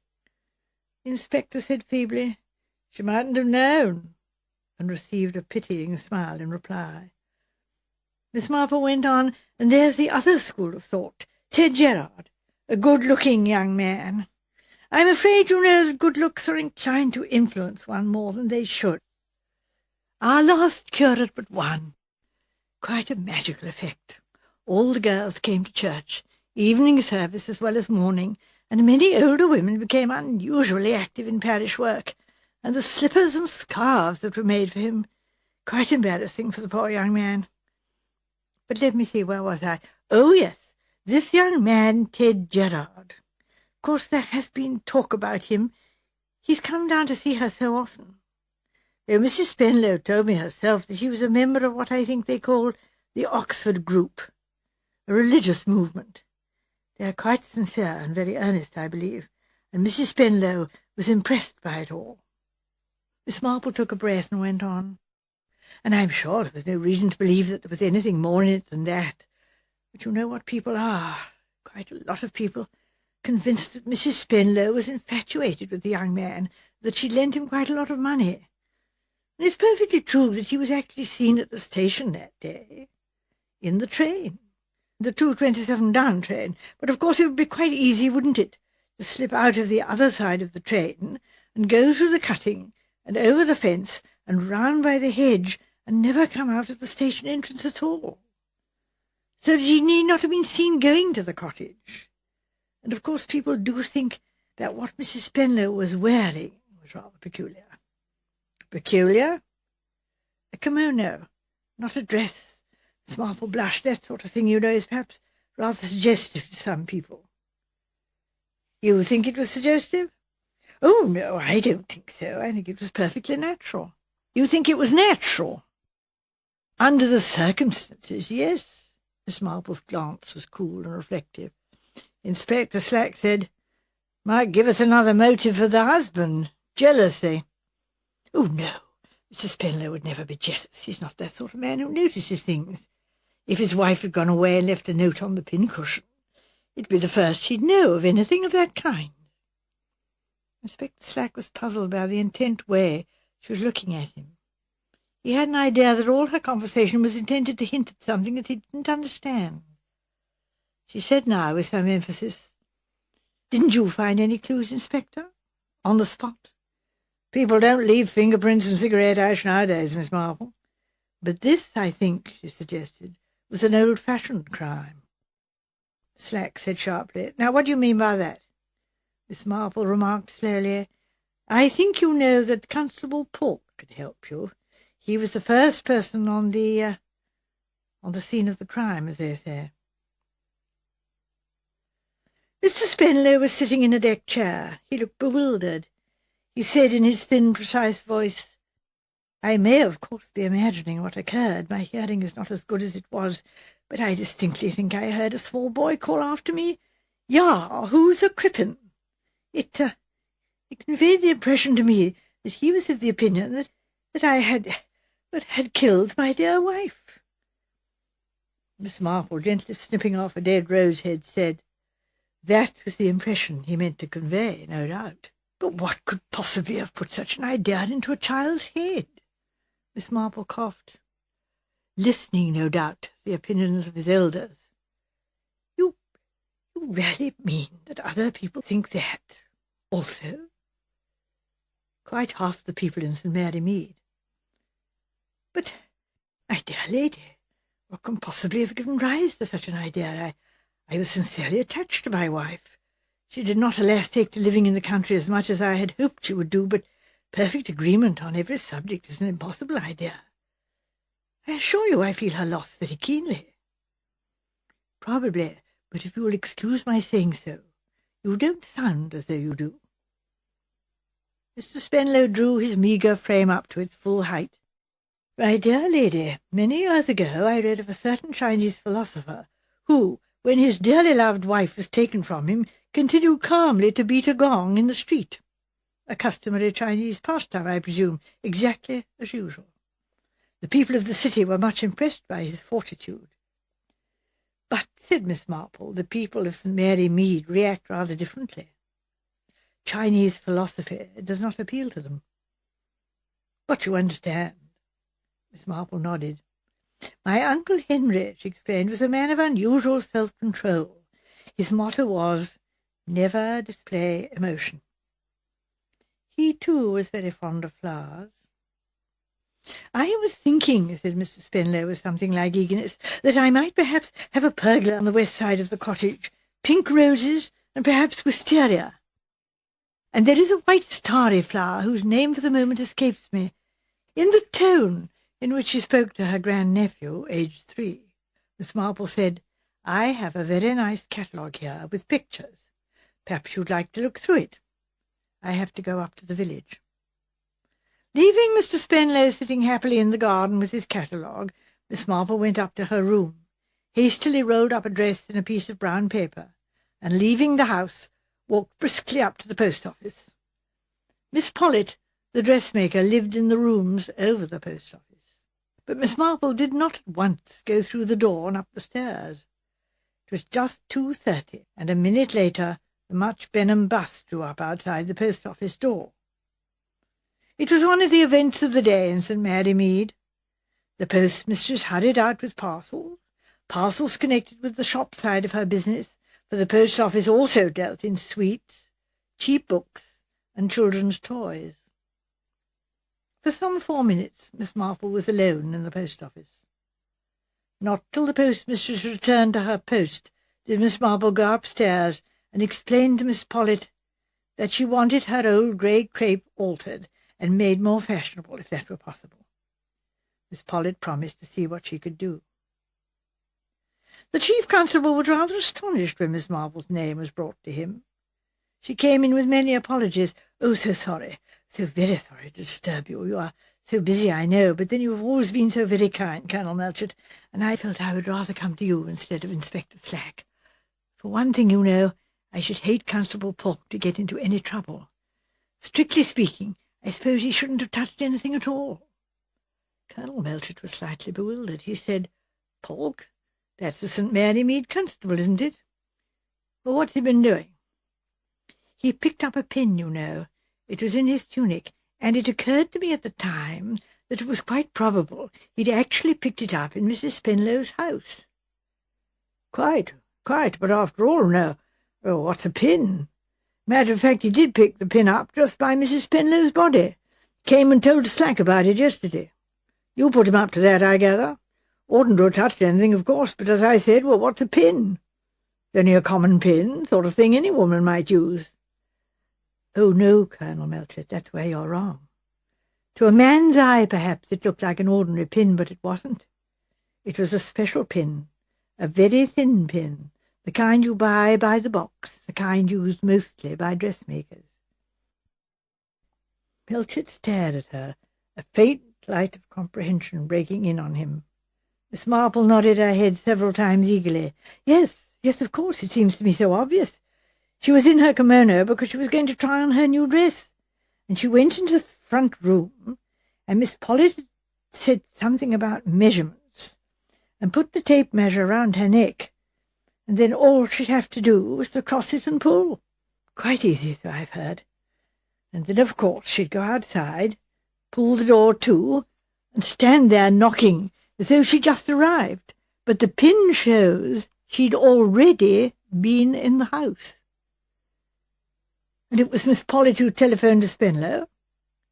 Yes, from the post office at 2:30, just when the bus comes and the post office would be empty. Colonel Melchett said, "But, my dear Miss Marple, why? In heaven's name, why? You can't have a murder without a motive." "Well, I think you know, Colonel Melchett, from all I've heard, that the crime dates from a long time back. It reminds me, you know, of my two cousins, Anthony and Gordon. Whatever Anthony did always went right for him, and with poor Gordon it was just the other way about. Race-horses went lame, stocks went down, and property depreciated. As I see it, the two women were in it together." "In what?" "The robbery. Long ago, very valuable emeralds, so I've heard, the lady's maid and the tweenie, because one thing hasn't been explained. How, when the tweenie married the gardener, did they have enough money to set up a flower shop? The answer is, it was her share of the swag, I think is the right expression. Everything she did turned out well. Money made money, but the other one, the lady's maid, must have been unlucky. She came down to being just a village dressmaker. Then they met again, quite all right at first, I expect, until Mr. Ted Gerard came on the scene. Mrs. Spenlow, you see, was already suffering from conscience, and was inclined to be emotionally religious. This young man no doubt urged her to face up and to come clean, and I dare say she was strung up to do it. But Miss Pollitt didn't see it that way. All she saw was that she might go to prison for a robbery she had committed years ago. So she made up her mind to put a stop to it all. I'm afraid, you know, that she was always rather a wicked woman. I don't believe she'd have turned a hair if that nice stupid Mr. Spenlow had been hanged. Colonel Melchett said slowly, "We can verify your theory up to a point. The identity of the Pollard woman with the lady's maid at the Abercrombies, but Miss Marple reassured him it'll be all quite easy. She's the kind of woman who will break down at once when she's taxed with the truth. And then you'll see I've got her tape measure. I abstracted it yesterday when I was trying on. When she misses it and thinks the police have got it, well, she's quite an ignorant woman, and she'll think it will prove the case against her in some way." She smiled at him encouragingly. "You'll have no trouble, I can assure you."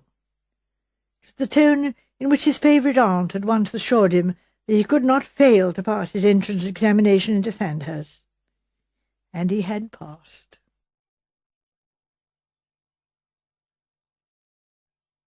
The Case of the Perfect Maid. "Oh, if you please, madam, could I speak to you a moment?" It might be thought that this request was in the nature of an absurdity, since Edna, Miss Marple's little maid, was actually speaking to her mistress at the moment. Recognizing the idiom, however, Miss Marple said promptly, "Certainly, Edna. Come in and shut the door. Now, what is it?" Obediently shutting the door, Edna advanced into the room, pleating the corner of her apron between her fingers, and swallowed once or twice. "Yes, Edna," said Miss Marple encouragingly. Oh, please, ma'am, it's my cousin Gladys." "Dear me," said Miss Marple, her mind leaping to the worst, and alas, the most usual conclusion. Not in trouble." Edna hastened to reassure her. "Oh, no, ma'am, nothing of that kind. Gladys not that kind of girl. It's just that she's upset. You see, she's lost her place." "Dear me, I'm sorry to hear that. She was at the old hall, wasn't she, with the the Mrs. Skinner?" "Yes, ma'am, that's right, ma'am, and Gladys very upset about it, very upset indeed." "Gladys has changed places rather often before, though, hasn't she?" "Oh, yes, ma'am, she's always one for a change, Gladys, and she never seemed to get really settled, if you know what I mean, but she's always been the one to give the notice, you see." "And this time it's the other way round?" asked Miss Marple dryly. "Yes, ma'am, and it's upset Gladys something awful." Miss Marple looked slightly surprised. Her recollection of Gladys, who had occasionally come to drink tea in the kitchen on her days out, was a stout, giggling girl of unshakably equable temperament. Edna went on. "You see, ma'am, it's the way it happened, the way Miss Skinner looked." "How," inquired Miss Marple patiently, "did Miss Skinner look?" This time Edna got well away with her news bulletin. "Oh, ma'am, it was ever such a shock to Gladys. You see, one of Miss Emily's brooches was missing, and such a hue and cry for it as never was, and of course nobody likes a thing like that to happen. It's upsetting, ma'am, if you know what I mean. And Gladys helped search everywhere, and there was Miss Lavinia saying she was going to the police about it. And then it turned up again, pushed right to the back of her drawer in the dressing-table. I'm very thankful Gladys was. And the very next day as ever was a plate got broken, and Miss Lavinia, she bounced out right away and told Gladys to take a month's notice. And what Gladys feels is it couldn't have been the plate, and that Miss Lavinia was just making excuse of that, and it must be because of the brooch, and they think she took it and put it back when the police was mentioned. And Gladys wouldn't do such a thing. No, not ever she wouldn't. And what she feels is it'll get round and tell against her. And it's a very serious thing for a girl, as you know, ma'am." Miss Marple nodded. Though having no particular liking for the bouncing, self-opinionated Gladys, she was quite sure of the girl's intrinsic honesty, and could well imagine that the affair must have upset her. Edna said wistfully, "Well, I suppose, ma'am, there isn't anything you could do about it. Gladys is never such a taking." "Tell her not to be silly," said Miss Marple crisply. "If she didn't take the brooch, which I'm sure she didn't, then she has no cause to be upset." "It'll get about," said Edna dismally. Miss Marple said, I am going up that way this afternoon, and I'll have a word with the Mrs. Skinner." "Oh, thank you, madam," said Edna. Old Hall was a big Victorian house surrounded by woods and parkland. Since it had proved unlettable and unsaleable as it was, an enterprising speculator had divided it into 4 flats with central hot water system, and the use of the grounds to be held in common by the tenants. The experiment had been satisfactory. A rich and eccentric old lady and her maid occupied one flat. The old lady had a passion for birds and entertained a feather gathering to meals every day. A retired Indian judge and his wife rented a second. A very young couple recently married occupied the third, and the fourth had been taken only 2 months ago by 2 maiden ladies of the name of Skinner. The 4 sets of tenants were only on the most distant terms with each other, since none of them had anything in common.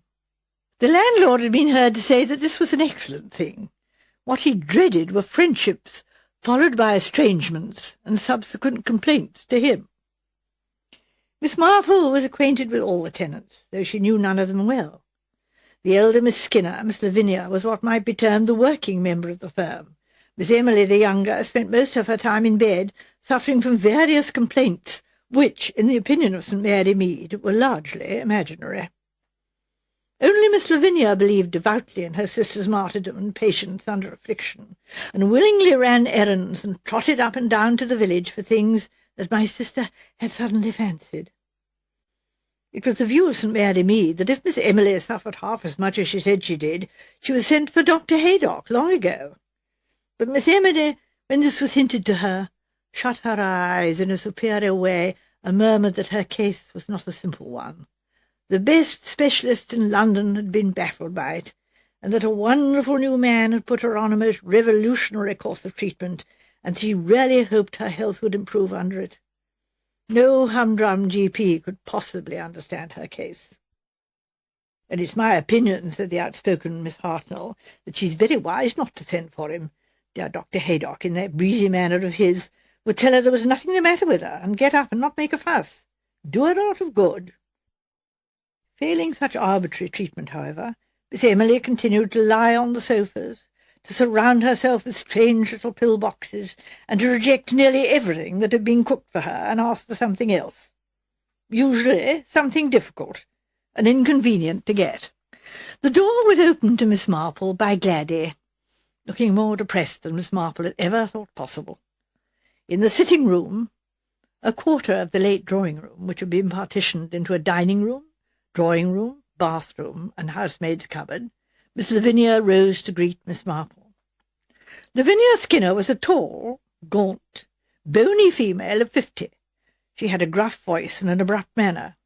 "Nice to see you," she said. "Emily's lying down, feeling rather low today, poor dear. Hope she'll see you, but cheer her up. There are times when she doesn't feel up to seeing anybody. Oh, poor dear, she's wonderfully patient." Miss Marple responded politely. Servants were the main topic of conversation in St. Mary Mead, so it was not difficult to lead the conversation in that direction. Miss Marple said she'd heard that that nice girl, Gladys Holmes, was leaving. Miss Lavinia nodded. "Wednesday week, broke things, you know. Can't have that." Miss Marple sighed, and said we all had to put up with things nowadays. It was so difficult to get girls to come to the country. Did Miss Skinner really think it was wise to part with Gladys? "No, it's difficult to get servants," admitted Miss Lavinia. "The Devereurs haven't got anybody, but then I don't wonder. Always quarrelling, jazz on all night, meals any time. That girl knows nothing of housekeeping. A pity her husband. Then the Larkins have just lost their maid. Of course, what with the judge's Indian temper and his wanting chota hazri, as he calls it, at 6 in the morning, and Mrs. Larkin always fussing, I don't wonder at that, either. Mrs. Carmichael's Janet is a fixture, of course, though, my opinion, she's the most disagreeable woman and absolutely bullies the old lady." "Then don't you think she might reconsider your decision about Gladys? She really is a nice girl. I know all her family. Very honest and superior." Miss Lavinia shook her head. "I've got my reasons," she said importantly. Miss Marple murmured, "You missed a brooch, I understand." "Now who's been talking? I suppose the girl has.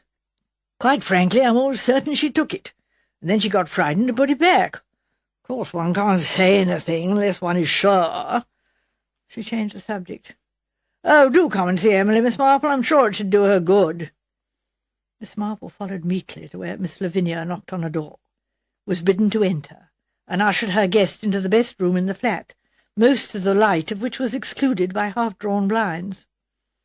Miss Emily was lying in bed, apparently enjoying the half-gloom and her own indefinite sufferings. The dim light showed her to be a thin, indecisive-looking creature, with a good deal of greyish-yellow hair, untidily wound round her head and erupting into curls. The whole thing looked like a bird's nest, of which no self-respecting bird could be proud.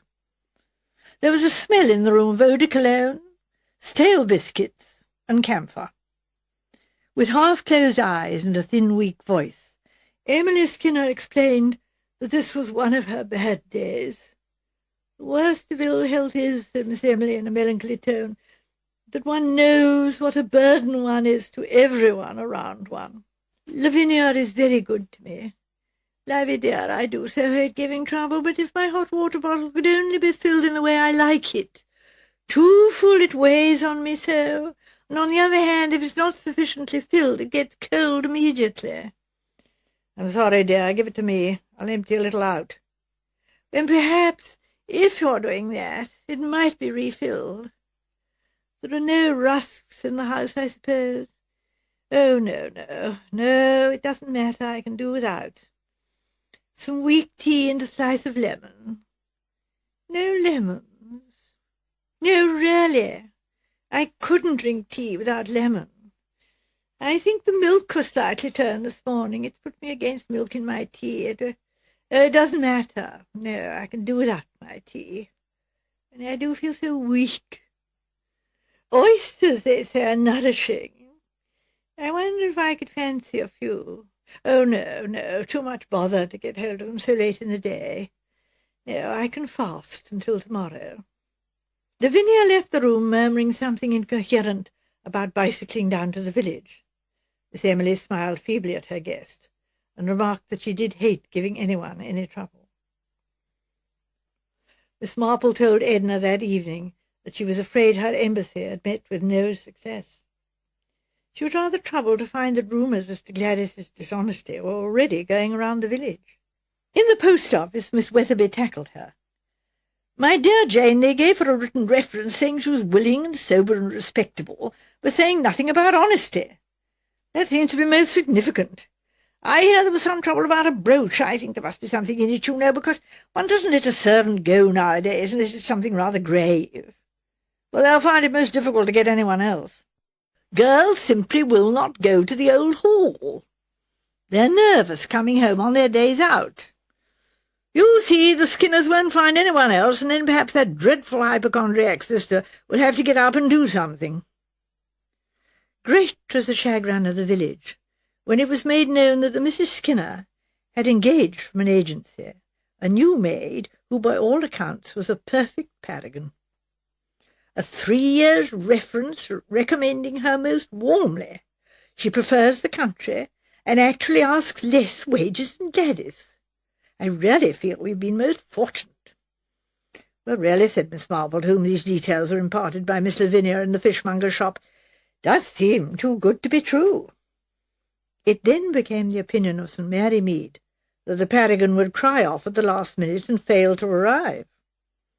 None of these prognostications came true, however, and the village was able to observe the domestic treasure, by name Mary Higgins, driving through the village in Reed's taxi to Old Hall. It had to be admitted that her appearance was good. Most respectable-looking woman, very neatly dressed. When Miss Marple next visited Old Hall, on the occasion of recruiting stallholders for the vicarage fete, Mary Higgins opened the door. She was certainly a most superior-looking maid, at a guess 40 years of age, with neat black hair, rosy cheeks, a plump figure discreetly arrayed in black, with a white apron and cap. Quite the good old-fashioned type of servant, as Miss Marple explained afterwards, and with a proper, inaudible, respectful voice, so different from the loud but adenoidal accents of Gladys. Miss Lavinia was looking far less harassed than usual, and although she regretted that she could not take a stall, owing to her preoccupation with her sister, she nevertheless tendered a handsome monetary contribution, and promised to produce a consignment of pen-wipers and baby's socks. Miss Marple commented on her air of well-being. "I really feel I owe a great deal to Mary. I'm so thankful I had the resolution to get rid of that other girl. Mary is really invaluable. Cooks nicely and waits beautifully and keeps our little flat scrupulously clean. Mattress is turned over every day, and she is really wonderful with Emily." Miss Marple hastily inquired after Emily. "Oh, poor dear, she's been very much under the weather lately. She can't help it, of course, but it really makes things a little difficult sometimes. Wanting certain things cooked, and then when they come saying she can't eat now, and then wanting them again half an hour later, and everything spoiled and having to be done again. It makes, of course, a lot of work, but fortunately Mary doesn't seem to mind at all. She's used to waiting on invalids, she says, and understands them. Such a comfort." "Dear me," said Miss Marple, "you are fortunate." "Yes, indeed, I really feel Mary has been sent to us as an answer to prayer." "She sounds to me," said Miss Marple, "almost too good to be true. I should be a little careful if I were you." Lavinia Skinner failed to perceive the point of this remark. She said, "Oh, I shall assure you I do all to make her comfortable. I don't know what I should do if she left." "I don't expect she'll leave until she's ready to leave," said Miss Marple, and stared very hard at her hostess. Miss Lavinia said, "If one has no domestic worries, it takes such a load off one's mind, doesn't it? Well, how's your little Edna shaping?" "She's doing quite nicely. Not much head, of course, not like your Mary. Still, I do know all about Edna, because she's a village girl." As she went out into the hall, she heard the invalid's voice fretfully raised. "This compress has been allowed to get quite dry. Dr. Allison particularly said moisture continually renewed. Oh, there, leave it. I want a cup of tea and a boiled egg. Boiled only 3 minutes and a half, remember, and send Miss Lavinia to me." The efficient Mary emerged from the bedroom, and saying to Lavinia, "Miss Emily is asking for you, madam," proceeded to open the door for Miss Marple, helping her into her coat and handing her an umbrella in the most irreproachable fashion. Miss Marple took the umbrella, dropped it, tried to pick it up, and dropped her bag, which flew open. Mary politely retrieved various odds and ends, a handkerchief, an engagement book, an old-fashioned leather purse, 2 shillings, 3 pennies, and a striped piece of peppermint rock. Miss Marple received the last with some signs of confusion.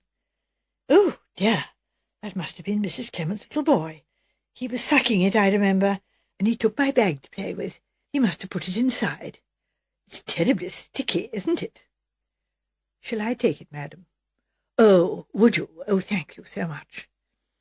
Mary stooped to retrieve the last item, a small mirror, upon recovering which Miss Marple exclaimed fervently, "Oh, how lucky now that isn't broken." She thereupon departed, Mary standing politely by the door, holding a piece of striped rock with a completely expressionless face. For 10 days longer St. Mary Mead had to endure hearing of the excellencies of Miss Lavinia and Miss Emily's treasure. On the 11th day, the village woke to its big thrill. Mary, the paragon, was missing. Her bed had not been slept in, and the front door was found ajar. She'd slipped out quietly during the night. And not Mary alone was missing. 2 brooches and 5 rings of Miss Lavinia's, 3 rings, a pendant and a bracelet, and 4 brooches of Miss Emily's were missing also. It was the beginning of a chapter of catastrophe. Young Mrs. Devereux lost her diamonds, which she kept in an unlocked drawer, and also some valuable furs given to her as a wedding present. The judge and his wife also had had jewellery taken and a certain amount of money. Mrs. Carmichael was the greatest sufferer. Not only had she some very valuable jewels, but she also kept in the flat a large sum of money which had gone. It had been Janet's evening out, and her mistress was in the habit of walking round the gardens at dusk, calling to the birds and scattering crumbs. It seemed clear that Mary, the perfect maid, had had keys to fit all the flats. There was, it must be confessed, a certain amount of ill-natured pleasure in St. Mary Mead.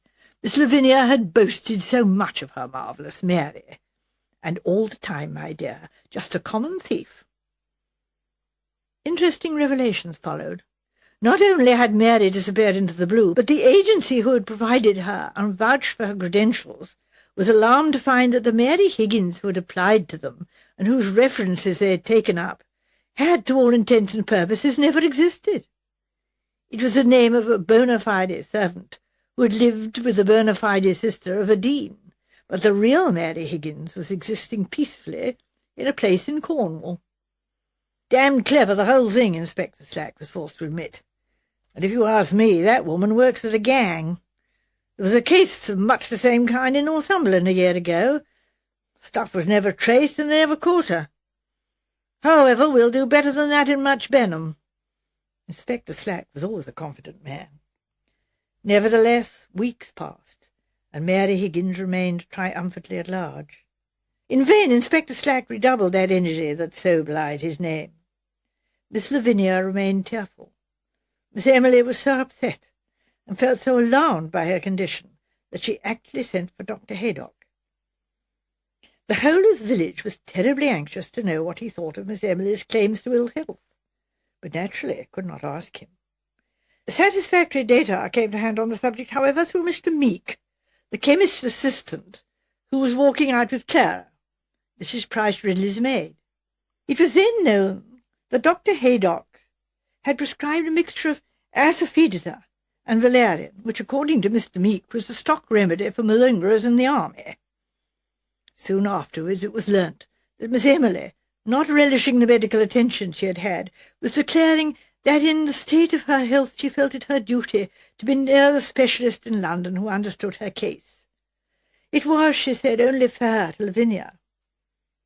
The flat was put up for subletting. It was a few days after that Miss Marple, rather pink and flustered, called at the police station in Much Benham and asked for Inspector Slack. Inspector Slack did not like Miss Marple, but he was aware that the Chief Constable, Colonel Melchett, did not share that opinion. Rather grudgingly, therefore, he received her. "Good afternoon, Miss Marple. What can I do for you?" "Oh, dear," said Miss Marple, "I'm afraid you're in a hurry." "Lots of work on," said Inspector Slack, "but I can spare a few moments." "Oh, dear," said Miss Marple, "I hope I shall be able to put what I say properly. So difficult, you know, to explain oneself, don't you think? No, well, perhaps you don't. But you see, not having been educated in the modern style, just a governess, you know, who taught one the dates of the kings of England and general knowledge, Dr. Brewer, 3 kinds of diseases of wheat, blight, mildew. Now, what was the third? Was it smut?" "Do you want to talk about smut?" asked Inspector Slack, and then blushed.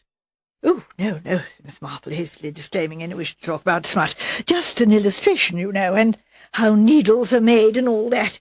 Discursive, you know, but not teaching one to keep to the point, which is what I want to do. It's about Miss Skinner's maid, Gladys, you know." "Mary Higgins," said Inspector Slack. "Ah, yes, the second maid, but it's Gladys Holmes, I mean. Rather an impertinent girl, and far too pleased with herself, but really strictly honest, and it's so important that should be recognised." "No charge against her, so far as I know," said the inspector. "No, I know there isn't a charge, but that makes it worse, because you see people go on thinking things." "Oh, dear, I knew I should explain things badly. What I really mean is, the important thing is to find Mary Higgins." "Certainly," said Inspector Slack. "Have you any ideas on the subject?" "Well, as a matter of fact, I have," said Miss Marple. "May I ask you a question? Are fingerprints of no use to you?" "Ah," said Inspector Slack, "that's where she was a bit too artful for us. Did most of her work in rubber gloves, or housemaid's gloves, it seems. And she'd been careful, wiped off everything in her bedroom and on the sink, couldn't find a single fingerprint in the place." "If you did have fingerprints, would it help?" "Might, madam. They may be known at the yard. This isn't her first job, I'd say." Miss Marple nodded brightly. She opened her bag and extracted a small cardboard box. Inside it, wedged in cotton wool, was a small mirror. "From my handbag," said Miss Marple. "The maid's prints are on it. I think they should be satisfactory. She touched an extremely sticky substance a moment previously." Inspector Slack stared. "Did you get her fingerprints on purpose?" "Of course. You suspected her, then? Well, you know, it did strike me that she was a little too good to be true. I practically told Miss Lavinia so, but she simply wouldn't take the hint. I'm afraid you know, Inspector, that I don't believe in paragons. Most of us have our faults, and domestic service shows them up very quickly. Well, said Inspector Slack, recovering his balance, I'm obliged to you, I'm sure. We'll send these up to the yard, see what they have to say. He stopped. Miss Marple had put her head a little on one side and was regarding him with a good deal of meaning. You wouldn't consider, I suppose, Inspector, looking a little nearer home? What do you mean, Miss Marple? It's very difficult to explain, but when you come across a peculiar thing, you notice it, although often peculiar things may be the merest trifles. I felt that all along, you know. I mean about Gladys and the brooch. She's an honest girl. She didn't take that brooch. Then why did Miss Skinner think she did? Miss Skinner's not a fool, far from it. Why was she so anxious to let a girl go who was a good servant when servants are hard to get? It was peculiar, you know. So I wondered. I wondered a good deal, and I noticed another peculiar thing.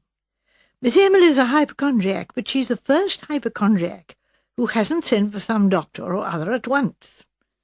Hypochondriacs love doctors. Miss Emily didn't. What are you suggesting, Miss Marple? Well, I'm suggesting, you know, that Miss Lavinia and Miss Emily are peculiar people. Miss Emily spends nearly all her time in a dark room, and if that hair of hers isn't a wig, I'll eat my own back switch. And what I say is this, it's perfectly possible for a thin, pale, grey-haired, whining woman to be the same as a black-haired, rosy-cheeked, plump woman, and nobody that I can find ever saw Miss Emily and Mary Higgins at one and the same time.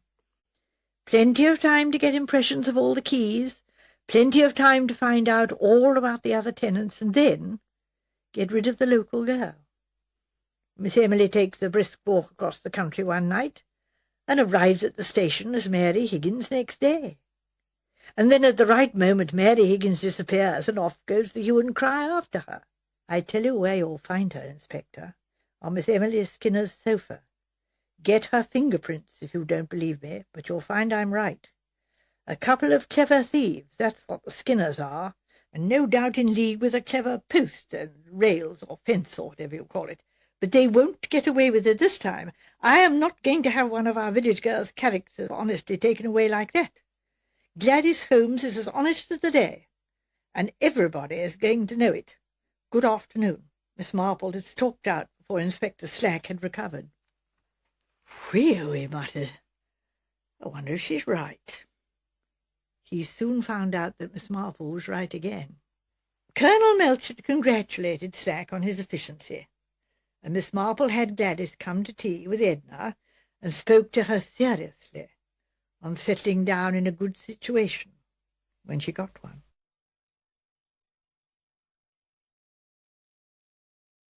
The Case of the Caretaker. Well, demanded Dr. Haydock of his patient, and how goes it today? Miss Marple smiled at him wanly from the pillows. Oh, I suppose really that I'm better, she admitted, but I feel so terribly depressed. I can't help feeling how much better it would have been if I'd died. After all, I'm an old woman. Nobody wants or cares about me. Dr. Haydock interrupted with his usual brusqueness. Oh, yes, typical after-reaction of this type of flu. What you need is something to take you out of yourself, a mental tonic. Miss Marple sighed and shook her head. And what's more, continued Dr. Haydock, I brought my medicine with me. He tossed a long envelope onto the bed. Just the thing for you, kind of puzzle that is right up your street. A puzzle? Miss Marple looked interested. Literary effort of mine, said the doctor, blushing a little. I tried to make a regular story of it. He said, she said, the girl thought, and all that. Facts of the story are true. But why a puzzle? Asked Miss Marple. Dr. Haydock grinned. Because the interpretation is up to you. I want to see if you're as clever as you always make out. And with that Parthian shot he departed. Miss Marple picked up the manuscript and began to read. "And where is the bride?" asked Miss Harmon genially. The village was all agog to see the rich and beautiful young wife that Harry Laxton had brought back from abroad. There was a general indulgent feeling that Harry, wicked young scapegrace, had had all the luck. Everyone had always felt indulgent towards Harry. Even the owners of windows that had suffered from his indiscriminate use of a catapult had found their indignation dissipated by young Harry's abject expression of regret. He had broken windows, robbed orchards, poached rabbits, and later had run into debt, got entangled with the local tobacconist's daughter, been disentangled and sent off to Africa, and the villagers represented by various ageing spinsters had murmured indulgently, "Ah, well, wild oats, he'll settle down." And now, sure enough, the prodigal had returned, not in affliction, but in triumph. Harry Laxton had made good, as the saying goes. He'd pulled himself together, worked hard, and had finally met and successfully wooed a young Anglo-French girl, who was the possessor of a considerable fortune. Harry might have lived in London, or purchased an estate in some fashionable hunting county, but he preferred to come back to the part of the world that was home to him. And there, in the most romantic way, he purchased the derelict estate in the Dower House, of which he had passed his childhood. Kingsdean House had been unoccupied for nearly 70 years. It had gradually fallen into decay and abandon. An elderly caretaker and his wife lived in the one habitable corner of it. It was a vast, unprepossessing, grandiose mansion, the gardens overgrown with rank vegetation, and the trees hemming it in like some gloomy enchanter's den. The Dower House was a pleasant, unpretentious house, and had been let for a long term of years to Major Laxton, Harry's father. As a boy, Harry had roamed over the Kingsdean estate, and he knew every inch of the tangled woods, and the old house itself had always fascinated him. Major Laxton had died some years ago, so it might have been thought that Harry would have had no ties to bring him back. Nevertheless, it was to the home of his boyhood that Harry brought his bride. The ruined old Kingsdean house was pulled down. An army of builders and contractors swooped down upon the place, and in almost a miraculously short space of time, so marvellously does wealth tell, the new house rose white and gleaming among the trees. Next came a posse of gardeners, and after them a procession of furniture vans. The house was ready. Servants arrived. Lastly, a costly limousine deposited Harry and Mrs. Harry at the front door. The village rushed to call, and Mrs. Price, who owned the largest house, and who considered herself to lead society in the place, sent out cards of invitation for a party to meet the bride. It was a great event. Several ladies had new frocks for the occasion. Everyone was excited, curious, anxious to see this fabulous creature. They said it was all so like a fairy story. Miss Harmon, weather-beaten, hearty spinster, threw out her questions as she squeezed her way through the crowded drawing-room door. Little Miss Brent, a thin, acidulated spinster, fluttered out information. "Oh, my dear, quite charming. Such pretty manners, and quite young, really, you know, but it makes one feel quite envious to see someone who has everything like that. Good looks and money and breeding. Most distinguished. Nothing in the least common about her. And dear Harry, so devoted." "Ah," said Miss Harmon, "it's early days yet." Miss Brent's thin nose quivered appreciatively. "Oh, my dear, do you really think—" "We all know what Harry is," said Miss Harmon. "Well, we know what he was, but I expect now—" "Ah," said Miss Harmon, "men are always the same. Once a gay deceiver, always a gay deceiver. I know them." "Dear, dear, poor young thing." Miss Brent looked much happier. "Yes, I expect she'll be in trouble with him. Someone really ought to warn her. I wonder if she's heard anything of the old story." "Seems so very unfair," said Miss Brent, "that she should know nothing. So awkward, especially with only the one chemist shop in the village." For the erstwhile tobacconist's daughter was now married to Mr. Edge, the chemist. "It'd be so much nicer," said Miss Brent, "if Mrs. Laxton was to deal with boots in much Benham." "I dare say," said Miss Harmon. that Harry Laxton will suggest that himself. And again a significant look passed between them. "But I certainly think," said Miss Harmon, "that she ought to know." "Beasts," said Clarice Vane indignantly to her uncle, Dr. Haydock. "Absolute beasts some people are." He looked at her curiously. She was a tall, dark girl, handsome, warm-hearted and impulsive. Her big brown eyes were alight now with indignation as she said, "All these cats, saying things, hinting things." "About Harry Laxton?" "Yes, about his affair with the tobacconist's daughter." "Oh, that!" The doctor shrugged his shoulders. "A great many young men have affairs of that kind." "Of course they do, and it's all over, so why harp on it?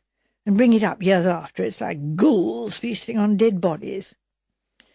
"I dare say, my dear, it does seem like that to you, but you see they have very little to talk about down here, and so I'm afraid they do tend to dwell upon past scandals.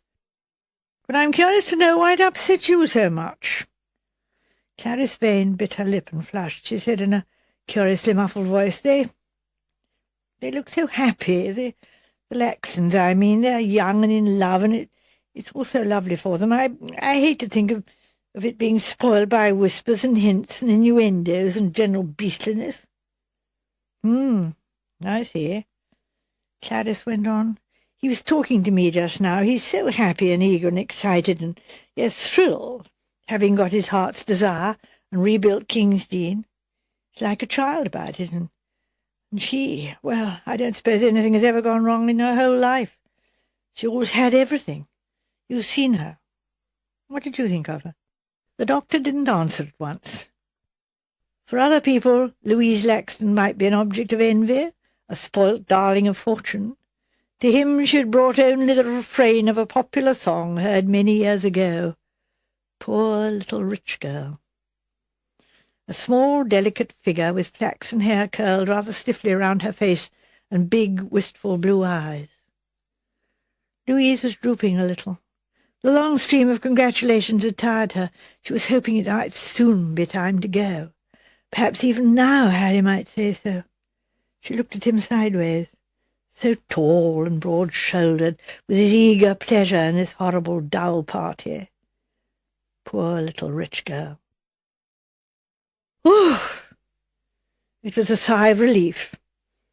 Harry turned to look at his wife amusedly. They were driving away from the party. She said, "Darling, what a frightful party." Harry laughed. "Yes, pretty terrible. Never mind, my sweet, it had to be done, you know. All these old pussies knew me when I lived here as a boy. They'd have been terribly disappointed not to have got a look at you close up." Louise made a grimace. She said, "Shall we have to see a lot of them?" "What?" "Oh, no, they'll come and make ceremonious calls with card cases, and you'll return the calls, and then you needn't bother any more. You can have your own friends down, or whatever you like." Louise said after a minute or two, "Isn't there anyone amusing living down here?" "Oh, yes, there's the county, you know. Though you might find them a bit dull, too. Mostly interested in bulbs and dogs and horses. You'll ride, of course. You'll enjoy that. There's a horse over at Eglinton I'd like you to see. Beautiful animal, perfectly trained, no vice in him, but plenty of spirit." The car slowed down to take the turn into the gates of Kingsdean. Harry wrenched the wheel and swore as a grotesque figure sprang up in the middle of the road, and he only just managed to avoid it. It stood there shaking a fist and shouting after them. Louise clutched his arm. "Who's that?" "That horrible old woman." Harry's brow was black. "That's old Murgatroyd. She and her husband were caretakers in the old house. They were there for nearly 30 years. "Why does she shake her fist at you?" Harry's face got red. She resented the house being pulled down, and she got the sack, of course. Her husband's been dead 2 years. They say she got a bit queer after he died." "Is she? Well, she isn't. Starving." Louise's ideas were vague and somewhat melodramatic. Richard's prevented you coming into contact with reality. Harry was outraged. "Good Lord, Louise, what an idea! I pensioned her off, of course, and handsomely, too. Found her a new cottage and everything." Louise asked, bewildered, "Then why does she mind?" Harry was frowning, his brows drawn together. Well, how should I know? Craziness. She loved the house. But it was a ruin, wasn't it? Of course it was, crumbling to pieces. Roof leaking, more or less unsafe. All the same, I expect it meant something to her. She's been there a long time. Oh, I don't know. The old devil's cracked, I think. Louise said uneasily. I think she cursed us. Oh, Harry, I wish she hadn't. It seemed to Louise that her new home was tainted and poisoned by the malevolent figure of one crazy old woman.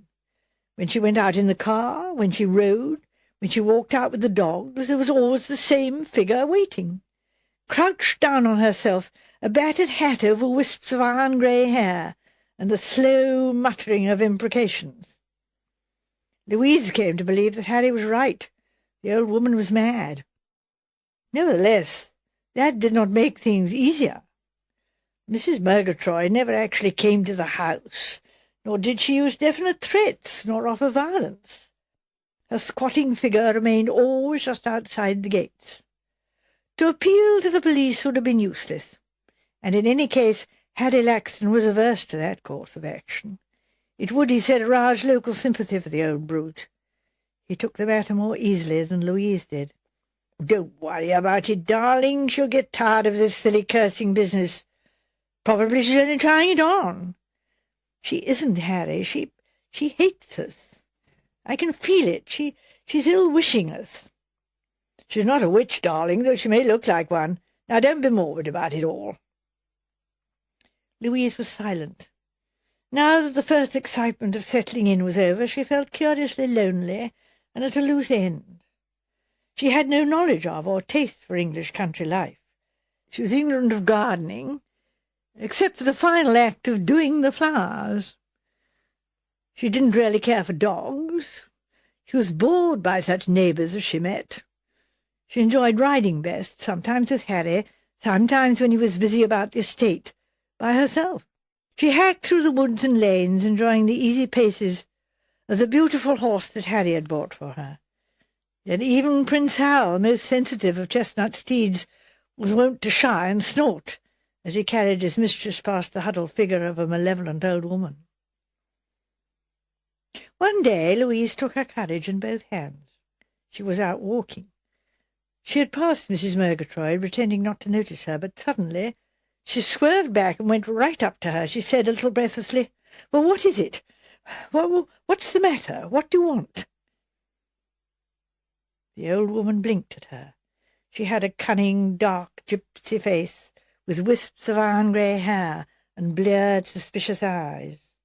Louise wondered if she drank.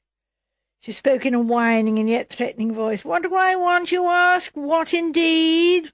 That which has been took away from me. Who turned me out of Kingsdean House? I'd lived there, girl and woman, for near on 40 years. With a black deed to turn me out, and it's a bad black luck it'll bring you and him." Louise said, "You've got a very nice cottage," and she broke off. The old woman's arms flew up. She screamed, "What's the good of that to me? It's my own place I want, and my own fire that I sat beside all them years. And as for you and him, I'm telling you there'll be no happiness for you in your new fine house. It's the black sorrow will be upon you, sorrow and death and my curse. May your face rot." Louise turned away and broke into a little stumbling run. She thought, "I must get away from here. We must sell the house. We must go away." At the moment, such a solution seemed easy to her. But Harry's utter incomprehension took her aback. He exclaimed, "Leave here? Sell the house because of a crazy old woman's threats? Well, you must be mad." "No, I'm not, but she frightens me. I know something will happen."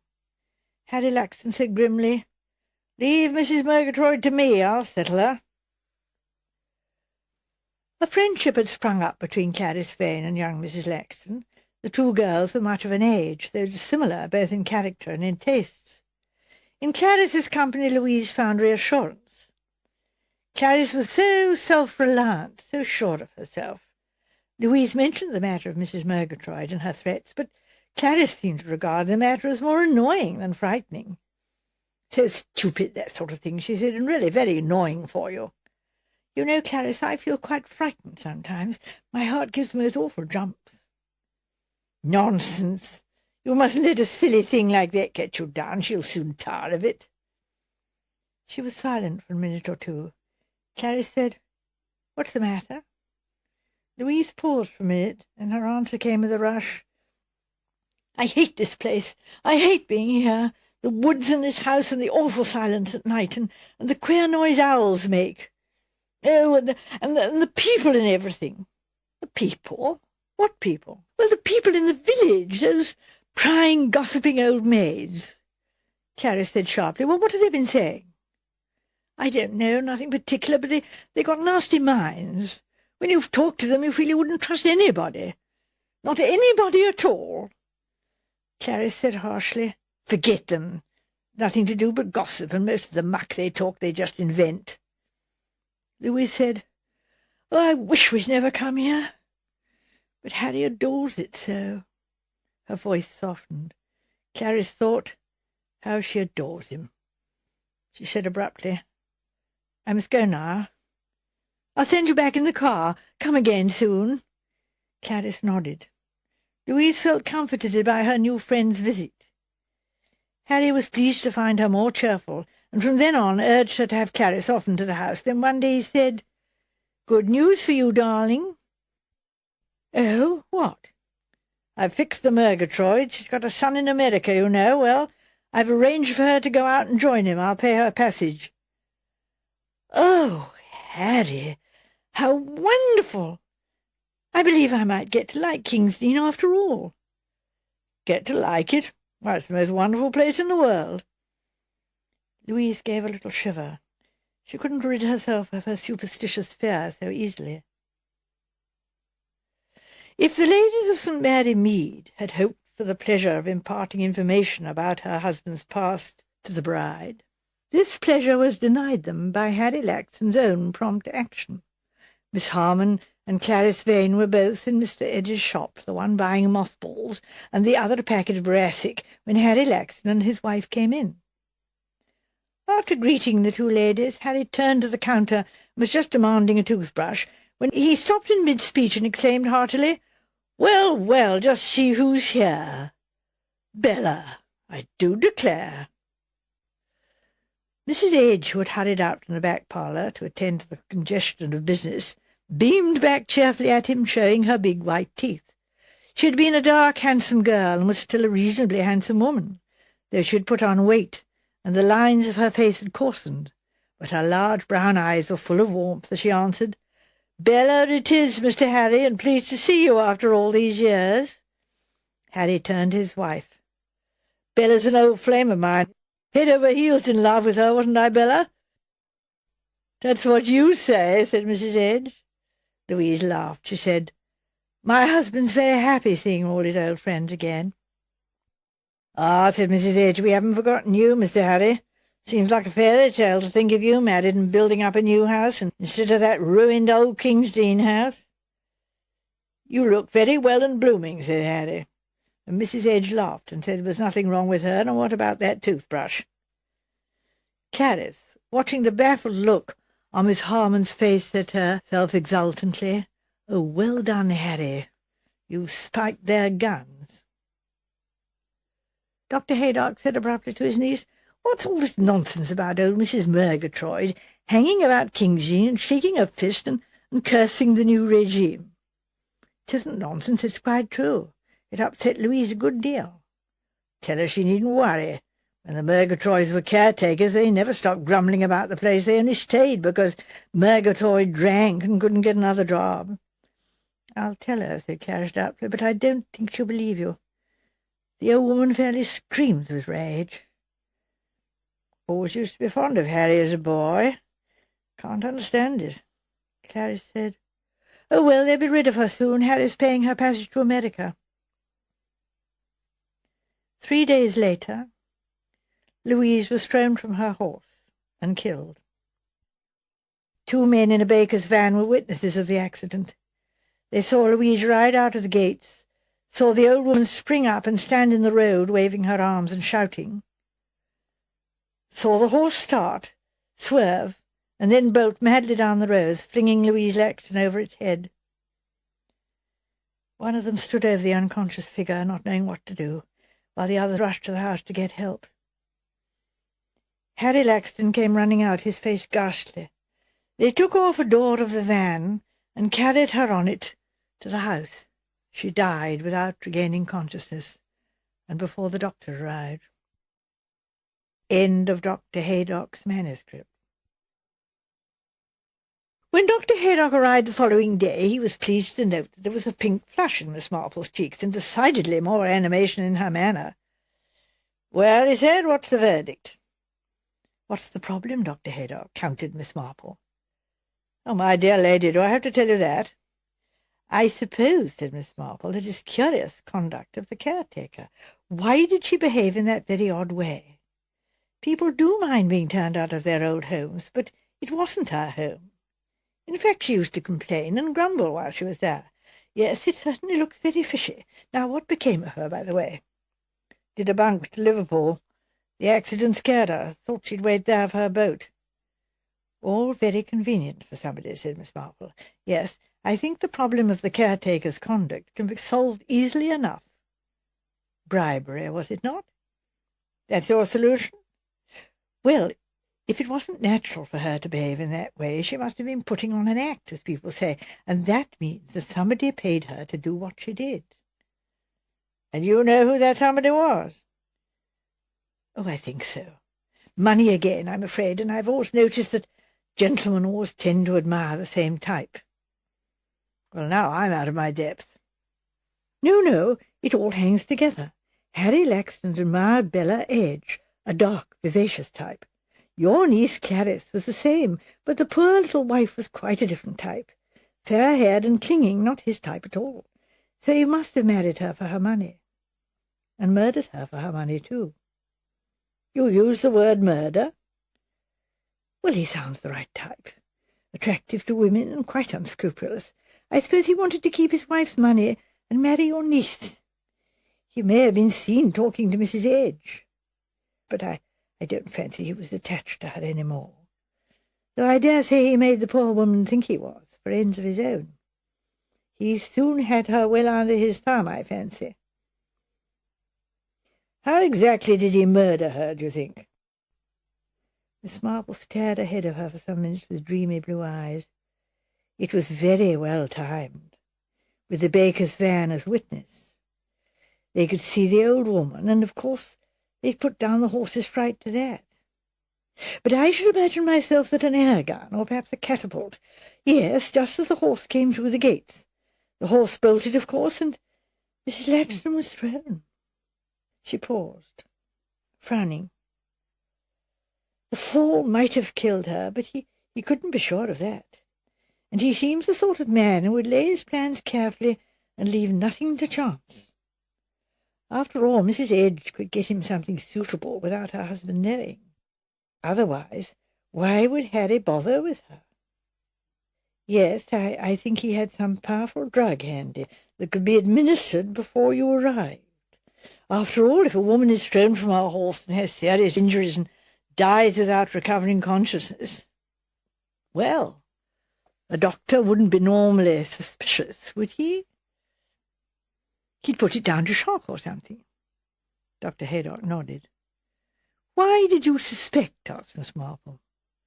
"Wasn't any particular cleverness on my part," said Dr. Haydock. "It was just the trite, well-known fact that a murderer is so pleased with his cleverness that he doesn't take proper precautions. I was just saying a few consolatory words to the bereaved husband, and feeling damn sorry for the fellow, too, and he flung himself down on the settee to do a bit of play-acting, and a hypodermic syringe fell out of his pocket. He snatched it up and looked so scared that I began to think Harry Laxton didn't drug, he was in perfect health. What was he doing with a hypodermic syringe? I did the autopsy with a view to certain possibilities. I found strophanthine. The rest was easy. There was strophanthine in Laxton's possession, and Bella Edge, questioned by the police, broke down and admitted to having got it for him. And finally, old Mrs. Murgatroyd confessed that it was Harry Laxton who had put her up to the cursing stunt. and your niece got over it. Yes, she was attracted by the fellow, but it hadn't gone far. The doctor picked up his manuscript.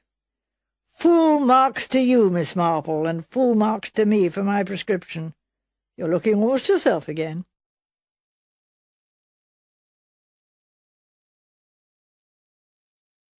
Greenshaw's Folly by Agatha Christie. Read by Isla Blair. The two men rounded the corner of the shrubbery. "Well, there you are," said Raymond West. "That's it." Horace Bindler took a deep, appreciative breath. "But, my dear," he cried, "how wonderful!" His voice rose in a high screech of aesthetic delight, then deepened in reverent awe. "It's unbelievable! Out of this world! A period piece of the best!" "I thought you'd like it," said Raymond West complacently. "Like it? Oh, my dear!" Words failed Horace. He unbuckled the strap of his camera and got busy. "This will be one of the gems of my collection," he said happily. "I do think, don't you, that it's rather amusing to have a collection of monstrosities? The idea came to me one night 7 years ago in my bath. My last real gem was in the Campo Santo in Genoa, but I really think this beats it. What's it called?" "I haven't the least idea," said Raymond. "I suppose it's got a name." "It must have. But the fact is that it's never referred to round here as anything but Greenshaw's Folly. Greenshaw being the man who built it. Yes, in 1860 or 70 or thereabouts, the local success story of the time. Barefoot boy who had risen to immense prosperity. Local opinion is divided as to why he built this house, whether it was sheer exuberance of wealth or whether it was done to impress his creditors. If the latter, it didn't impress them. He either went bankrupt or the next thing to it. Hence the name, Greenshaw's Folly. Horace's camera clicked. "There," he said in a satisfied voice. "Remind me to show you number 310 in my collection, a really incredible marble mantelpiece in the Italian manner." He added, looking at the house, "I can't conceive of how Mr. Greenshaw thought of it all." "Rather obvious in some ways," said Raymond. "He had visited the chateaux of the Loire, don't you think? Those turrets. And then, rather unfortunately, he seems to have travelled in the Orient. The influence of the Taj Mahal is unmistakable. I rather like the Moorish wing," he added, "and the traces of a Venetian palace. One wonders how he ever got hold of an architect to carry out these ideas." Raymond shrugged his shoulders. "No difficulty about that, I expect," he said. "Probably the architect retired with a good income for life while poor old Greenshaw went bankrupt." "Could we look at it from the other side?" asked Horace. "Or are we trespassing?" "We're trespassing, all right," said Raymond, "but I don't think it will matter." He turned towards the corner of the house, and Horace skipped after him. "But who lives here, my dear? Orphans or holiday visitors? Well, it can't be a school. No playing fields or brisk efficiency." "Oh, a Greenshaw lives here still," said Raymond over his shoulder. "The house itself didn't go in the crash. Old Greenshaw's son inherited it. He was a bit of a miser and lived here in a corner of it. Never spent a penny. Probably never had a penny to spend. His daughter lives here now. Old lady, very eccentric." As he spoke, Raymond was congratulating himself on having thought of Greenshaw's Folly as a means of entertaining his guest. These literary critics always profess themselves as longing for a weekend in the country, and were wont to find the country extremely boring when they got there. Tomorrow there would be the Sunday papers, and for today Raymond West congratulated himself on suggesting a visit to Greenshaw's Folly to enrich Horace Bindler's well-known collection of monstrosities. They turned the corner of the house and came out on a neglected lawn. In one corner of it was a large artificial rockery, and bending over it was a figure, at sight of which Horace clutched Raymond delightedly by the arm. "My dear," he exclaimed, "do you see what she's got on? A sprigged print dress, just like a housemaid, when there were housemaids." One of my most cherished memories is staying at a house in the country when I was quite a boy, where a real housemaid called you in the morning, all crackling in a print dress and a cap. Yes, my boy, really, a cap. Muslin with streamers. No, perhaps it was the parlour-maid who had the streamers, but anyway, she was a real housemaid, and she brought in an enormous brass can of hot water. What an exciting day we're having. The figure in the print dress had straightened up and had turned towards them, trowel in hand. She was a sufficiently startling figure. Unkempt locks of iron grey fell wispily on her shoulders. A straw hat, rather like the hats that horses wear in Italy, was crammed down on her head. The coloured print dress she wore fell nearly to her ankles. Out of a weather-beaten, none too clean face, shrewd eyes surveyed them appraisingly. "I must apologise for trespassing, Miss Greenshaw," said Raymond West, as he advanced towards her, "but Mr. Horace Bindler, who is staying with me—" Horace bowed and removed his hat, "is most interested in, ancient history and fine buildings." Raymond West spoke with the ease of a well-known author who knows that he's a celebrity, that he can venture where other people may not. Miss Greenshaw looked up at the sprawling exuberance behind her. "It is a fine house," she said, appreciatively. "My grandfather built it. Before my time, of course. He's reported as having said that he wished to astonish the natives." "I'll say he did that, ma'am," said Horace Bindler. "Mr. Bindler is the well-known literary critic," said Raymond West. Miss Greenshaw had clearly no reverence for literary critics. She remained unimpressed. "I consider it," said Miss Greenshaw, referring to the house, "as a monument to my grandfather's genius. Silly fools come here and ask me why I don't sell it and go and live in a flat. What would I do in a flat? It's my home, and I live in it," said Miss Greenshaw. "Always have lived here," she considered, brooding over the past. "There were 3 of us. Laura married the curate. Papa wouldn't give her any money, said clergymen ought to be unworldly. She died, having a baby. Baby died too. Nettie ran away with the riding master. Papa cut her out of his will, of course. Handsome fellow, Harry Fletcher, but no good. Don't think Nettie was happy with him. Anyway, she didn't live long. They had a son. He writes to me sometimes, but of course he isn't a Greenshaw. I'm the last of the Greenshaws." She drew up her bent shoulders with a certain pride and readjusted the rakish angle of her straw hat. Then turning, she said sharply, "Yes, Mrs. Cresswell. What is it?" Approaching them from the house was a figure that, seen side by side with Miss Greenshaw, seemed ludicrously dissimilar. Mrs. Cresswell had a marvellously dressed head of well-blued hair, towering upwards in meticulously arranged curls and rolls. It was as though she'd dressed her head to go as a French marquise to a fancy dress party. The rest of her middle-aged person was dressed in what ought to have been rustling black silk, but was actually one of the shinier varieties of black rayon.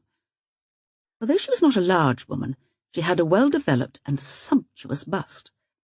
Her voice, when she spoke, was unexpectedly deep. She spoke with exquisite diction, only a slight hesitation over words beginning with H, and the final pronunciation of them with an exaggerated aspirate, gave rise to a suspicion that at some remote period in her youth she might have had trouble over dropping her H's. "The fish, madam," said Mrs. Cresswell. "The slice of cod. It has not arrived. I have asked Alfred to go down for it, and he refuses to do so." Rather unexpectedly, Miss Greenshaw gave a cackle of laughter. "Refuses, does he?" "Alfred, madam, has been most disobliging." Miss Greenshaw raised 2 earth-stained fingers to her lips, suddenly producing an ear-splitting whistle, and at the same time yelled, "Alfred! Alfred! Come here!" Round the corner of the house, a young man appeared in answer to the summons, carrying a spade in his hand. He had a bold, handsome face, and as he drew near, he cast an unmistakably malevolent glance towards Mrs. Cresswell. "You wanted me, miss?" he said. "Yes, Alfred. I hear you've refused to go down for the fish. What about it, eh? Alfred spoke in a surly voice. I'll go down for it if you wants it, miss. You've only got to say. I do want it. I want it for my supper. Right you are, miss. I'll go right away. He threw an insolent glance at Mrs. Cresswell, who flushed and murmured below her breath, Really, it's unsupportable. Now that I think of it, said Miss Greenshaw, a couple of strange visitors are just what we need, aren't they, Mrs. Cresswell? Mrs. Cresswell looked puzzled. I'm sorry, madam. For you know what, said Miss Greenshaw, nodding her head. Beneficiary to a will mustn't witness it. That's right, isn't it? She appealed to Raymond West. Quite correct, said Raymond.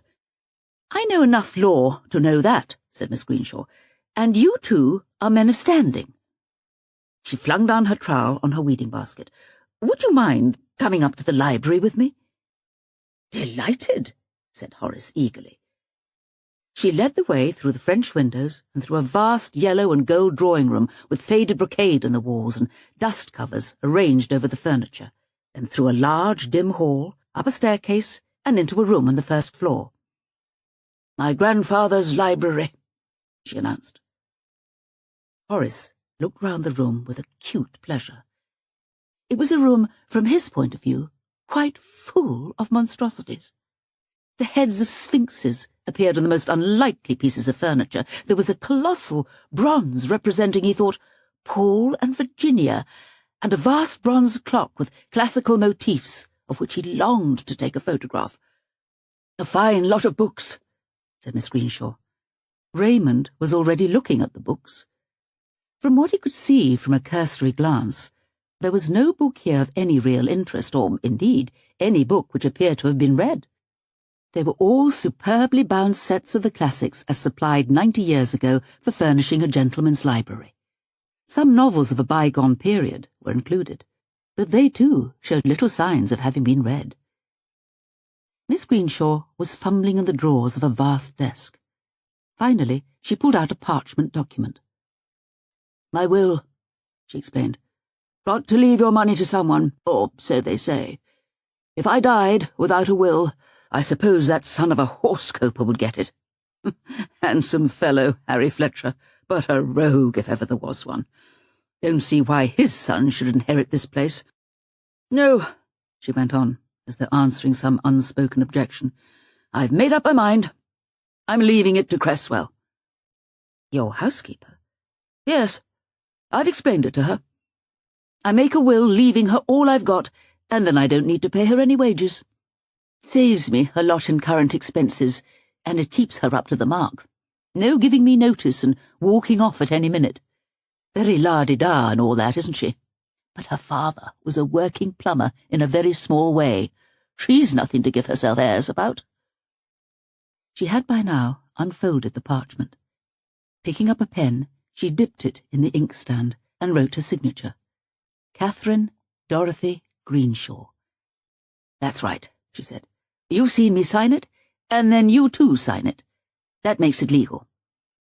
She handed the pen to Raymond West. He hesitated a moment, feeling an unexpected repulsion to what he was asked to do.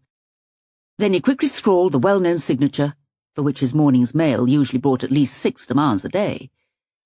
Horace took the pen from him and added his own minute signature. That's done, said Miss Greenshaw. She moved across to the bookcase and stood looking at them uncertainly. Then she opened a glass door, took out a book, and slipped the folded parchment inside. I've my own places for keeping things, she said. Lady Audley's Secret, Raymond West remarked, catching sight of the title as she replaced the book. Miss Greenshaw gave another cackle of laughter. Bestseller in its day, she remarked. Not like your books, eh? She gave Raymond a sudden friendly nudge in the ribs. Raymond was rather surprised that she even knew he wrote books. Although Raymond West was quite a name in literature, he could hardly be described as a bestseller. Though softening a little with the advent of middle age, his books dealt bleakly with the sordid side of life. I wonder, Horace demanded breathlessly, if I might take a photograph of the clock. By all means, said Miss Greenshaw. It came, I believe, from the Paris exhibition.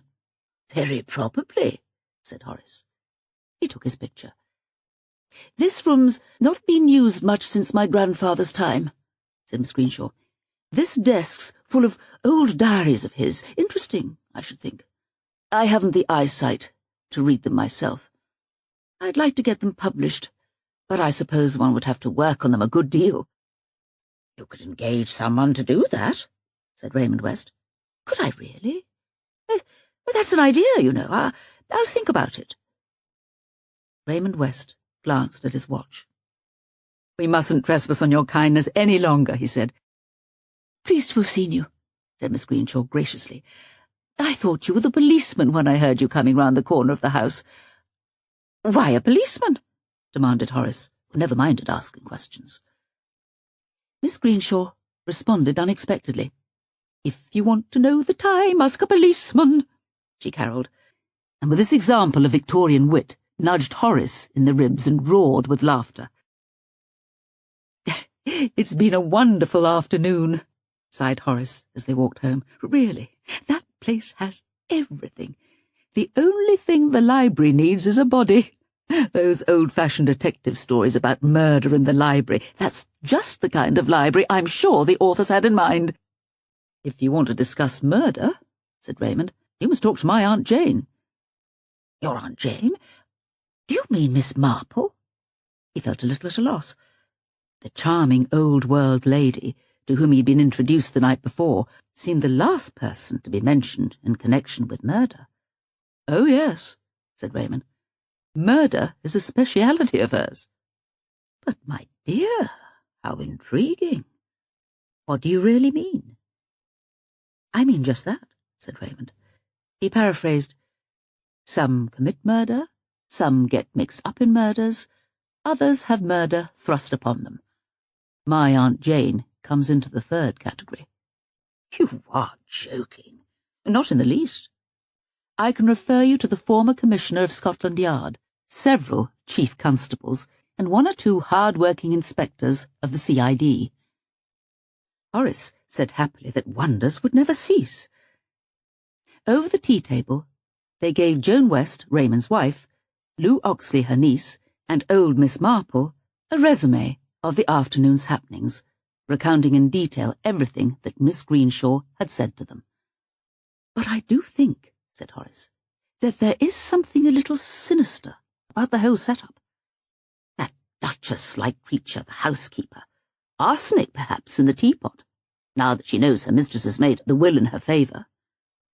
"Tell us, Aunt Jane," said Raymond, "will there be a murder, or won't there? What do you think?"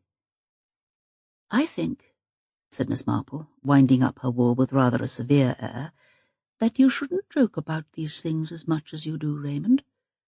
Arsenic is, of course, quite a possibility, so easy to obtain. Probably present in the tool shed already in the form of a weed killer." "Oh, really, darling," said Joan West affectionately. "Wouldn't that be rather too obvious?" "It's all very well to make a will," said Raymond. "I don't suppose really the poor old thing has anything to leave except that awful white elephant of a house, and who would want that?" "A film company, possibly," said Horace. "Or a hotel, or an institution." "They'd expect to buy it for a song," said Raymond. But Miss Marple was shaking her head. "You know, dear Raymond, I cannot agree with you there. About the money, I mean. The grandfather was evidently one of those lavish spenders who make money easily but can't keep it. He may have gone broke, as you say, but hardly bankrupt, or else his son would not have had the house. Now the son, as is so often the case, was an entirely different character to the father. A miser, a man who saved every penny. I should say that in the course of his lifetime he probably put by a very good sum. This Miss Greenshaw appears to have taken after him, to dislike spending money, that is. Yes, I should think it quite likely that she had quite a good sum tucked away." "In that case," said Joan West, "I wonder now, what about Lou?" They looked at Lou as she sat there silent by the fire. Lou was Joan West's niece. Her marriage had recently, as she put it herself, come unstuck, leaving her with 2 young children and a bare sufficiency of money to keep them on. "I mean," said Joan, If this Miss Greenshaw really wants someone to go through diaries and get a book ready for publication, it's an idea, said Raymond. Lou said in a low voice, "It's work I could do, and I'd enjoy it." "I'll write to her," said Raymond. "I wonder," said Miss Marple thoughtfully, "what the old lady meant by that remark about a policeman." "Oh, it was a joke." "It reminded me," said Miss Marple, nodding her head vigorously. "Yes, it reminded me very much of Mr. Naismith." "Who was Mr. Naismith?" asked Raymond, curiously. "He kept bees," said Miss Marple, "and was very good at doing the acrostics in the Sunday papers. And he liked giving people false impressions just for fun, but sometimes it led to trouble." Everybody was silent for a moment, considering Mr. Naismith, but as there did not seem any points of resemblance between him and Miss Greenshaw, they decided that dear Aunt Jane was perhaps getting a little bit disconnected in her old age. Horace Spindler went back to London without having collected any more monstrosities, and Raymond West wrote a letter to Miss Greenshaw, telling her that he knew of a Mrs. Louisa Oxley who would be competent to undertake work on the diaries. After a lapse of some days, a letter arrived, written in spidery old-fashioned handwriting, in which Miss Greenshaw declared herself anxious to avail herself of the services of Mrs. Oxley, and making an appointment for Mrs. Oxley to come and see her. Lou duly kept the appointment. Generous terms were arranged, and she started work on the following day. "I'm awfully grateful to you," she said to Raymond. "It will fit in beautifully. I can take the children to school, go on to Greenshaw's Folly, and pick them up on my way back. How fantastic the whole set-up is! That old woman has to be seen to be believed." On the evening of her first day at work, she returned and described her day. "I've hardly seen the housekeeper," she said. "She came in with coffee and biscuits at 11:30, with her mouth pursed up, very prunes and prisms, and would hardly speak to me. I think she disapproves deeply of my having been engaged." She went on, "It seems there's quite a feud between her and the gardener, Alfred. He's a local boy and fairly lazy, I should imagine, and he and the housekeeper won't speak to each other. Miss Greenshaw said in her rather grand way, 'There have always been feuds as far as I can remember between the garden and the house staff. It was so in my grandfather's time. There were 3 men and a boy in the garden then, and 8 maids in the house, but there was always friction.'" On the following day, Lou returned with another piece of news. "Just fancy," she said. "I was asked to ring up the nephew this morning." "Miss Greenshaw's nephew?" "Yes. It seems he's an actor, playing in the company that's doing a summer season at Boreham-on-Sea. I rang up the theatre and left a message, asking him to lunch tomorrow. Rather fun, really. The old girl didn't want the housekeeper to know. I think Mrs. Cresswell has done something that's annoyed her." "Tomorrow, another instalment of this thrilling serial," murmured Raymond. "It's exactly like a serial, isn't it? Reconciliation with a nephew, blood is thicker than water, another will to be made, and the old will destroyed. Aunt Jane, you're looking very serious." "Was I, my dear? Have you heard any more about the policeman?" Lou looked bewildered. "I don't know anything about a policeman." "That remark of hers, my dear," said Miss Marple, "must have meant something." Lou arrived at her work the next day in a cheerful mood. She passed through the open front door. The doors and windows of the house were always open. Miss Greenshaw appeared to have no fear of burglars, and was probably justified, as most things in the house weighed several tons and were of no marketable value. Lou had passed Alfred in the drive. When she first caught sight of him, he'd been leaning against a tree smoking a cigarette. But as soon as he'd caught sight of her, he had seized a broom and began diligently to sweep leaves. An idle young man, she thought, but good-looking. His features reminded her of someone. As she passed through the hall on her way upstairs to the library, she glanced at the large picture of Nathaniel Greenshaw, which presided over the mantelpiece, showing him in the acme of Victorian prosperity, leaning back in a large armchair, his hands resting on the gold albert across his capacious stomach. As her glance swept up from the stomach to the face, with its heavy jowls, its bushy eyebrows, and its flourishing black moustache, the thought occurred to her that Nathaniel Greenshaw must have been handsome as a young man. He had looked perhaps a little like Alfred. She went into the library, shut the door behind her, opened her typewriter, and got out the diaries from the drawer at the side of the desk. Through the open window, she caught a glimpse of Miss Greenshaw in a puce-coloured sprigged print, bending over the rockery, weeding assiduously. They had had 2 wet days, of which the weeds had taken full advantage. Lou, a town-bred girl, decided that if she ever had a garden, it would never contain a rockery which needed hand-weeding. Then she settled down to her work. When Mrs. Cresswell entered the library with a coffee tray at 11:30, she was clearly in a very bad temper. She banged the tray down on the table and observed to the universe, "Company for lunch, and nothing in the house. What am I supposed to do, I should like to know? And no sign of Alfred." "He was sweeping in the drive when I got here," Lou offered.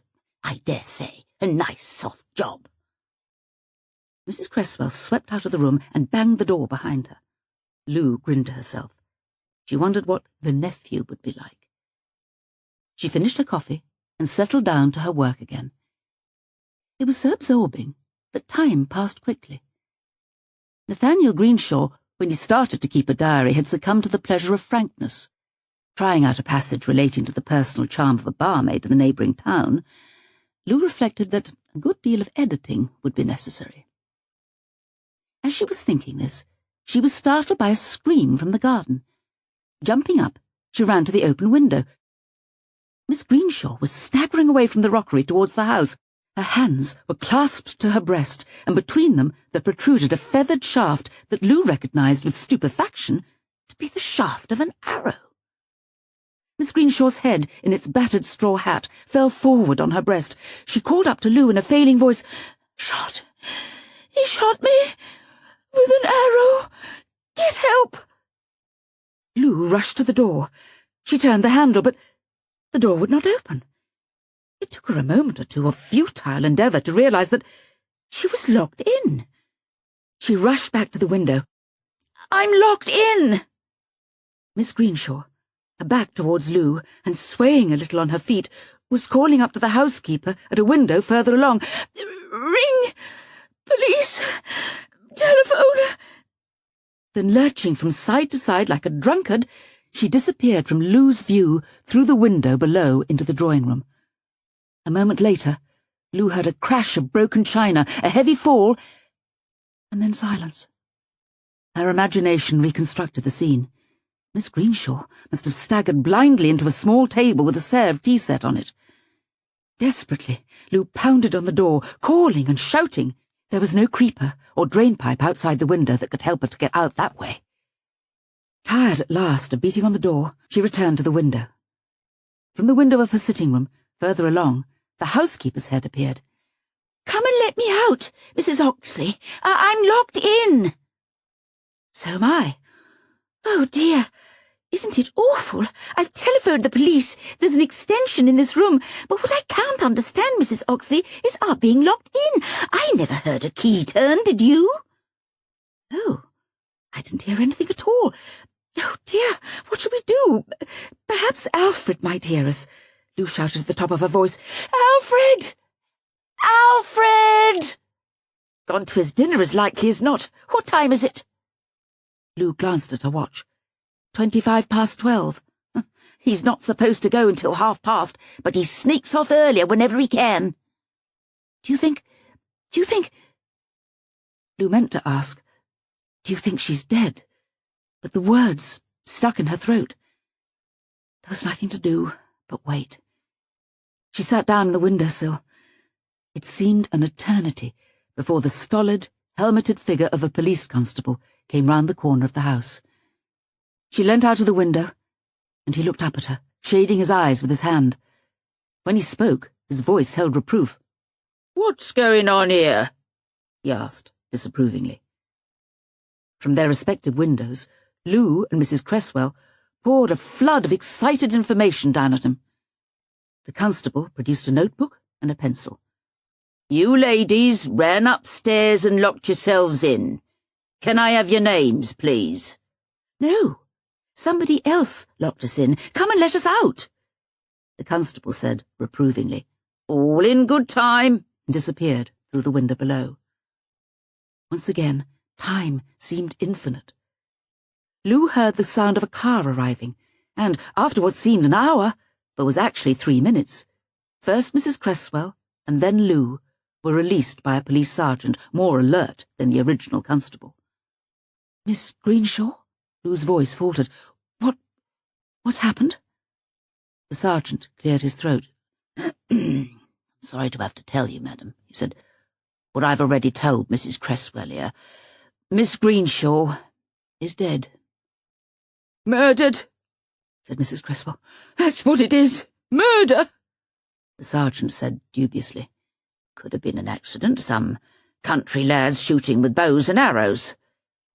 Again, there was the sound of a car arriving. The sergeant said, That'll be the M.O., and started downstairs. But it was not the M.O. As Lou and Mrs. Cresswell came down the stairs, a young man stepped hesitatingly through the front door and paused, looking round him with a somewhat bewildered air. Then, speaking in a pleasant voice that in some way seemed familiar to Lou, perhaps it was a family resemblance to Miss Greenshaw's, he asked, Excuse me, does Miss Greenshaw live here? May I have your name, if you please? Said the sergeant, advancing upon him. Fletcher, said the young man. Nat Fletcher. I'm Miss Greenshaw's nephew, as a matter of fact. Indeed, sir. Well, I'm sorry, I'm sure. Has anything happened? Asked Nat Fletcher. There's been an accident. Your aunt was shot with an arrow, penetrated the jugular vein. Mrs. Cresswell spoke hysterically and without her usual refinement. Your aunt's been murdered. That's what's happened. Your aunt's been murdered. Inspector Welsh drew his chair a little nearer to the table and let his gaze wander from one to the other of the 4 people in the room. It was evening of the same day. He had called at the West's house to take Lou Oxley once more over her statement. You are sure of the exact words? Shot. He shot me with an arrow. Get help. Lou nodded. And the time? I looked at my watch a minute or two later. It was then 12:25. Your watch keeps good time. I looked at the clock as well. The inspector turned to Raymond West. It appears, sir, that about a week ago you and a Mr. Horace Bindler were witnesses to Miss Greenshaw's will. Briefly, Raymond recounted the events of the afternoon visit that he and Horace Bindler had paid to Greenshaw's Folly. This testimony of yours may be important, said Welsh. Miss Greenshaw distinctly told you, did she, that her will was being made in favour of Mrs. Cresswell, the housekeeper, and that she was not paying Mrs. Cresswell any wages in view of the expectations Mrs. Cresswell had of profiting by her death? That was what she told me, yes. Would you say that Mrs. Cresswell was definitely aware of these facts? I should say undoubtedly.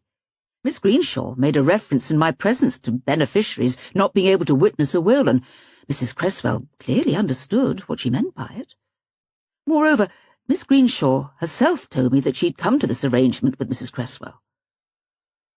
So Mrs. Cresswell had reason to believe she was an interested party.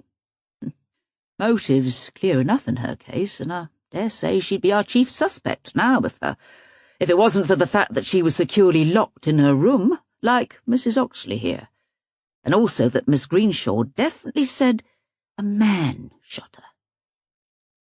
She definitely was locked in her room. Oh, yes. Sergeant Cayley let her out. It's a big old-fashioned lock with a big old-fashioned key. The key was in the lock, and there's not a chance it could have been turned from inside or any hanky-panky of that kind. No, you can take it definitely that Mrs. Cresswell was locked inside that room and couldn't get out. and there were no bows and arrows in the room, and Miss Greenshaw couldn't in any case have been shot from a window. The angle forbids it. No, Mrs. Cresswell's out of it." He paused and went on. "Would you say that Miss Greenshaw, in your opinion, was a practical joker?" Miss Marple looked up sharply from her corner. "So the will wasn't in Mrs. Cresswell's favour after all," she said. Inspector Welsh looked over at her in a rather surprised fashion. "That's a very clever guess of yours, madam," he said. "No, Mrs. Cresswell isn't named as beneficiary." "Just like Mr. Naismith," said Miss Marple, nodding her head. "Miss Greenshaw told Mrs. Cresswell she was going to leave her everything, and so got out of paying her wages, and then she left her money to somebody else. No doubt she was vastly pleased with herself. No wonder she chortled when she put the will away in Lady Audley's secret." "It was lucky Mrs. Oxley was able to tell us about the will and where it was put," said the inspector. "We might have had a long hunt for it otherwise." "A Victorian sense of humour," murmured Raymond West. "So she left her money to her nephew after all," said Lou. The inspector shook his head. "No," he said, "she didn't leave it to Nat Fletcher. The story goes around here, of course I'm new to the place and I only get the gossip that's second-hand, but it seems that in the old days both Miss Greenshaw and her sister were set on the handsome young riding-master, and the sister got him. No, she didn't leave the money to her nephew." He paused, rubbing his chin. "She left it to Alfred," he said. "Alfred? The gardener?" Joan spoke in a surprised voice. "Yes, Mrs. West. Alfred Pollock." "But why?" cried Lou. Miss Marple coughed and murmured, "I should imagine, though perhaps I am wrong, that there may have been what we might call family reasons." "You could call them that in a way," agreed the inspector. "It's quite well known in the village, it seems, that Thomas Pollock, Alfred's grandfather, was one of old Mr. Greenshaw's byblows." "Of course," cried Lou. "The resemblance! I saw it this morning." She remembered how, passing Alfred, she'd come into the house and looked up at old Greenshaw's portrait. "I dare say," said Miss Marple, "that she thought Alfred Pollock might have a pride in the house, might even want to live in it, whereas her nephew would almost certainly have no use for it whatever, and would sell it as soon as he possibly could do so. He's an actor, isn't he? What play exactly is he acting in at present?" Trust an old lady to wander from the point, thought Inspector Welsh, but he replied civilly, "I believe, madam, they are doing a season of James Barrie's plays." "Barrie," said Miss Marple thoughtfully. "What every woman knows," said Inspector Welsh, and then blushed. "Name of a play," he said quickly. "I'm not much of a theatre-goer myself," he added, "but the wife went along and saw it last week. Quite well done, she said it was." "Barrie wrote some very charming plays," said Miss Marple. "Though I must say that when I went with an old friend of mine, General Easterly, to see Barrie's Little Mary," she shook her head sadly, "neither of us knew how to look." The inspector, unacquainted with the play Little Mary, looked completely fogged. Miss Marple explained, "When I was a girl, Inspector, nobody ever mentioned the word stomach." The inspector looked even more at sea. Miss Marple was murmuring titles under her breath. "The Admirable Crichton, very clever. Mary Rose, a charming play. I cried, I remember. Quality Street I didn't care for so much. Then there was A Kiss for Cinderella. Oh, of course." Inspector Welsh had no time to waste in theatrical discussion. He returned to the matter in hand. "The question is," he said, "did Alfred Pollock know that the old lady had made a will in his favour? Did she tell him?" He added, "You see, there's an archery club over at Boreham Lovell, and Alfred Pollock's a member. He's a very good shot indeed with a bow and arrow. Isn't your case quite clear? Asked Raymond West. It would fit in with the doors being locked and the two women. He'd know just where they were in the house. The inspector looked at him. He spoke with deep melancholy. He's got an alibi, said the inspector. I always think alibis are definitely suspicious. Maybe, sir, said Inspector Welsh. You're talking as a writer. I don't write detective stories, said Raymond West, horrified at the mere idea. Easy enough to say that alibis are suspicious, went on Inspector Welsh, but unfortunately we've got to deal with facts. He sighed.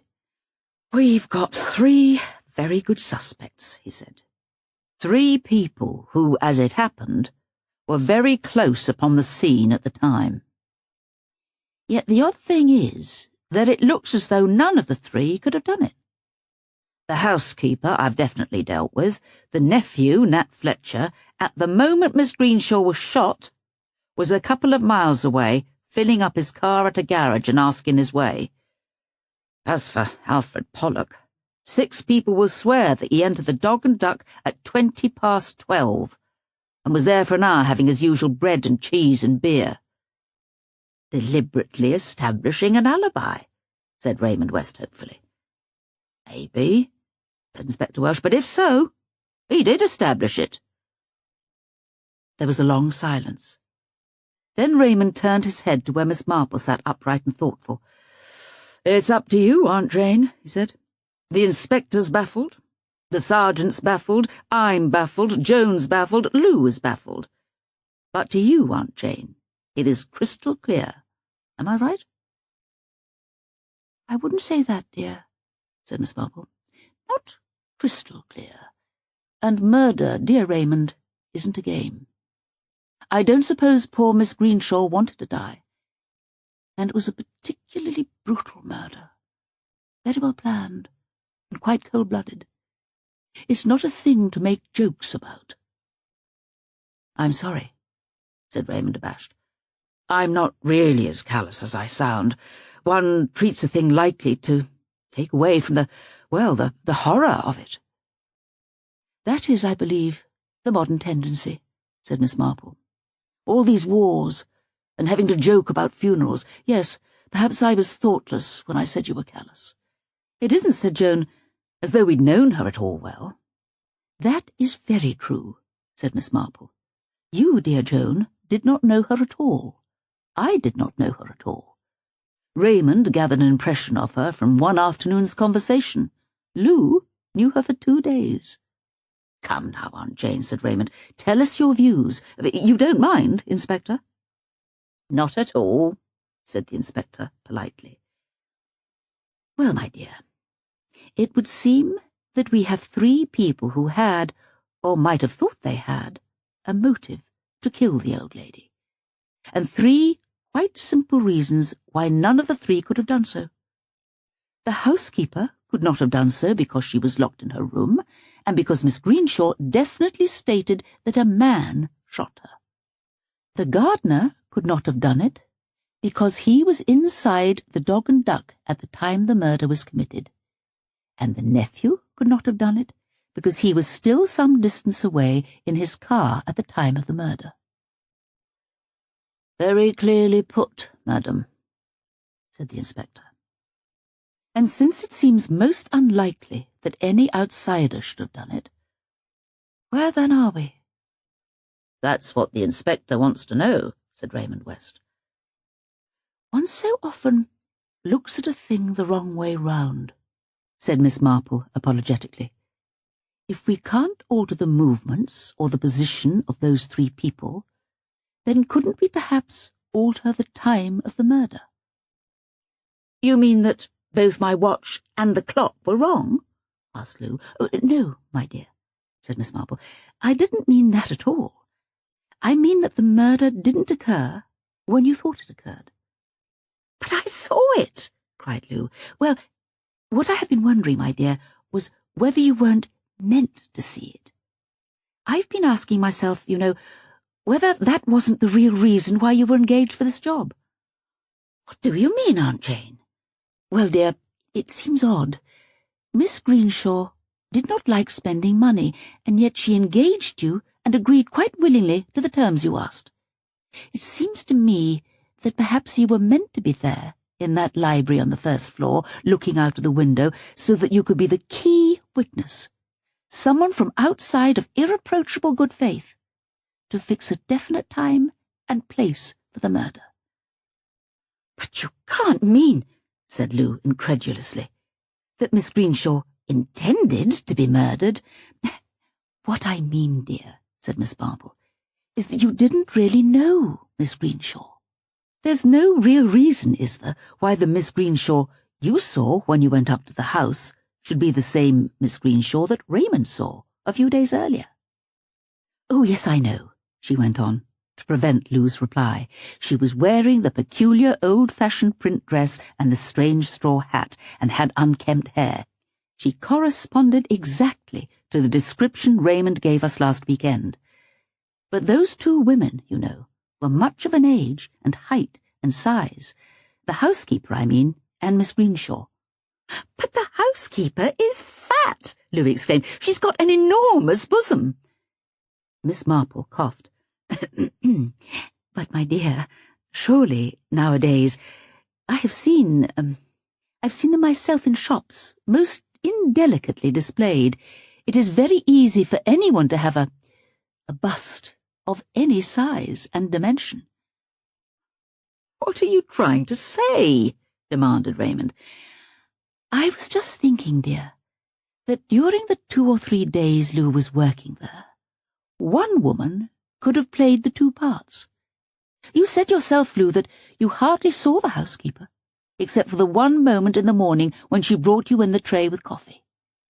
One sees these clever artists on the stage coming in as different characters with only a minute or two to spare, and I am sure the change could have been effected quite easily. That marquise headdress could have been just a wig, slipped on and off." "Aunt Jane, do you mean that Miss Greenshaw was dead before I started work there?" "Not dead. Kept under drugs, I should say. A very easy job for an unscrupulous woman like the housekeeper to do. Then she made the arrangements with you, and got you to telephone the nephew to ask him to lunch at a definite time. The only person who would have known that this Miss Greenshaw was not Miss Greenshaw would have been Alfred. And if you remember, the first 2 days you were working there, it was wet, and Miss Greenshaw stayed in the house. Alfred never came into the house because of his feud with the housekeeper. And on the last morning, Alfred was in the drive while Miss Greenshaw was working on the rockery. I'd like to have a look at that rockery." "Do you mean it was Mrs. Cresswell who killed Miss Greenshaw?" "I think that after bringing you your coffee, the woman locked the door on you as she went out, carried the unconscious Miss Greenshaw down to the drawing room, then assumed her Miss Greenshaw disguise, and went out to work on the rockery where you could see her from the window. In due course, she screamed and came staggering to the house, clutching an arrow as though it had penetrated her throat. She called for help, and was careful to say, 'He shot me,' so as to remove suspicion from the housekeeper. She also called up to the housekeeper's window, as though she saw her there. Then, once inside the drawing room, she threw over a table with porcelain on it, and ran quickly upstairs, put on her marquise wig, and was able a few minutes later to lean her head out of the window and tell you that she, too, was locked in." "But she was locked in," said Lou. "I know. That is where the policeman comes in." "What policeman?" "Exactly. What policeman? I wonder, Inspector, if you would mind telling me how and when you arrived on the scene." The inspector looked a little puzzled. "At 12:29 we received a telephone call from Mrs. Cresswell, housekeeper to Miss Greenshaw, stating that her mistress had been shot. Sergeant Cayley and myself went out there at once in a car and arrived at the house at 12:35. We found Miss Greenshaw dead and the two ladies locked in their rooms." "So you see, my dear," said Miss Marple to Lou, the police constable you saw wasn't a real police constable. You never thought of him again. One doesn't. One just accepts one more uniform as part of the law. But who? Why? As to who, well, if they are playing A Kiss for Cinderella, a policeman is the principal character. Nat Fletcher would only have to help himself to the costume he wears on the stage. He'd ask his way at a garage, being careful to call attention to the time. 12:25. Then drive on quickly, leave his car round a corner, slip on his police uniform, and do his act. But why? Why? Someone had to lock the housekeeper's door on the outside, and someone had to drive the arrow through Miss Greenshaw's throat. You can stab anyone with an arrow just as well as by shooting it, but it needs force. You mean they were both in it? Yes, I think so. Mother and son, as likely as not. But Miss Greenshaw's sister died long ago. Yes, but I've no doubt Mr. Fletcher married again. He sounds the sort of man who would, and I think it possible that the child died, too, and that this so-called nephew was the second wife's child, and not really a relation at all. The woman got a post as housekeeper and spied out the land. Then he wrote as her nephew and proposed to call upon her. He may have made some joking reference to coming in his policeman's uniform, or asked her over to see the play, but I think she suspected the truth and refused to see him. He would have been her heir if she died without making a will. But of course, once she had made a will in the housekeeper's favour, as they thought, then it was clear sailing. But why use an arrow? Objected Joan. So very far-fetched. Not far-fetched at all, dear. Alfred belonged to an archery club. Alfred was meant to take the blame. The fact that he was in the pub as early as 12:20 was most unfortunate from their point of view. He always left a little before his proper time, and that would have been just right. She shook her head. It really seems all wrong, morally, I mean, that Alfred's laziness should have saved his life. The inspector cleared his throat. Well, madam, these suggestions of yours are very interesting. I shall have, of course, to investigate. Miss Marple and Raymond West stood by the rockery and looked down at that gardening basket full of dying vegetation. Miss Marple murmured, Alison, saxifrage, cistus, thimble campanula. Yes, that's all the proof I need. Whoever was weeding here yesterday morning was no gardener. She pulled up plants as well as weeds. So now I know I'm right. Thank you, dear Raymond, for bringing me here. I wanted to see the place for myself. She and Raymond both looked up at the outrageous pile of Greenshaw's folly. A cough made them turn. A handsome young man was also looking at the house. Plaguey big place, he said.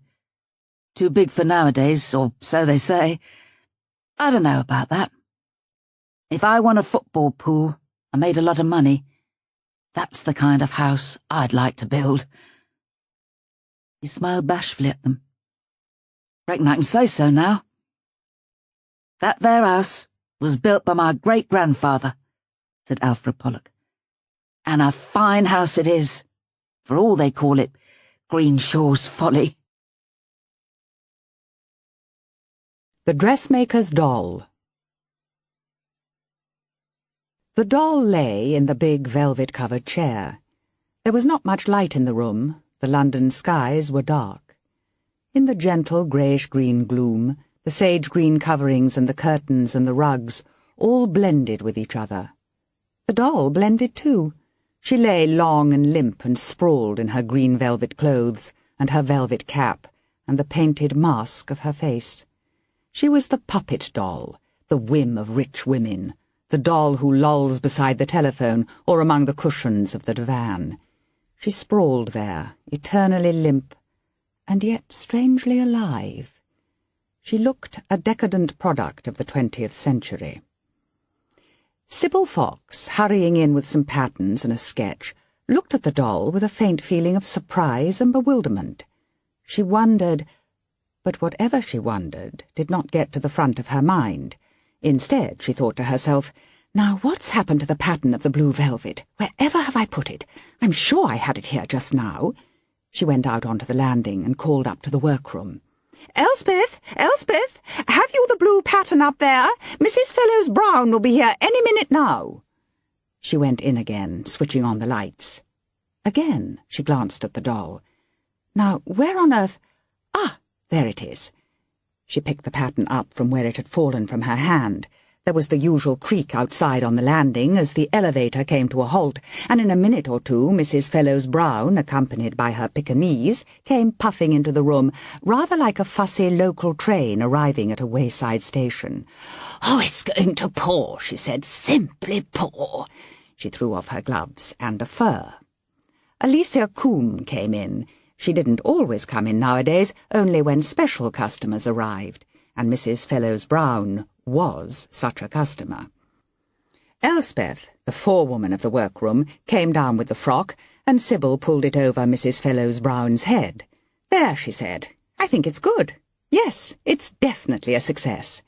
Mrs. Fellows-Brown turned sideways and looked in the mirror. "I must say," she said, "your clothes do something to my behind." "You're much thinner than you were 3 months ago," Sybil assured her.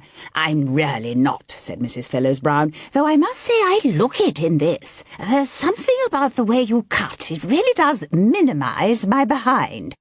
I almost look as though I hadn't got one. I mean, only the usual kind that most people have." She sighed and gingerly smoothed the troublesome portion of her anatomy. "It's always been a bit of a trial to me," she said. "Of course, for years I could pull it in, by sticking out my front. Well, I can't do that any longer because I've got a stomach now as well as a behind, and I mean, well, you can't pull it both ways, can you?"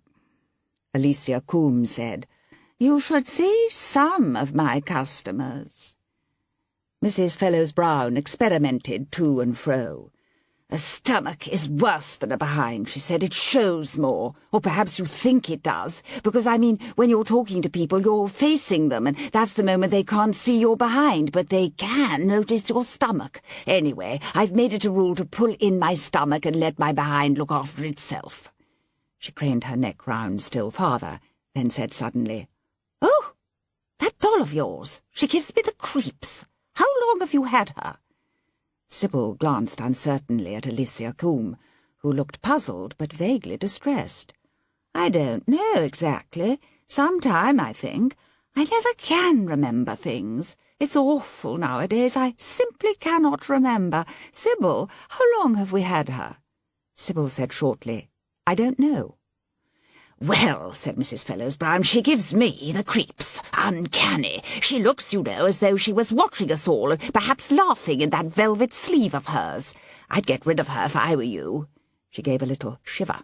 Then she plunged once more into dressmaking details. Should she, or should she not, have the sleeves an inch shorter, and what about the length? When all these important points were settled satisfactorily, Mrs. Fellows-Brown resumed her own garments, and prepared to leave. As she passed the doll, she turned her head again. "No," she said, "I don't like that doll. She looks too much as though she belonged here. It isn't healthy." "Now, what did she mean by that?" demanded Sybil, as Mrs. Fellows-Brown departed down the stairs. Before Alicia Coombe could answer, Mrs. Fellows-Brown returned, poking her head round the door. "Good gracious, I forgot all about Fu Ling. Where are you, Duxie? Well, I never."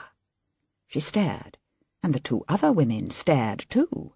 The Pekingese was sitting by the green velvet chair, staring up at the limp doll sprawled on it. There was no expression either of pleasure or resentment on his small, pop-eyed face. He was merely looking. "Come along, Mum's darling," said Mrs. Fellows-Brown. Mum's darling paid no attention whatever. He gets more disobedient every day, said Mrs. Fellows-Brown, with the air of one cataloguing a virtue. Come on, Fu Ling, din sluffly liffer. Fu Ling turned his head about 1.5 inches towards his mistress, then with disdain resumed his appraisal of the doll. She's certainly made an impression on him, said Mrs. Fellows-Brown. I don't think he's ever noticed her before. I haven't either. Was she here last time I came? The other two women looked at each other. Sybil now had a frown on her face, and Alicia Coombe said, wrinkling up her forehead, I told you, I simply can't remember anything nowadays. How long have we had her, Sybil? Where does she come from? Demanded Mrs. Fellows-Brown. Did you buy her? Oh, no. Somehow Alicia Coombe was shocked at the idea. Oh, no. I suppose someone gave her to me. She shook her head. Maddening, she exclaimed. Absolutely maddening, when everything goes out of your head the very moment after it's happened. Now don't be so stupid, Fu Ling, said Mrs. Fellows-Brown sharply. Come on, I'll have to pick you up. She picked him up. Fu Ling uttered a short bark of agonized protest. They went out of the room with Fu Ling's pop-eyed face turned over his fluffy shoulder, still staring with enormous attention at the doll on the chair. That there doll, said Mrs. Groves, fair gives me the creeps, it does. Mrs. Groves was the cleaner. She had just finished a crab-like progress backwards along the floor. Now she was standing up and working slowly round the room with a duster. Funny thing, said Mrs. Groves. Never noticed it really until yesterday, and then it hit me all of a sudden, as you might say. You don't like it? Asked Sybil. I tell you, Mrs. Fox, it gives me the creeps, said the cleaning woman. It ain't natural, if you know what I mean. All those long, hanging legs, and the way she's slouched down there, and the cunning look she has in her eye. Doesn't look healthy, that's what I say. You've never said anything about her before, said Sybil. I tell you, I never noticed her, not till this morning. Of course, I know she's been here some time, but— She stopped, and a puzzled expression flitted across her face. Sort of thing you might dream of at night, she said. And gathering up various cleaning implements, she departed from the fitting room and walked across the landing to the room on the other side. Sybil stared at the relaxed doll. An expression of bewilderment was growing on her face. Alicia Coombe entered, and Sybil turned sharply. Miss Coombe, how long have you had this creature? What, the doll? My dear, you know I can't remember things. Yesterday, why, it's too silly. I was going out to that lecture, and I hadn't gone halfway down the street when I suddenly found I couldn't remember where I was going. I thought, and finally I told myself it must be Fortnum's. I knew there was something I wanted to get at Fortnum's. Well, you won't believe me. It wasn't till I actually got home and was having some tea that I remembered about the lecture. Of course, I've always heard that people go gaga as they get on in life, but it's happening to me much too fast. I've forgotten now where I've put my handbag, and my spectacles, too. Where did I put those spectacles? I had them just now. I was reading something in the Times. The spectacles are on the mantelpiece here, said Sybil, handing them to her. How did you get the doll? Who gave her to you? Well, that's a blank, too, said Alicia Coombe. Somebody gave her to me, or sent her to me, I suppose. However, she does seem to match the room very well, doesn't she? Rather too well, I think, said Sybil. Funny thing is, I can't remember when I first noticed her here. Now, don't you get the same way as I am, Alicia Coombe admonished her. After all, you're still young.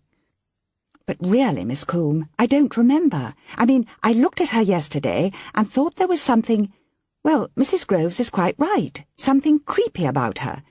And then I thought I'd already thought so, and then I tried to remember when I first thought so, and— Well, I just couldn't remember anything.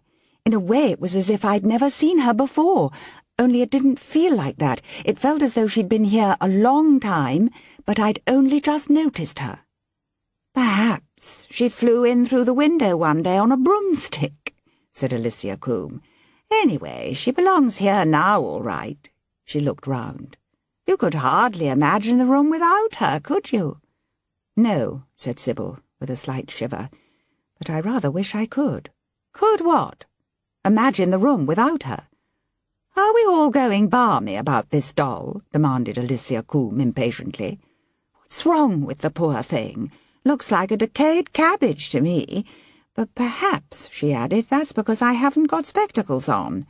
She put them on her nose and looked firmly at the doll. "Yes," she said, "I see what you mean. She is a little creepy. Sad-looking, but, well, sly, and rather determined, too."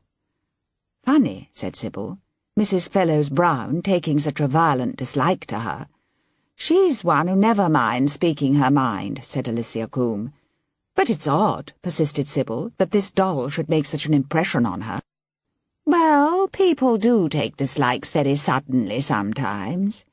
"Perhaps," said Sybil with a little laugh, "that doll never was here until yesterday. Perhaps she just flew in through the window, as you say, and settled herself here." "No," said Alicia Combe. "I'm sure she's been here some time. Perhaps she only became visible yesterday." "That's what I feel too," said Sybil, "that she's been here some time. But all the same, I don't remember really seeing her till yesterday." "Now, dear," said Alicia Combe briskly, "do stop it. You're making me feel quite peculiar with shivers running up and down my spine. You're not going to work up a great deal of supernatural hoo-ha about that creature, are you?" She picked up the doll, shook it out, rearranged its shoulders, and sat it down again on another chair. Immediately the doll flopped slightly and relaxed. "It's not a bit lifelike," said Alicia Combe, staring at the doll. "And yet, in a funny way, she does seem alive, doesn't she?" "Oh, it did give me a turn," said Mrs. Groves, as she went round the showroom dusting. "Such a turn, I hardly like to go into the fitting-room any more." "What's given you a turn?" demanded Miss Combe, who was sitting at a writing-table in the corner, busy with various accounts. "This woman," she added, more for her own benefit than for that of Mrs. Groves, "thinks she can have 2 evening dresses, 3 cocktail dresses, and a suit every year without ever paying me a penny for them. Really, some people—" "It's that doll," said Mrs. Groves. "What? Our doll, again?" "Yes, sitting up there at the desk like a human. Oh, it didn't half give me a turn." "What are you talking about?" Alicia Combe got up, strode across the room, across the landing outside, and into the room opposite, the fitting-room. There was a small Sheraton desk in one corner of it, and there, sitting in a chair drawn up to it, her long floppy arms on the desk, sat the doll. "Somebody seems to have been having fun," said Alicia Combe. "Fancy sitting her up like that. Really, she looks quite natural." Sybil Fox came down the stairs at this moment, carrying a dress that was to be tried on that morning. "Come here, Sybil. Look at our doll sitting at my private desk and writing letters now." The 2 women looked. "Really," said Alicia Combe, "it's too ridiculous. I wonder who propped her up there, did you?" "No, I didn't," said Sybil. "It must have been one of the girls from upstairs." "A silly sort of joke, really," said Alicia Combe. She picked up the doll from the desk and threw her back on the sofa. Sybil laid the dress over a chair carefully. Then she went out and up the stairs to the workroom. "You know the doll," she said, "the velvet doll in Miss Combe's room downstairs, in the fitting-room." The 4-woman and 3 girls looked up. "Yes, miss, of course we know." "Who sat her up at the desk this morning for a joke?" The 3 girls looked at her.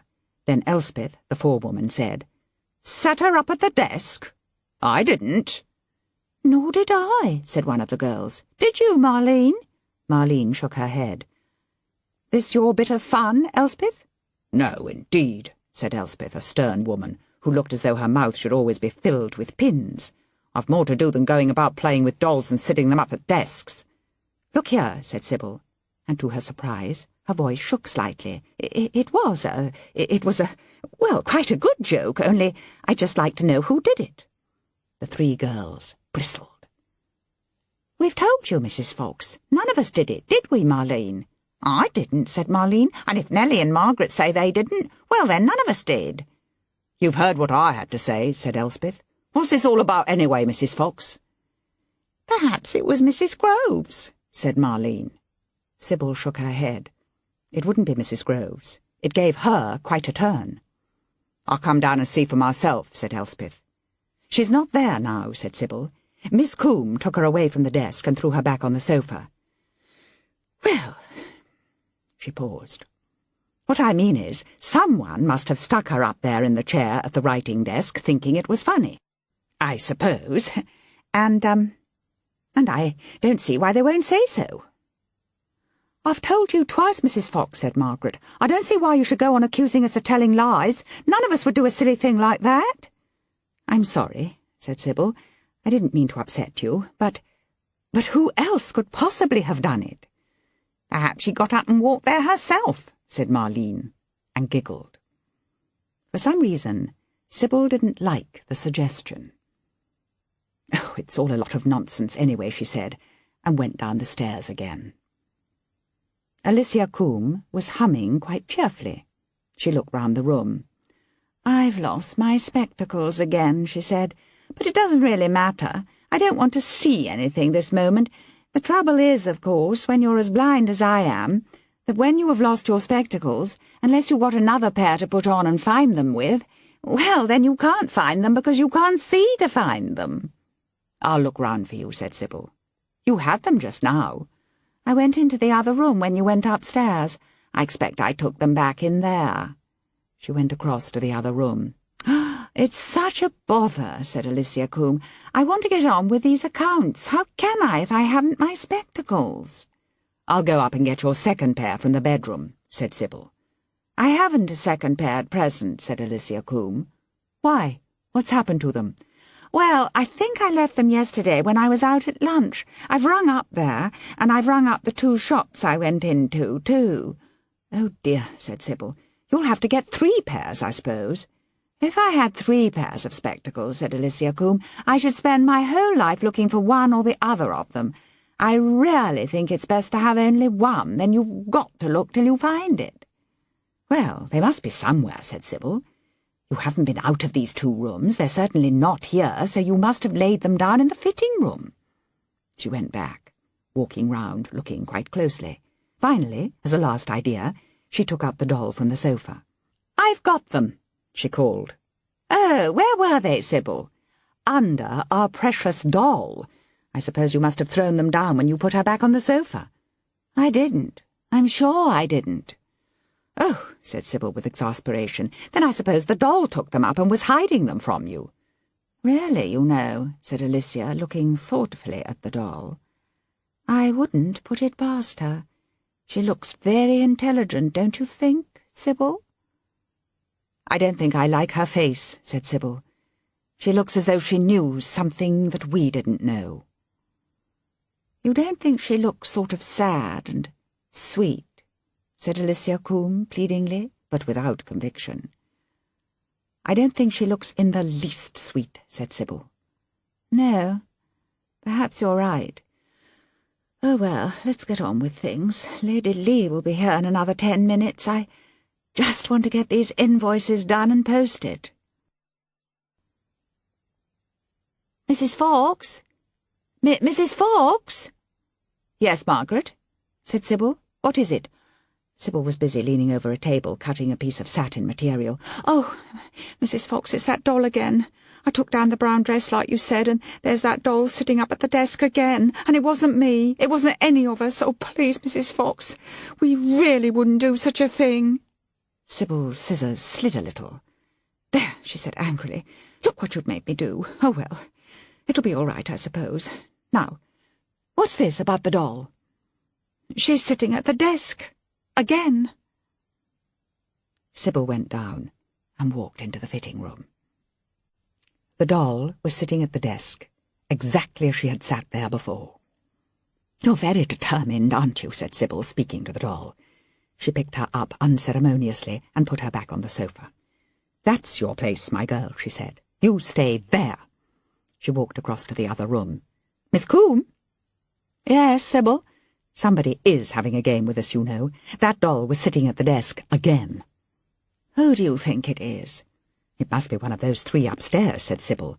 "Thinks it's funny, I suppose. Of course they all swear to high heaven it wasn't them." Who do you think it is? Margaret? No, I don't think it's Margaret. She looked quite queer when she came in and told me. I expect it's that giggling Marlene. Anyway, it's a very silly thing to do. Of course it is. Idiotic, said Sybil. However, she added grimly, I'm going to put a stop to it. What are you going to do? You'll see, said Sybil. That night, when she left, she locked the fitting room from the outside. I'm locking this door, she said, and I'm taking the key with me. Oh, I see, said Alicia Coombe, with a faint air of amusement. You're beginning to think it's me, are you? You think I'm so absent-minded that I go in there and think I'll write at the desk, but instead I pick the doll up and put her there to write for me. Is that the idea? And then I forget all about it. Well, it's a possibility, Sybil admitted. Anyway, I'm going to be quite sure that no silly practical joke is played tonight.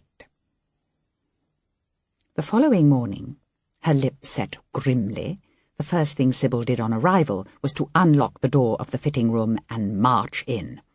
Mrs. Groves, with an aggrieved expression and mop and duster in hand, had been waiting on the landing. Now we'll see, said Sybil. Then she drew back, with a slight gasp. The doll was sitting at the desk. "Coo!" said Mrs. Groves behind her. "It's uncanny. That's what it is. Oh, there, Mrs. Fox, you look quite pale, as though you've come over queer. You need a little drop of something. Has Miss Coombe got a drop upstairs, do you know?" "I'm quite all right," said Sybil. She walked over to the doll, lifted her carefully, and crossed the room with her. "Somebody's been playing a trick on you again," said Mrs. Groves. "I don't see how they could have played a trick on me this time," said Sybil slowly. "I locked that door last night. You know yourself that no one could get in." "Somebody's got another key, maybe," said Mrs. Groves helpfully. "I don't think so," said Sybil. "We've never bothered to lock this door before. It's one of those old-fashioned keys, and there's only one of them. Perhaps the other key fits it. The one to the door, opposite." In due course, they tried all the keys in the shop, but none fitted the door of the fitting room. "It is odd, Miss Coombe," said Sybil later, as they were having lunch together. Alicia Coombe was looking rather pleased.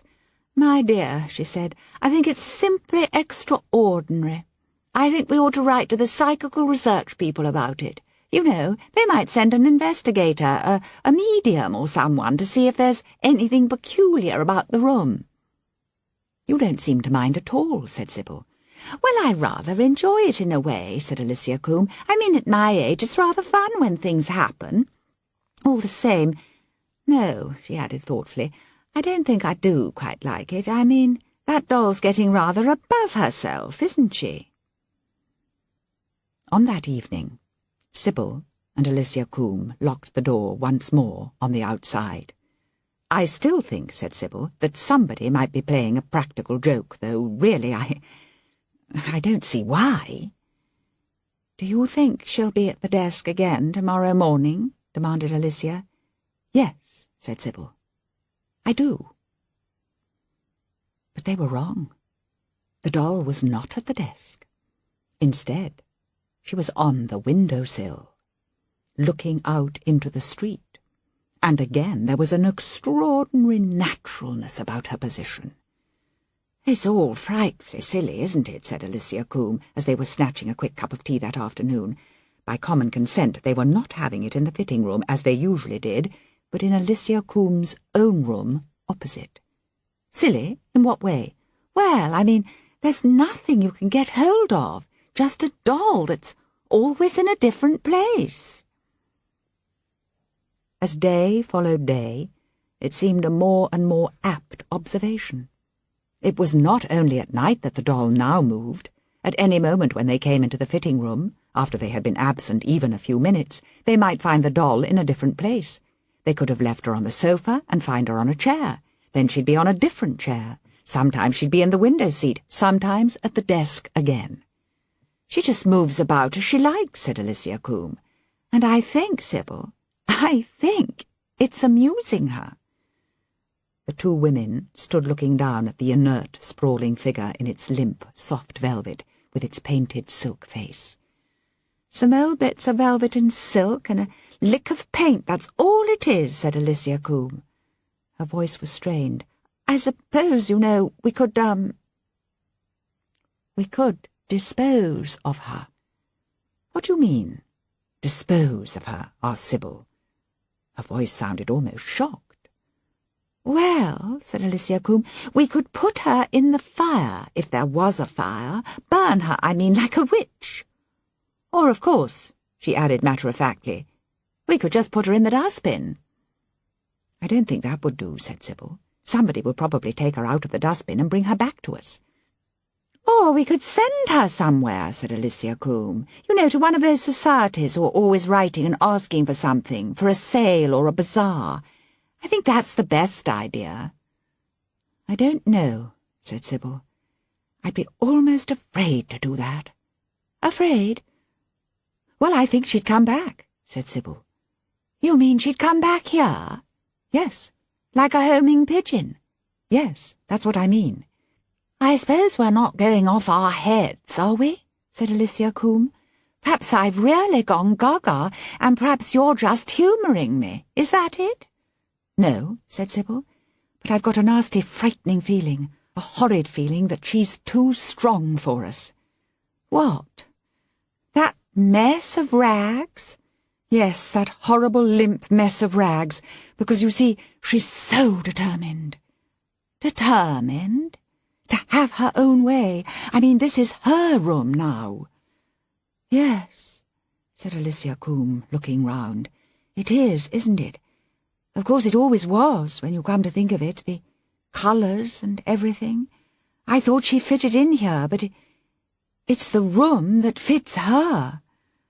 I must say," added the dressmaker, with a touch of briskness in her voice, "it's rather absurd when a doll comes and takes possession of things like this. You know, Mrs. Groves won't come in here any longer and clean." "Does she say she's frightened of the doll?"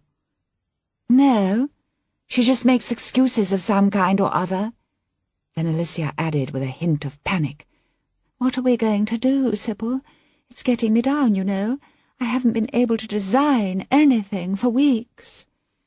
"I can't keep my mind on cutting out properly," Sybil confessed. "I make all sorts of silly mistakes. Perhaps," she said uncertainly, "your idea of writing to the psychical research people might do some good." "Just make us look like a couple of fools," said Alicia Combe. "I didn't seriously mean it. No, I suppose we'll just have to go on until—" "Until what?" "Oh, I don't know," said Alicia, and she laughed uncertainly.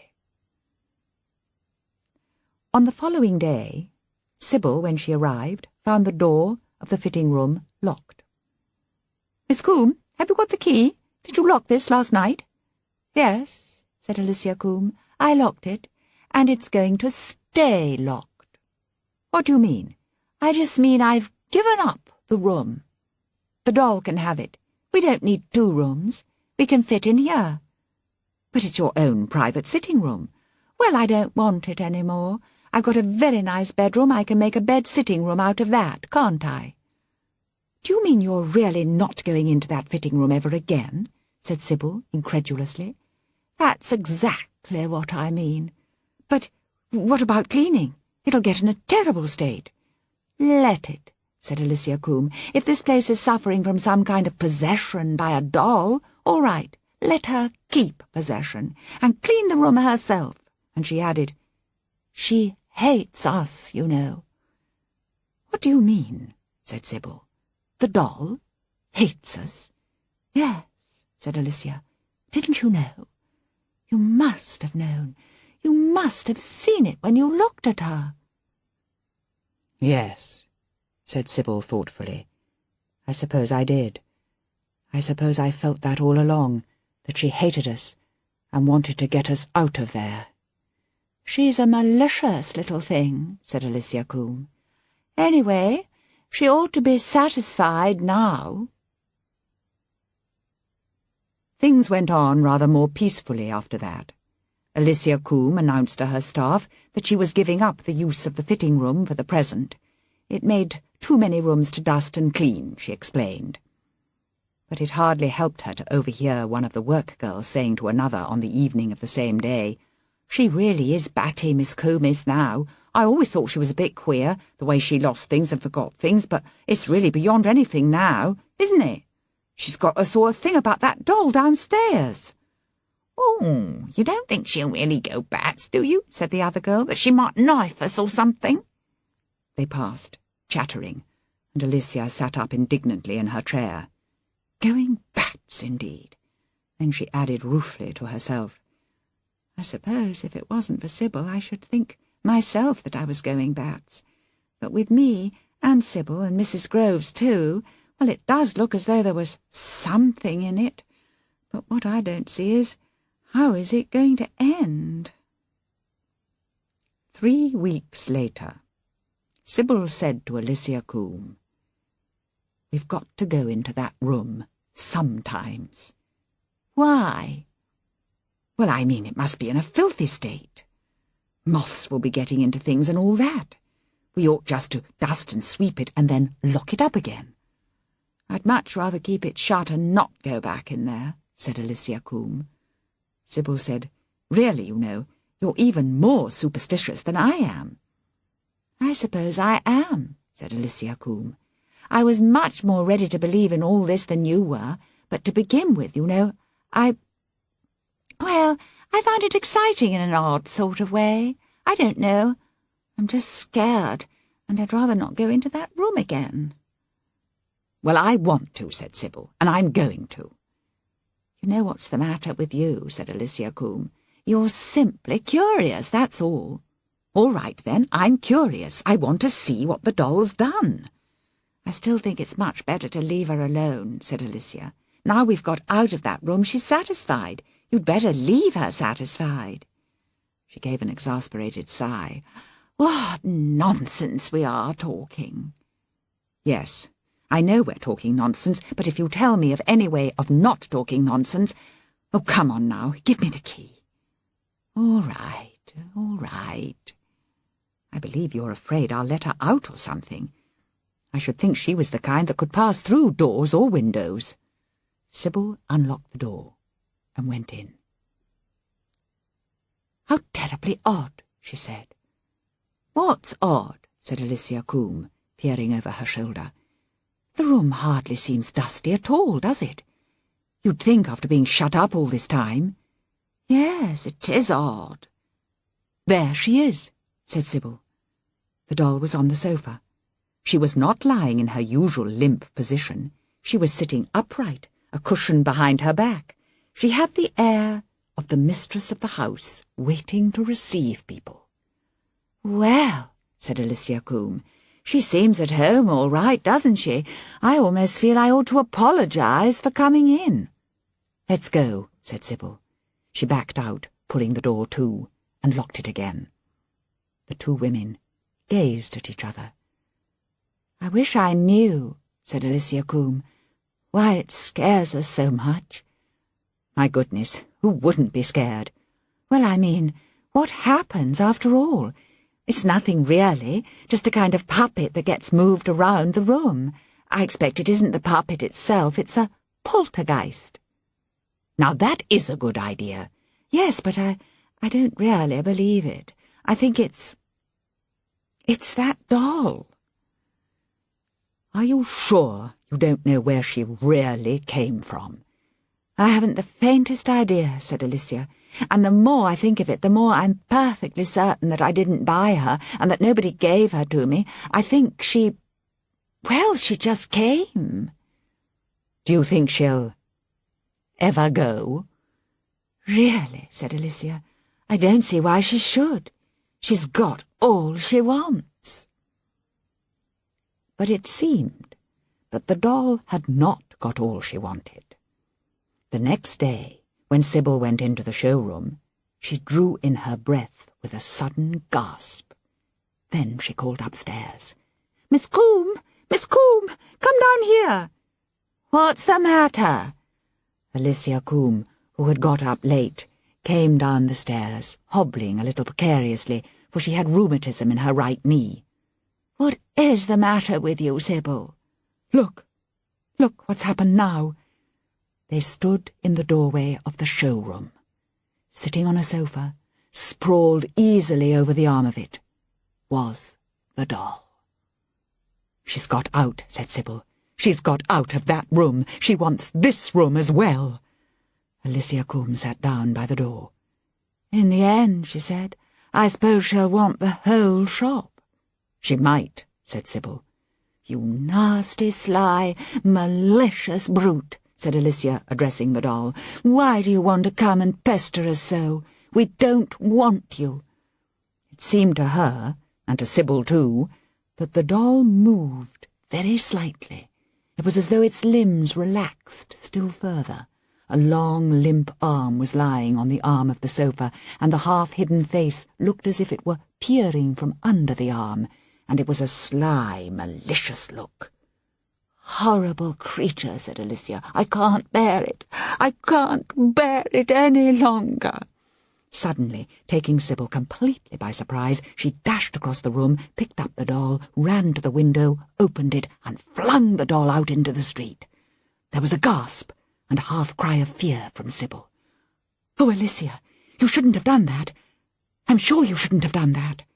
"I had to do something," said Alicia Combe. "I just couldn't stand it any more." Sybil joined her at the window. Down below on the pavement, the doll lay, loose-limbed, face down.